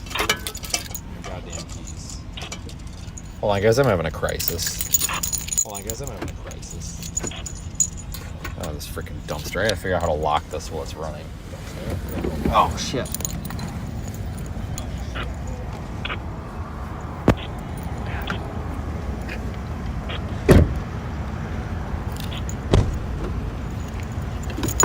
Okay, it's locked. Bad weather over? Yeah, it's all done. You got nothing else. You're good. Boy, if I didn't get asked that 20 times a day.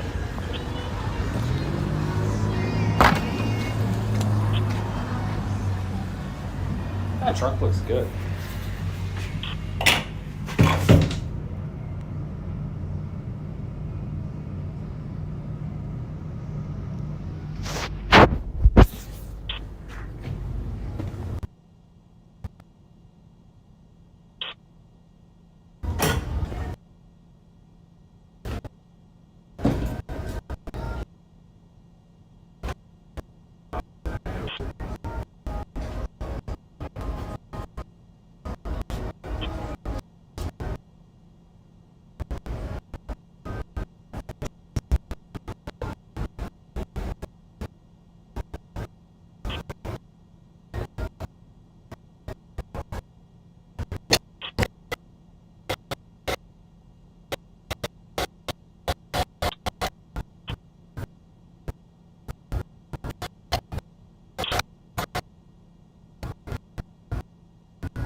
Freaking crackhead Carl over here. That's great.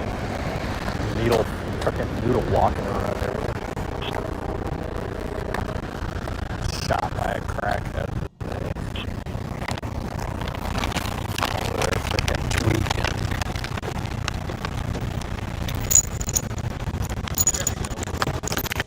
Oh no! Ow! Son of a very good. motherfucker! God damn it! There we go. Why in the fuck would I put that there? God bless America. Mother Shit. fucker. God damn it. God, I just elbowed the crap out of that. Why? Ouch. Shit. Oh my god, ouch. Oh my god, ouch. Shit, that hurt. Bad. Alright, we need to go. That freaking crackhead Carl or whatever. Alright, how do I get out of here without going through that mess of a intersection? Alright, Google Maps. I need you. Navigate to Exit office. the parking lot toward Illinois 32 South, Illinois 33. Yeah, I'm trying to avoid whatever's going on here, but I think they're moving now. God damn, that hurts so bad. Holy hell, man, that really hurt. Alright, left or right? I need instructions. Come on, Google. Piece of junk. I'm blowing it. I don't give a half a crap. mile. At the light, turn left onto Illinois 32 South, Illinois 33. In half a Left mile, or right? use the right lane to take the I-57 North, I-70 East ramp. There's no salt on my fries. I didn't listen.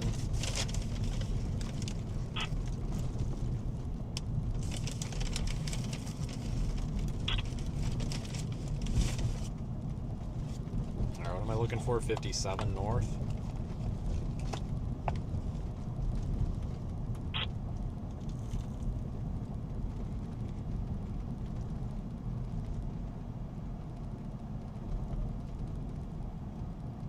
Was I supposed to go there? No, it's up here.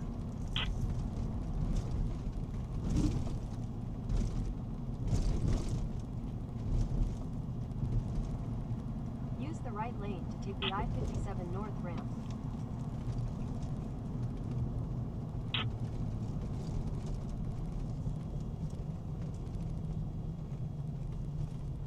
Continue for half a mile.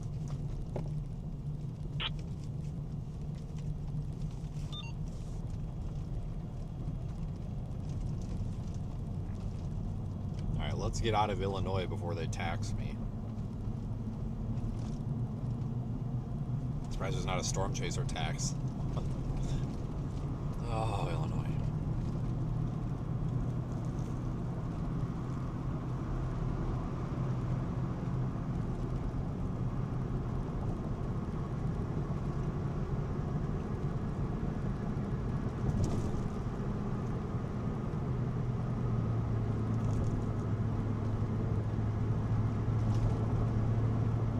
In 600 feet, merge onto I-57 North, I-70 East. Continue on I-57 North for 2 miles.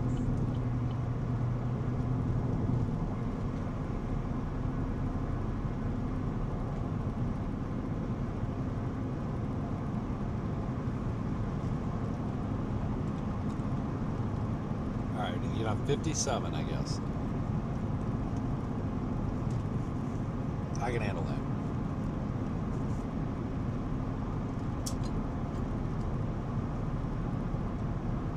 A couple of storms up here off to our north as well. Yeah, it looks like heavy snow in Iowa right now. Go figure. What the hell?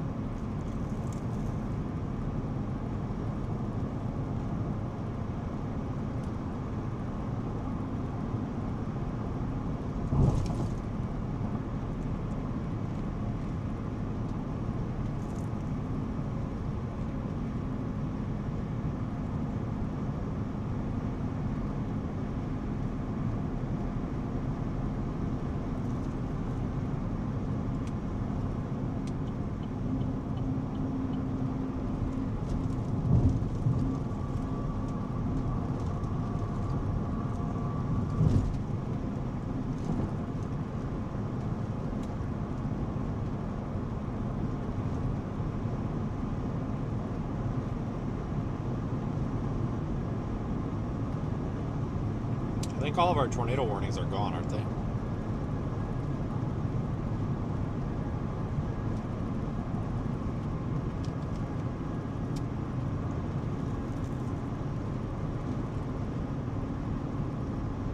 In half a mile, use the left 2 lanes to take a slight left onto I-57.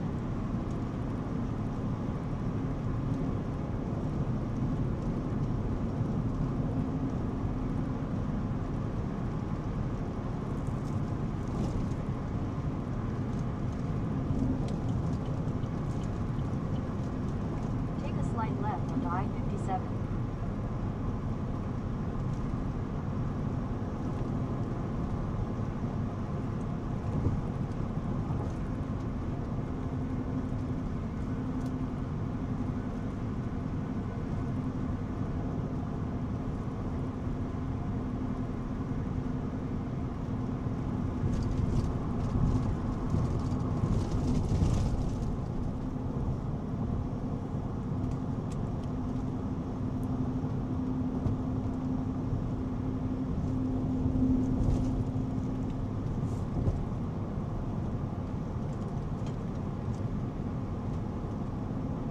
Now, the one in the northeast doesn't look that bad between the interstates.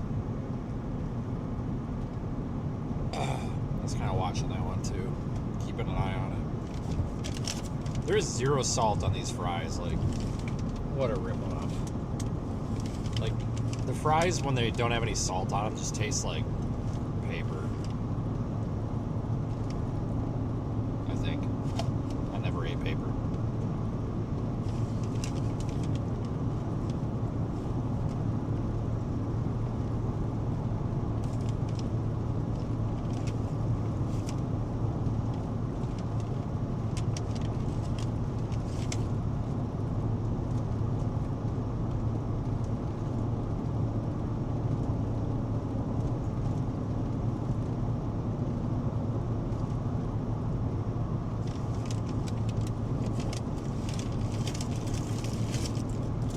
McDonald's is very hit or miss.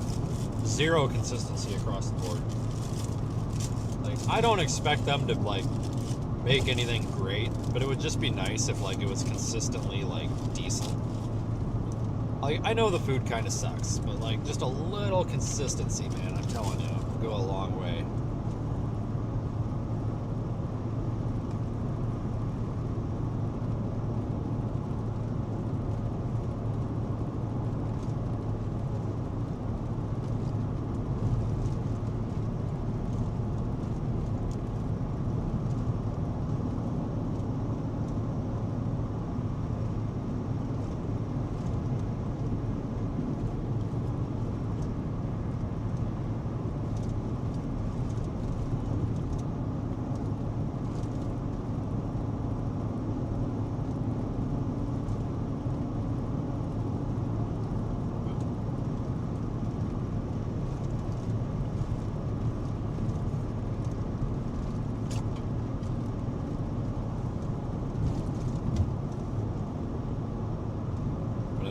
I'll stay live for a little bit till we clear that other storm. I've got anything better to do anyway. Freaking 5-hour drive back to the office anyway. I need to go to the, like, directly to the office, like, no stops, no nothing.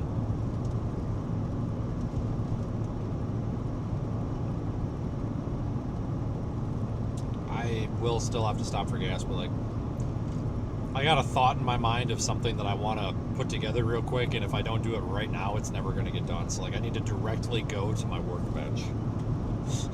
Like, directly.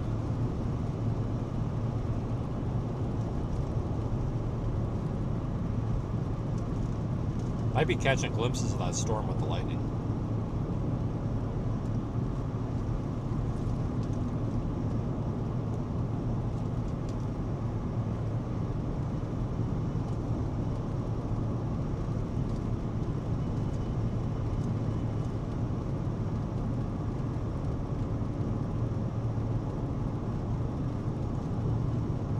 This truck does do a little bit better on gas too, so I get a little more fuel range out of it, which is nice.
don't know. What do you guys think? God dang. What a day.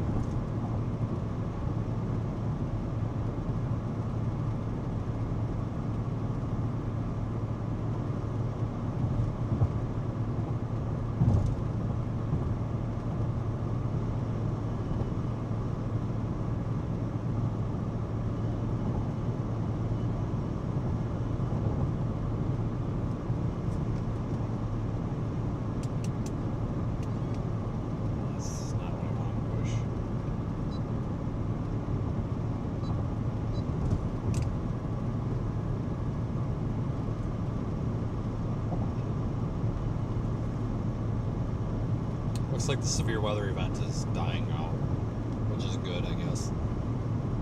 Feels a lot later than it is too. It feels like it's 1 in the morning, and here it's not even 8 o'clock yet.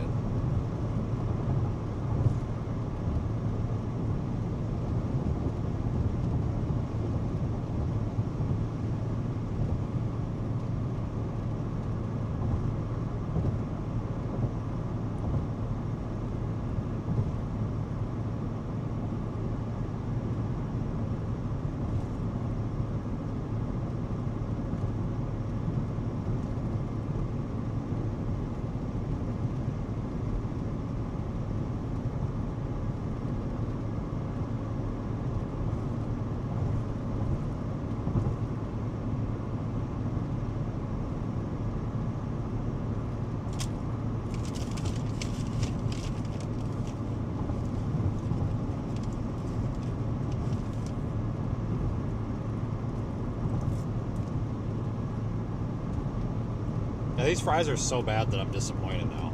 I just wanted the fries. It's like the only reason I went. They're really bad.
I don't know. Anyway, so we've got my my other engine that we need to take back to the junkyard for a core. It's a whole $300. I don't even know. Is it even worth taking it back? I mean, whoop-de-doo.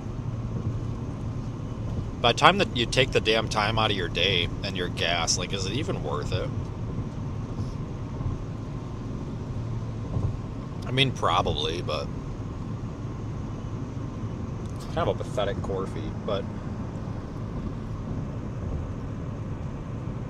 Carrie still has it. I gotta call the dump and ask them if they just want the short block. Like, they're not sticklers about it, because we're gonna pull it apart regardless. I gotta see what he wants to do. We should probably pull that apart this weekend. I need to know what failed in that engine to, like, feel good about myself. I want to know what failed. It only takes a second to pull the heads off, so. There's a lane closure ahead. At least when you don't give a shit about it, just yank them off of there, basically. I gotta call them in the morning and make sure they don't give a crap about, like, anything else besides just the short block for the core.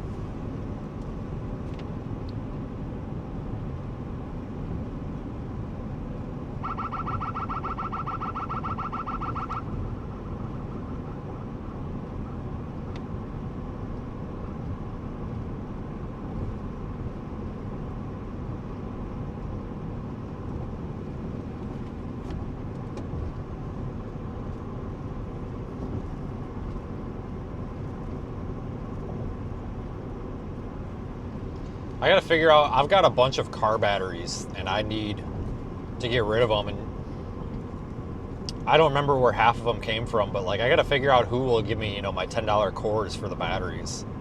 I wonder if the junkyards will. I know if you go to O'Reilly's, they'll give you a $10 gift card. I don't want a $10 gift card. Like, just give me $10 cash for my shitty batteries. If there's anybody watching and you live around Stoughton, Wisconsin, where my office is, There's construction ahead. if you want a bunch of battery cores, come get them. You probably don't, though, but I just got to get them off my damn floor. I got like 7 of them. Every vehicle that I have has gotten a new battery in the past couple of weeks. You know, this thing takes 2 batteries. You know, my blue truck, the night that the deer hit me, I put a brand new battery in it. It was literally the last thing I did before I left. And then I got a full tank of gas, and then the deer hit me. I'm like, come on. I almost wish they would have just totaled it. It would have been faster than this freaking mess, but anyway. My white truck just got a brand new battery put in it. My black Explorer just got a brand new battery put in it. My other black Explorer needs a battery. I bought one for it. I just haven't put it in yet. That's what a lot of you guys don't know. There's actually an extra car that you don't even really know about. There's another Explorer. There's actually 2 of them. The other one's a 2013. It needs a power steering rack, which isn't really a hard job on that. It's really not. You just have to do it. And it needs a flex pipe too. The flex pipe's broke. That one's never actually been put in service. That was mainly just a backup. It was an impulse buy. It made me feel comfortable buying it though. Because it's like, God, if all else fails, there's a backup. There's a backup to the backup. So right now, the backup is technically the white Tahoe. If the white Tahoe fails, it has a backup, and it's the old Explorer. When the blue truck is in service, that's the main truck. This is the backup. The white truck is the backup to this, and the white truck, which is the backup to the backup, has a backup. So that means we would have to hit 4 deer to totally put this operation out of service within like the same week, you know. So I mean, if we're that unlucky that we burn through 4 vehicles in like a week, I'm just gonna quit. That's why I try not to get rid of vehicles, because honestly, sometimes it just works out in your favor to have the vehicles. But that's going to be my project, I think, this summer when things slow down a little bit. I'm going to get that old Explorer up to snuff. It needs an air conditioning compressor. The AC compressor is blown up on it. Well, it's not blown up, but the AC compressor itself is leaking. It's leaking out of the seals on the compressor. And then the power steering rack on it is blown out. Like, it's got so much play in it, it's not safe to drive. The power steering rack itself is only like $600. It's not that expensive. I just have to do it, and it's really not that hard. You don't even have to drop the subframe. You only have to loosen it a little bit. It slides right out. And then it needs a flex pipe. There's a really good exhaust shop about 20 minutes away from Stoughton, and they'll put a flex pipe on it for like $50 out the door, and no ifs, ands, or buts about it. 20 minutes in, 20 minutes out. So.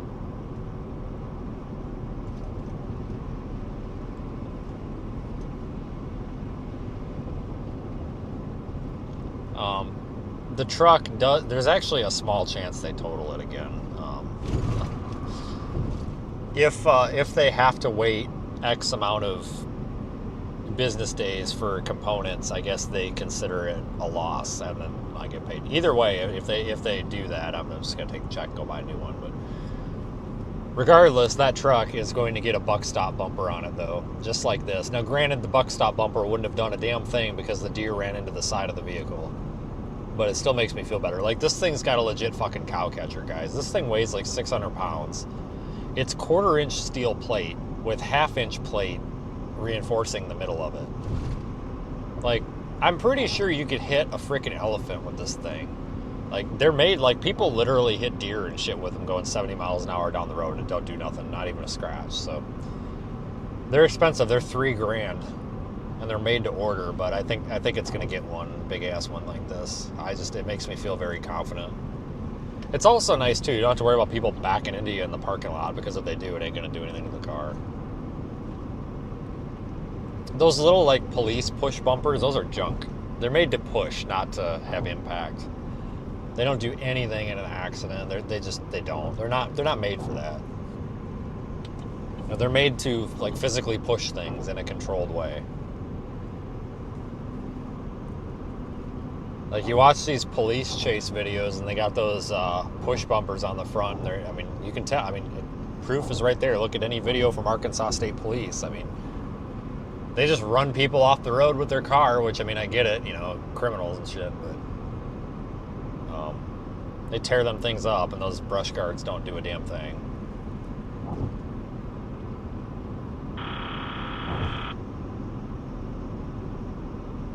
But I think the bumper on this truck is freaking ugly, but I tell you what, it's a unit. I did hit a deer with this. I don't know if you guys, I haven't told the story for a while, but it was in April of 2024. I hit a deer with this, doing about 65, and it didn't. This is really sad. Thank God it killed it quick, but it didn't like bounce off. It like launched it into orbit.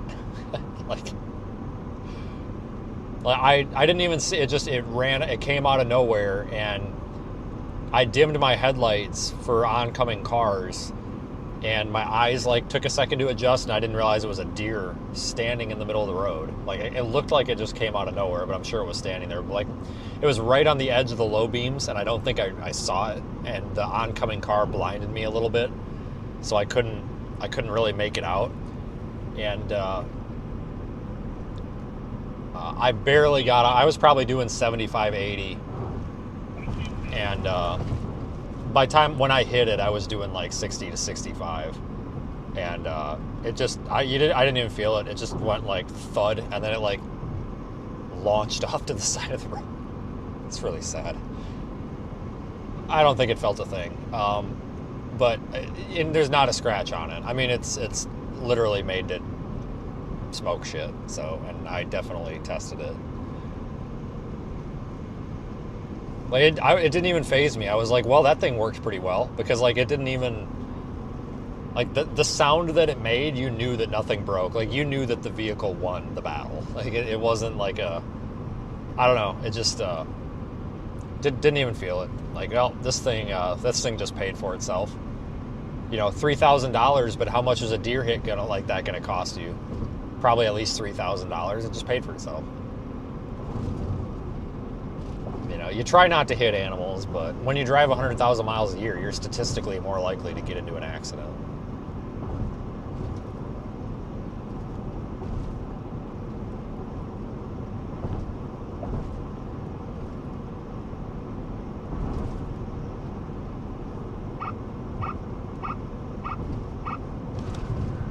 I gotta change out the winch line on this thing this weekend too. The winch line on here is a little bit tore up, a little frayed.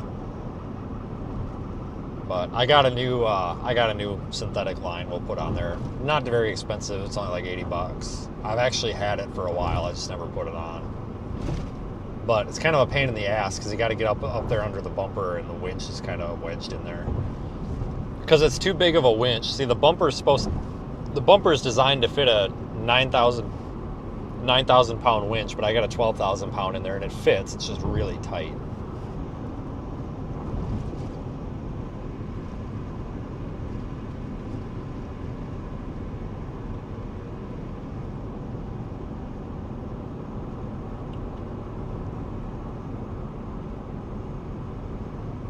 Yeah, I was driving down the same road where I hit that deer and the other day, and there's a dead deer laying there. So somebody hit a deer basically almost exactly in the same spot that I hit a deer, so it must be bad through there.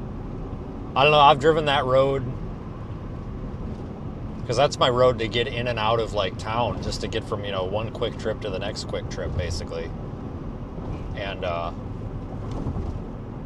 that's really all the road that purpose that road serves.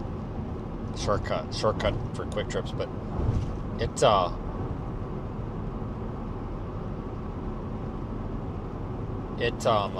I drive it all the time, and that was the first time I ever actually even saw a deer on it. But I was so pissed because I was out and about. It was like, you know, midnight, but I just got my quick trip, you know. I got my food. I my grilled cheese and all that. And I just put that battery in the truck, and the battery was a little bit low because I had the key on because I was screwing around with it. So I was just driving around to kind of charge the battery up a little bit. So I was just kind of like driving around. I'm like, oh, we'll go down this road, and then I smoked the fucking deer. I'm like, that's great. Appreciate it. Thanks. That's great. And then I was a little bit less sad when I remembered I had full coverage. So I was sitting there talking to the cop, and I was like, you know, F my life, I'm so screwed. Like, I'm just gonna frickin' like stick a knife in it. I'm just like, I'm done, F this. And she's like, do you have your insurance? And I'm just like, yeah, why? And she's like, let me see your insurance. I'm like, okay, whatever. Yeah, I showed her my insurance card. She's like, dude, you got full coverage, so who gives a shit? I'm like, yeah, you got a point, I do have full coverage. She's like, oh my God. And I'm like, what? She's like, you got a $250 deductible. And I'm like, oh, I do?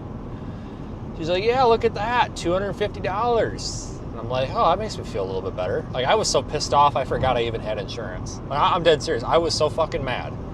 I was so incredibly, unfathomably, and unimaginably pissed that this happened that I totally forgot that I had insurance. Like, I wasn't even thinking about it. I'm just like, I'm so effed. Like, I'm financially ruined. And she's like, dude, you got a $250 deductible, for Christ's sakes. I'm like, yeah, that's a good point. That's a good point. Thanks, Progressive. Yeah, so get a load of this. This is how worthless the Ford F-150 is. So, you know, you hit the deer, right? And it detects it's in a crash. So it cuts not only the fuel, but it cuts all 12-volt power to the entire vehicle. So I have no lights. No nothing. I have nothing. And it's pitch black and I'm in the road.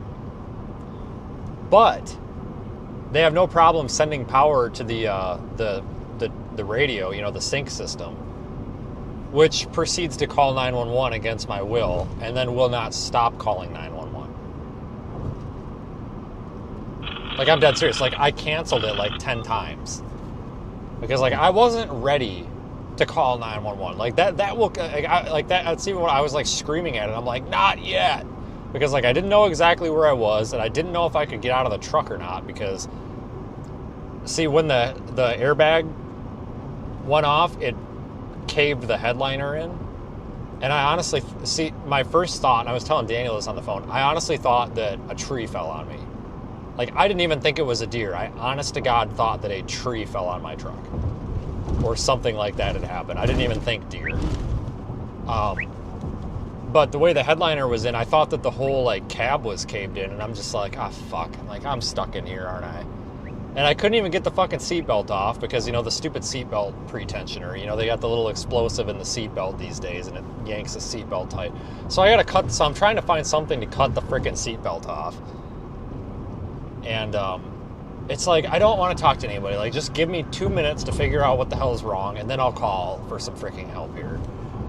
And like, I'm trying to cancel it, and it's like, Sync has detected a crash. We're calling 911. Sync will talk to the call taker first. And it's like, oh no, you won't. So I'm like hitting cancel. And then it's like, are you sure you want to cancel? Sync has detected a crash. And I'm like, cancel. And I keep hitting cancel. And it's like, calling emergency services. And I'm just like, oh, what's the point of this? So I'm just like, whatever. At this point, like, I finally got the thing to cancel, but then it just continued to call them and like open line them for like 15 minutes. It was ridiculous.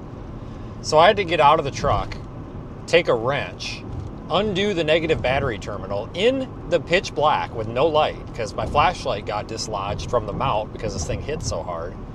I couldn't find my flashlight, and I'd use the crappy one on my phone. I'm in the pitch black, and I had to take the battery terminal off and put the battery terminal back on to like reset the crash thing so that I could actually turn the freaking headlights on so people wouldn't hit me in the road. That's so worthless.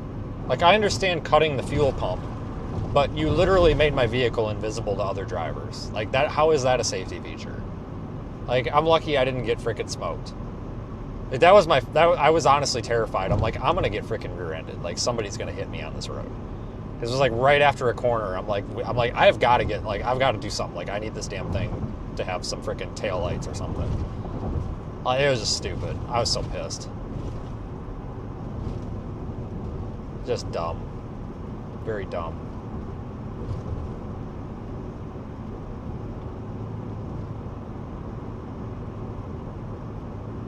Yeah, God, I was pissed. There was no need for those airbags either. All that airbag did was injure the shit out of me. Like, my arm is still black and blue. There was no reason for those side airbags whatsoever. Like, there was no force applied to that truck that would have caused me any injury whatsoever. Like, the truck barely moved. Like, maybe the steering wheel jerked a little bit. That was it. Like, there was no reason to set all those airbags off. I understand safety first, but there was absolutely no reason for that.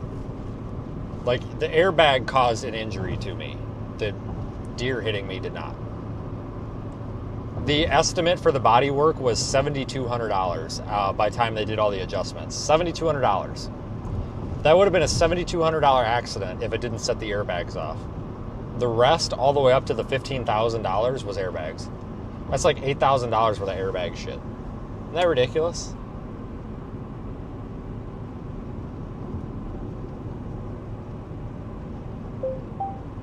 Just ridiculous.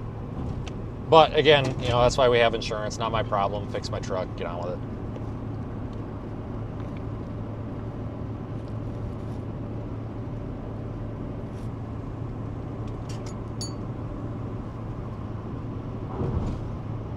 Yeah, there is a setting to disable all that crap. It's called unplug the crash sensors.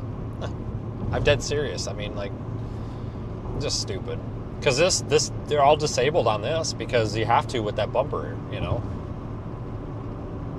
Also, with that bumper, you don't really need an airbag, but that was just so stupid. Honestly, I might have just taken the check from the insurance and fixed the bodywork myself because it didn't bend anything up. It just needs a headlight, a grille, a fender, and a door. That's it. It didn't mess up the hood. It didn't mess up the bumper. It's just the plastic grille got broke because it pushed the headlight into it and it cracked it. The fender is shot, but it didn't like chew anything up. It didn't. The fender didn't go into the wiring harness. The fender didn't go up into the hood. The door still opens and shuts, so it didn't like tweak the door into anything. It's just how dumb. Like because I could fix it faster myself, you know. So it was like you know, shit. Just if it wasn't for the airbag stuff, I would have said just write me a check. I'll just do it myself. Because I found a parts truck for $3,500 for all the parts off of a truck the same color. I'm like, God dang, look at that. Same color truck, same year, same everything. Just give me the parts. It didn't mess up my window. It was because it's because I put the window down and then the window got stuck. So that was 100% my fault. I'll eat that, but.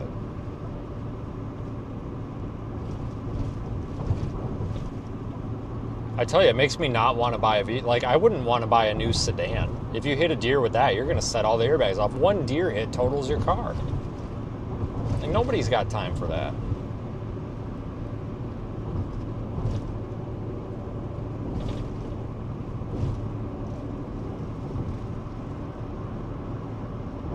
Oh, I mean, yeah, Fords suck. I mean, all cars suck anymore. That's the thing. Like, they're just all junky. Nothing's like it used to be. I do like Fords. I feel like Ford is a little more solid. I like their suspension better. Ford has a lot of kind of stupid little problems though that aren't big deals, but they're expensive. You know, like the EcoBoost and the stupid timing chain and the cam phasers. Yeah, that's not a big deal to fix, but it's expensive to fix. Like, it's not a big deal. Like, it can be fixed in a few hours, but it's expensive. It's just labor time. It's expensive. Like, it's like there's just a lot of little stupid issues with them. I mean, and that's every manufacturer, but it seems like Ford has really had a lot of little issues come up lately. Did you see that the new F-150 EcoBoost has a gasoline particulate filter? Just like a diesel with a DPF, except it has a freaking GPF, basically. So your gasoline truck will do a regen now.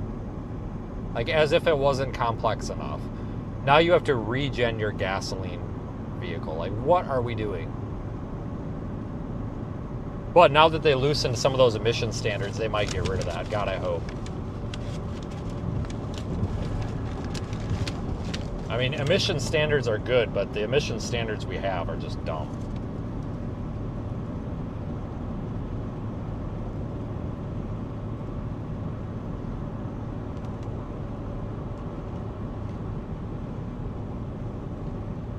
I mean, I love my EcoBoost.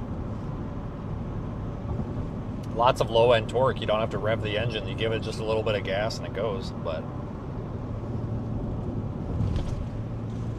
it's just too bad they keep having problems with those stupid things. I wish they'd figure it out, because like it's a good engine. It's just what's kind of causing the problems are their like the things they're doing when they're manufacturing it to cut corners.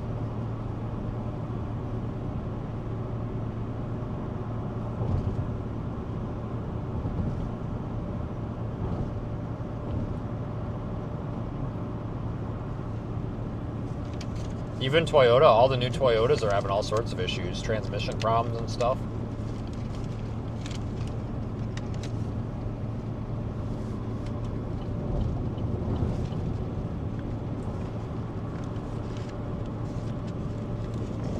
Oh yeah, I know everything's plastic anymore.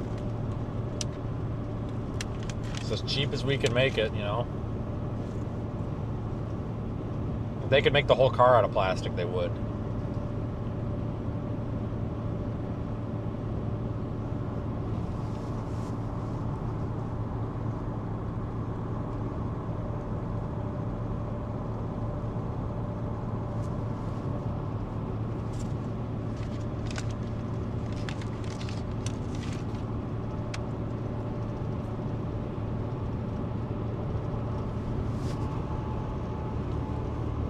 The Toyota cars aren't the ones with the problems. It's like the 4Runners and shit.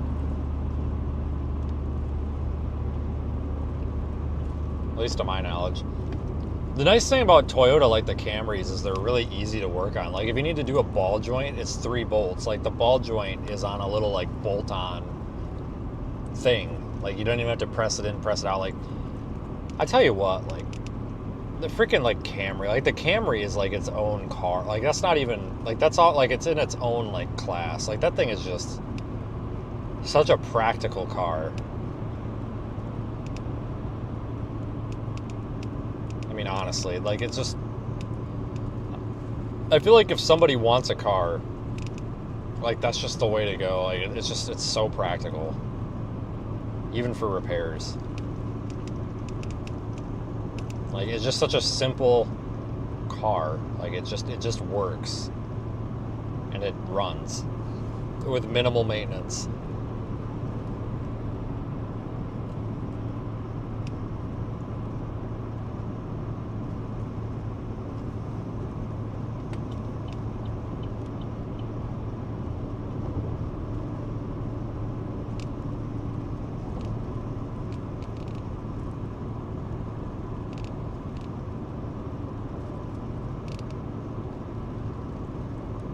Yeah, I don't. If I had to go buy a brand new car right now, like a 2026, I don't even know what I would buy, guys. Like the trucks are. I don't think I'd want an F-150. I really don't. I don't like the new body style. I think they look crappy. I don't like the front. It looks cheap. It just looks plastic. I don't like the Dodge truck. Well, I guess it's not even Dodge anymore. Ram, whatever the hell. I don't like those at all. They have plastic control arms now. Dead serious, plastic upper control arm. I'd probably have to buy a Chevrolet, honestly. As much as I hate to say it, because they finally worked out the issues with the transmissions, but now they're having issues with the freaking engines again, the DFM. But it'd probably have to be Chevrolet because I just don't like the look of the new F-150s. I really don't.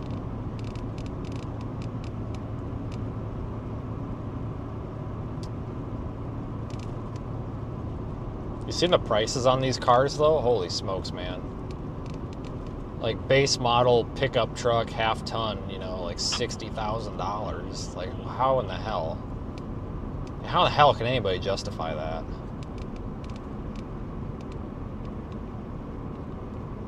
Tacomas are nice. Yeah, I like the Tacomas. I just don't. I'm not comfortable in them. I test drove one once many years ago, but I don't like how the seat.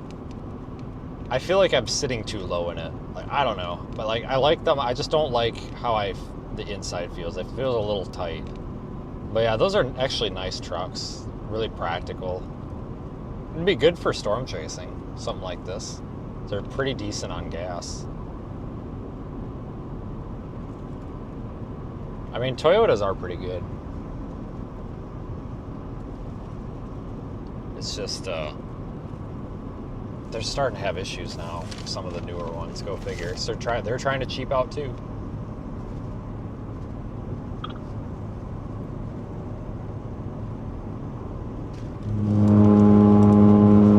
Hold on, I'm just driving off the road. I'm sorry.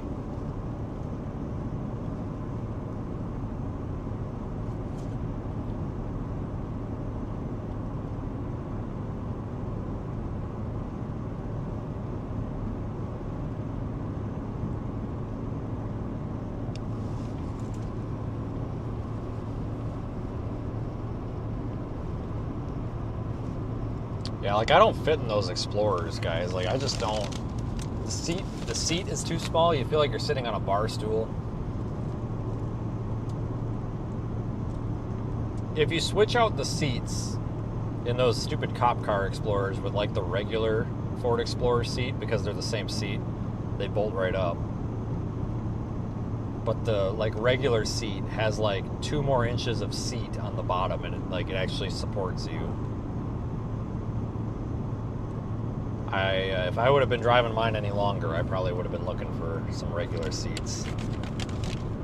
I don't know how people could sit in those all day.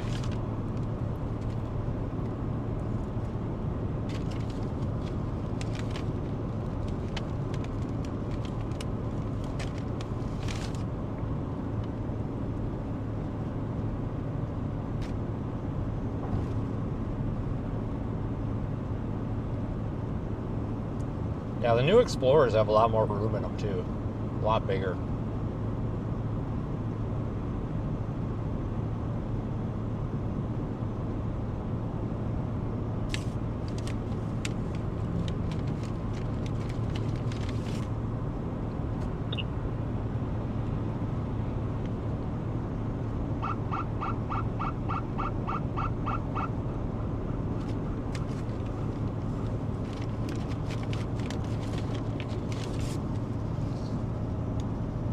I do like the newer Explorers, the newer body styles.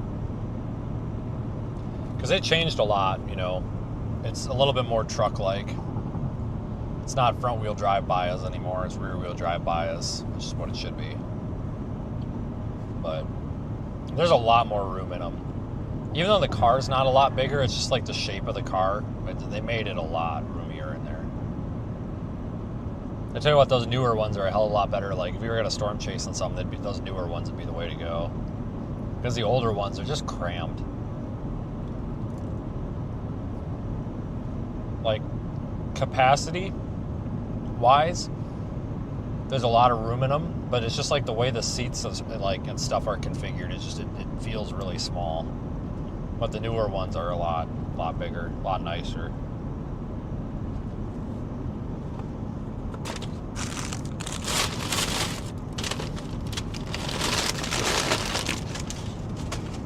But they have all sorts of problems with them, though, too.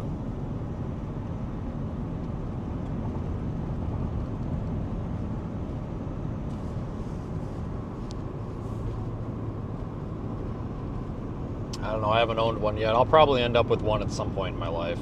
Who knows what for, but no plans to get one right now.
$2.49 for gas. That's unheard of for Illinois. My God. Wow. Take a screenshot of that.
D-Star radius. I think there's a D-Star repeater up there in is it Dodgeville or something.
El Camino. I want an old truck, guys. I really do. I want to get like a 1990 to 1999 Chevy or F-150.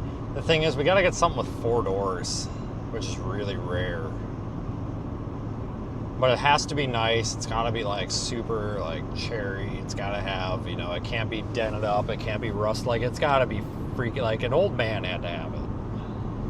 And then we'll put a lift on it, bigger tires, and we'll make it cool. One of these days.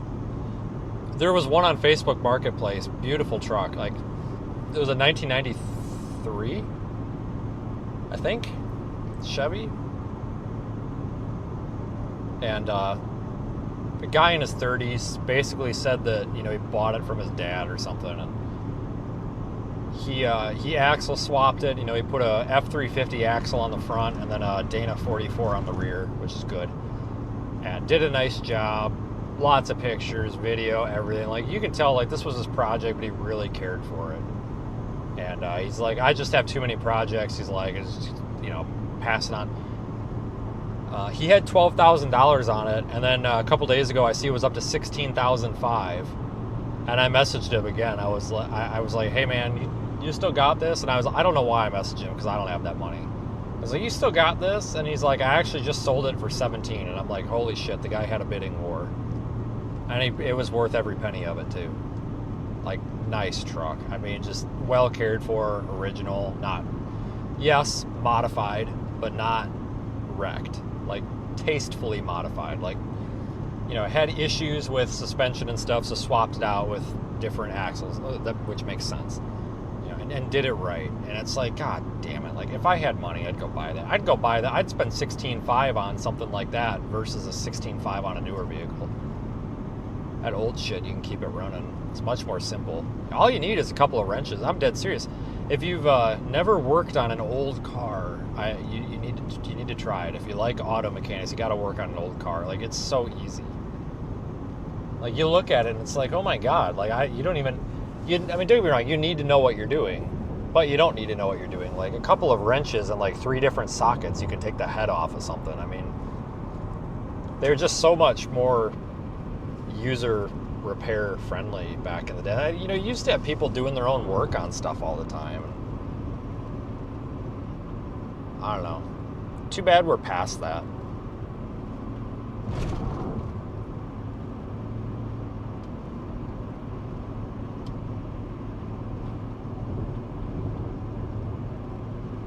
Yeah, I do like old stuff. I don't, because this electronic stuff is just always, I agree, it's always a fight. 9 times out of 10, it's some stupid emissions problem or whatever.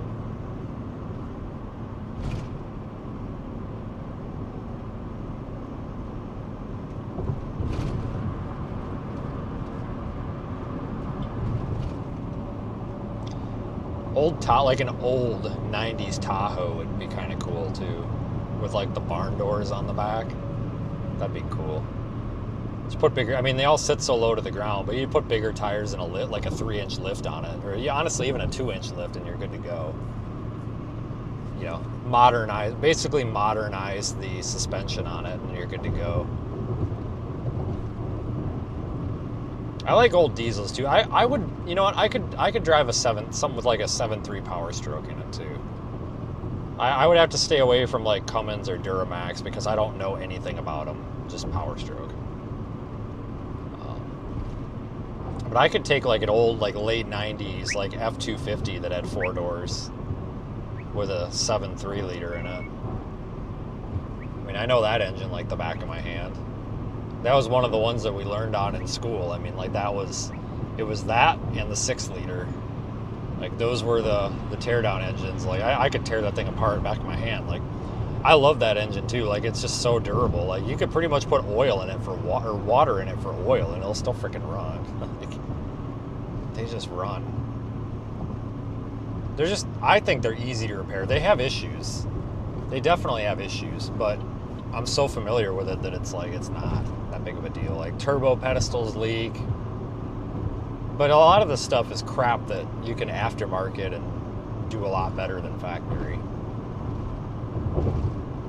And if you tune them right, if you get somebody that really knows tuning, like not just a guy with HP tuners, I mean like somebody that, like an actual like shop, or somebody that's just really good. If you get them tuned right, you can get decent gas mileage on them too. I mean, they're not that bad, especially highway. You get them rolling, you know, they get moving. But I like the 7.3. It's a good, reliable engine. Not a whole lot of power. Well, I mean, enough. I mean, but it's not like a powerhouse or anything. But it's a really good motor. When I was at the crappy ambulance place, pretty much every ambulance we had, except for one, had a 7.3 in it. I love those engines. I loved working on those ambulances, though, those 7.3s. Like, they're so easy to deal with. Every single one of them had the same problems, too. It was always an oil pan gasket, valve cover gaskets, and turbo pedestal, oil tubing, O-ring leaks. Oh, and that stupid fuel pump too, on the like the back of the motor or whatever.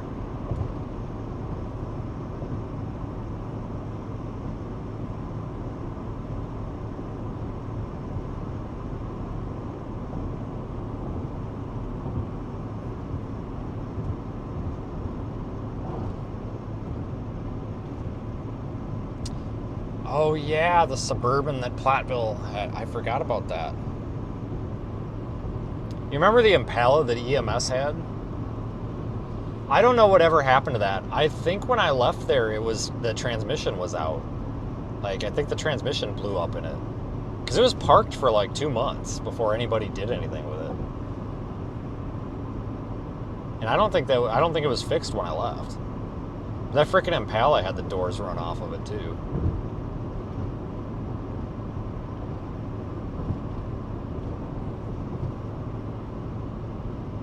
But the old 230 ambulance, that white one that got rolled on 151, that had a 7.3 in it. I think that was like a 2001 or something like that. That thing was a lot older than it looked. That was a nice truck though. That's the one I like to drive. I didn't like the big one. I like that little one. That was a nice one. Maybe that might have had a 6-liter in it. Maybe that did. I don't know. I don't remember now. I thought that had a 7.3 in it.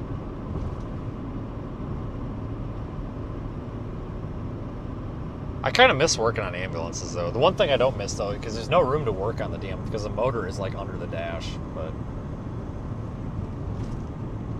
I worked on so many freaking ambulances there for like 4 years in a row that pretty much every problem I didn't even have to look at it. You know, somebody just telling me what's wrong with it, and I just knew. Just get so familiar with them. Lots of wiring problems. Air conditioning always broken. Yeah, like 3 air conditioning condensers.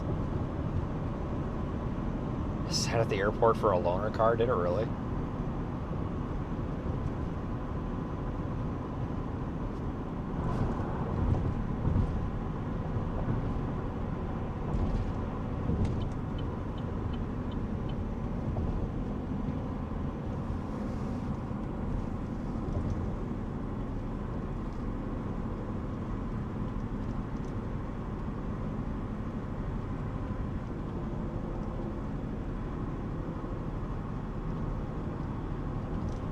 Yeah, I guess the fire department over there actually finally got like they must have got some money or something. I mean, I haven't been involved in that for so long. Somebody out there tried to get me to go back out there part-time last year, and I almost did, just for the hell of it. Kind of glad I didn't, but I remember like when I was there for the longest time, freaking, I don't know if Greg Simmons, is it Greg? What the hell's his name? Greg Simmons? I don't know, whatever. Freaking fire chief. Like he was driving around, he bought like a red Ford Explorer, and he put these really, really shitty lights in it. Like they were bad. I remember he was driving that around, and it wasn't a department vehicle, but I guess they finally bought like some nicer vehicles. That fire department's been hurting for money. I don't know if they are anymore, but I know for a while they were just hurting for money so bad. It's too bad, too, when you think about it, because there should be decent tax money coming into that town with the college and everything. That fire department, like, they couldn't get anything. Like, everything that fire department had was falling apart. I mean, it was just everything was junk. Like, it was just too bad. Like, I felt bad for them. It's like, I don't understand why. Like, what the hell's going on here? Like, all their trucks are junk. The equipment's junk. Like, give them something that's not junk. Like, help them out a little here. It's an old supervisor's car. Of course it is. Go figure. Because I think that was how EMS got the Impala too, wasn't it? Wasn't that the freaking police chief's vehicle or something? They just gave him the hand-me-down.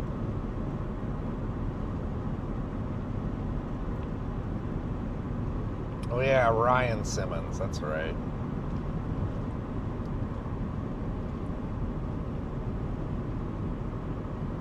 I always liked that guy, though.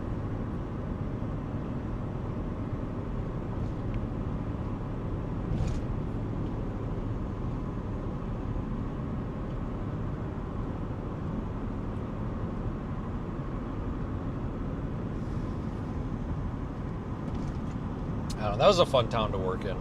I kind of like that town. I don't, but I do.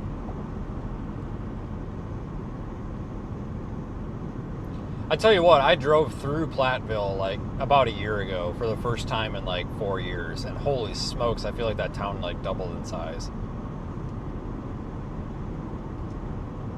Like, I remember when there was, you know, when they were still tearing, like when they just started tearing down the old McDonald's, like on the, like by the Walgreens and stuff, or whatever you want to call that, by the hotels, and like, and I feel like it was yesterday, but I think about it, it's like, no, that was about 10 years ago, wasn't it? Like, holy crap. Like, I feel like that town got bigger. I think it's just all that, like, new construction and, like, that Quick Trip and everything that's out there. Like, over there by the, going out, like, on County X or whatever the hell it is. I feel like that's why it feels so much bigger, all that new stuff. But, man, I was just impressed when I drove through there. I was like, holy crap, I don't even recognize any of this.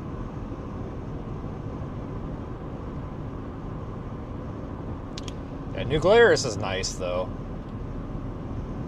Where you move to. I mean, New Glarus isn't bad. I mean, it's kind of nice because you're not in a big area, but you're close enough to a bigger town. If you need to go get something, it's not that big of a bad of a drive.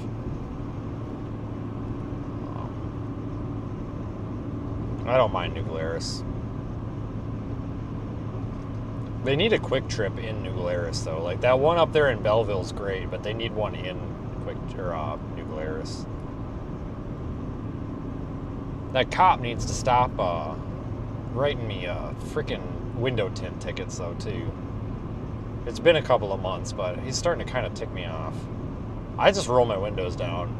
That's what the damn sheriff's department told me to do, too. We were joking around one day about it. The damn the patrol supervisor was like, just roll your windows down, dude. He's like, I got 5% tint on my truck. I just roll my windows down when I go through that town. I'm like, yeah, no shit. It's like the sheriff's department don't give a shit. I mean, they don't really pull anybody over. I mean, they really don't care. I mean, they try not to bother people. And, you know, I don't think New Glarus police tries to bother people either, but the one guy's got a real hard on for window tint. I don't know why. I don't know what his deal is.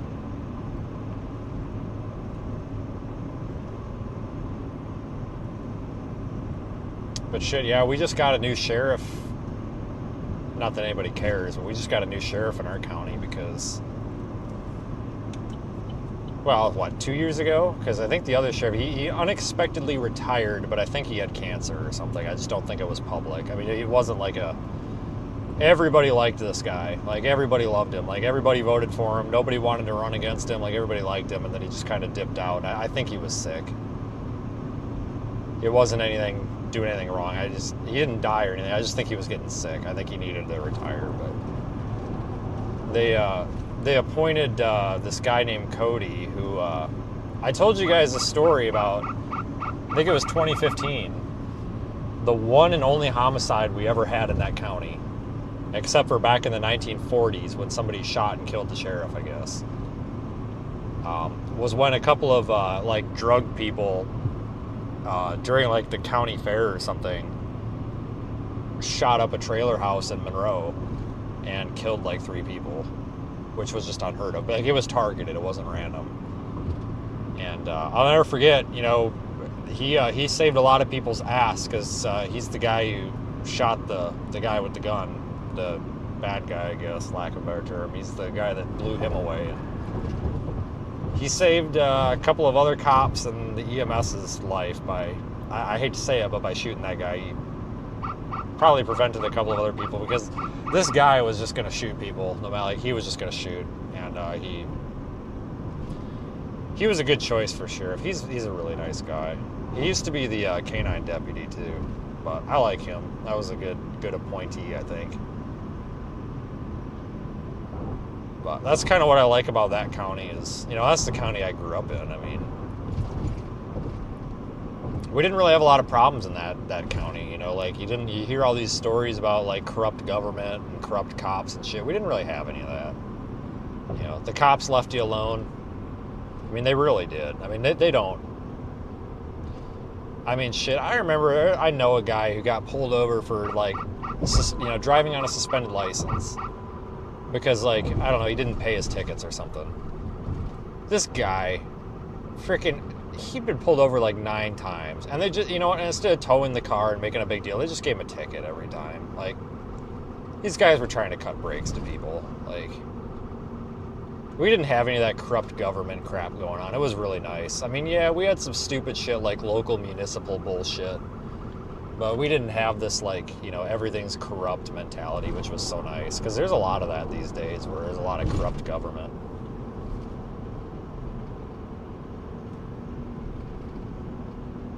Spotted cow. That's more like Matt's forte. I mean, he's closer. In 2 miles, take exit 237B for I-74 west toward Peoria. Yeah, the police chief in Monroe is retiring too, Fred.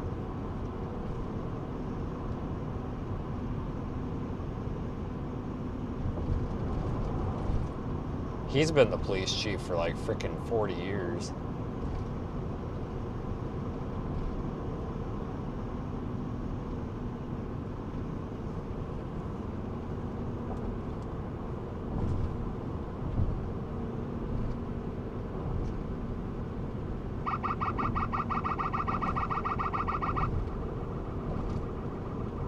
Yeah, you saying? I think I know where you live now. I think are you in those new? I mean, obviously you don't have to tell everybody so they don't come and like knock on your door. But are you in those newer ones?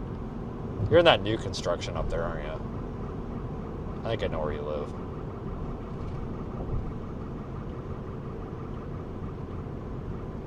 I don't drive through New Glarus much, but like, if I need to go to Monroe, like if I'm at my office and I need to go to Monroe, I usually go through Belleville and then down through New Glarus.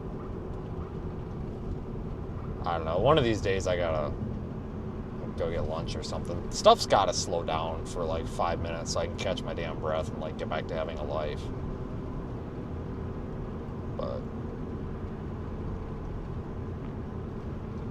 In half a mile, take exit 237B for I-74. I tell you what though, if you do end up wanting to put radios or some shit in that car, I mean, I got the warehouse space to do it.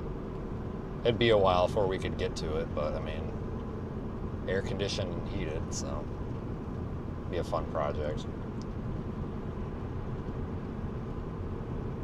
Take exit 237B. I don't know. There's been somebody who keeps trying to get me to go back on the damn ambulance part-time, but I just don't. A lot of these smaller local departments in that area of Wisconsin are really hurting for people. And it's not that they're doing anything wrong, it's just that these small departments, for those of you that don't know, like, they can't afford to pay people. I mean, they might pay them a little bit here and there, right? Like a paid volunteer kind of thing. You're paid when you show up or whatever. And but that's all they can do. Like, they just don't have the tax money. They don't have the budget to pay people. And that means that people can't do that as a job, so they have to work another job, and you can't go on the ambulance when you're working a job, It's kind of the opposite problem of what some other states, like, I'll be honest with you guys, like Illinois, like Northern Illinois, like when I was involved in that EMS system, is so toxic. A lot of those departments in Northern Illinois are hurting because they treat the people like shit. But like these ones in Southern Wisconsin and stuff, like these ones in like Dane County and Greene County, like Northwest Rock County and stuff, like they're all hurting because they just like, they just can't get the people. And it's not because the people don't want to work and go on ambulance calls and shit. It's just that people just can't afford it because these departments just can't get the funding to pay them what they're worth. And it's, I've been asked by like 3 local people, like within the last couple of months, like, oh, well, when you're here, I'm like, well, that's the thing. Like, I'm not going to meet your training requirements because I can't commit to that shit. I do enough training hours every 3 years to renew my license. That's about it. I can't do this weekly training shit, I just can't commit to it. But that's the problem that so many other people say too. Like, I work a full-time job. I don't have time for it. It's not these little departments' faults. It's honestly, I hate to say it, guys, a lot of it falls on the taxpayers and the damn like elected officials in the counties and stuff. And they're busting everybody's balls, like Broadhead. Broadhead, I don't know if, Matthew, you might have heard of this too, but like Broadhead almost didn't renew the EMS contract.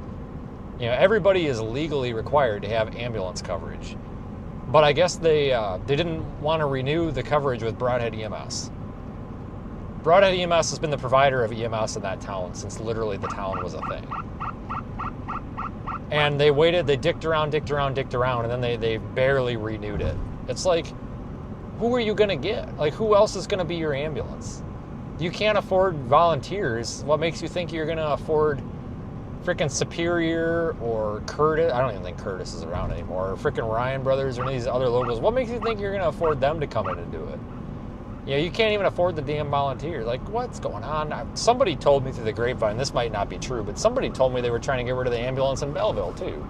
And I don't know if that's true or not, but somebody was saying that I guess that there was talk about, do they even really need an ambulance in Belleville? Can't they just have New Glarus do it? It's like, no, New Glarus is 15 minutes away. And they can barely get out the door. You know, New Glarus barely gets out the door half the time. Like, what are you doing, guys? Like, why are you robbing money from the fire departments here? Like, I feel like if you're going to pay taxes, like the fire department, EMS, and all that shit, I feel like that's where you want your tax money to go. Like, you don't want it to go toward paying the mayor or paying for new streetlights or some dumb shit you don't need. Like, you want it to pay for public safety so that when your house starts on fire, they put your house out. You know what I'm saying? But people bitch about it. You know, there was, I don't remember, it was somewhere in Rock County. They're like, it was an EMS referendum, and it was going to raise everybody's taxes like $13 a year. $13 a year, which I get it. Money is money, and it adds up. But people threw a fit over it. And it's like, really? Was it Lakeside? Lakeside is Edgerton and Lake Mills or whatever, I think. What is it? Maybe it was Lakeside. Maybe it was Milton. I don't know, Lakeside, Milton, whatever the hell's up there. Somebody was trying to add a second ambulance because they're just getting too busy and they wanted a second ambulance. It was going to raise the people's property taxes $10 or $13 a month or a year, $13 a year. And I get it, you know, times are tough, but I mean, don't you think that's money well spent? For like an extra ambulance, staffing, and then whatever the hell else it was supposed to be, because there was something that went along with it. But it's like, I mean, don't you think that's money well spent? I mean, meanwhile, how much are the county officials getting paid or whatever? Like, and nothing against them, but it's like, you know, there's a lot of taxes that we can bitch about, but I don't think that's the tax we should bitch about.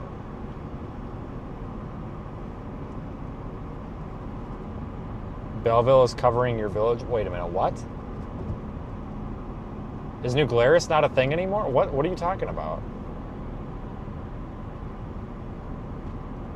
Are they... What, or are you just saying they're so busy? They're not staffing the ambulance, are they?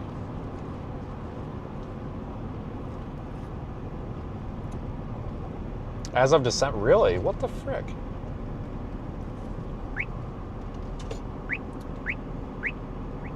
New Glarus is done? What? What are you talking about? Maybe it was New Glarus they were talking about dumping the ambulances on. So, guys, I haven't turned the radio on for a long time. Who the hell is responding to ambulance calls?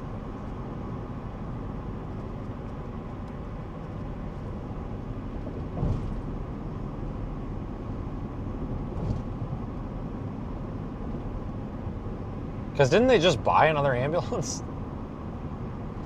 I thought they just bought a new ambulance like 6 months ago.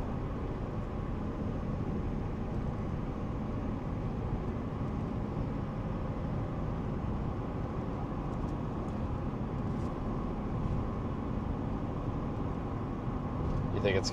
Oh, well, yeah, yeah, something's going on up there. It's just... This stuff is so stupid. Like, it's irritating because, like I said, I bitch and bitch and bitch about a lot of these fire departments and their politics. And there's some big issues with a lot of them. Illinois. But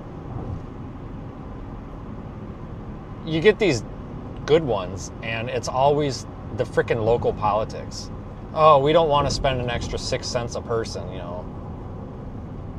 it's annoying because, yeah, like I said, you get these small departments that, you know, have a decent administrative staff and they try to take care of their people the best they can. But if you don't give them a budget, they can't pay people, and that's ultimately what it comes down to. You know, I mean, even if you've got nice equipment, you know, you got to pay people to come use it, and just at least enough that they can get out of work when, you know, they have to. But it's too bad because, you know, there's a lot of small departments, especially in Dane County. There's a lot of small departments that are like paid on call that would probably be paid full time if they had money. Like the call volume is there. You know, it's just, Dane County has a really nice EMS system though. Like the way that everything is set up, like that's how honestly all these counties should be, because, you know, if there's somebody legitimately dying, you know, pulseless, not breathing, severe respiratory distress, whatever, it's whoever is in the area and can go. I mean, they've got shit down. Like, it's the nearest ALS. Like, if you are not a paramedic ambulance, you're going to get the closest paramedic ambulance. Doesn't matter if it's their coverage area or not. Doesn't matter if it's, you know, if you've got somebody from the northwest side of the county driving through the southeast side of the county and they're the closest paramedic or ALS or whatever, they're going to it, which makes sense, right? I mean, so is the closest non-paramedic, but I mean, they've got shit down. Like that county, I think it's because it's so primarily volunteer driven. A lot of those departments are volunteer. But that county's got a really good EMS service, and they are just system, like they always have too, like always. They have for as long as I can remember. But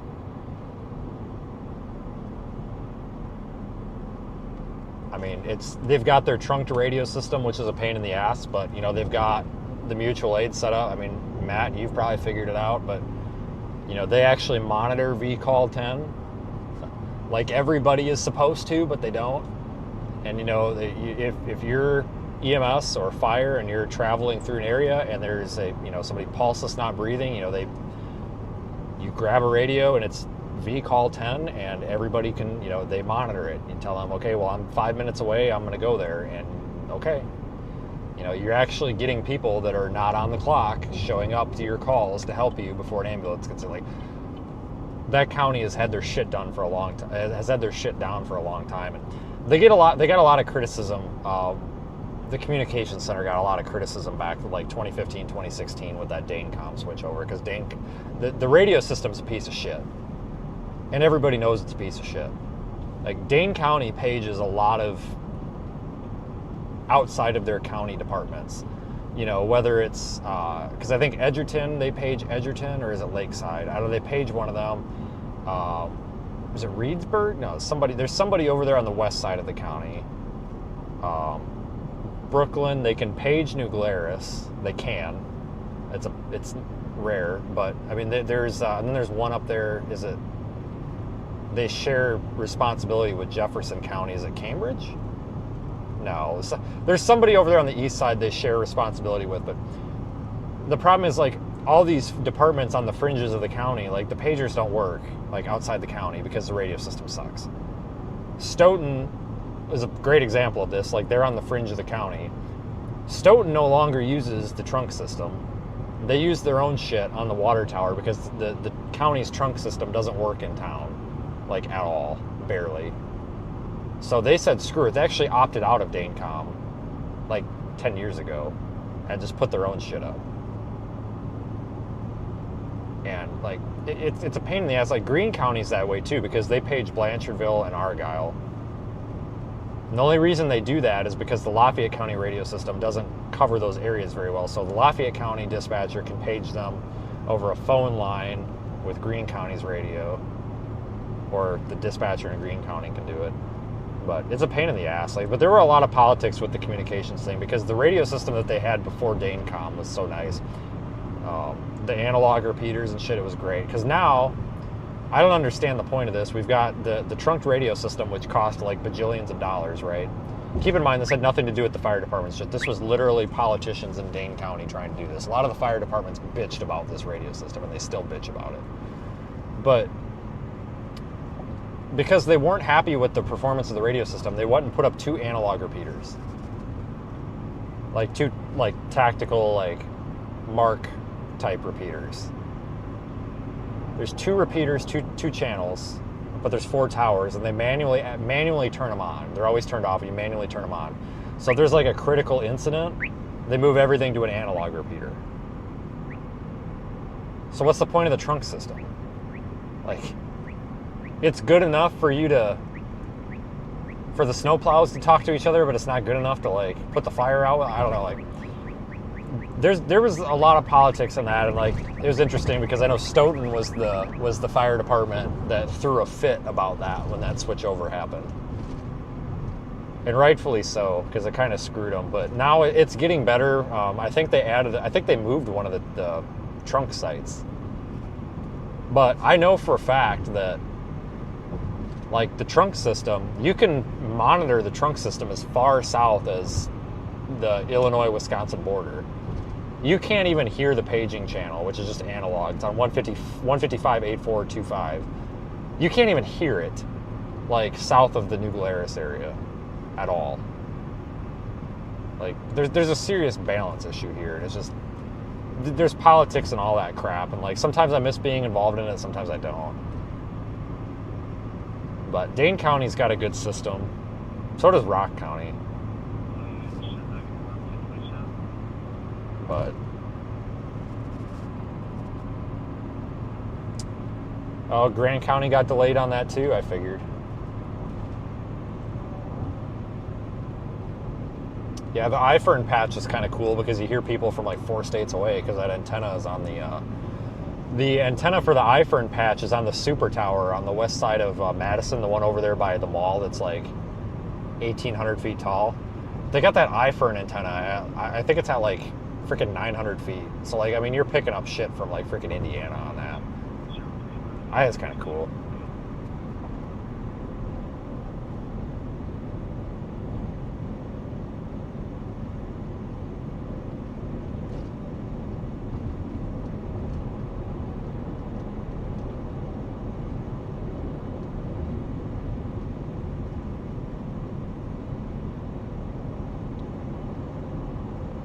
I didn't realize. I guess Belleville's got 2 ambulances. Oh, interesting. Yeah, Greene County EMS is in some hot water. I know we got a lot of locals on here. They're being sued because of minimum wage violations. Whoops. I think they're in hot water too, because I read what the lawsuit claims, and it's all true, and I can attest to this because I used to work there, but I think it's true. And, like, it's kind of shitty that somebody's suing the ambulance service. But then I saw the numbers. They grossed there was $3.5 million of revenue last year, and I'm just like, oh, okay, all right, I don't feel bad no more. Milk them. Seriously, milk them. I mean, you know, get what's worth. I mean, $3.5 million and you've got minimum wage violations? Yikes.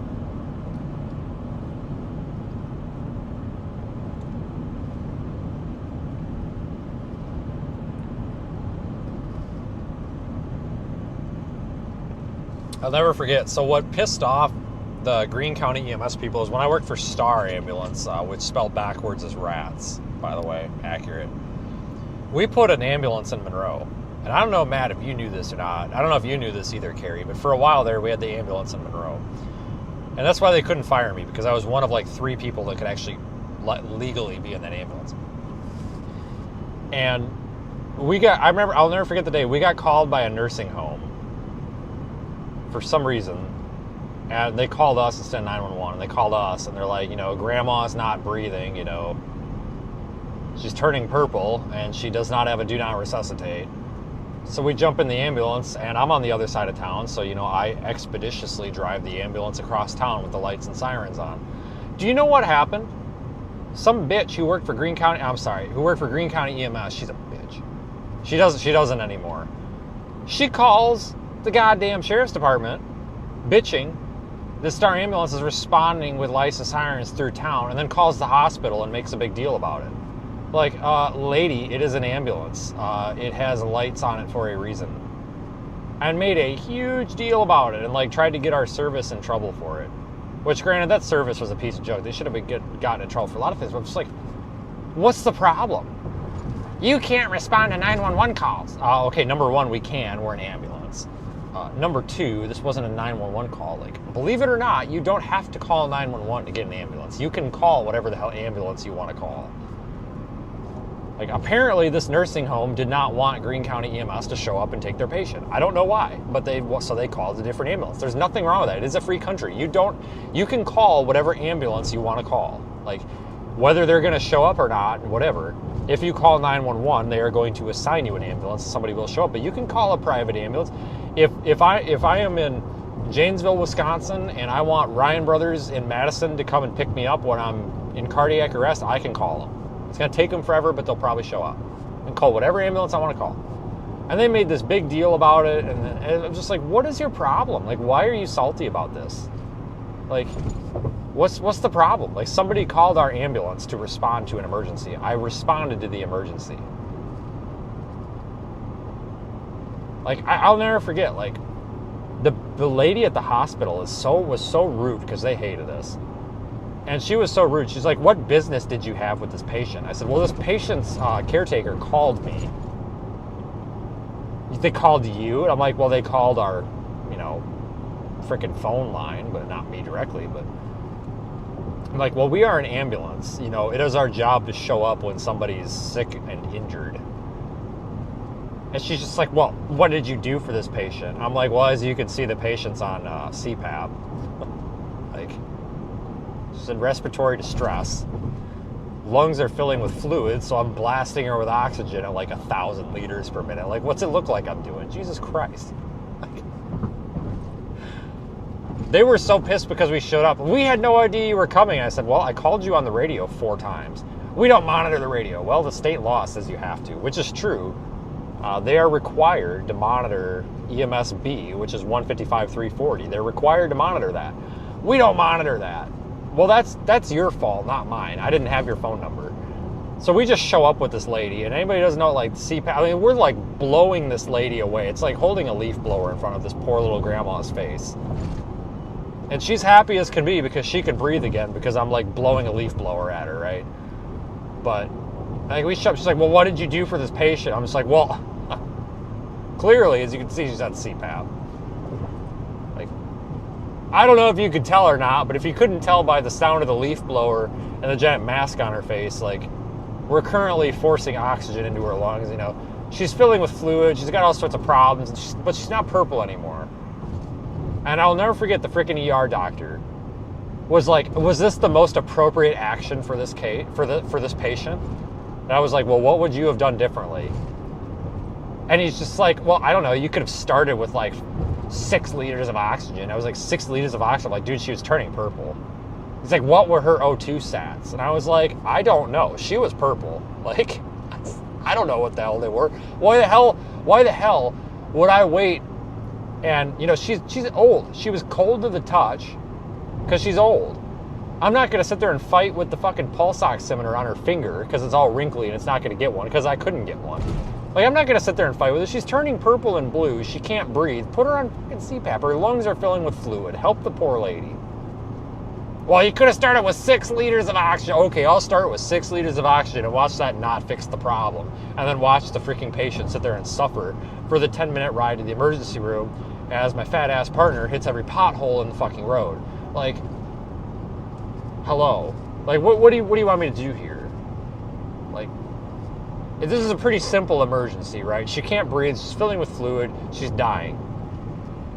Give her some freaking air. Like, oh, guess what? You give grandma oxygen and guess what? 30 seconds later, she's got a freaking smile on her face. Like, oh, gee, well, yeah, clear. Wow, look at that. Forcing air into this person's lungs is helping them breathe. Well, would you imagine that? Like, who would have ever guessed? Like, you need oxygen to breathe. That was right. I think that was right after they got bought by SSM. Or it started transitioning. But by God, I will never forget that day. And like, he was like making me out to be the worst person ever. And he was like, well, what's your name? And I wouldn't give it to him. I said, it'll be on the report, which I think is actually illegal to not identify as a healthcare worker. But I'm like, it'll be on the ambulance report. And I was like, I'll even complete the ambulance report here. And he says, no, you should return and then fax it. And I was like, well, we don't have a fax machine, so I'll just do it here and print it off. Like, I don't know, like that hospital, I wouldn't take my dog there. I don't even have a dog. But they were so mean. I'll never forget that day. It's like, wow, okay. You should have started with 6 liters of oxygen. Okay, yeah, and what's that gonna do? Like, she's dying. Give her some air. Like, it's literally the most basic emergency thing to do in an emergency. Like, oh, this person can't breathe. Perhaps we should give them supplemental oxygen. Oh, that's not working? All right, here's some freaking forced air. Here's some positive pressure ventilation. You know, it's like sticking a leaf blower in front of somebody's head, but you know what? It works. And then the guy was bitching. Did you do a 12 lead? No, I didn't have time. Why didn't you do a 12 lead? I didn't have time. I didn't have time. Like, we were like 10 minutes away. Like, we needed to go to the hospital. Why would we delay delivering you the patient to get a 12 lead on frail little grandma who's not having a cardiac problem, she's having a respiratory problem? And this was the guy that I got into the argument with about a 4 lead. So, you know, a 12 lead, you've got your, you know, all your stickers, you know, your 3rd, 4th, 5th, 6th, whatever the hell, intercostal space, whatever. And, you know, basically you put the stickers all over and you're getting a bunch of different angles of the electrical activity in the heart. A 3 lead, but this guy says it's a 4 lead, it's not, would typically be like the left wrist, the right wrist, the left ankle, the right ankle. Or you could do the, you know, the upper left, upper right chest, and then the lower left, lower right abdomen. But typically you get less electrical noise and a little bit better read if you go to the like the down by the wrists and down by the ankles. But it's just less noise. But because the way that these cardiac monitors work, it's actually really interesting too, because it's basically kind of in a way like an oscilloscope. But it's not a 4 lead. Yes, it's 4 wires, but it's 3 different, basically angles, if you want to call it that, of the electrical activity. And I argued with him because he was being a jerk. I was a smartass, and I was with Jimmy, and Jimmy's a smartass too. And Jimmy, my pet peeve when it comes to EMS is people calling it a 4 lead, because it's not. It's a 3 lead. I don't know why, it just burns me up. And Jimmy got this look on his face, and he just looks over at me, and he's like, oh God. Like, he knew it was on. He knew something was going to happen. And I was like, well, actually, that would be a 3 lead, wouldn't it? And he's just looking at me. I'm like, because one of them's a ground. There's only 3 of those that are, I'm like, one of those is a ground. And he's just staring at me, and he's like, are we going to argue over this? I was like, yeah, why not? Like, you're going to treat me like garbage. I don't care if you're a doctor. You know, don't treat me like garbage. I just saved this patient's freaking life, and you're freaking bitching at us because we couldn't get a hold of you on the way in. That's your fault. I don't know. That guy was an ass. I don't think he's there anymore. He was a quack. I don't think anybody liked him.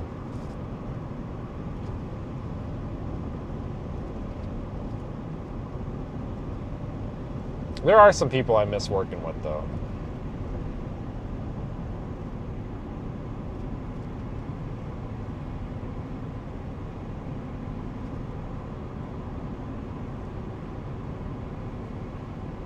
Yeah, you won't hear a lot of people on the 340 anymore. I like Dane County, they're just using the trunk system. Because it was pretty much all of it was just Dane County was all the local traffic. But yeah, Monroe Hospital does not even have a radio for EMSB at all. Which I don't know how they're passing inspections, because they're required to in that emergency room. Like, it is a law. They don't have it. I don't understand. Like how do you expect to get information about people being dropped off at your facility?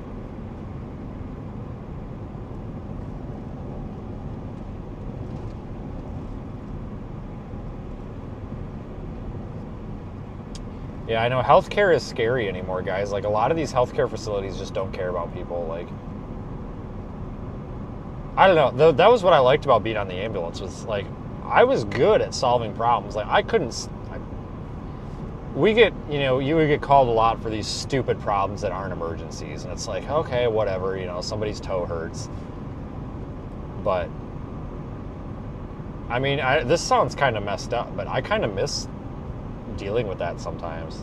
Like, I guess I'm gonna say it without sounding like a psychopath, but like, if your leg is falling off and you're bleeding out, like, I want to, like, I enjoy solving that problem. Like, I don't enjoy seeing you like that, but I like being the one that can solve that problem. You know, it's like, we don't want to see people get hurt, but we want to be there when they do to do something about it, I guess. But I got lucky, though. I worked with some good people. And that's the only way you can do that job, is to work with good people.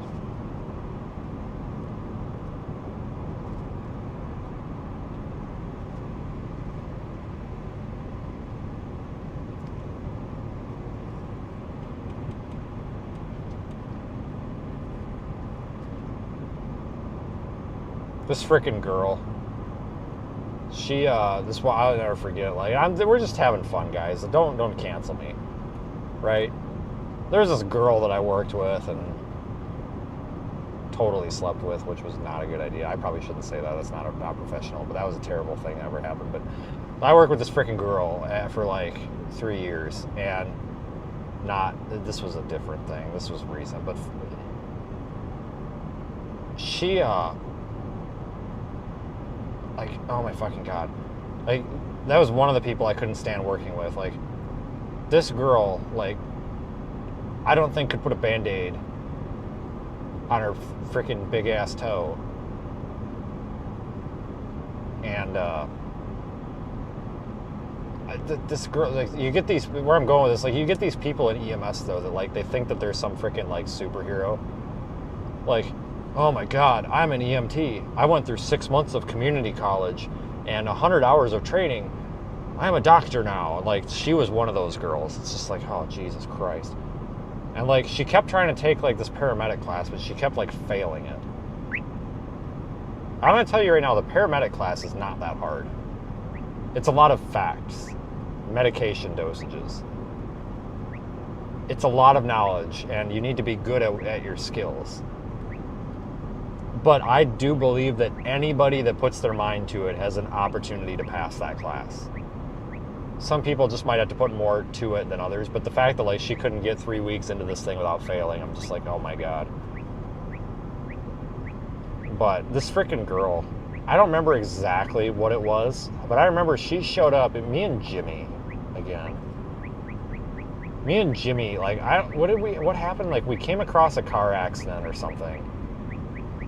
And we stopped, and then she and this freaking old ass guy show up in this ambulance, the other ambulance, and the guy's got a prosthetic leg, right? And she shows up, and she's like trying to, you know, take over and be the alpha female here and show off or whatever. And she's like barking orders at me and Jimmy. And me and Jimmy got this guy on a 3 lead, not a 4 lead, a 3 lead. But she's like, you need to have those leads, or those electrodes, sorry. You need to have those electrodes on the extremities. And she starts pulling our electrodes off of this guy, because we had him on the, you know, upper chest and lower abdomen. But she starts peeling him off. And I've just got this look on my face. And Jimmy's about to just, like, I think he was about to punch her. As she pulls this guy's, like, pant leg up, and she looks at, and she sees this guy's got a prosthetic leg.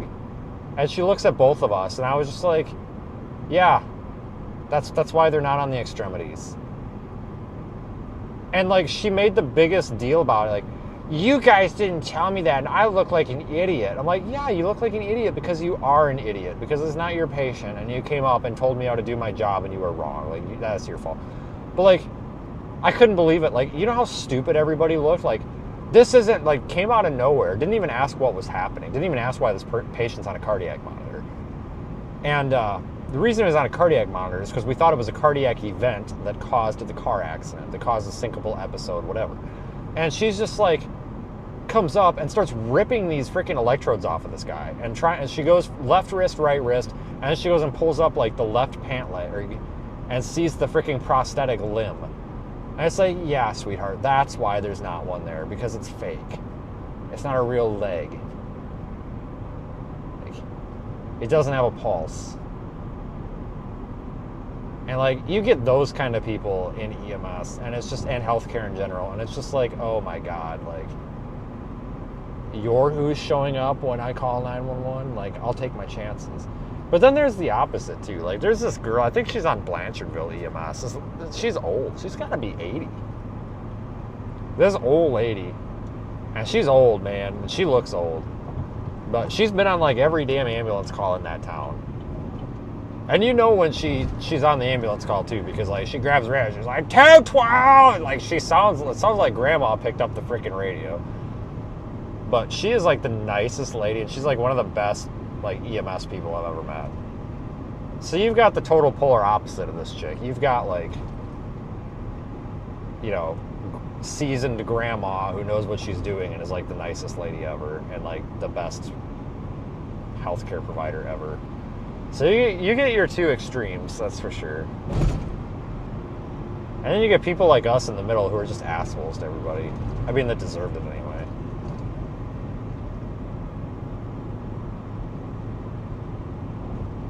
Oh yeah, you know who she is, trust me. Yeah, I like her. She's cool. She's really nice.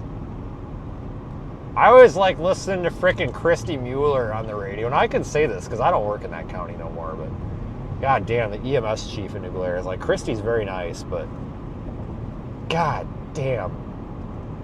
I'll never forget. We were, I wasn't working, but I was listening, and they had a pulseless non-breather, and they called Monroe for ALS.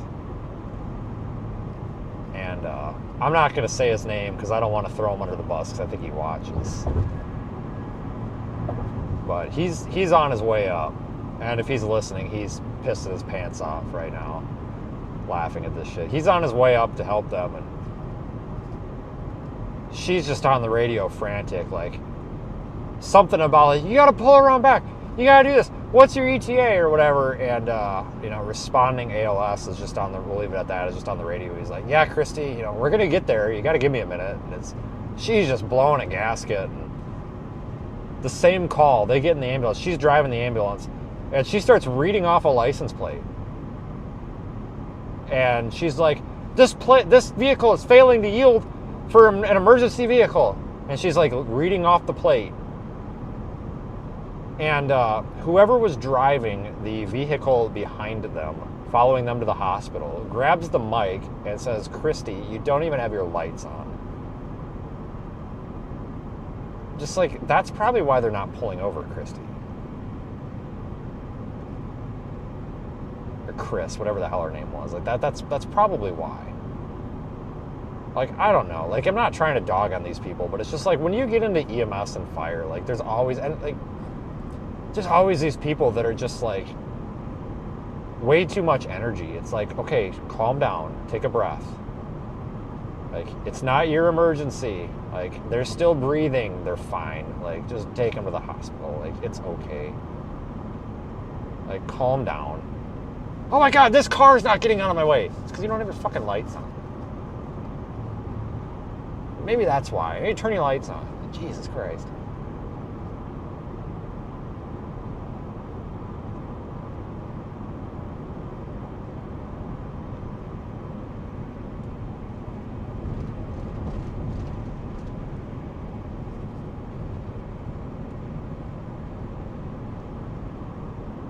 Hey, I'm still live, Angry D. God, dude, I was so happy to watch your live stream the other night. I was having a really shitty week. The license plate, I died laughing. I forgot about the license plate. You guys got to go subscribe to Angry D's channel. He does a lot of like moto vlog type motorcycle content. Talented musician. But his Friday night live streams are... You will not be disappointed. They are not for the faint of heart, but I tell you, if you go in with an open mind, as long as you're not cancel culture, you will be thoroughly impressed. Like, this guy deserves more viewers than he gets. I'm dead serious. Like, a legitimate entertainment. Like, I don't watch many live streams, but like, I religiously have been watching his live stream. Like the other night, so he went live Sunday night, you know, because he got fired, and because of his live streams, which is shitty. I was working on my truck, And I put it on the TV in the shop, and I just turned. It was great. What a fantastic live stream. You guys got to go subscribe to him. He's got like 50,000 subscribers. He should have more. Freaking God, he's still up? Jesus Christ, go to bed. Oh, I guess it is only 9. That's right, Carrie. We are changing the world one live stream at a time. Then there's Carrie over there with the freaking after party.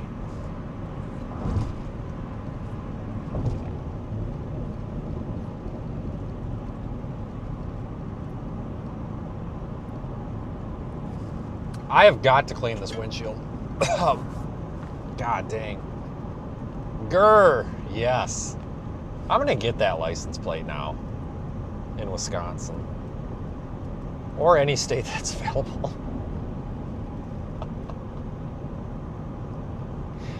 Oh my God. So dumb. I love it.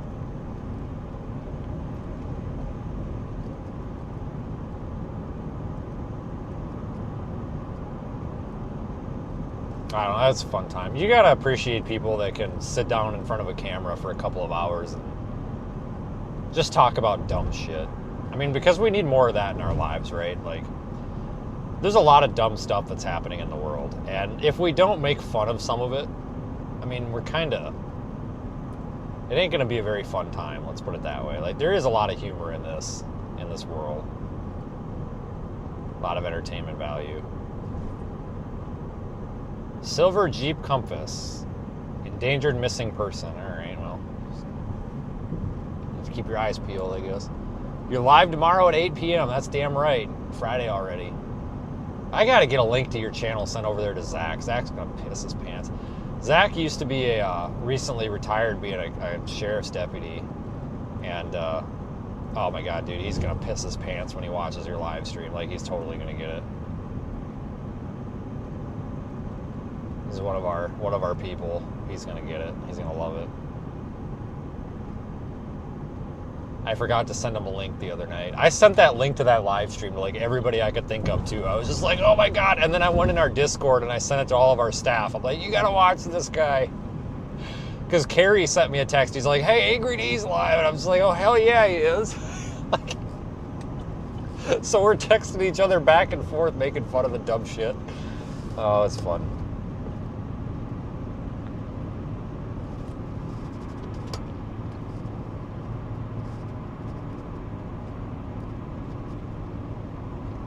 Heck yeah, Bossalina bingo, god dang it.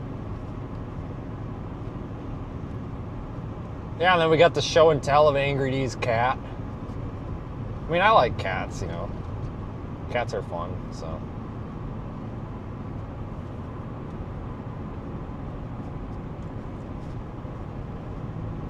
Yeah, man, what they did to you is garbage. You know, people shouldn't. Like, here's the thing. Like, you know, technically I'm a business owner too, and I'm not. Unless somebody is, like, legitimately, like, murderer, horrible criminal, you know, a terrible person on social media. I mean, like, terrible. You know, like, everybody that's this demographic should die, or, you know, oh, every guy between the age of 40 and 50 is a pedo, like, crap like that. Like, unless they're, like, horrible, or they're actually, like, pedos, or, like...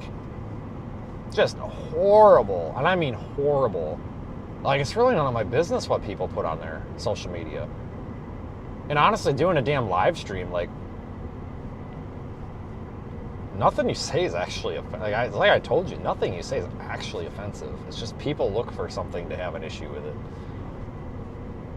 But I don't know, it's just terrible. Like, I can't imagine like having nothing to do better in my life than to email and call somebody's employer and be like, you need to fire this guy because of his live stream. Like, come on. Like, get a life.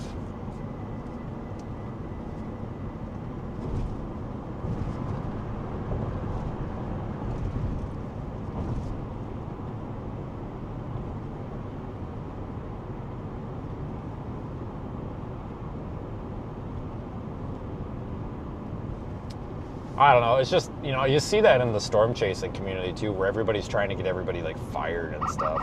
Like the good ones, I know there's a lot of good storm chasers out here. The good ones don't partake in that because they just don't care. number one, they don't want it to happen to them, but they just don't care. You know, if somebody said something or did something they don't like, they just don't care.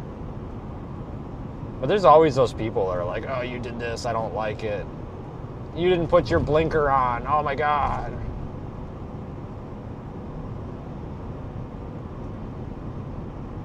Just dumb stuff like that. It's like, oh man, I wish I had time to be offended over stuff like that. Because, like, you know what, most of us adults, like, if we see or hear something we don't like, we either think, man, what an asshole, or we just are just like, eh, whatever. Like, we just don't care. You know, or you might tell someone to F off, or you might say your piece and move on, but, like, you just don't care. Like, it's like, whatever.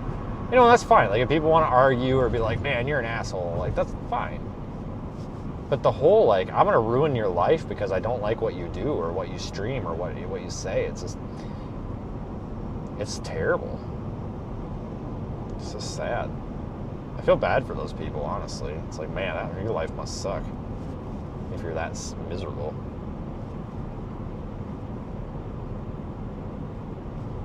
I don't know. I wish I could, like, hire Angry D. That'd be fun. I don't know, like, I always say this too, like, when I was at the ambulance service, I hired people. I don't know why. Like, I really wasn't qualified to. But I tell you what, some of the best people that we hired that made the best EMTs and paramedics and stuff were people that were not, like, conventionally normal. If that makes sense, like, they either had a messed up past or... And, like, I don't mean this offensive to anybody because, like, I have tattoos too. Well, one, but... Or, like, we hired a guy that had, like, tattoos all over his face and neck. I mean, it was actually... I mean, I see, that stuff doesn't offend me, but, like, some people do. It does, whatever. We hired that guy, and people bitched about it because they thought the guy was... I'm like, why? Like, this guy's qualified for the job. He's super nice, and he does a good job. Why are we... Like, why? Well, that's not professional. Okay, well, that's your opinion. The fact of the matter is that the majority of people probably agree with that opinion. I don't. I just don't care. It's not my body. Like, but at the same time, if the person does the job and does it well, and they're qualified to do it, it's really not our place to say you can't because you chose to get tattoos. And you know what? I went on a lot of calls with that guy. I don't think a patient ever said anything bad about that guy having tattoos all over his face and neck. Like, I mean, this guy was covered in like, he was a tattoo. It was actually kind of interesting, honestly. I was like, how did that not hurt? Like, we would have people that would ask about it. Like, you know, some of these patients would flat out be like, you know, just be like, holy cow, like, you know, what made you, like why? Basically, like, why? Like, didn't that hurt? I mean, it was a topic of discussion, but nobody ever said anything negative to him. In 2 miles, take exit except for some other 169, employees US that were 51 bitching to north, supervisors that we shouldn't have hired them because it's not professional. And I'm like, you guys, it doesn't really matter. Like, isn't it the patients that I'm at? And none of these patients are bitching about it, so hire them. Like, it's weird because I don't know what I would do if I had to try to go get a normal job. Who would ever want to hire me? Right? I mean, seriously, I'm all over the place. I haven't worked for anybody since 2019. You know, I run whatever you want to call this. Like, who the hell would want to hire me? You know, and a lot of these jobs, they want somebody with, you know, 20 years experience or something. It's like, well, how are you gonna hire somebody like that? You know, I always got a kick out of that, like these jobs that had nothing to do with driving, but they'd be like, well, we need your driving record. It's like, why? This job has nothing to do with driving whatsoever. Like, I understand you want to make sure that somebody doesn't have like 15 DUIs, but you can still do a criminal background check. Like, the driving record has nothing to do with a lot of this. It's so dumb. Like, I feel like people are so damn picky with everything anymore, like, that a lot of these businesses pass up good employees over stupid crap. Because, like, I'll take somebody that's made bad decisions in life and, like, got their crap squared away, or somebody that got a bullshit driving ticket for, you know, whatever. or or somebody that, I don't know, like maybe is weird or something. Like, I'll take that's good at their job over somebody who's like picture perfect but like sucks at their job. And like, you would think that would just be the general overall mentality, but it's not. Like, everybody looks at things so systematically now. Like, you have to fit a cookie cutter expectation, and if you don't fit it, you're out. And like, a lot of these businesses, they don't even want to give like college kids a chance anymore. Like, you could have a college degree, you could do good in college, but then you can't get a job with your degree because they want X amount of years of experience. It's like, well, this is why you're having a hard time filling the position, because you're not hiring any of the people that are qualified that actually have, the qualifications to do this, because they don't have 10 years under their belt. And you ain't going to find somebody with 10 years under their belt doing it for the price you want. It's just, I feel for anybody that's in like the job market, because like the stories I hear and what I see sucks. Like, I don't know how the hell I could do it. I would just have to go like work at Walmart or something and push carts. I don't know. Hell, I don't even know if Walmart would hire me, to be honest with you. I really don't. They probably wouldn't.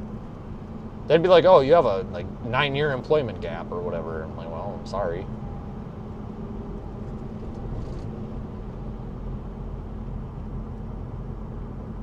It's such a cutthroat world.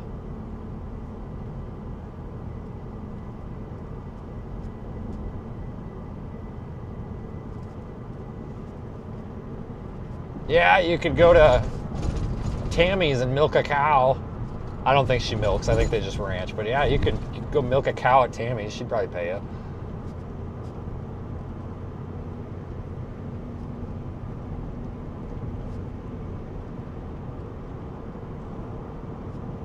"48 years? How old are you?" I just assume you were in your like 30s, dude. You look like you're 35.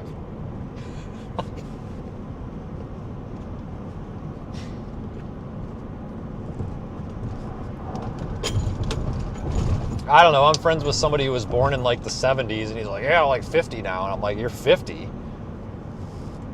Like, how are you 50? You're 70s. Doesn't that make you 30? And then I'm like, oh shit, it's 2026. Oh my God. It's like, you're right. You're old now. Well, not old, but it's like, God dang, you're right. You're not 30 anymore. You're freaking 50. Like, holy shit. Like, I mean, guys, I was born in 97. I'm 29 years old. I still feel like I'm 15. I remember being in high school thinking, oh man, these people, wow, born in 2000, you'll be, these kids are going to be 18 when they're 2018. And now I think back to some of these kids that were in school that were born in 2000. And I'm just like, oh my God, they're like in their 20s now. Holy crap, where the hell did time go? Like, this is ridiculous. Like, what the hell happened? Like, I can't, like, Jesus, like, my God. I can't keep any track of time.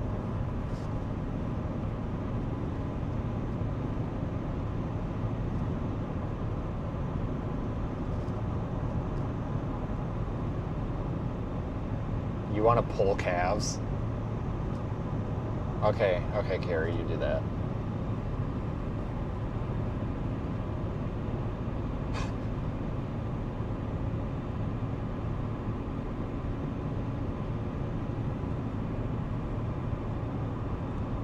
Yeah, you guys gotta subscribe to Carrie. That's Rob's neighbor, because his neighbor's name is Rob.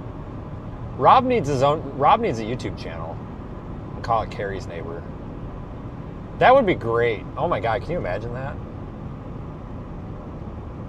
Here's what's going on today on the other side of the street. You could both be live at the same time from the other side of the road, or driveway, whatever. But he does a good job. He's been live Carrie's been live quite a bit, guys, lately. I mean, I don't know. I think it's kind of fun watching people work on shit, pass the time. His lives are entertaining. He reads the chat, I mean, I'm no live streaming expert, but I mean, I think he's doing good. Make sure you subscribe, people. All right, yeah, you go fire your resumes off, man. Good luck. I really hope you find something that you like.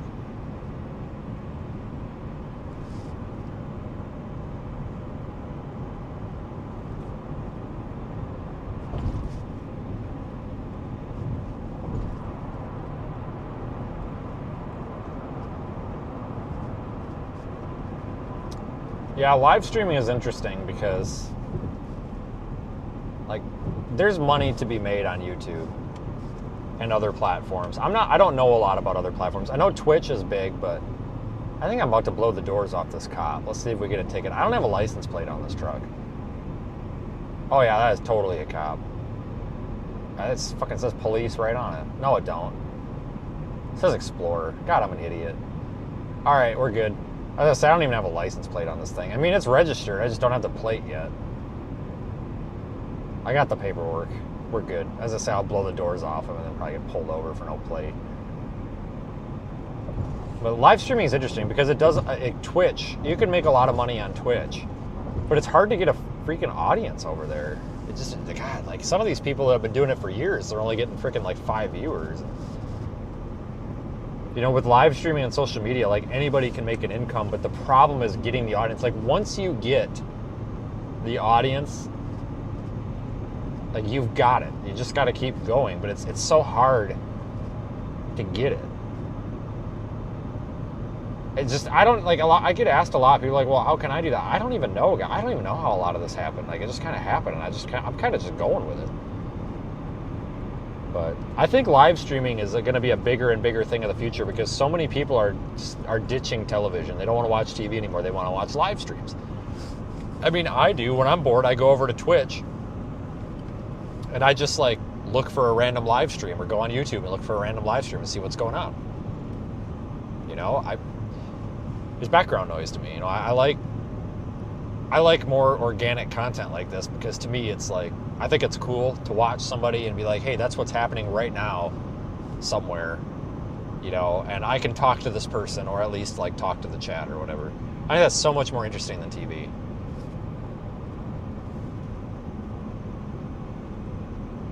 Yeah, a lot of people don't even do TV anymore, you know?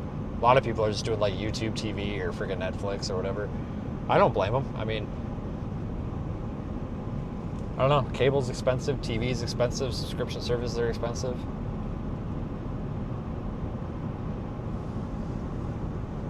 I mean, I like doing the live streaming. Like, there's times where I'll be honest with you, where I really don't want to, but I have to because, like, we got to go out there and, you know, report the weather. But I honestly do like sitting down in front of the desk at home or at office. I keep calling that place home.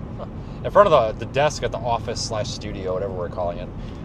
I do like sitting in front of the desk and talking to you guys. Like, I kind of have fun doing that and talking about dumb shit. Like, it's entertaining. Now this guy's gonna blow my doors off. He's just returning the favor. Look at that. Well, if you were driving like that 2 minutes ago, I wouldn't have blown your doors off.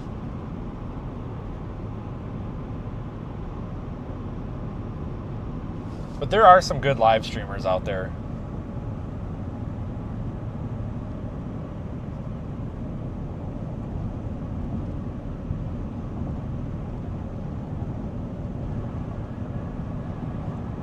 I do like people that do IRL streaming, you know, like what I do, but they just go like walk around the mall. I always think that's kind of cool. I just like seeing different parts of the country and world and stuff. I tell you though, it's hard to live stream. A lot of people think that it's easy. It's not. Like, not even just from a technical standpoint, but being able to, like, it's hard to explain, but like especially if you're working on something, like when I'm working on the truck or something, or like when we were launching that weather balloon, it's hard to have that other camera there live streaming and making sure it's in frame, it's got a connection, the audio's good. You know, I'm big on audio. Like, that's the most important part in my opinion. Like, that's what makes me click off of live streams is bad audio. And I know our audio is a little bit, it could be better because I haven't tweaked the settings. Like I said, I replaced the microphone and then I just didn't get around to tweaking the settings. We do need to tweak the settings. I'll probably go live for members only one of these nights and we'll just like do some audio tests. But, you know, make sure all that's good. Make sure you don't drop the microphone, which I've done. Dumb shit like that, and then not realize it, and then the next thing you know, you can't find it under the seat or on the side of the road. Like, it doesn't sound like a lot, but it's a lot. And then you got to worry about the battery going dead, the phone overheating, because the phone always wants to overheat. Like, it's a lot. And it's not easy to do behind a desk either. Like, you get hot. Like, you're hot. The lights are on. You know, everything puts off heat. You get hot, you get sweaty. Like, you can't pick your nose. I mean, you can, but like, it's a lot to manage. And then, like, you got to manage the chat. You got to manage what you're putting on screen. Like, it honestly takes talent. It really takes talent. You know, when you find somebody that you think does a good live stream, you know, make sure you support them, because there's a lot that goes into it. And you can tell the people that go the extra mile and put even more into it. You know, more power to them. But like, I personally think audio is the most important thing. You know, I used to I don't know a lot about audio, but I think audio is very important. I've tried a lot of different microphones in the car. I've tried directional mics, like a shotgun mic. I had a Shure. I think it's the same one that Daniel has. He probably knows what it is. Diane probably knows what. I think it's the same one. It's a Shure. And I had that up on the dash pointed at me, and that sounded good, but the problem was, because it was directional toward the back of the vehicle, also it picked up a lot of road noise, because a lot of road noise would happen in the back of the vehicle and rattling around, so it was hard to get that out. And I can't run like a freaking audio mixer in here. Are you kidding me? I'm in a car. So that didn't work. So then I tried a smaller, like a little Rode shotgun, like on camera DSLR mic. I tried that. That worked good, but it wasn't directional enough. It picked up a lot of noise from outside of the vehicle when the windows were down. And then I tried a lav mic, like a little wireless lav mic that I would clip to my collar. Or not a wired lav mic, but I kept getting out of the car and forgetting to take it off, and I kept ripping it out of the phone. And then I eventually went to these. There was another mic what did I have? Oh yeah. So it was one of those snowballs. You ever seen those snowball microphones, guys? They're like $50. Like, they're cheap, but they're good. It's like a little circle, like a sphere. It's supposed to be like a good mic for like zooming, you know, like Zoom and like maybe podcasting. But it's not great, but it's pretty good for the price. I had one of those, and I put it in the car, put it on a USB adapter to go to USB-C and plugged in the phone. That worked pretty well. But again, it picked up a lot of ambient noise, and it was hard to get. It didn't focus in on the audio. But I will tell you what, like, what I'm using now is like the DJI mics, and it's just the wireless mics. And I've been clipping it to the seatbelt, but we're at gain 0. Like, we have 0 gain and 0 audio filtering. I do need to go in and tweak those settings, because when I had the last one that broke and I replaced it, I didn't pay attention to what my settings were, and I know that I tweaked the settings substantially to get the audio better. I know you guys say it's good now, but it can be a lot better. You might not notice it, but the people on headphones like AirPods or with like good speakers on their TV or computer, they notice it. Maybe not your phone, but people with good audio equipment like headphones or whatever, like, they notice the difference. You know? Yeah, I like that little snowball mic for what it is. I don't think it's great by any means, but I definitely think that it's really good. Audio is very important. People will tolerate bad video, but they don't tolerate bad audio. Yeah, don't take the mic to the bathroom. That's a good idea. I wouldn't take the camera to the bathroom either. I tell you what, AirPods actually make good mics. I can use my AirPods as a mic for the stream, and they are freaking great. But the problem is I can't have that thing in my ear all day. It makes my ear hurt after about 4 hours.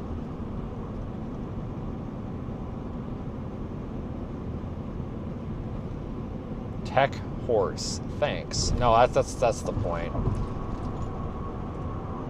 Right, like that's why we're doing this, because like we want to be different, and we want to do something that we like to do that's different.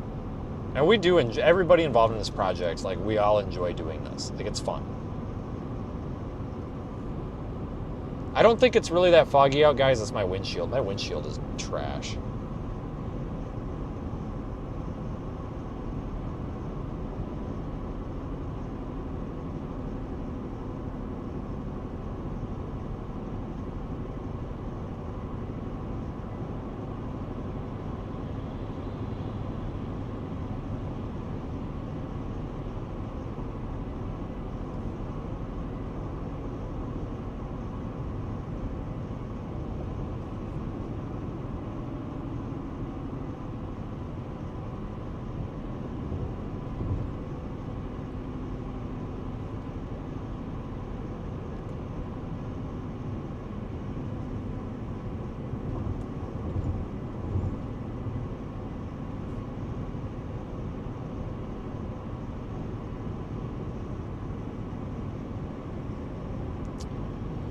Anyway.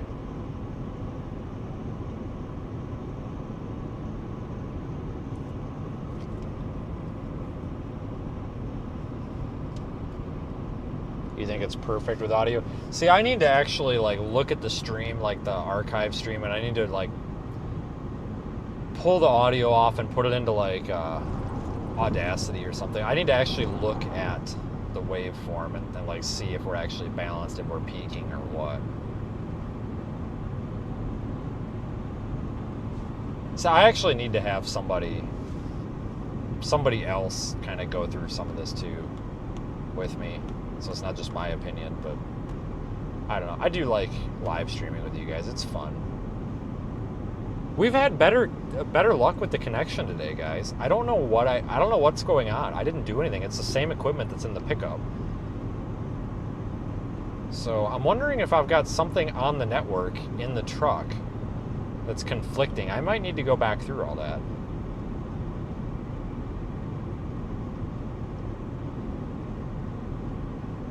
This microphone is about to die, though. I got several of them, so I mean, I can switch it, but...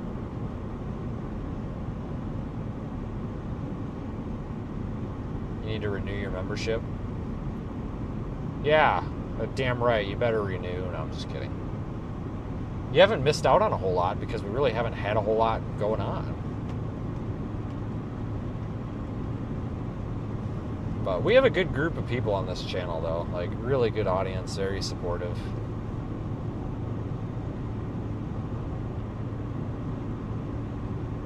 God dang, I got a long ways to go yet. We're not even up there to I-80. God, I hate Illinois. No offense to anybody who lives here. Great state. I just don't like it. I feel like I get taxed for everything. Yeah, I don't know what the problem would be unless it's coincidence, but everything that I do, like all the cameras, they're all wireless over Wi-Fi. So I don't know, maybe there's a network issue.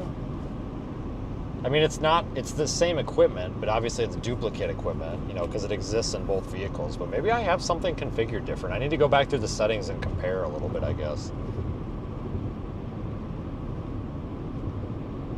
Oh my God, I'm about to run out of gas. Oh, shit.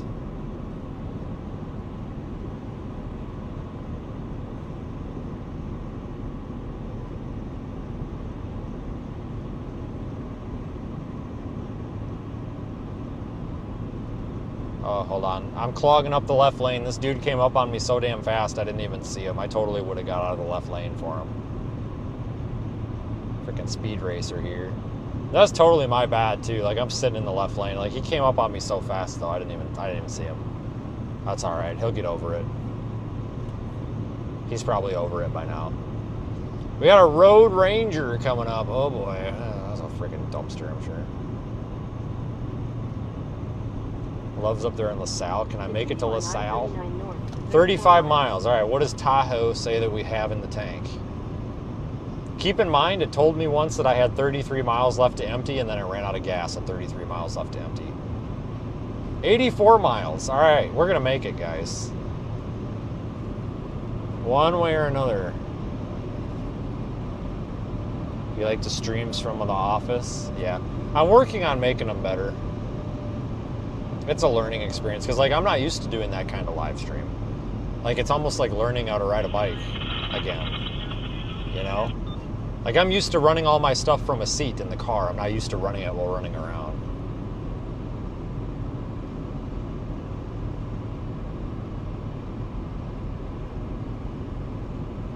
I don't have AAA.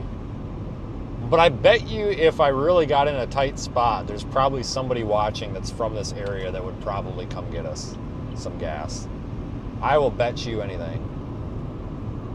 Why Loves? Just because I know they're going to be open. Like, some of these Casey's and stuff, they close at 10. I would just rather go to the... because I know they're open.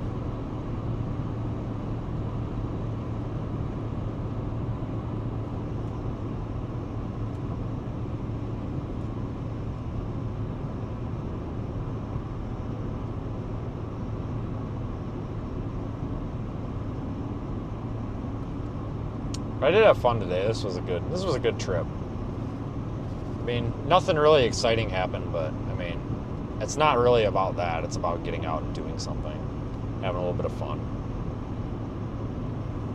You gotta have fun with this kind of stuff. Like, you can't, I don't know, you can't take it too serious. You gotta take it, like we talked about earlier, you gotta take it serious. But you gotta be able to make an adventure out of it too.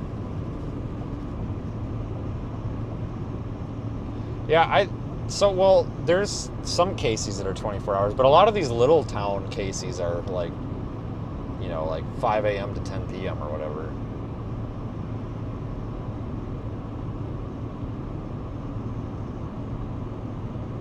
You're in Minnesota? Yeah, fake spring. Yeah, you'll probably have fake spring in a few days again, too. That's usually how it works. You might even have fake summer, too.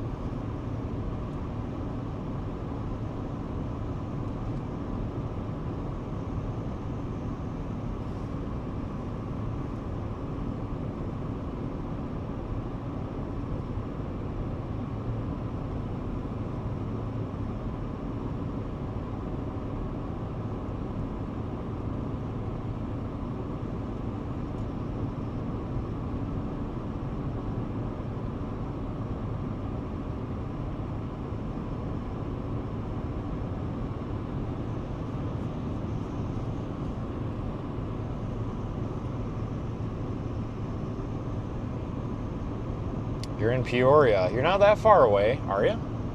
Yeah, Peoria. Yeah, we're not that far. You're just off to the west. See, I told you, somebody's here.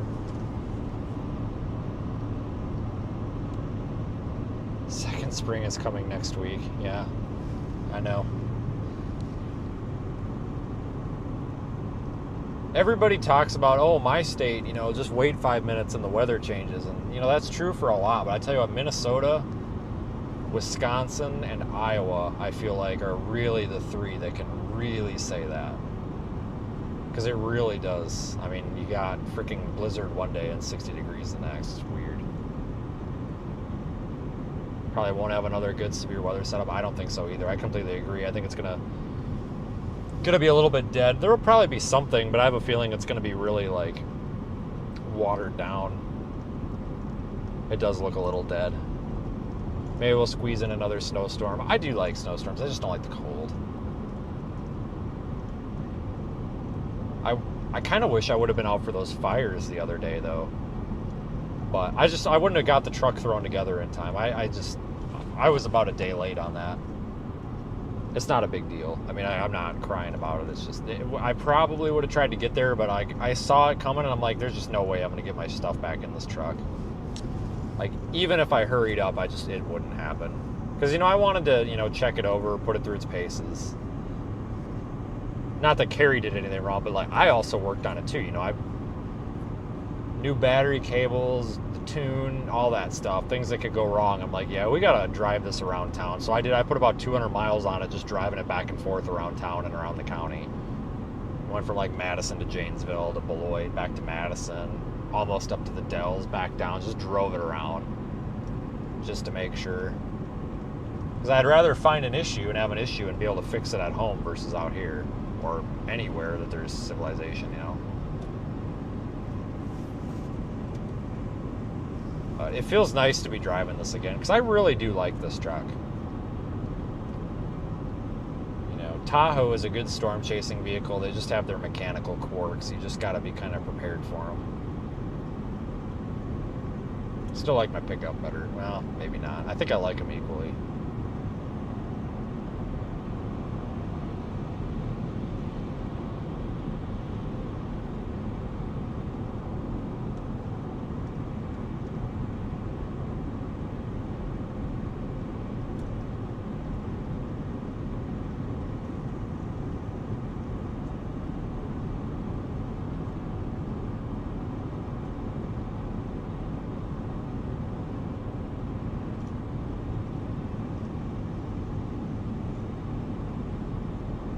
Yeah, I don't do cold weather either. It's hard on everything. It's hard on people, it's hard on equipment, it's hard on the road.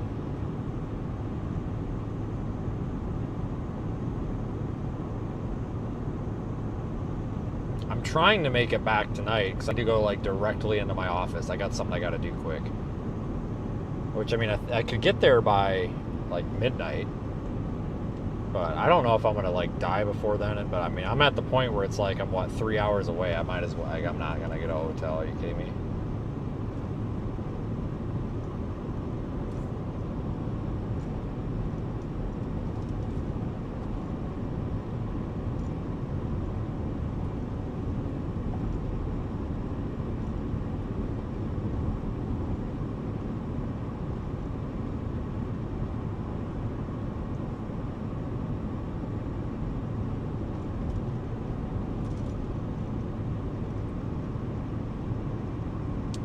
Lightning? Yeah, we had some good lightning earlier for a second. I don't know.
I think the tornado of the day was something over there by Bloomington, Indiana.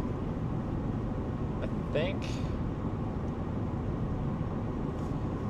I mean, there were a couple tornadoes, but I don't think we had anything long live, long track that I know of. I think it was all a bit brief, but I tell you what, the target area was correct. I mean, that 10% hatch was right where it needed to be.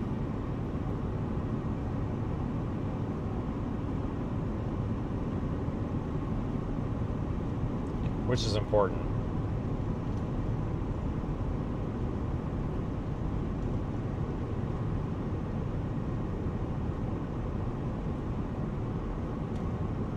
But you don't win if you don't play the game, so it's still good to get out. You know, you gotta give it a try.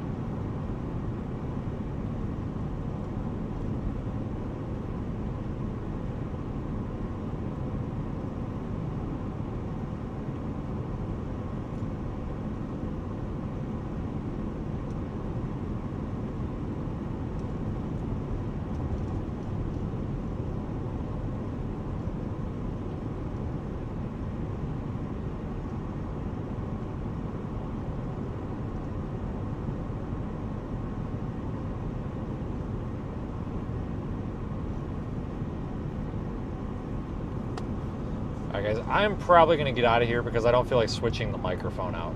Again, the battery is like, I'm surprised it's not dead yet. We've been live for many hours. Let's put it that way. I don't know how many hours, but it's been many hours. So I'm just going to say that's enough. Like, we're done. We've done this enough. Like, I'm done. I'm over this. I don't want to do this anymore.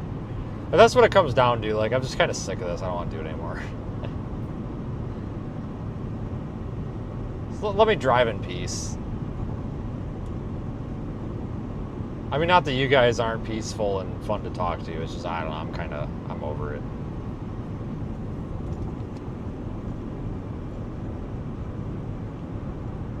But I do appreciate all the super chatters, the PayPal people. I don't really have a word for you guys. The channel members, the GoFundMe donors. We did make some progress on that. I think the goal might have gone up like $400 or $500 worth, I think. I don't know, we made progress. I know we made some progress, so that's, regardless, that's all that matters. But I appreciate it, guys. It's been fun. We've been live over 10 hours, yeah.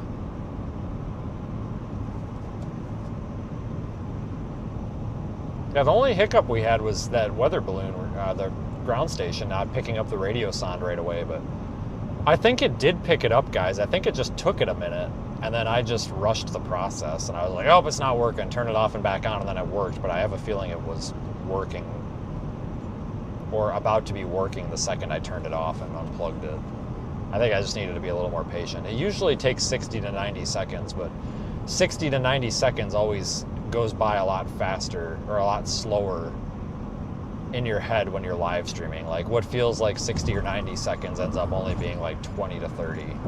I probably just rushed it. I probably need to put a timer on that thing, so like I know, okay, hey, if it doesn't come up, you know, by the time the timer goes off, you know, that's when we have a problem, kind of thing.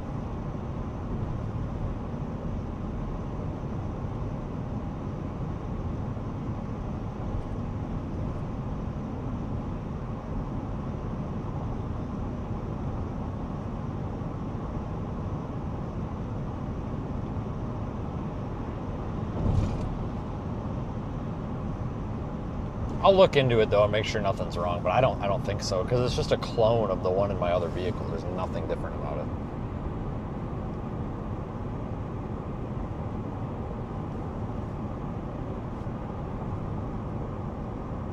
Have a good night, guys. I'm out of here. I'll be live again tomorrow. Not chasing, I'll just be in the office. I'm trying to get a couple of things tidied up so that I can leave the office and go do, you know, personal things for the first time in like a month. At least 2 weeks. I've been stuck in there for freaking 2 weeks, basically, like damn near 24/7, because there's been that much crap to do. It's just been constantly sitting down and typing something or working on something. But I'll be there probably live by, well, I'll be live probably mid-afternoon. I don't know, something like that. I'll see you guys later. Thanks for watching. It's been fun. Have a good night.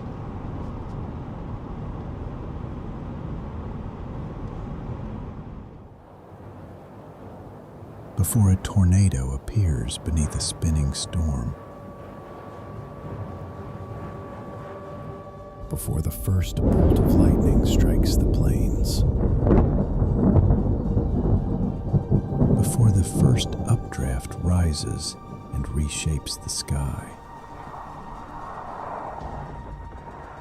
the atmosphere whispers.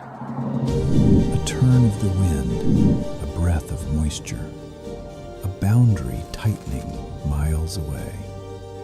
Moments so small, yet powerful enough to decide what a storm becomes. But these moments unfold in places we rarely reach, changing faster than our tools have ever measured. RISE 26, high-resolution intelligence into storm environments. A mission powered by passion and made possible by you.